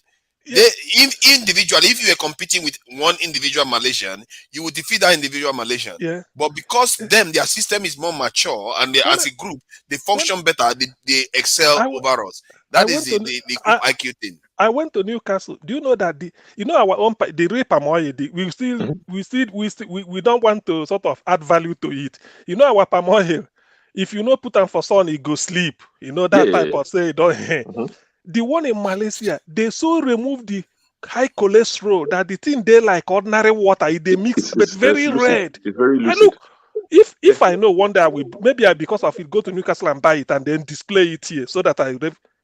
So you want to come and promote Malaysian oil here? No, That's supposed to help us. Not to it's okay. Go ahead. I'm just throwing it. Just to tell you, that is for us to really feel ashamed of ourselves. They came to Naifor, Benin, the one on the road. When they are collected, the thing we teach them. Nigeria now look we don't even see Nigerian yams. Where is I don't see Nigerian yams here. Where did they even get the yam from? Sure, we have all this in Nigeria. We don't see it here at all. Sure, they are different type of yam. We have yellow yam. We have sweet yam. We have all of them. I never see them here. It's only Ghana yam that we see. I don't even know where they bring the yam from. Sure, it's annoyed they're talking of cocoa in Ghana. The yam where they eat in London, is it not from Ghana? I know, Indomie. Even Indomie. Indomie is Ghana. Indomie is Ghana. Let me tell you a wonderful story. I was opportunity to be part of the media team of one of the. I don't know why it's echoing. They're tracking you from Nigeria. Are you important? Hello? They are tracking you. They are tracking you from Nigeria. Maybe you put some other things on and you're close. Okay, I was opportunity to be part of the former Minister of Agri's media team who were documenting what he was doing. I had gone to this state in Nigeria that was, great producers of yam. And the minister, additional, being such a specialist, he advised the governor. I was in that meeting because I was doing the recording. He advised the governor that, look, people who produce chips have so advanced that chips now are in packets. It is already peeled. You just buy it and toss it into your stove. I have the research. I have the connection. I can help you. All you need to do is that you guys be ready to go into this research. Get this machine, get this machine, get this machine. And at the end of the day, your yams will no longer be wasted. When you harvest your yams, you buy off from the farmers. You turn these things into, yam chips. You see, the problem with the yam is that it doesn't last long before it goes black. So what our challenge will be is to research how we can preserve the yam from going black. and I'm ready to assist you on this matter. You understand what I'm saying? He said it that he's ready to assist to make sure that they can get how to preserve the yam so that it doesn't go black. And then it can be packaged. This will be in Benue. It will be in your community. It will employ your farmers. It will employ your people. Okay? Now, at the end of that meeting, that same governor suggested to the minister, who had come all the way from Abuja to come and have this meeting, that it will be better if he gives that money that he's reserving to do this thing to one farmer, which they took us to. I won't want to call his name. A rice farm that they can invest, if they can give that man the money to support him to buy more, machines to do his rice. Okay. Now I'm telling you in confidence, when we got into the plan, we're going back, the minister said, this guy must be very stupid. I'm suggesting to you what to give people work. You are telling me to take government money and put in the hands of an individual to buy machines for him. What kind of a person are you? And as I'm speaking, that's how that project died. Why am I saying that? I'm not surprised about the Malaysia thing. Okay? I'm not surprised because that's the mindset that people in government have in our country, which makes it so sad. Nobody looking out for the good of all the generality. They're looking out for the good of their what do you call them? Their mentors, their godfathers, the people, and their friends. Policies are designed not for the generality of the people, but for who it will benefit. Is the woes that there are too many of them for us to list even now. But the good thing is, any leader that really wants to do the right thing by Nigeria, they will be legendary. I'm telling you, the standard they've set for Nigeria now is so bad. The Buhari and all the rest. If a leader that wants to do the right thing, like that has a mindset that they're in a hurry, they want to chase something, I'm telling you, there are going to be statues built of that leader while the leader was still alive. And then probably Nigerians will vote to put that person in currency. See, the Nigerians have been deprived of good leadership for so long. They've been deprived of good leadership for so long. Like, look at so many examples. So many low-hanging fruits. It's not that hard. It's not that hard to do. Did you see the Secretariat in Osun State, how they were dancing when the Supreme Court declared Adeleke as the winner? The Secretariat in Osun State, see them dancing. What's the man done? He spent their salaries. They've dropped the bar so low that if you pay salary on time, look at Oyo State Governor, where I grew up, Seyi Makinde, because he pays them, is it the 13th salary or something? I think he gives them some extra salary at the end of the year, so it makes it 13 months thereabout. Don't quote me, but something, but he pays them on time, pension cleared and all of that. Seyi Makinde is loved, like you were saying. The last election, the man didn't stress much. He was just following G5 up and down. He knows that he's got Oyo State on lockdown because he was doing right by his people, at least to a large extent. So the bar has been dropped so low that you start to wonder, how can you feel as a governor in Nigeria? Because the standard is very low. If you pay salary on time, that's an interesting question. Yeah, how can you possibly feel when it's so low? The bar has been set so low that just pay salary and the people love you. You can fail as a governor in Nigeria. It's so simple. Simple in I know. You won't do nothing. You just, the way you meet it, you continue with the same way. You just look at G5. I should be up and down. They were just wasting time, wasting money. They couldn't meet in Nigeria. They were going to Spain, play golf, go to America, go to London, wasting people's money.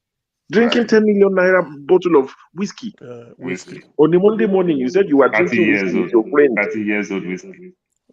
And they will literally, they are not even ashamed. They will say they want to go overseas to go and rest, or they want to go and have a meeting because Nigerians are disturbing them. Can you even believe that your country people are disturbing you? You have to go overseas. These people they don't have shame. Shame. I beg. Jesus Christ. Openly. They're like, oh no, we need to go. They are disturbing me in Nigeria. But sure, what I don't know is whether they are importing that Malaysia oil in Nigeria. I don't know about that. Because Nigeria, I won't be surprised. You know, there was a time they were importing Gary from China. Gary? Oh God. Yes. That's gonna hurt. Yes. Are you sure? Like branded Gary from China. Like I think I've heard of something like that. The Chinese branded Gary from China in supermarkets in Nigeria. You know, we like everything foreign. See, in this country and forefathers, I'm not sure that the lingo in the US. In this country, the word local means somebody that lives close or your local pub. Local means peculiar to this area. Yeah, exactly. Yeah. It's not a derogatory term. No, no. It might even be a good thing. Yeah. It's a They good. say Yeah. local, Yeah. and it's bad. It connotates bad. Oh, Abba made is local. This one, the local. That's the way we see it. So we like everything foreign. So when I saw that Gary imported from China, and they were selling in Nigeria, I just thought, and don't be surprised, there will be people that will pride themselves in, we eat imported Oh Gary. yeah, they just tell you that they take all the chaff out of the Gary. Do you So those understand? It's chaff is imported not Gary. there. Period. Even So if it's it well is better, refined. learn how they Those make ones, it better. those ones that come and brag about eating imported Gary, those ones, in short, I don't know what to say about them. And there's this lady, sorry, let me just add this to CM. There's this lady that says she works in the advertisement and fashion industry in Nigeria, that they make them wear wig, that they discourage them from wearing their natural hair in Nigeria. That those people that are promoting all this media, this thing, they deliberately make the people wear wig. And you go to TV channels, all of them, all the women there, they're all wearing wig, because somewhere along the line, either somebody wants to has a serious case of colonial mentality, or they have a case of trying to sell wigs. So they want to promote it using any means necessary. That the lady was complaining that why is it that they are not allowing us wear our own hair? That the only Why are time you they allowed talking them wear like their this? own hair Isn't was our when lawyers we were still having a wear special wig day for that they cultural don't stuff. wear in the UK that much? Pardon? If our lawyers, if they're going to court, are they not wearing wig? Yeah, You understand? I asked Zakome about that question. I don't know what CM was it. When I asked Zakome about that question, the people were saying, why did you ask him about that? He came to talk about P2B this thing. Because I didn't like the fact that they are wearing that wig. I asked him, are you going to support a move to remove it? He started making arguments for why we should keep the wig. This is how tell you, our people and they tell you the dirtier the wig is, the senior the lawyer is. It tells you how long they've been practicing. The older looking, rugged. Something that even UK you said something judges about have cocoa. GOT. You talked something about cocoa that they said Cabri about cocoa from Ghana, Nigeria. It just makes me laugh, because how bad it could be. Till today, Nigeria will still have cocoa. Of course. I will still harvest our cocoa. But you know how funny it could be? The cocoa farm, the Indians own the cocoa in Nigeria. So the Indian will come, they will pay for this year farming. They see this man that owns this farm. They probably give him money, send his kids to UK, send them here. The man has this bulk money. This one is going to US, to UK. They just give them money. So the Indian harvest this cocoa and ship the cocoa. We still ship cocoa. That's why it doesn't look like we have cocoa. Okay. See, Paul, let's play this out. You can see how bad. Let's say you are the president today now. Let's say you are the president. You want to promote cocoa in Nigeria.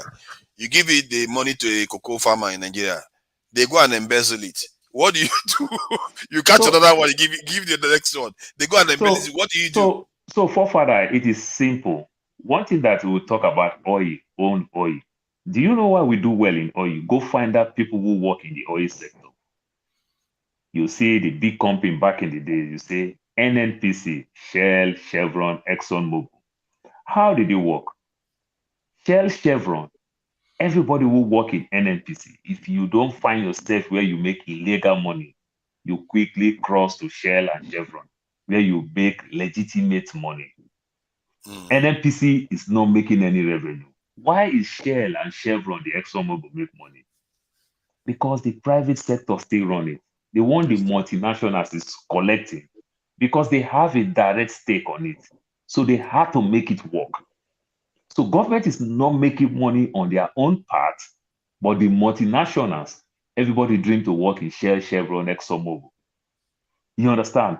This is the same thing like the Dangote refinery you talked about, the 20% that government gets. Because if you have 20% shares in a company, well, you don't really have a say. They are making decisions at the board meeting. You don't really have a say. So it's just that food done. They carry one person, go there, say, go represent us. It's a compensation.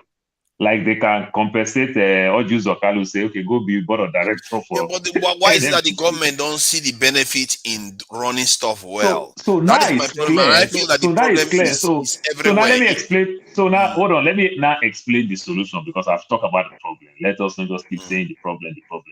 So the solutions, let's still go back to the way the West do things, the so-called United Kingdom, the so-called America. governments don't have any business doing business. We all see British Airways doesn't own by the British government. We all see Delta Airline, United Airline. But what the government do? Even though if British Airways have a problem, the British government will bail them because they create a lot of jobs. They do everything. But what government do very well, they regulate these people to the letter so that this problem will not be coming one too many. But our biggest problem, we don't regulate nothing. If you are telling our government to you know, you invest, just walked into what I was trying to address. You see, I don't think we that are in the West, that like from America and the UK, we should be careful when we start saying government has no business running anything, because it's not a fact. If you look at the Chinese government, the Ethiopian government, many governments in the world run, even the UK government runs the NHS. They do run things and it does work. Sometimes you have to understand that, like what you said just now, even if you make it private, I don't think it's a silver bullet like the NNPC now. So when you Because talk those about the people cheat NHS, and you see what is going they on in have the to answer to the NHS. government. One of the ways that you said about NHS, let's use NHS now. One of the ways NHS work. NHS may work for the people who want to access NHS, but NHS is not a money spinning driven. You understand? So they give to NHS to do everything for NHS to work because the concept of NHS is very, very good and they want to keep that concept. That may be a very good social service. Thank you. That may be a very good thing. So we are talking about things that you can create job, keep job, and make revenue. You know, so what government can do very well is know how to regulate very well and let people do business. That way it's gonna grow economy. You understand? Certain things, it's like city buses, it's like city bus, rail, and everything. These things don't really make a lot of money. You understand? But indirectly, it creates job, it opens cities, it opens everywhere. So the indirect job benefit people. But that rail service, the city bus and everything, it is highly subsidized. So they themselves don't really make money. But they use it indirectly to create job, to open up everywhere, to develop place, to grow value of properties from one end to another end.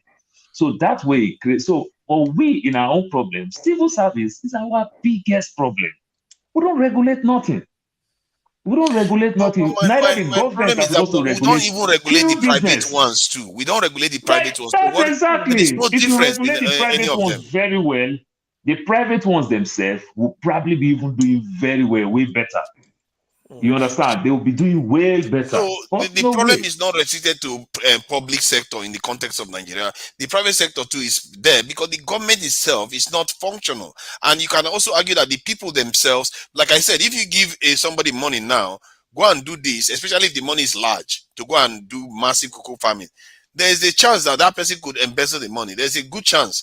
Except there's a formula that we can come up with. So public sector that you are talking they about, can the do public that. sector is also operating, the public sector plus the private sector, because the public sector still need the private sector still need the public sector in another way around. What do I mean by that? The regulators, you understand, the so-called ministries and parastatals that regulate some of these industries. You still need the best of people to regulate them so that they won't make mistakes. You still need to regulate them so that they won't take advantage of workers. They won't steal money. They won't use some of this business to launder money. They'll learn how to create profit. They won't be too greedy. You understand? Because when they go too greedy, then it's not going to grow very well. So, which means public sector still needs to regulate private sector very well. So they do now, but how do you solve that problem? How do you solve that problem then? Because we know it exists. Any government that will do very well have to really work. The era where we keep doing this thing, where you compensate people by sending them to this ministry, these parastatals, and everything, that is too dangerous. But the formula, you see, let me give you an example. This is why sometimes, one of the reasons why I find Peter to be quite interesting, and maybe Tinubu is a little bit interested in that area too, is what he did. He saw how the faith churches and the faith ministries and missionaries were performing versus the general normal public sector.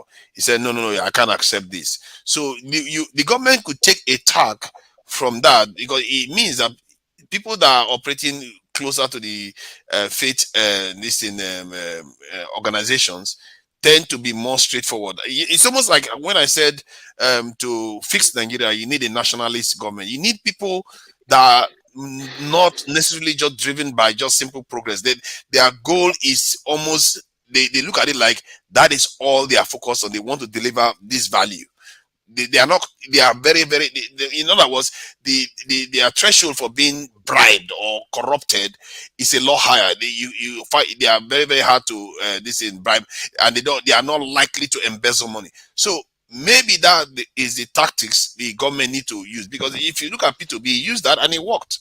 And that's why he says he didn't even have to change any staff. He just had to change the way they are operating. And suddenly everything changed. So for example, look at Arise TV. Look at the level of somebody like Ruben Abati. Look at Charles Anetolu, all the way from UK. You understand? Nduka Obiagbana brought the best. Look at Stephen Ayoride. He's a commissioner to Ambode. At that level, he brought all those people. Before you know what's up, my brother, we don't even know whether we should be watching channels nor Arise. Arise now become, many of us are case study. Many of us will use Arise to make reference. How many times do you see government go employ somebody from ministry, go get somebody from Zenith Bank, from some small place to come and help them manage? No, you don't get that. You understand? Government cannot even take best bread. Government is where you compensate people with job, family with job, quota system, and every thing. It's just so funny. And apparently they sell positions now in communities. Like some small king, some small chief, they are located positions, so they sell it to people in the community. So your son will go and fill this position, but you have to pay me 2 million. Did they heard about some scheme? I was like, oh yeah, they do that a lot in Nigeria. I only found out recently, maybe like a year ago. I was shocked. Even simple jobs, joining police, joining military, you have to pay. Yeah, like, because your kinsman needs to sign for you. It's like this NDA thing, where you need your king to sign, your this thing to sign. So you even go by it. Why Nigerian case is so pathetic is this. This is the way it works. When they are doing this politics, why you see people die, it's not because of the fact that he's not interested. Maybe what happens in a ministry of this in Abuja, he's not eyeing that type. Some may be telling you that why he's doing all this Agbero, helping to snatch this, that he want to be the gate man at Nigerian embassy in Argentina because he want to earn dollar. No, I've had people say it now. Gone are the days when people go help you walk towards risk their life when you enter, because he knows he can bring his CV to be made a commissioner or this. He knows where he lives. He's asking you, please send me to Belgium. Because Nigerian embassy in Belgium is we that will staff it. So they want to go there and be so that he will be earning dollar. I want to live abroad. You see, if you see the level Nigeria, you wicked here, say get man for Argentina. Nigerian embassy in Buenos Aires. It's a Nigerian affair. You can employ any Nigerian there. It's like a country. So they want to. For somebody who think like that can be so very, very creative. Don't think to go big. No. I'm telling. See, I'm telling. Okay, if you are in Lagos in those days, 1990, Paul, you are you're a Lagos chap now. You know that Oyetola election that after Oyetola won, instead of doing Lagos State Transport Corporation, he leave and go float a Jubilee line. You remember Jubilee? I remember Jubilee line. Jubilee line from conductor to driver, NRC. Jubilee line, conductor to driver. Then they talk at that time. Brand new this thing. They abandoned the old, said just to compensate them because they helped them win election. So this is the way we think. That's why government can run anything, because they use it as patronage. Okay, you were the former, now you help us win one local government in Osun. Is that so?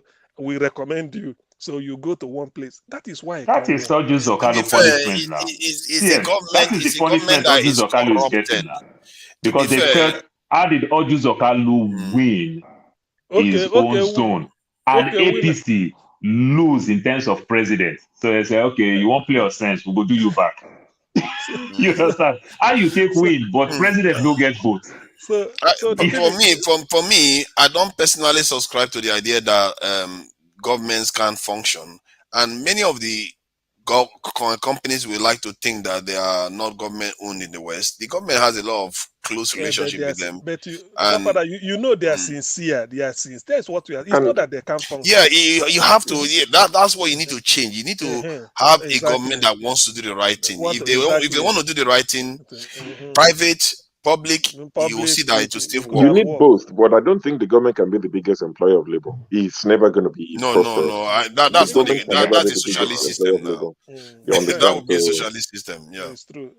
So you need the private sector. The people when but is the U.S. government not the largest employer in terms of one specific company? Go look at it. He keep flipping. Okay, which company? He keep flipping with Amazon, UPS. USPS owned by government. I would have but thought now we're talking about Walmart. Amazon. I'm not talking. Walmart. What I'm saying is private sector. You're comparing to the U.S. government. Are they the biggest, or is it Amazon? I'm talking the private sector. No. The U.S. government is not anywhere close. That's what I'm saying. You can't have the government employ more than the private sector as a collective. The private sector as a collective has to be the biggest employer, and all we need for that to happen in Nigeria is what I'm saying. Let's even say Tinubu has genuinely gone to meet foreign investors. Let's even say they are not lying. You don't need to sell making money to any investor. They follow opportunity. If they know that there's electricity in Nigeria, there's good roads, there's security, they would flock into Nigeria. You don't need to convince people. Sure. Whatever Tinubu must have told them, they confirm with the ambassador in your country. That's all. So it makes no meaning going to them because whatever he's going there to sign away our future, street himself, whatever he wants to do, but not likely to be for our benefit. That's my fear. Maybe it's going to be for our benefit. We don't know. We really don't. But I'm not holding my breath. Because it's not fair to say I know. It's really not fair to say I know that whatever he's going there to do is for the worst. I feel it's medicals. I mean, I might be wrong. I feel it's medicals. If I didn't see the peak line, it has to be. During his last trip to Nigeria, I wouldn't have linked it to medicals. But I think it's medicals. The fact that everything is shrouded in secrecy, and this is part of the problem. These are not the days of going to tie your own, private deals. This is not a drug cartel deal that you just go in secrecy under the radar, and all of that. Go and do this. You're not dealing private deals anymore. This is a public affair. You are the president-elect. I mean, one of his spokesmen was speaking to Charles Ayagolu the other day. Was it yesterday? And Charles said, "Where has he gone?" He said, "Europe." Charles said, "Where in Europe? Do you have his itinerary?" He said, "Oh, that's not for me to know." You're a spokesman. And you're saying you don't have your organ's itinerary. He's going to Europe. Where in Europe? I don't know. This is the next president of Nigeria disappearing into nowhere. How can you say you don't know his itinerary? And if you ask them, they're so defensive. I don't like Rudolph said, I don't think this guy know what they're coming to do. How can you say you don't know? And people ask you where is it and you get offended? Well, you can't be offended if we're asking. You said, if you had said he had gone to rest again, but of course that would raise a lot of flags. So that's why they're saying he's gone to speak to investors. I'm concerned. I may be concerned with their incompetence actually, because this is another thing people are not paying attention to. They are displaying a lot of incompetence. Look at when they came back from this thing. They left a drip on his arm and they can't be bothered to cover it with long sleeve. Nobody could tell you to wear long sleeve. None of them. They are so incompetent. Did you notice after that day? He wore long sleeve. He's now wearing long sleeve. Long sleeve. All his agbada were long sleeve. It didn't occur to that person. And then when you ask them about the reason why he's going, they cannot even come up with a clever reason. They said he's just gone. He actually put on agbada, but because of he raised his hand up, that's why the thing leaked. That's the problem. They should have put it in a way that one costly mistake. One costly mistake. That's it. These are supposed to be competent people that have their act together. They have got their act together, and this man is not good. They said they need to tap his brain, isn't it? That is not maybe it may not be physically fit, but they need to tap his brain. But if the people that are tapping his brain are just as incompetent, God help us. What use is tapping anybody's brain if you cannot execute? You can't even cover syringe this thing under his eye, his elbow. Jesus Christ. It's crazy. It's crazy what we've gotten ourselves into. Nigerians can give you any reason. Which brain are they tapping? Which brain? The man is old and tired. He's not 30 years old ago. We have to tackle one problem at a time. I think this is why I was urging Dr. Damages to start championing this thing, what they call medical tourism, and some of that channel can be championing something, or maybe all of them champion one thing. We deal with one thing at a time, so that when you start embarrassing our leaders, if they start getting it that this thing people don't like it, they are less likely to want to be doing it. They may even want to start shifting to doing this in Nigeria. Even when Osiba and Joe, you understand, had to go to hospital in Nigeria, they brought the doctors from UK. And the doctors that came from UK, it was also funny. I didn't even know that. They are Nigerians. They're all Nigerians. The doctors that came from UK is an Edo person, a Nigerian. Nice. He did his surgery. But you know the funny thing? And that's why I'm saying that the standard has been set so low. The bar is very low. You know that this thing that Paul said was celebrated. Everybody was celebrating it. Yeah. I didn't even know that he brought people from overseas. From UK. Travel. The doctors came from abroad. Because people are so used to Buhari going away. I mean, Buhari staying 1 extra week in the UK after the coronation to see his dentist. Yeah, he stayed 1 extra week on Nigerian taxpayers' money. People, they don't respect us, or they really don't respect us. Not one single bit. In the whole of Nigeria. Do you know it will and they pump 3 billion for Aso Rock Clinic. For a country that you say is broke. Wow. See, it's like what's this guy's name? E-Money. Abi E-Money. Shey E-Money, one of those rich people boys. It's like E-Money now on Twitter. They do something they call giveaway. That broke people will come and be hailing rich people. You know, they will say follow my Twitter account so that they can grow. Not E-Money. I'm just saying, imagine E-Money's kind of money. Let's say it was somebody who is into Twitter and is doing giveaway. You know, the first 20 people that comment, I'll give you 1 million naira. People do that a lot on Twitter. Now, let's say E-Money becomes broke, God forbid, and he's still trying to live up to that name, and is now borrowing money to do giveaway. That's what Nigeria is doing right now. Because why is Buhari staying 1 extra week? Do you know how much? You know when Buhari stays in London for 1 week, it's not just Buhari one person. The entourage will stay, the security, the plane will be packed on the hangar. They will be paying all this money, and they will be paying for the park. Do you understand how much did that 1 extra week cost us for Buhari to see a dentist? If you complain, they would attack you. You are wishing him dead. He spent 8 years now. He didn't die. How many people died before him? As if that's something to be happy about. The people that died before him, if they got the opportunity to go to London for every ailment, they'll be alive. Buhari didn't die because he was always in and out of London. But they'll be telling you, he said he was dead. He said it was Jubril from Sudan. Now he's alive. He's done 8 years. Tinubu will do 8 years. That's not something to rub in the faces of your fellow poor man. You have a lot more in common with the next poor man that you realize. When I read that thing that Buhari was staying extra week, I thought it was something they said to see dentist. For his dentist. And I just thought, really? And there for are a broke country. There are more than my brother, he get one slang. He's going to pay them money when the money that we need in Nigeria is just patronizing foreigners. Do they not know that if they treat themselves in Nigeria, they will invite other people coming to Nigeria too for treatment? Nigerians will have more confidence in the healthcare system in the country. These people don't have any shame. If you are a very good automobile mechanic, let's say sound one specialized with say Mercedes-Benz, and you are good with that job. If my Benz got broken and you don't have any of your tools around you, you can't do nothing. This is how doctor is when you read your book finish. Just bring this equipment. That solves the whole problem. Just bring this equipment, get the best technicians to manage these things. That solves good percentage of the problem.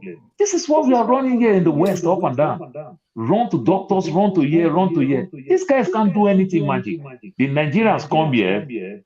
Once they come here, they learn with all those equipment and everything. They start doing very well. So I don't understand why our government will just you want to run to the west, you want to run to the west. Just I say, met a doctor because I sorry, my job, I come across a lot of doctors and nurses still on daily basis. I deal with them, and I met a doctor AJ, who you want to mute yourself, the echo. No, he wanted to add something. Can you add something if you want to add briefly, or otherwise let's show I finish. was just saying that I met a doctor at one of these hospitals recently. He's one of the team leads of a shift at one of the ED emergency departments of the hospital. He's an able guy, very lovely guy. And we got talking. It was leading up to the election, and we was just talking. And he said he used to work at the Aso Rock Hospital. And I thought, for somebody who used to be a doctor, a clinician at the Aso Rock Hospital, to Japa. For me, that's all I could just think, that you worked at the Aso Rock Hospital as a doctor. I didn't discuss this with him. Obviously, he has the right to, Unbelievable. but I just thought, for him to have Japa to come to the UK, he's living fine. He's a big boy. He's not struggling. He's not one of those, I come home, I'm struggling, I'm missing home. No. If he's missing home, it's not for money. He's doing well. I just thought, how bad is it for somebody who works at Aso Rock Hospital? Now imagine somebody working at the General Hospital. That must be bad. It's like somebody working in the White House and Jack Barry. The So go Aso on, Rock JJ. hospital you talked about, show. The wife of the president said some months ago that they didn't even have needle, syringe. There was no syringe to even treat people. So if Is that because they hospital didn't use it? Sorry? Is that because nobody uses it? I'm not saying they've not budgeted No, for it, it's not but there. because no one uses it, so People are there. people You just go take the there, money. you don't get it. You have to go and buy your own to be treated with it. You have to go and buy your own. Hi, Jesus And Christ. that's how bad it is. Okay. Yeah, people go to clinic just because they pretend I'm tired, I'm sick, let me go rest. So that's sick bail, as they call it for primary school. Not to go treat You know yourself. what? I think we've seen it so many bad things. It's like nowhere you turn, you don't hear bad news. You know what? Let's talk about Afrobeats and Nollywood. I think maybe that's the only good news we see from Nigeria. I'm tired of. There's no way you turn, you see any good news. Before Afrobeats, Father, even the what do you think Afrobeat of too is Fate still of not doing well. Disappointment? When Paul The What are we going to Afrobeat do now? too is At still least not they're even selling doing well. somewhere. when Paul was talking, let me just say that because I'm going away.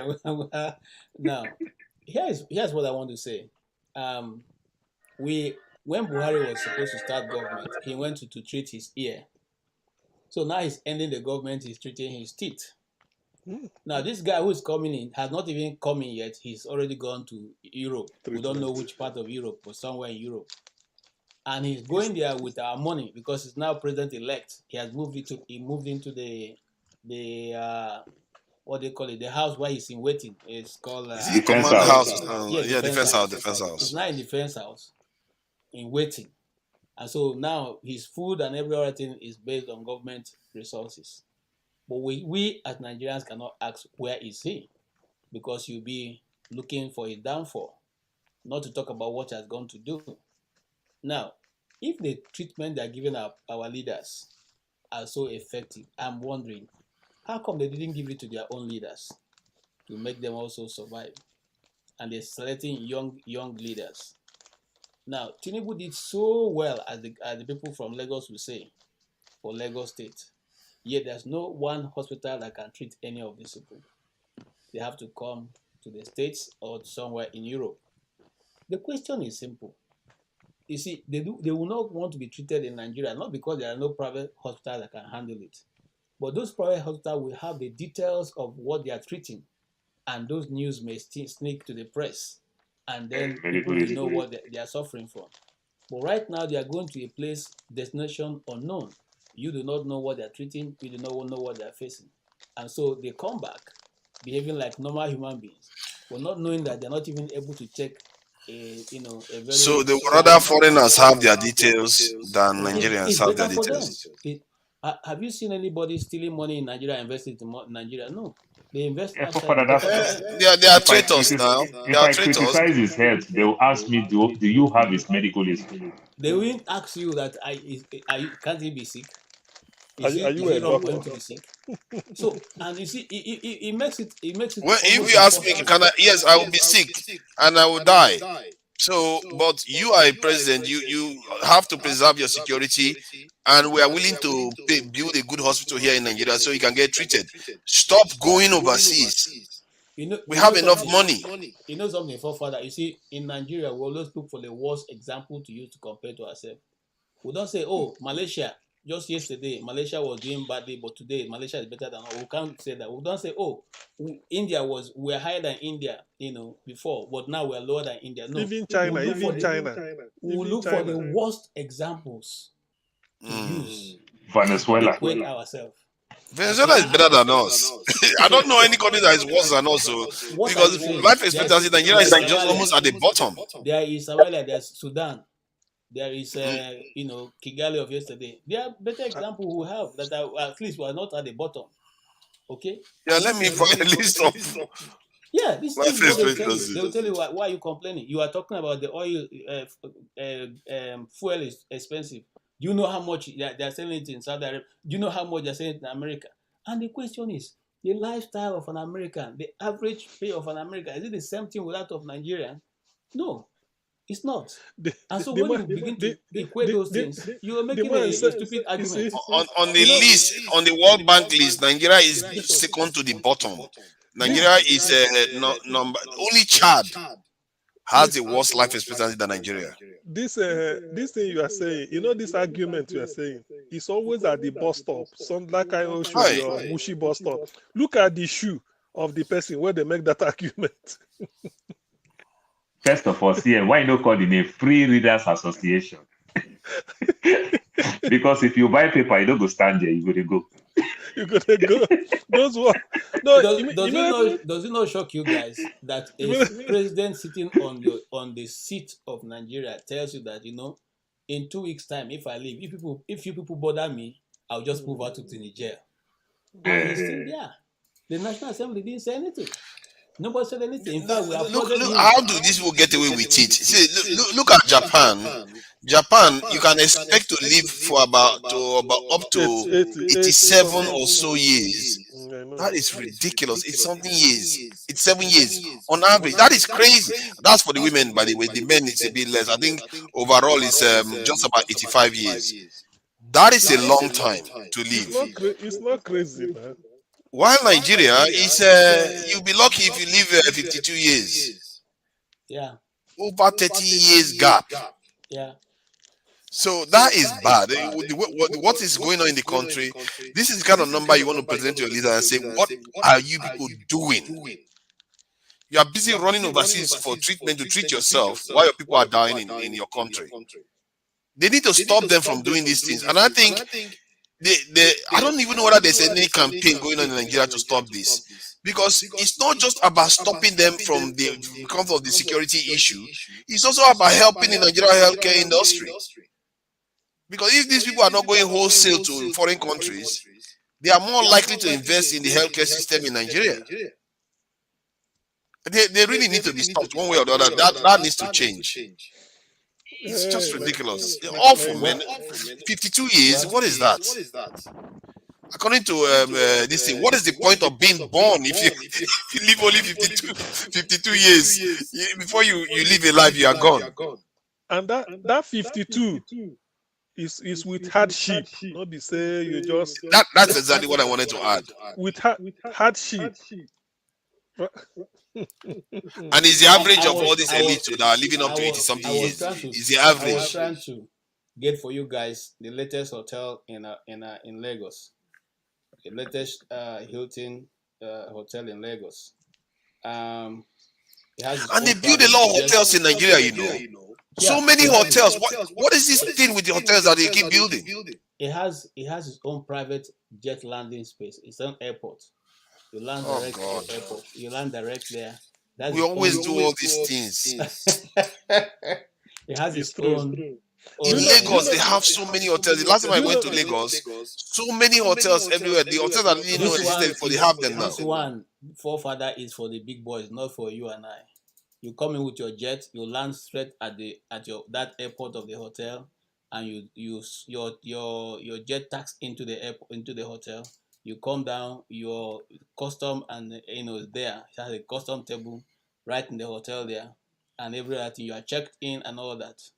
So Airfield, not just helicopter helipad, no, airfield it's you're not talking it's about. not a helipad. It's not a helipad. It takes. Oh I say my, your jet lands right on it. It right on it, nice. and you tax into it. Okay, you tax into it and park. And while you Yeah, come down, while Makoko is a few miles away. now why am I You know, saying that? This is a country where people can hardly have 3 square meals. no, the 3 square poverty meals. capital. Just 3 square poverty capital. meals. That hotel is there. I mean, it looks like something else out of this world. I was looking for the video because a friend of mine sent it to me. I said this is the latest craze in Nigeria. Of course, you don't have access to it if you don't have what it takes to fly a private jet.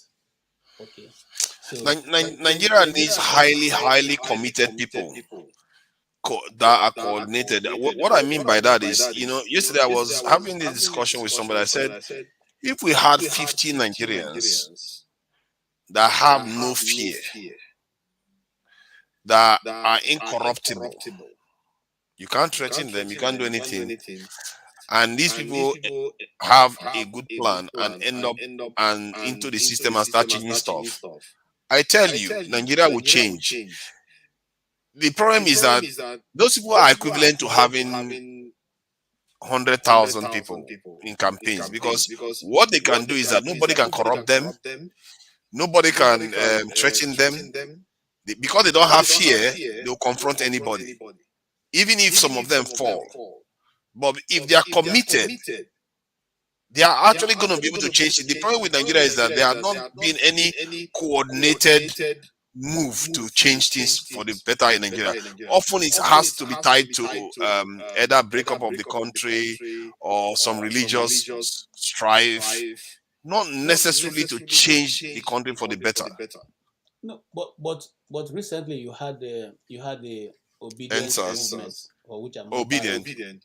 Now, but I said what was going to happen here because we have seen it play out over and over. When you have those committed 50 that decide to say, okay, this is what we are going to do. Once you start doing it, they are already understanding your weakness and your strength. And they eventually penetrate to get someone who will now be the one to destroy everything. Now, I said here that, you see, now that this obedient movement seems to be the next thing that's going to threaten the existence of these corrupt individuals, they're going to look for a way to infiltrate them and break them from within.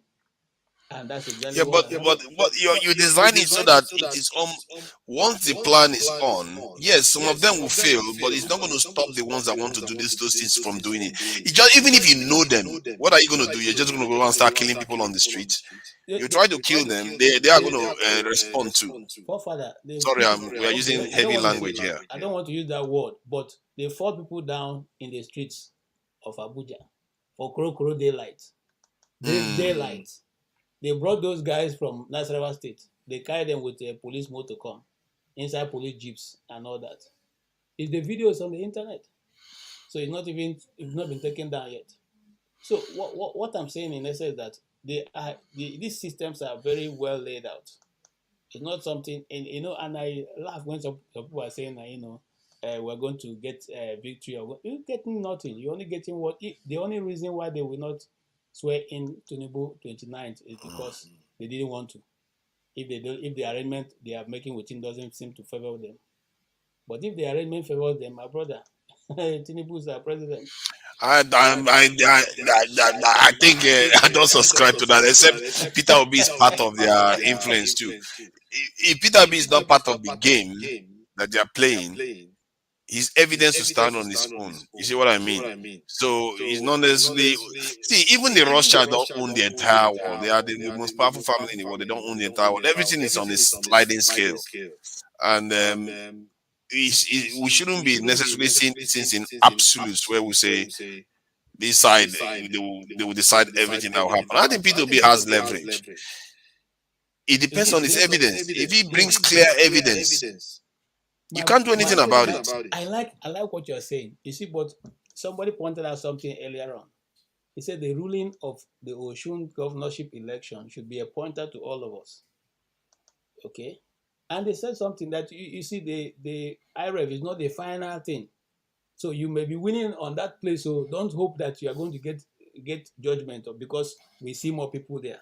So nobody can really say what is going to happen. I'm not saying that I know what's going to happen. I'm not saying that it's going to go this way or that way. But I'm saying that you see, it's like a slippery slope. Nobody can really say whether the Supreme Court is going to come clean as we expect them to, or decide to dance to the tune of their masters. Did you check the judgment of for Adeleke? That's what I'm saying. That's what one of the reasons that they said, which is making everybody say, "Oh, look, these people are sending a warning." And listen, What was the warning? The thing was that you cannot. It's not. They're not using the judgment of, say, Adeleke had more votes in the IRF to be the real reason. They gave some other reasons why they are saying that what they're saying.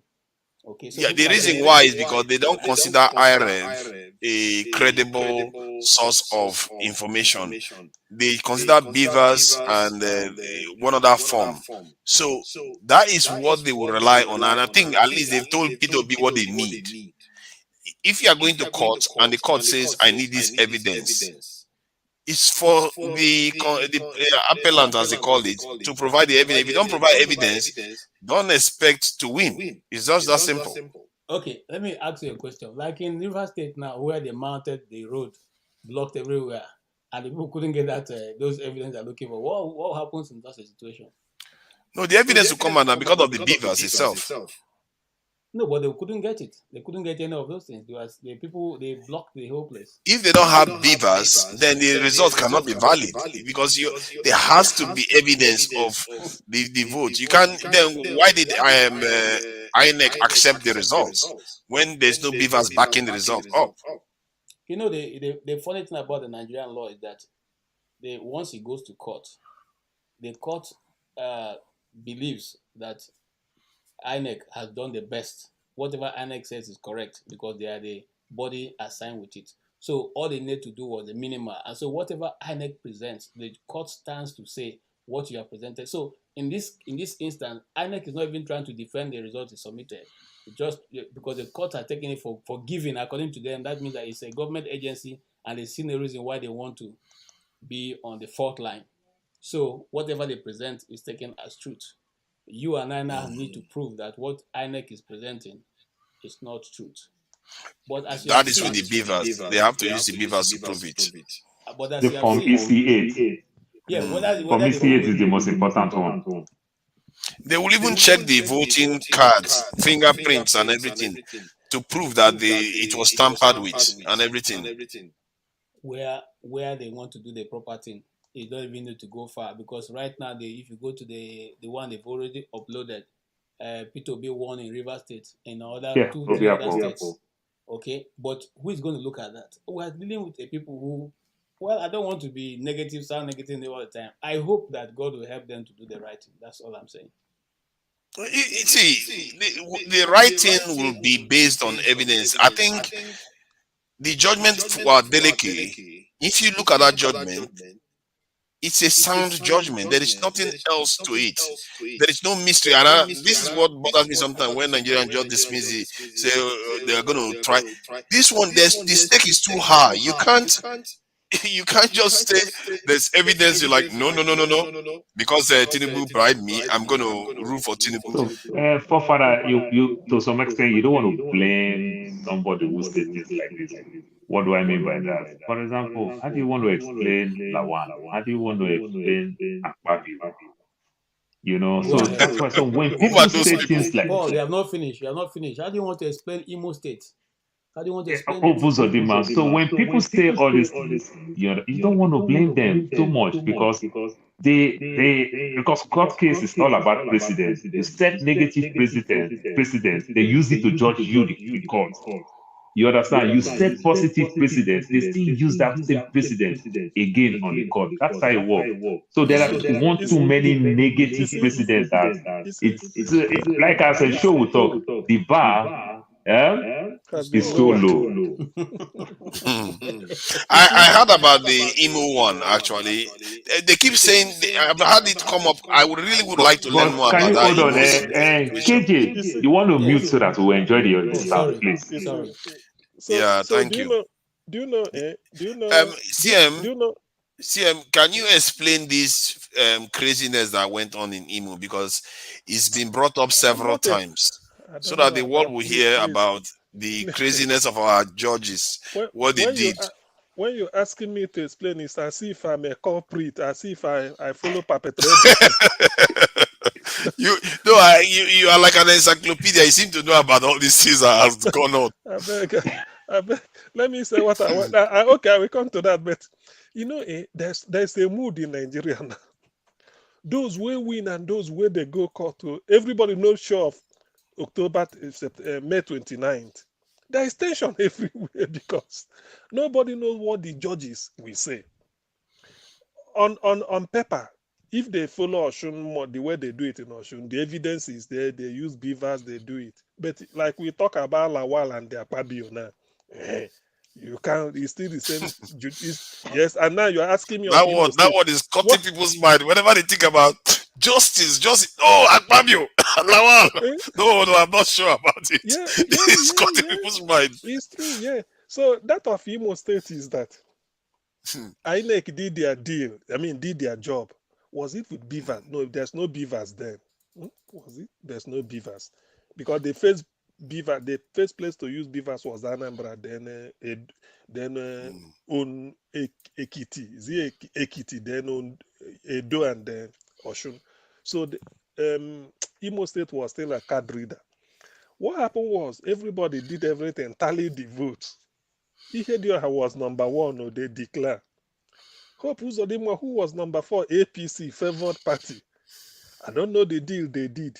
They went and bring one type of, I don't know how they got the figure from one polling unit, say they didn't add those ones. People now ask, those figures we are getting from different polling units, what did the other party score in those polling units? Or is that polling unit only for you, all those ones? And the figure they brought, when they now put it, the thing sort of, it swamped. You heard your house this thing. Say Somebody who has not contested election, they said it's a strong zone. Exactly. So he won. That was how he made it. And then, Nigerian case. And so they just brought a lot of votes from one polling unit. No, they said it's strong zone. They didn't count his strong zone. Then why did I add a strong zone? Then now how he become number 4 also win again. Then they also use another technicality. If you are not part of the petition, you cannot benefit. So for example, now the way Atiku is now, if Atiku choose to pull out now and they said Tinubu lost out and Atiku comes second, but because Atiku is not part of the petition, now it goes to that's interesting. Obi. So now that's how they kick number 2 and number 3. Remember? They conceded. They were not conceded. My brother, the caricature too much. It's too much now. And the funny part of it is that it's coming from Supreme Court. So no appeal. So whatever they say, you mean Supreme Court said because those people are not they didn't file complaint. Oh my God, that was a terrible judgment. That's why. So that's why you go to 4. So because 3 and 4, the petition. So it's just simple calculation. 2 and 3. That's awful. That's just 2 and 3. 2 and 3. I mean to make mistake. Then so he is number 4. He toppled number 1 and become number 1 now. So and the thing is, hey God, our chief, you are not supposed to be driving. Though. What are you doing? I need to get you out. You are breaking the rules. You are not supposed to be driving. Let me get him out. Oh my God, he's fully dressed though. He's going somewhere. When you sort yourself out, you can come back. Weather don't good. Party don't start. Let's go now. Let's tell you CM. Weather don't good. Party don't start. Okay, now for Texas. In Texas, so we get 1 more month. Now the weather the day in between. So after now, no more. That reminds me. They say that Texas, what thing they specialize in is that if somebody they eye your wife, they tell you, you never visit Nigeria, make you go Nigeria. By the time they go Nigeria, your wife don't change her dress. Has he stopped? I think he has stopped. I think you have stopped there. Forefather, Good, that good. hotel I was telling you about in Lagos, Ogasa, somebody just put the bomb there. I dey go prom. My daughter prom today. She said na Igbo team, Biafra team. So I dress as a shopper. They take her to the prom. She have Oh, I did her that last she week. she I have just her, did her mine last week. Odweji. Wow. Man, Nigerians, you guys are representing though. I Like, just did mine last week. I did my daughter's prom last week. wow, that's solid. That's solid. That's So good. He's wearing his hat. she said that it's Igbo team. So all her dresses, she have the Odweji, everything. So I Ah, said he's driving make I again, dress though. in my No, lagadi. no, I no, no. take You her gotta now. go. We are breaking the rules. We are breaking the rules. You gotta go. Sorry. So When where you finish, but you gotta go. He's driving. No, he can't be. He can't be on. The name of that wonderful hotel is Hilton Legend. Hilton Legend. So you can check it out. You can't even get the room price on their website. You have to request for the price. So And it's it not should be open to the public. it must be in dollar. Yes, obviously, Nigeria, they spend dollars now. The only country that you can collect dollars, you know. So you have to write for your price, the room prices to be sent to you. It's not in the open, Yeah, So just like the way we buy Louis Vuitton. of course, No price. While you are sitting, forefather, you would like to visit that place. While you are sitting and taking your breakfast, you'll be looking at your jet because the glass. Yeah, I'm not that rich. I've never embezzled a lot of money from Nigeria yet. No, Papa, you can do security for embassy for there. Yeah. Sorry to steer. That's a good idea. The thing is that, like we are saying, Nigerian case, although the bar where we are now is so low, but like we said, if we get a committed leader that will move us in the right direction, Nigerians can follow up. It could change, things will turn around. I have that faith because all these things that he's making is because we look, the way our leaders behave is what we copy. That's all. The way, the way they mess up, that's what we like to copy. But if you now get some people up there, some group, like you said 50, but I will say like 100, just let's just say committed, in different sector. It won't take 2, 3, 4 years. People will be seeing results instantly. Yeah, obviously. It's obvious. People, we see what El-Rufai did in Abuja. You understand the transformation that El-Rufai transformed Abuja. El-Rufai did great work. Though it messed up in some places, so the normal government in that compensation, because government is also an accomplice, you approve some of this building that you destroyed. So you would have give people compensation. But the transformation, Abuja changed completely. So that tells you that if we have the right leader and they have the clear roadmap, we can achieve it. It's true. One thing you can say for Rufai is that guy seems brave. He's very, very outspoken, and he seems to be in the mix of people that really has power in the country. That's one thing you can say for him. And Kwakwaso too is one of those people in the north that you see that they really do have some serious influence. Let's see what they can contribute to the government. Personally, I actually think that maybe Nigeria should be looking out for a government of national unity. But this culture of winner takes it all, and the problem we have in the country is too deep. We've just been describing it. Look at how deep it is. You see, I wouldn't. The whole part of the country need to come together to solve this problem. It's just too deep. You see, I would like if P2B managed to get in. That is everything the court do the right thing and then put him in. What I would like him to do is first, let him look for people in his own image from anywhere. Because I don't really like, because when they are talking, you can just decide that you want somebody who will handle the police. Then you can just say let you look for, because there are names will be coming up. Then you go and check the of course there are names that will come up. You go and check the antecedents. When you do, you sit down and comb it through, because what we are looking is the character of the person. not really the facility he will use, because you can provide that, but will the person be able to deliver and tell him exactly what you want?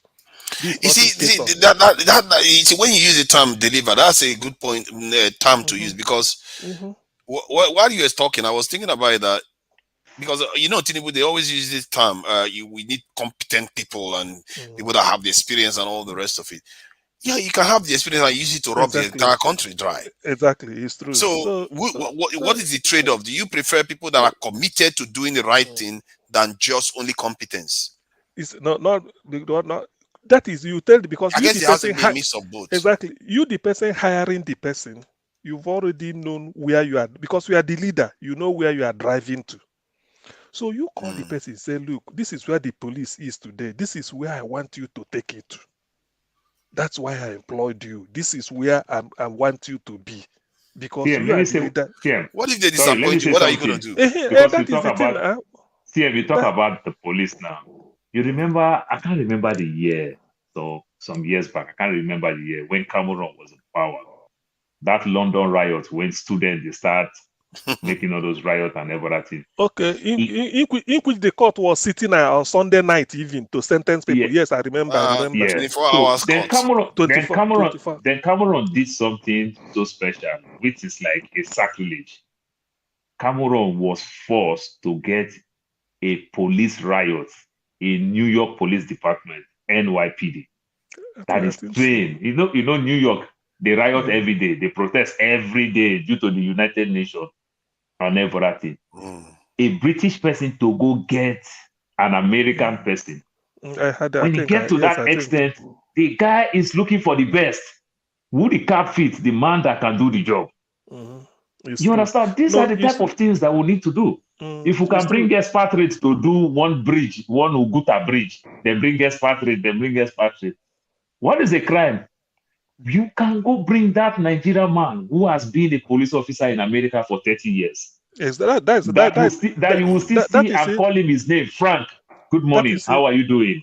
Damian, good morning. How are you doing? That is even where I'm heading to. Because when you bring, although the chap might be Nigerian in blood, but in thinking, he's thinking the Western way of combating crime. When he comes in, he will find out that our level of crime is even crude. It's not like the one you see in US. Do you understand? Because the people there may be sharper to do. So he will now find it that, why these people are really committing this crime due to poverty. That is the clear thing. Me to abject poverty. That is what really is moving these people. That is the feedback he will give you as a leader. He will say the way we do it is that it's not really gun crime they are interested in. It's because of poverty. Their sophistication is not just that they don't see food to eat. They snatch a purse here at the bus stop, double cross this person, do all this. He said, okay, what we will do is when we get them arrested, let's see how we can rehabilitate them. Did you see this point that was made here? Yeah, you only say rehabilitate. Just imagine that if he gets to Nigeria, he will be corrupted. He's saying that Nigeria corrupts people. I disagree. With good teamwork, that is one. For example, you get people in the prison, you make them go work in the farm. While they are working in the farm as prisoner, you pay them. Okonjo-Iweala left the World Bank, came to Nigeria, wasn't corrupted.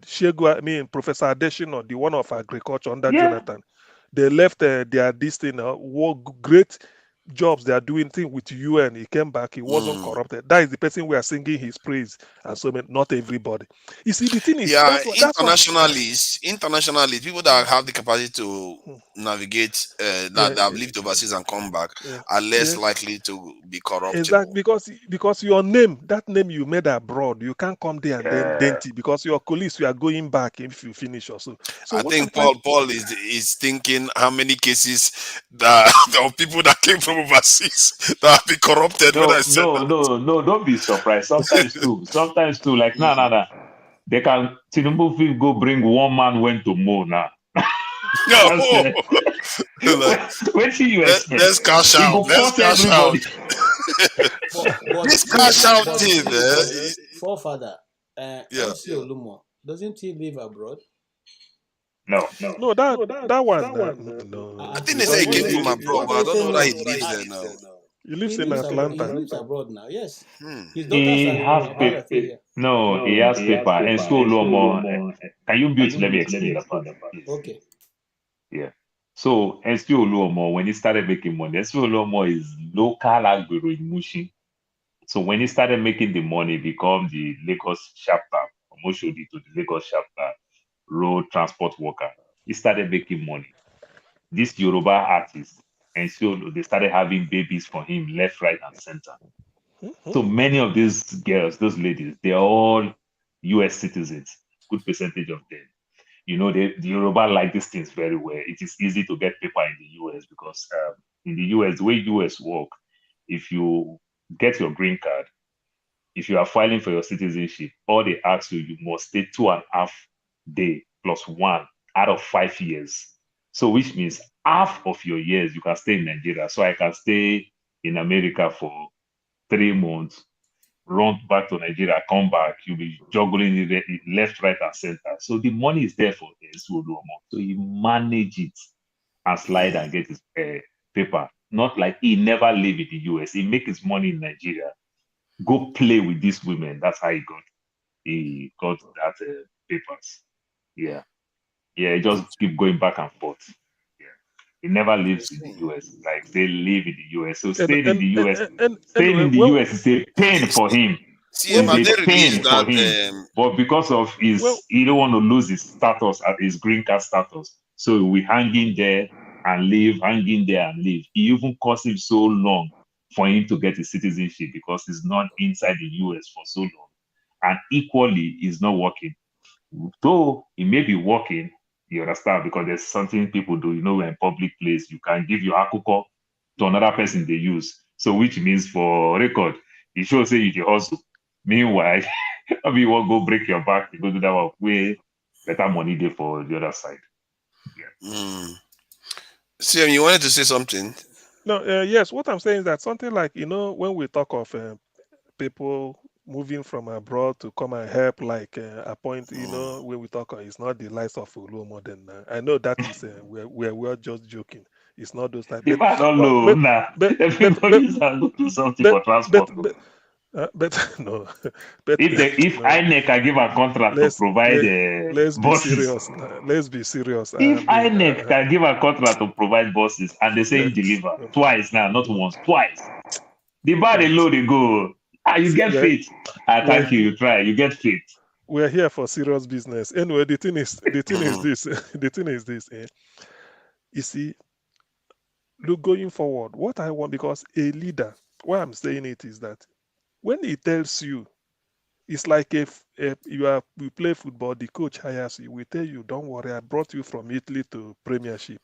What I want you to do is this. This is why I'm bringing you. If you can help do this, that is what I want you to do in the team. So when you get anybody, say, look, Nigeria and our system of policing is very shameful. What I want is a total overhaul, and they reorientate the police so that they make it professional. They take pride, first of all, that he's a policeman and he's doing a job. It will take a long time, but when you lay this type of thing down, that is why you judge the person. Say, look, forget this is what I want you to do.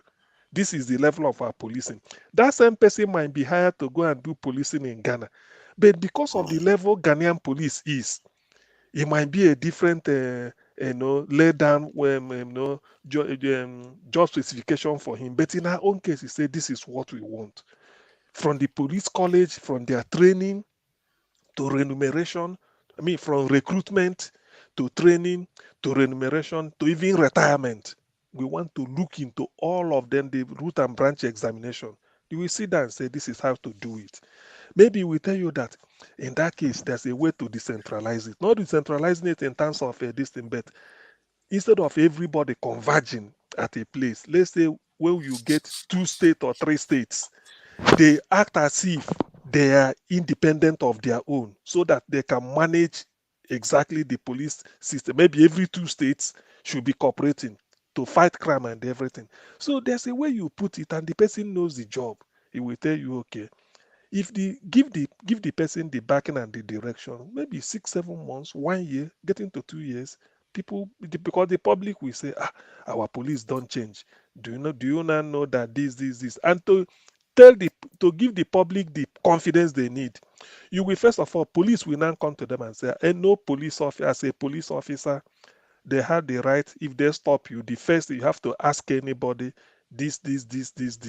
There's a way you do it so that you have a buy-in, you are winning the people. Because from what I've learned in the UK, police depends on the feedback they get from the public. That is how they function very well. The feedback. Our forces. The reason why, for me, last year I would say, okay, yeah, most of all these things are relatively, we are on our way out of it, because I must say, you can look at the Nigerian police, the way they operate now. They tend to give the people that they are dealing with a reasonable level of respect. They try to do that, even when you are accused of murder. Sometimes they don't even want to share your name, your details and all. So they try to do those things. However, when you talk to some people in the forces, like in the military or so, you still hear the kind of terms that they use to refer to ordinary people, like bloody civilians, or what are they going to do, and you're going to do that kind of impunity. It's that culture. They are beginning to try to fight against it, but I still hear it. I hear it not that long ago. I think sometime this year I heard it again. So, however, these things, I believe they are going to start changing when the size of this organization reaches because right now they are not really doing their job. They know that. The people that are helping them do their job are the aerial security people that, every area, vigilante people are doing the security job. Then the estates have their own security. People have burglary proof windows and burglary proof doors, all kinds of stuff.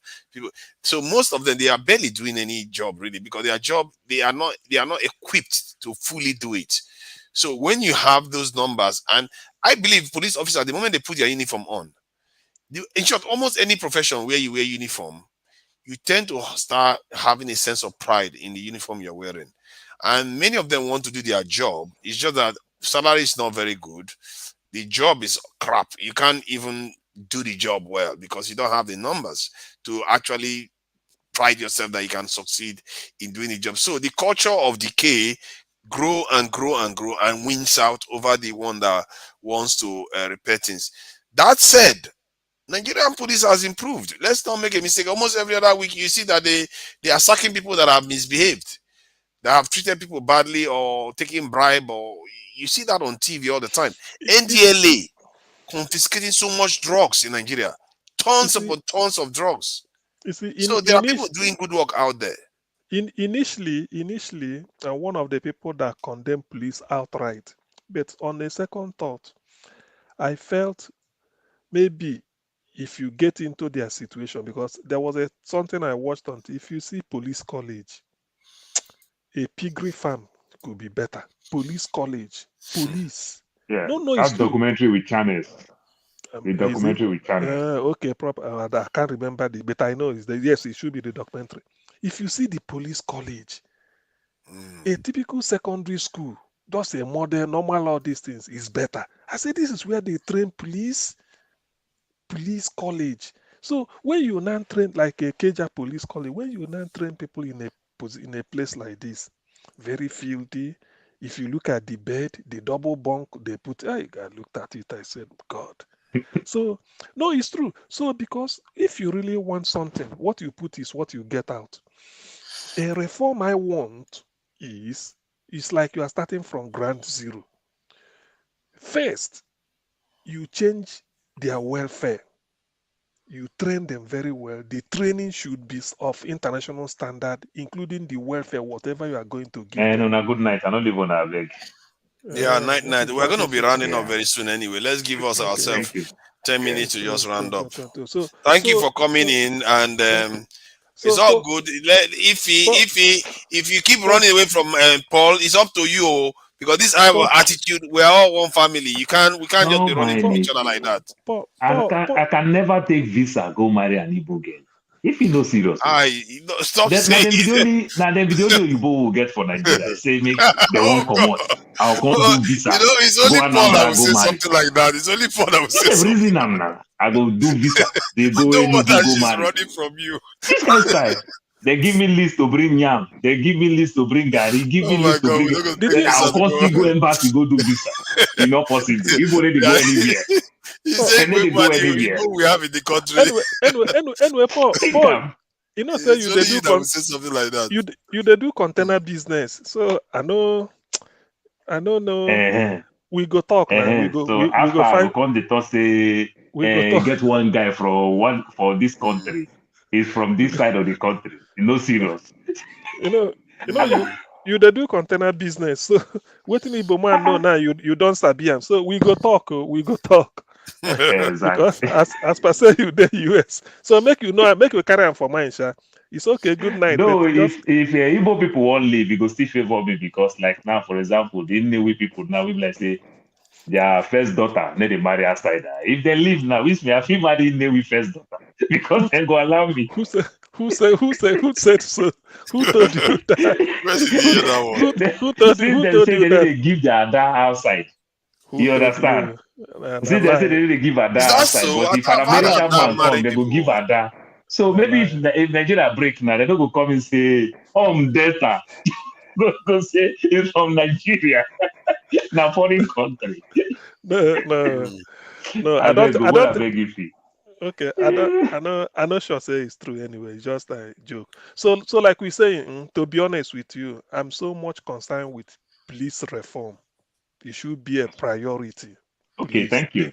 Because thank you, Paul. Good night. The Good level of night.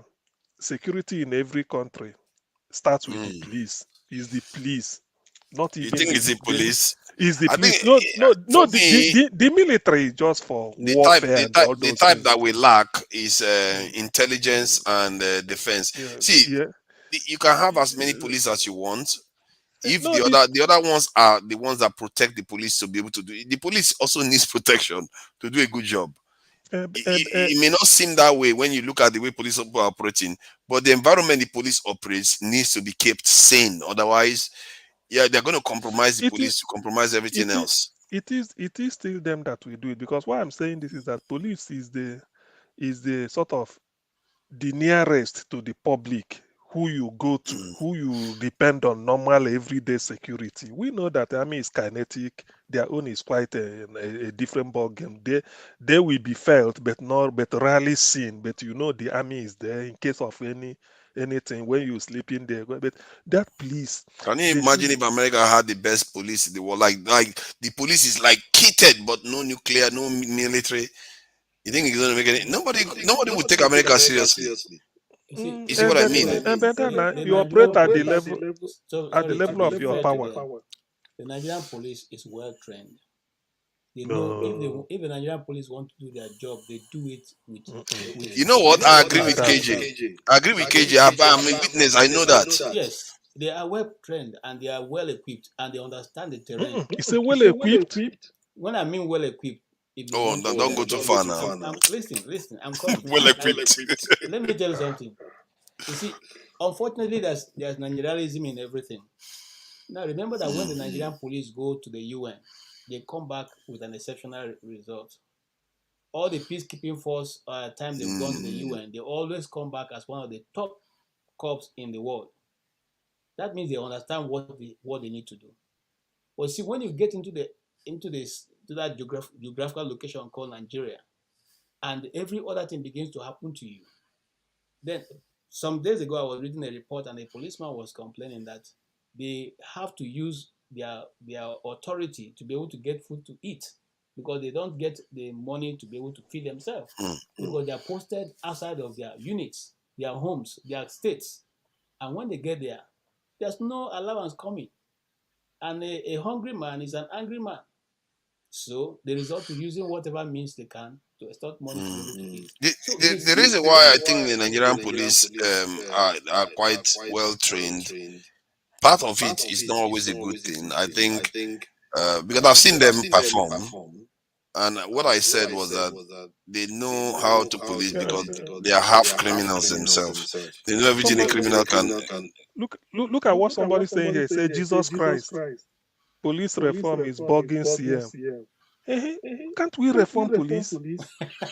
No, not mind him. Freedom simple. Freedom simple is freedom simple. He's always saying all kinds of stuff like that. He wants Biafra tomorrow. No, yesterday actually. The truth is that if we put our hands together, but I doubt very much, forefather and CM, if Nigerians decide to build Nigeria, I'm telling you, 5 years is too much. It's true. It's true. Remember now that the world is moving towards, and I talked about this the last time, electronic cars. And now we still don't have any power bank that can give you power after three hours of driving. So if this challenge is thrown to the east, and in fact the whole Nigeria, I tell the truth, we can produce that will power if not power it for more than 3 hours, it will power it more than half of the day, can power it for the whole day. We have the technology, we have the understanding, we have the mentality. In fact, I forgot what I asked Dr. I mean, to remind Rudolph. I think you were here then.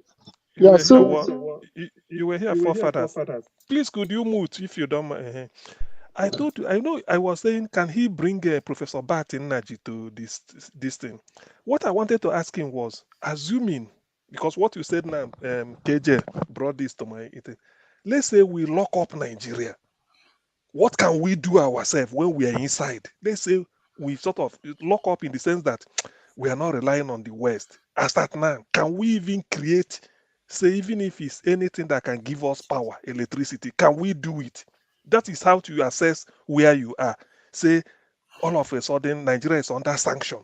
Nobody is trading with us, nothing. Then we are just on our own as an island. Can we say we sit down? Because that is when you think, can we come up with anything? Because that is, even if you, don't get me wrong, even if we couldn't, that will now make you realize that, yes, you are really nothing, then you can start. But if you feel that, yes, if you are in an emergency, we can do this. I'm just saying it because of what you said, like you say within 5 years. You're basically referring to strategic technology. Exactly. We don't manufacture strategic technologies that will. So is there anything? That's why I wanted to ask. Whenever Nnadi comes here, I said, "Sir, you're a scientist. If we say that now, we are not relying on the West, or the West gave us sanction, nobody should do it in Nigeria. Let's say even if it's for 1 year, do you think we have what it takes to sit down and say, okay, the world abandoned us. Let us quickly do something and see if we can say to hell with them, generate our own power, even if it's for 6 hours a day all over the country, or moving to 10 hours. Can we say we can do it? We can do it. That is a start. Because we just need the will. See, Nigeria has more technology now than the America had in 1945 when they built their nuclear weapons. So we have access to more technology now. So it just tells you that it's the will. We don't seem to want to do it. Our leaders don't want to channel the people, and the people don't know they should be able, they have the capacity to do it because they think we are just a backwater. When in reality, the technology that they use to fly to the moon, your mobile phone has more processing, that's thousands of times more processing power than that one. It's just that we have not just sat down and said, let's do this. Most people keep talking about constitution. When they should be worried about, why can't we just sit down and say, let's sort all these things out? They are not that hard to sort out. It's true. That's what I'm saying, because until you know what you are capable of doing, you don't know where to start. Because if we can say, why is this electricity? Can't we give ourselves electricity? Yes, we can. How do we do it? Yes, it is. So what if it happens that the West is not willing to trade with us? All this and that. Then that becomes an idea. Then we do it. And then again, the incoming leader must try and promote, no matter how crude it may be. Whatever we make in Nigeria, we should appreciate it. That should be one of the starting points. Whatever it is, if it's possible, whatever we can. Let's say, for instance, in our secondary school or primary school, we found out that anyway, there are things we can make on our own and use. Let's not import from abroad. Let's use it. Maybe with time we improve, because without doing all these things, okay, we talked about Malaysia palm oil. If you ask them now, the standard it is now should not be the standard they started with in the 70s. They must have improved the thing, removing cholesterol gradually and doing all those things. So everything comes gradual, but we should be able to be happy that this is KJ, what we can do. let me ask then, before Kene goes, is there anything in Nigeria that the government have done that shows that we are thinking of having a reserve for the future? Let's say petroleum, we have reserve to serve us so and so time. Access to like microchips, we have access. Is there anything, rice reserve, even rice or Gary reserve? Is there anything we have that the government does? I would have loved to say yes, but no, we don't have anything. We have not. So we're just living hand to mouth. Yes, and some time ago, Buhari did the commissioning of the rice this thing in Abuja. All that was just a film show. Rice pyramid. It was it's no longer there. It's been removed because those things were just for purpose of politics. It's not going to be there now. Where rainy season come? No, there you was want to no leave rice. rice out there? It was just a show. There was no rice. No, but here is why I break. Oh, Ekene, you're not allowed to drive. Oh, you were not here. You were not here for the rules. No. I'm not gonna interrupt you guys when you're driving. When I'm okay, you're gonna be listening now. But here is forefather. You need like a nation. Okay, don't say anything. Don't do anything. If we are thinking like a nation, we could have used what came up many years ago as advantage. When the Nigerian war or then the civil war started, the East had nothing. They didn't have petrol to fuel their vehicles. They didn't have guns. They had virtually nothing. So whatever they created, whatever they helped them to hold that war for 3 years was started during that period. And those people who made those things are still available. Now let's fast forward to this time. Every now and then, the government goes to the Niger Delta and part of the East to go and blow up oil, small refineries, cottage, industries like the refineries that those people use. What stops the same government from calling those boys? Say, okay, this is how far you have done this thing. Let us now make it official. You pay government this, bring your supplies to this place, and harness all that they're doing, make it better for them, and it becomes a form of small-scale business for those people. Must refining be done at a particular refinery? Since these people have been refining these things, and they have been selling it to the public, and the public have been using it with no problem. So there is no political will to bring the government, the people of Nigeria to the place where their technology and every other knowledge they have can help develop the people. If not, Nigeria has a reserve. Nigeria has forest reserve. The forest reserve is almost finished now. It's not our place, the forest reserve day. Where is they now? That belly can't for anything. Who is going to eat forest when you need it? Forefathers. Yeah. Let me turn off my camera and I will speak to you guys through my microphone because there's something I want to say right away. But I'm going to turn off the camera. Okay, is that okay? It's against the rules now. They read the rules today. You are not here. You shouldn't be, because you are in the car. You are driving. We don't usually. It's not. You are not allowed to do that anymore. You are not allowed to. If you don't mind, that is the new rule. It's okay, but if you get where you are going, you can log in if you want. If we are still on. If you are still on. If you get where you are going. So, no, having a forest reserve. I'll mute my mic. Okay. After all, the Amazon in Brazil is a reserve. In fact, the world is interested in that one. They even urging Brazil not to stop deforestation, because there are a lot of something like rare plants that are growing there, used for pharmaceuticals, everything. In fact, Amazon is like a reserve money for Brazil. To be honest, for me, that part is something that is by default already there on the continent. So it's like, I don't even consider that. It's like saying, oh, Nigeria has a river reserve. Yeah, we have rivers. It's not a reserve. It's always there. So the issue is, what did we create to reserve? Like, do we have Gary in case something happens, a natural disaster, or we are at war? What do we do? We just start eating rabbit we catch in the bush? Is that what this government? Man, these people are not governing, man. You know, when I said this caretaker government, they are not governing us. They are not ruling a nation. This one, they are the total joke. To be Total honest joke. with you, to be honest with you, Nigerians are yet to experience what leadership is all about. They don't know. They've not had leadership. They've not had They people don't. that are running the country as a true nation. Exactly. Those of us that are exposed, when you look at the way things, you know why I'm interested in police is that the first thing that will humble you when you, like in UK, is that if you see their system of policing, the intelligence, the everything, the friendliness, even if anything, they can find it out. Anything, whatever it is, they are way trained. And that is what gives UK that measure of security. They say the place is secure, the people are very civilized. Police here cannot torture you, even whatever it, because himself can be probed. He's the person that came to arrest you or do whatever is subject to being investigated. So they do it in a way that they are very friendly. They can do it, but they will get what they want, and they know how to nip crime in the bud before it happens. They always know the hot spot for anything. This thing. Can you imagine? If there's something like a football match coming up, they've already known that this club coming, their fans, the way they behave, a day before that area they are going to play the match, the police must have taken inventory of anything. That is, they are always ahead of time. They plan ahead. And the way you come, the way they will organize it, oh, the home match, if you stop here, this is the way to take, please help us.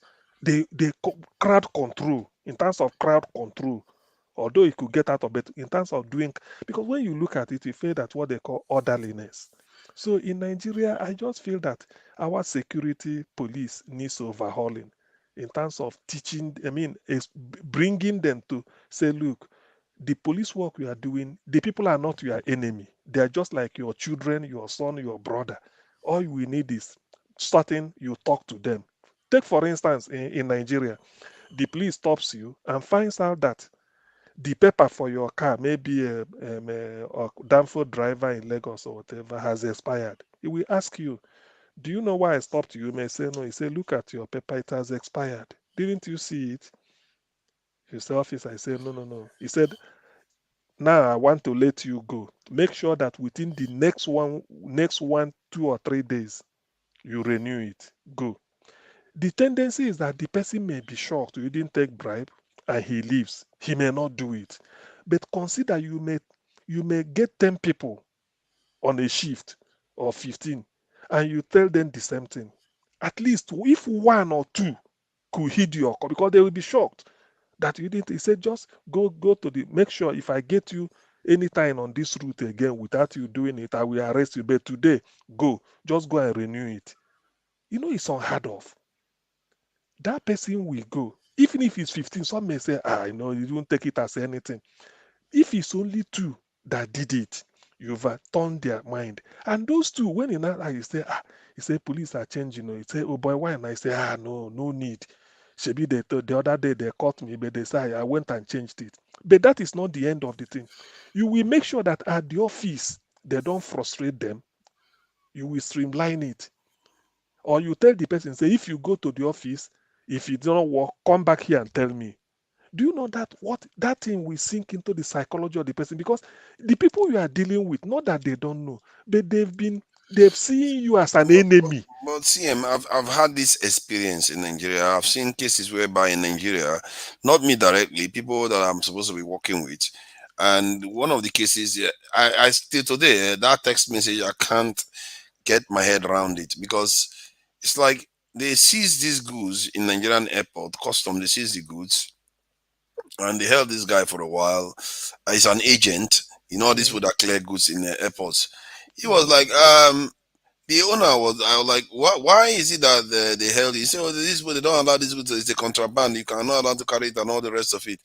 Then he said, I even tried to bribe them, they didn't take it. That happened in Nigeria. And it tells you that some people are out there in Nigeria, that there's a level in Nigeria where corruption doesn't exist, you know.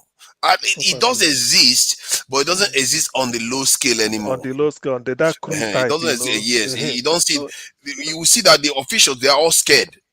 Do you know? I remember once the guy told me that if when he went to their office to talk to them, that you will see that they are really being cagey. They are scared of their bosses and stuff like that. So it's not free for all the way most people think. Otherwise, you'll be seeing drugs, all kinds of nonsense everywhere in Nigeria. There is a level. The only difference now, to fix it, you just need that high level to come down, to down. regulate the people. That's what I'm saying, because the people see police as an enemy. But do you know why? Why I say this? I imported this. This what I'm telling you is from here. UK police stopped me one time. I don't know what was happening. I didn't have, because I will have my driving license inside my wallet. But for one reason, I don't know. Maybe I didn't carry the other. I didn't go with the wallet. So he told me. I said yes. He said, "Can I see your license?" I said, "Oh, I'm sorry, I'm not having it here. I left it in the other wallet." He said, "No problem." He said, "What I want you to do is, within the next 1 week, take it and show to the nearest police station." Do you know that thing? I said, "What?" He said, "Within the next 1 week, don't fail to, because I booked it here. We find out." He said, "Make sure you take it to the nearest, just to show them for sighting." You know, when I was driving back, I came back, I did it. And that was till today, nothing came out of it. Everything just ended. So in other words, they feel you're a human being, that you will do what they tell you to do. I know that in Nigeria, if you try such, maybe that's why I said, if you tell somebody your paper has expired, I want you to, maybe on the road, on a particular day, you talk to 15 people about it. Maybe if only 2 or 1 could heed your distance, and you tell them that, look, the But chances are, CM, that the stuff you are saying doesn't hold. That UK guy that allowed you to go away, if he didn't come back, it will be flagged. I Next know, time when they stop you, you'll be in trouble. no, the flag, he told me, he said not to come back to him. He said, "Don't worry," because I told him I forgot it at home. He said, "It's okay, because it didn't happen where I am." He said, "When you go back, take your driving license, go to the nearest police station to you." Do you think that if it was like insurance, that your insurance had expired, do No, you think he would have let you go? Insurance. He said no insurance. By no insurance, They will bury you. Of They course, will now bury you there. of course, you are not supposed to drive. That is Exactly. So this is just a minor something. So what I'm saying is that if you not tell it, because do you know, as a police, you also anticipate. Let's say I'm in the police in Nigeria, I will anticipate that what if they go to the station, because I know our background, that you may go there, they may frustrate them, they won't give it to them or something. You now tell the person, say, look, make sure that within the next 1 week, you renew your papers, and when you go to renew it, if for any reason they didn't cooperate, you didn't, please come back here and tell me, this is my number. Do you know the person will, first of all, there's a way he will think. He say, what sort of police is this? It's not like others. He didn't take bribe. He even say, this is my number. Make sure you renew it. If you didn't renew it, if there's anything difficult, come back here and tell, I'm on duty here. That one single person, and it's like incremental. You got one. You know that person, when he goes out, he will tell some people, maybe when they are loading their car, their motor, he said, "Nah, there's a police I saw." He said, "My paper finished." He said, "I should go and renew it within 1 week. That even if it's difficult, I couldn't work, let me come back and report to him that he want to know, but I make sure." Because that is the way they work abroad.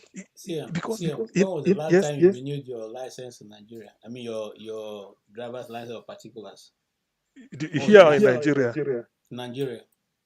No, when I was in Nigeria, I don't know how to drive. It was here I learned it. Okay, that's why I'm talking the way I'm talking. Hey, I have to be honest, if you want man. to go and renew your papers, your particulars, or your driver's license, it's almost a whole day. I'm telling you, at my level, self, with all the people I know, it's almost a whole day. You drive in there.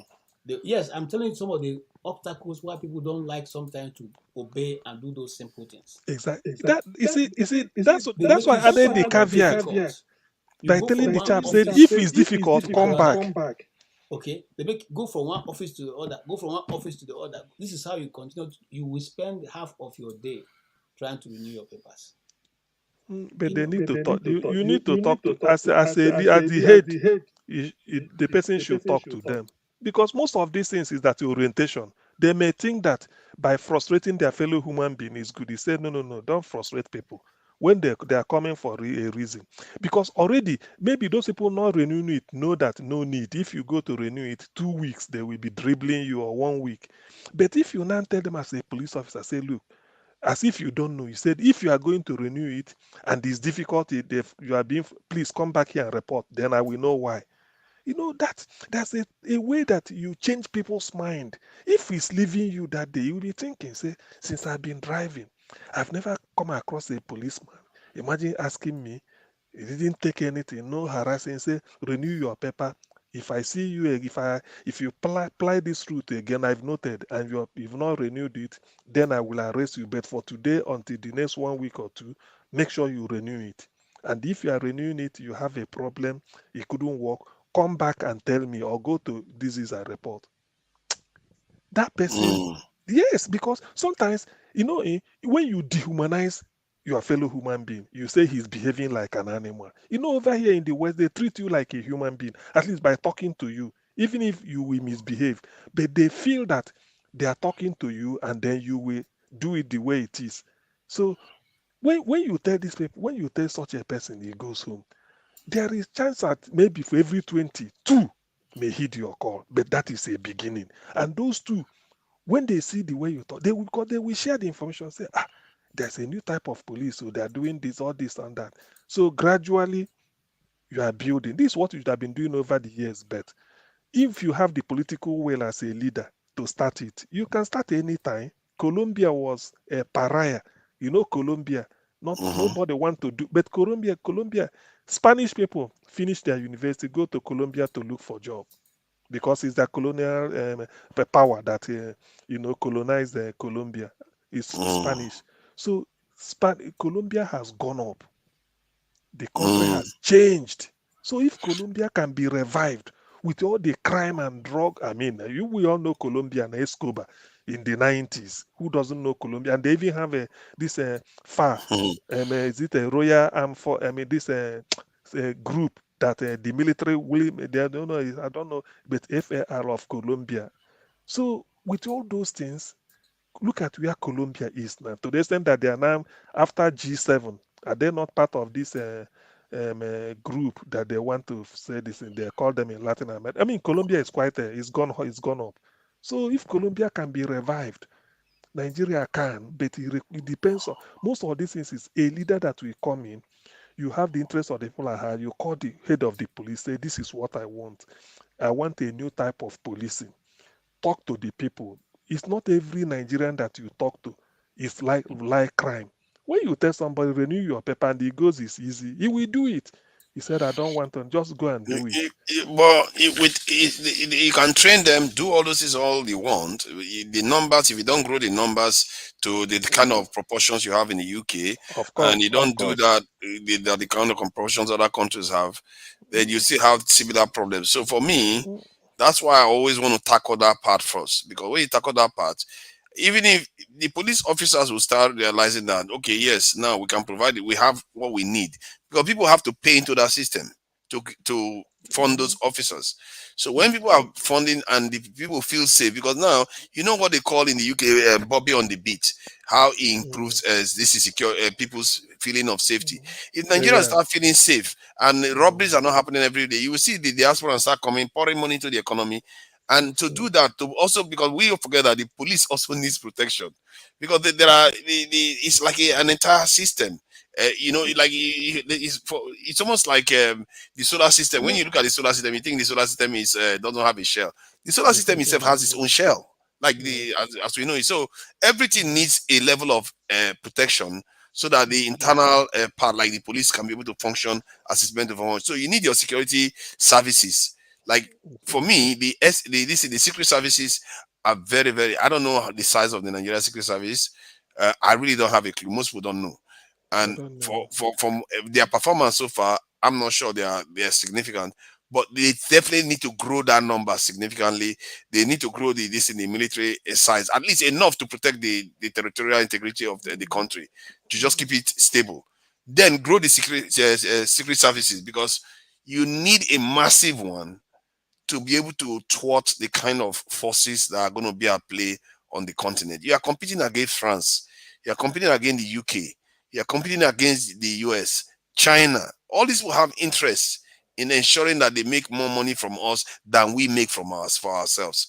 So if you want to deal with all this problem, the threshold we have to fulfill is higher than that of Egypt even.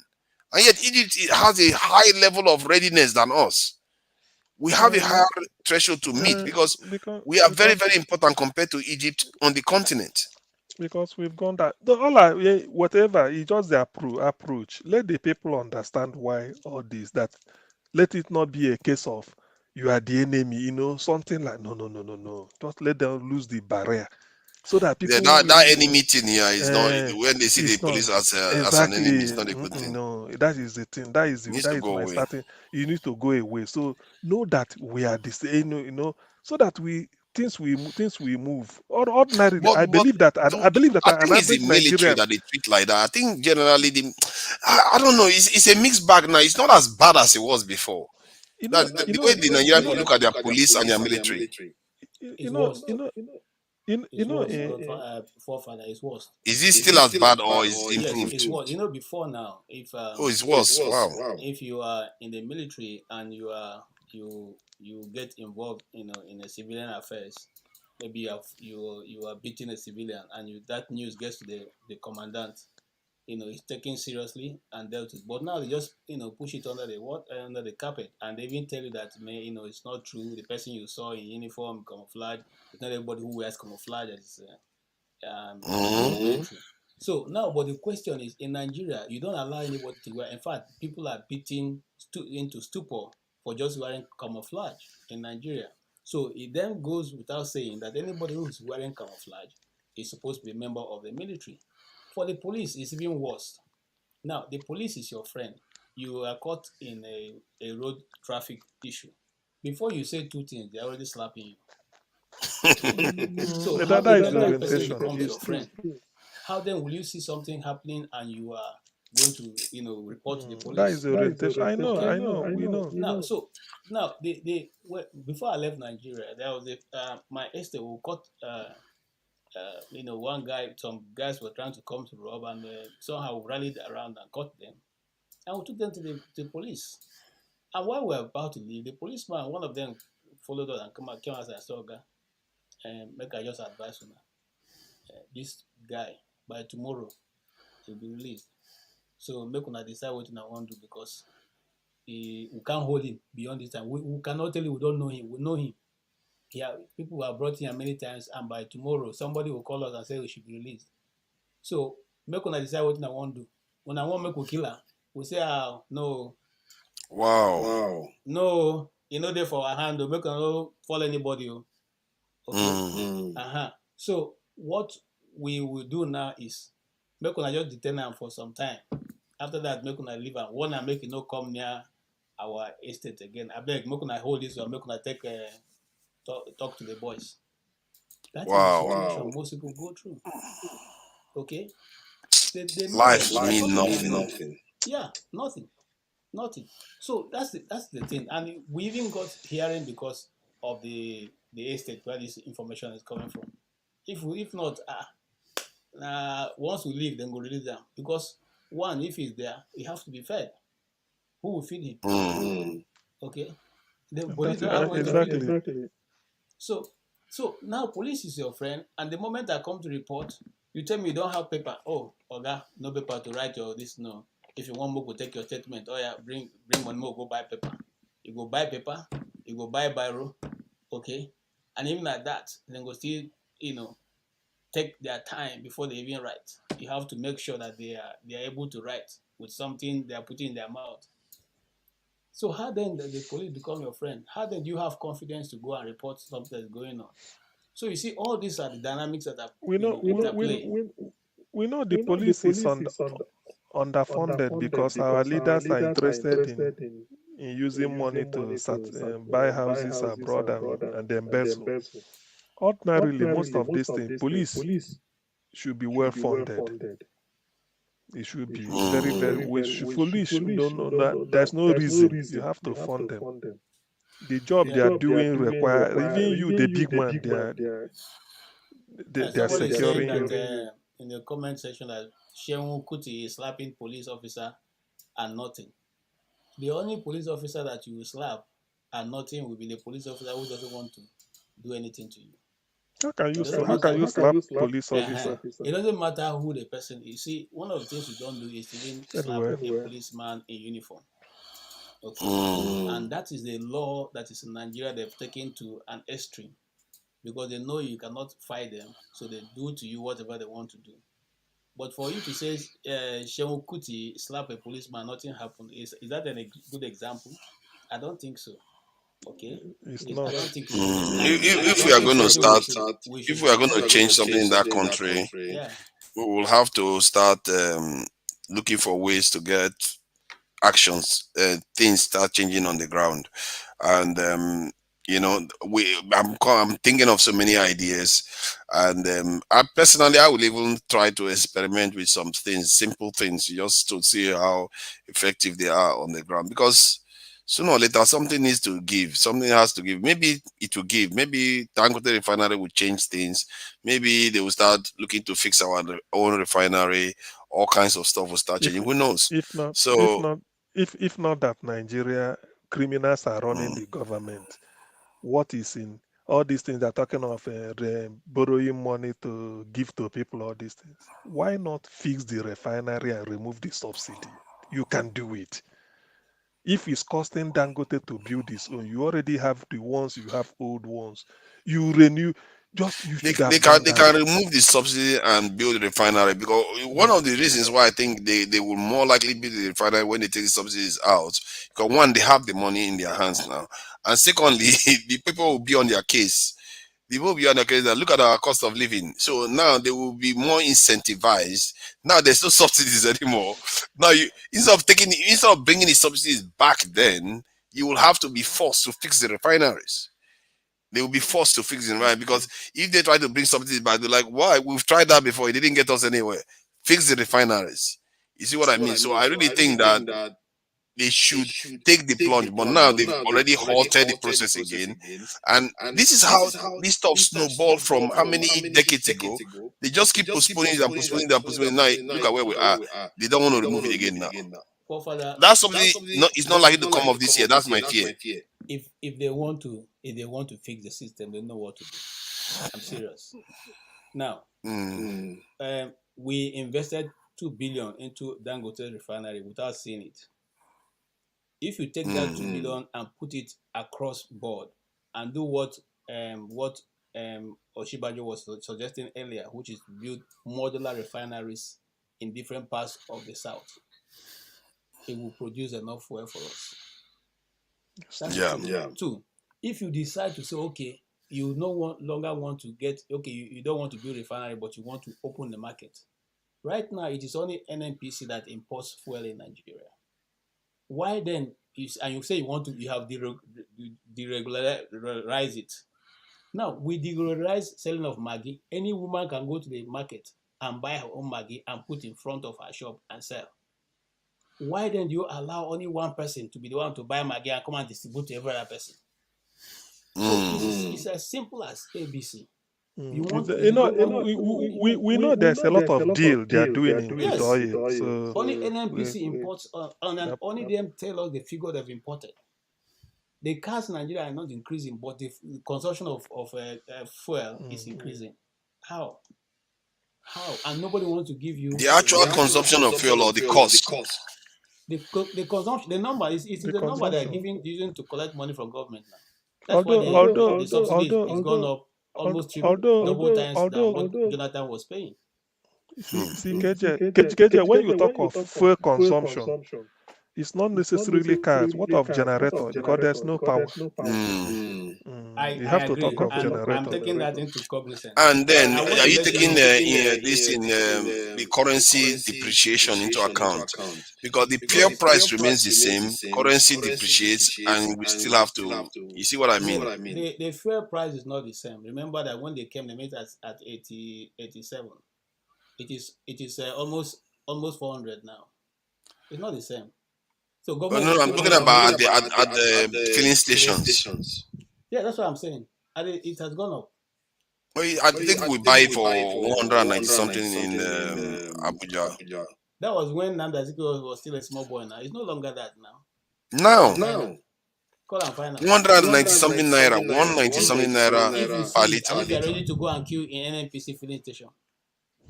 I don't know whether they are queuing, but they are buying it for that amount in Abuja today. I'm telling you, my brother, I just leave now. I just tell you what's in there. Okay. Now, apart from that, if you get it at that price, what stops us from saying, okay, you know what? Since we have regulate now, let NNPC not be the only people importing fuel. Okay, give license to forefather, give license to CM, give license to whoever wants to import. Let him import and sell. That is how markets are. You cannot give monopoly to one person and say, oh, things are not working the way you want. But if they can barely regulate NNPC, can you imagine they have other people importing petrol? That could cause chaos. And I'm not sure it's the lack of petrol that is the issue. You see what I mean? If NNPC is importing enough. It's just that the problem is that the subsidy is still there. I'm trying to explain to you this subsidy. That's what I want to talk about the first time. Subsidy. We have been removing subsidy since Abacha was in government. How much is there? Abacha removed subsidy. Remember the first subsidy was removed by Babangida. Abacha removed subsidy. And since that time, Obasanjo has removed subsidy. And in fact, Jonathan removed subsidy. Okay? And still... Yeah, he removed subsidy. So when will the subsidy finish? We have asked them, how much is the subsidy that you are removing over these years? Nobody has given you that answer. Oh no, the price of petrol will tell you the subsidies, because if the international price of petrol that we are importing, it will tell you the amount they are paying for the subsidies. That's what is causing the problem. Yeah, but listen, forefather. I've tried to look at this thing properly. We are exporting crude oil and we're importing fuel. Petrol, right? Yeah. Now, when you refine that crude oil that we are exporting, many other derivatives come out of it. Where do they go to? How much do they cost? Who takes to those countries? They've already paid us for crude oil. That's not your problem. So if they've paid you for that and you have brought it back, how much is NNPC getting at every month from those places? Nobody knows. No, why would you bring it back? It's not yours. You've already sold the crude oil to them. What I'm saying, how much is the money that you are making from selling it? The crude oil price. Yes. How much is it? How much? It's not a lot. When we did the calculation, it's about 20 billion, 30 billion or so per annum. And so where does that money domicile? That's what I'm asking. Some of them make their way back to Nigeria. Others are used to buy petrol. By the time you buy fuel, you've lost almost everything, actually. I don't think because the fuel subsidies of Nigeria spends 10 billion. You see, the last time the committee, a certain committee was trying to dive into this. It was even in National Assembly. It brought a lot of case because they were asking, we want a breakdown on day-to-day consumption. People are always giving us assumptions. Let us know how this fuel they are importing, how it's consumed. How come our cars are increasing, yet the registration from the registrar office, the vehicle office is not increasing that much? Yeah, but petrol is also increasing in that generators. I think CM mentioned the generators. I'm going there now. Majority of the generators that you have in Nigeria, apart from the Pass My Neighbor, by Pass My Neighbor, a 1,000 naira fuel would be in your Pass My Neighbor for almost 1 week because you're not going to run it. No, 1,000 naira fuel. No. I am telling you. I've used almost 20,000 naira petrol less than a week in Nigeria.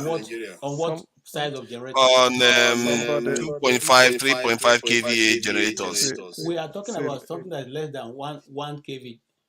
We're talking about most Nigerians use above that. No, most Nigerians may not have car, but they may have generator too. My brother. And that's a lot of them. You have your own listing, but as I'm telling you, there is a lot of some, underhand going on in that fuel importation. And that is immense. No, make no mistake. It's true because they are going to sell them in Benin Republic and Cameroon. I know a Cameroonian that testified to this that Nigerians come and sell petrol there and all that stuff. So we know what is going on, but it's hard to steal 1 to 2 billion to escape out of the country when the country itself is spending 10 billion. It will be too noticeable. Did you watch the I don't know if the guy have been released now, the custom guy who took a picture of the number of tankers that crossed in the northern border? Yes. I've not seen that. There's a video on it. The guy did a video. So if you think a Nigerian fuel is being used by Nigerian, here is where it's going. And he was arrested. You see what you are doing. You see what you are doing again. You are doing that thing that a lot of people do, where they make everything about a knot. Until you know what I discovered recently. Hold on before you go. Okay. You know one thing I discovered recently, that we have about 3 million Nigerians in Cameroon and about 6 million in Benin Republic. That's Nigeria is basically half of Benin Republic population. Nigerians. So how do you think outside people feel about that? Do you think those are non-owners that are there? Okay, I'm coming. If you want to go that route, but I don't want to go that. You started it because a lot of people do this stuff. When I'm talking about the north, I'm not saying because it's the north. It's because it's a porous border. It's a place that don't have any control. The roads are just there. You can just. In fact, there was a time I was going to do a story in somewhere called Kwatankruma, somewhere in Kaduna. Okay, we drove until they got to a point. The driver said he doesn't know any road now, so he just started driving on the. It's almost like a desert. Clean, you could see the road. But there's no difference. Even if you have a security guard there, they're just going to bribe them. So that's what I'm saying. So it is porous. If I want to bring car into Nigeria, am I going to go through the place where there's plenty of custom people? No, I will go through the route that I know that I can pass without anybody seeing me. And it's easier in the north because there are no people manning those places. Where they are manning is Iduroko and all those other southern parts. These other parts are and so people go through that part and do their business. And the government knows. So what am I trying to say? I'm not accusing anybody whether it's a northerner. This is not a northern or southern issue. It's a government issue that if a government is willing, they can actually control. Because the pain is on everybody. It's not on just the south. But I think strange. Let me just say it before you go. After the moment, it's not going to be long, even 15 seconds. I really find it strange because I saw with my own eyes on the YouTube video on Arise TV when our NSA head to acknowledge publicly that we cannot protect our borders. That we don't have enough people. I've had that. It's so sad. It's like, of course, and he said that with a straight face, as if it's just a report. Like it's normal. Let's just carry on like that anyway. You see, the thing is, if they remove, let me just talk on this for. If they remove the subsidy, obviously the pump price will go up. So probably when the pump price goes up to what it will be, people cannot smuggle it across the border because there may not be gain anymore. That's what I'm feeling. Do you understand? Because now we subsidize it, so you buy it cheap in Nigeria, go across the border and sell. So if you remove the subsidy, it becomes high. At what price are you not gonna sell it over there? So it might be another business that is no longer lucrative. That's what I feel. But CM, that's the argument I've always refused. We are citizens of Nigeria. Can't we enjoy our own resources because some other person across the border is I'm coming, sir. Just listen. You have a government. The purpose of government is protect the lives and and the property of Nigerian people. A trailer is not this. We're not talking about this smuggling with a 20-liter jerry can. We're talking about a trailer 14, 17, 16, 28 passing a particular distance. Is it small? It can be seen. We're not talking about people smuggling. That's a lot of petrol being sold. I'm not making excuses for failure. But the point I raised, the good thing is that when they remove the subsidy, the government is getting money by that subsidy. Because the price has gone up, those that smuggle it across the border will find it lucrative business again to do. I agree. So that I is agree. so. But you see, the challenge here is that when they remove that subsidy, what are they going to put in place for the ordinary man and woman? That is it. You see, that's why my theory of this subsidy removal, I approached it roundabout man. I said it could have been a case of that money they are borrowing to do anything.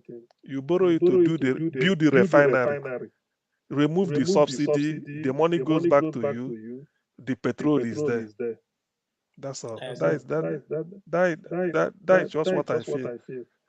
They could have borrowed the money, fixed or like you suggested, those illegal refinery.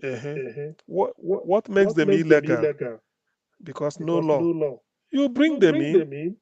That's all. Say do what you are doing, but now this is how we tax you. It's not legal. Is it not paper? Give them certificate. It becomes business. That's all. It's just that me and you know. It's just that when they do it this way, they won't be making their millions. Yeah. That is just the thing. They know better. They know what to do. But it will make money for them. It won't. So Nigerian problem is that every leader knows what to do to solve it. But because they want to milk the system, they will present. If Obi enters there because he's not interested in milking and start to do these things like this, people will marvel. Yeah. Because the big man will hurt him, but the poor people will like him. Yeah. That is just the difference. Hold on, let's wrap up for today. Yes. I finished. And we'll carry on tomorrow. Thank you so much. I finished. Yeah, Okay. thank you. Good night, everybody. Thank you all for coming in. Bye. Bye-bye.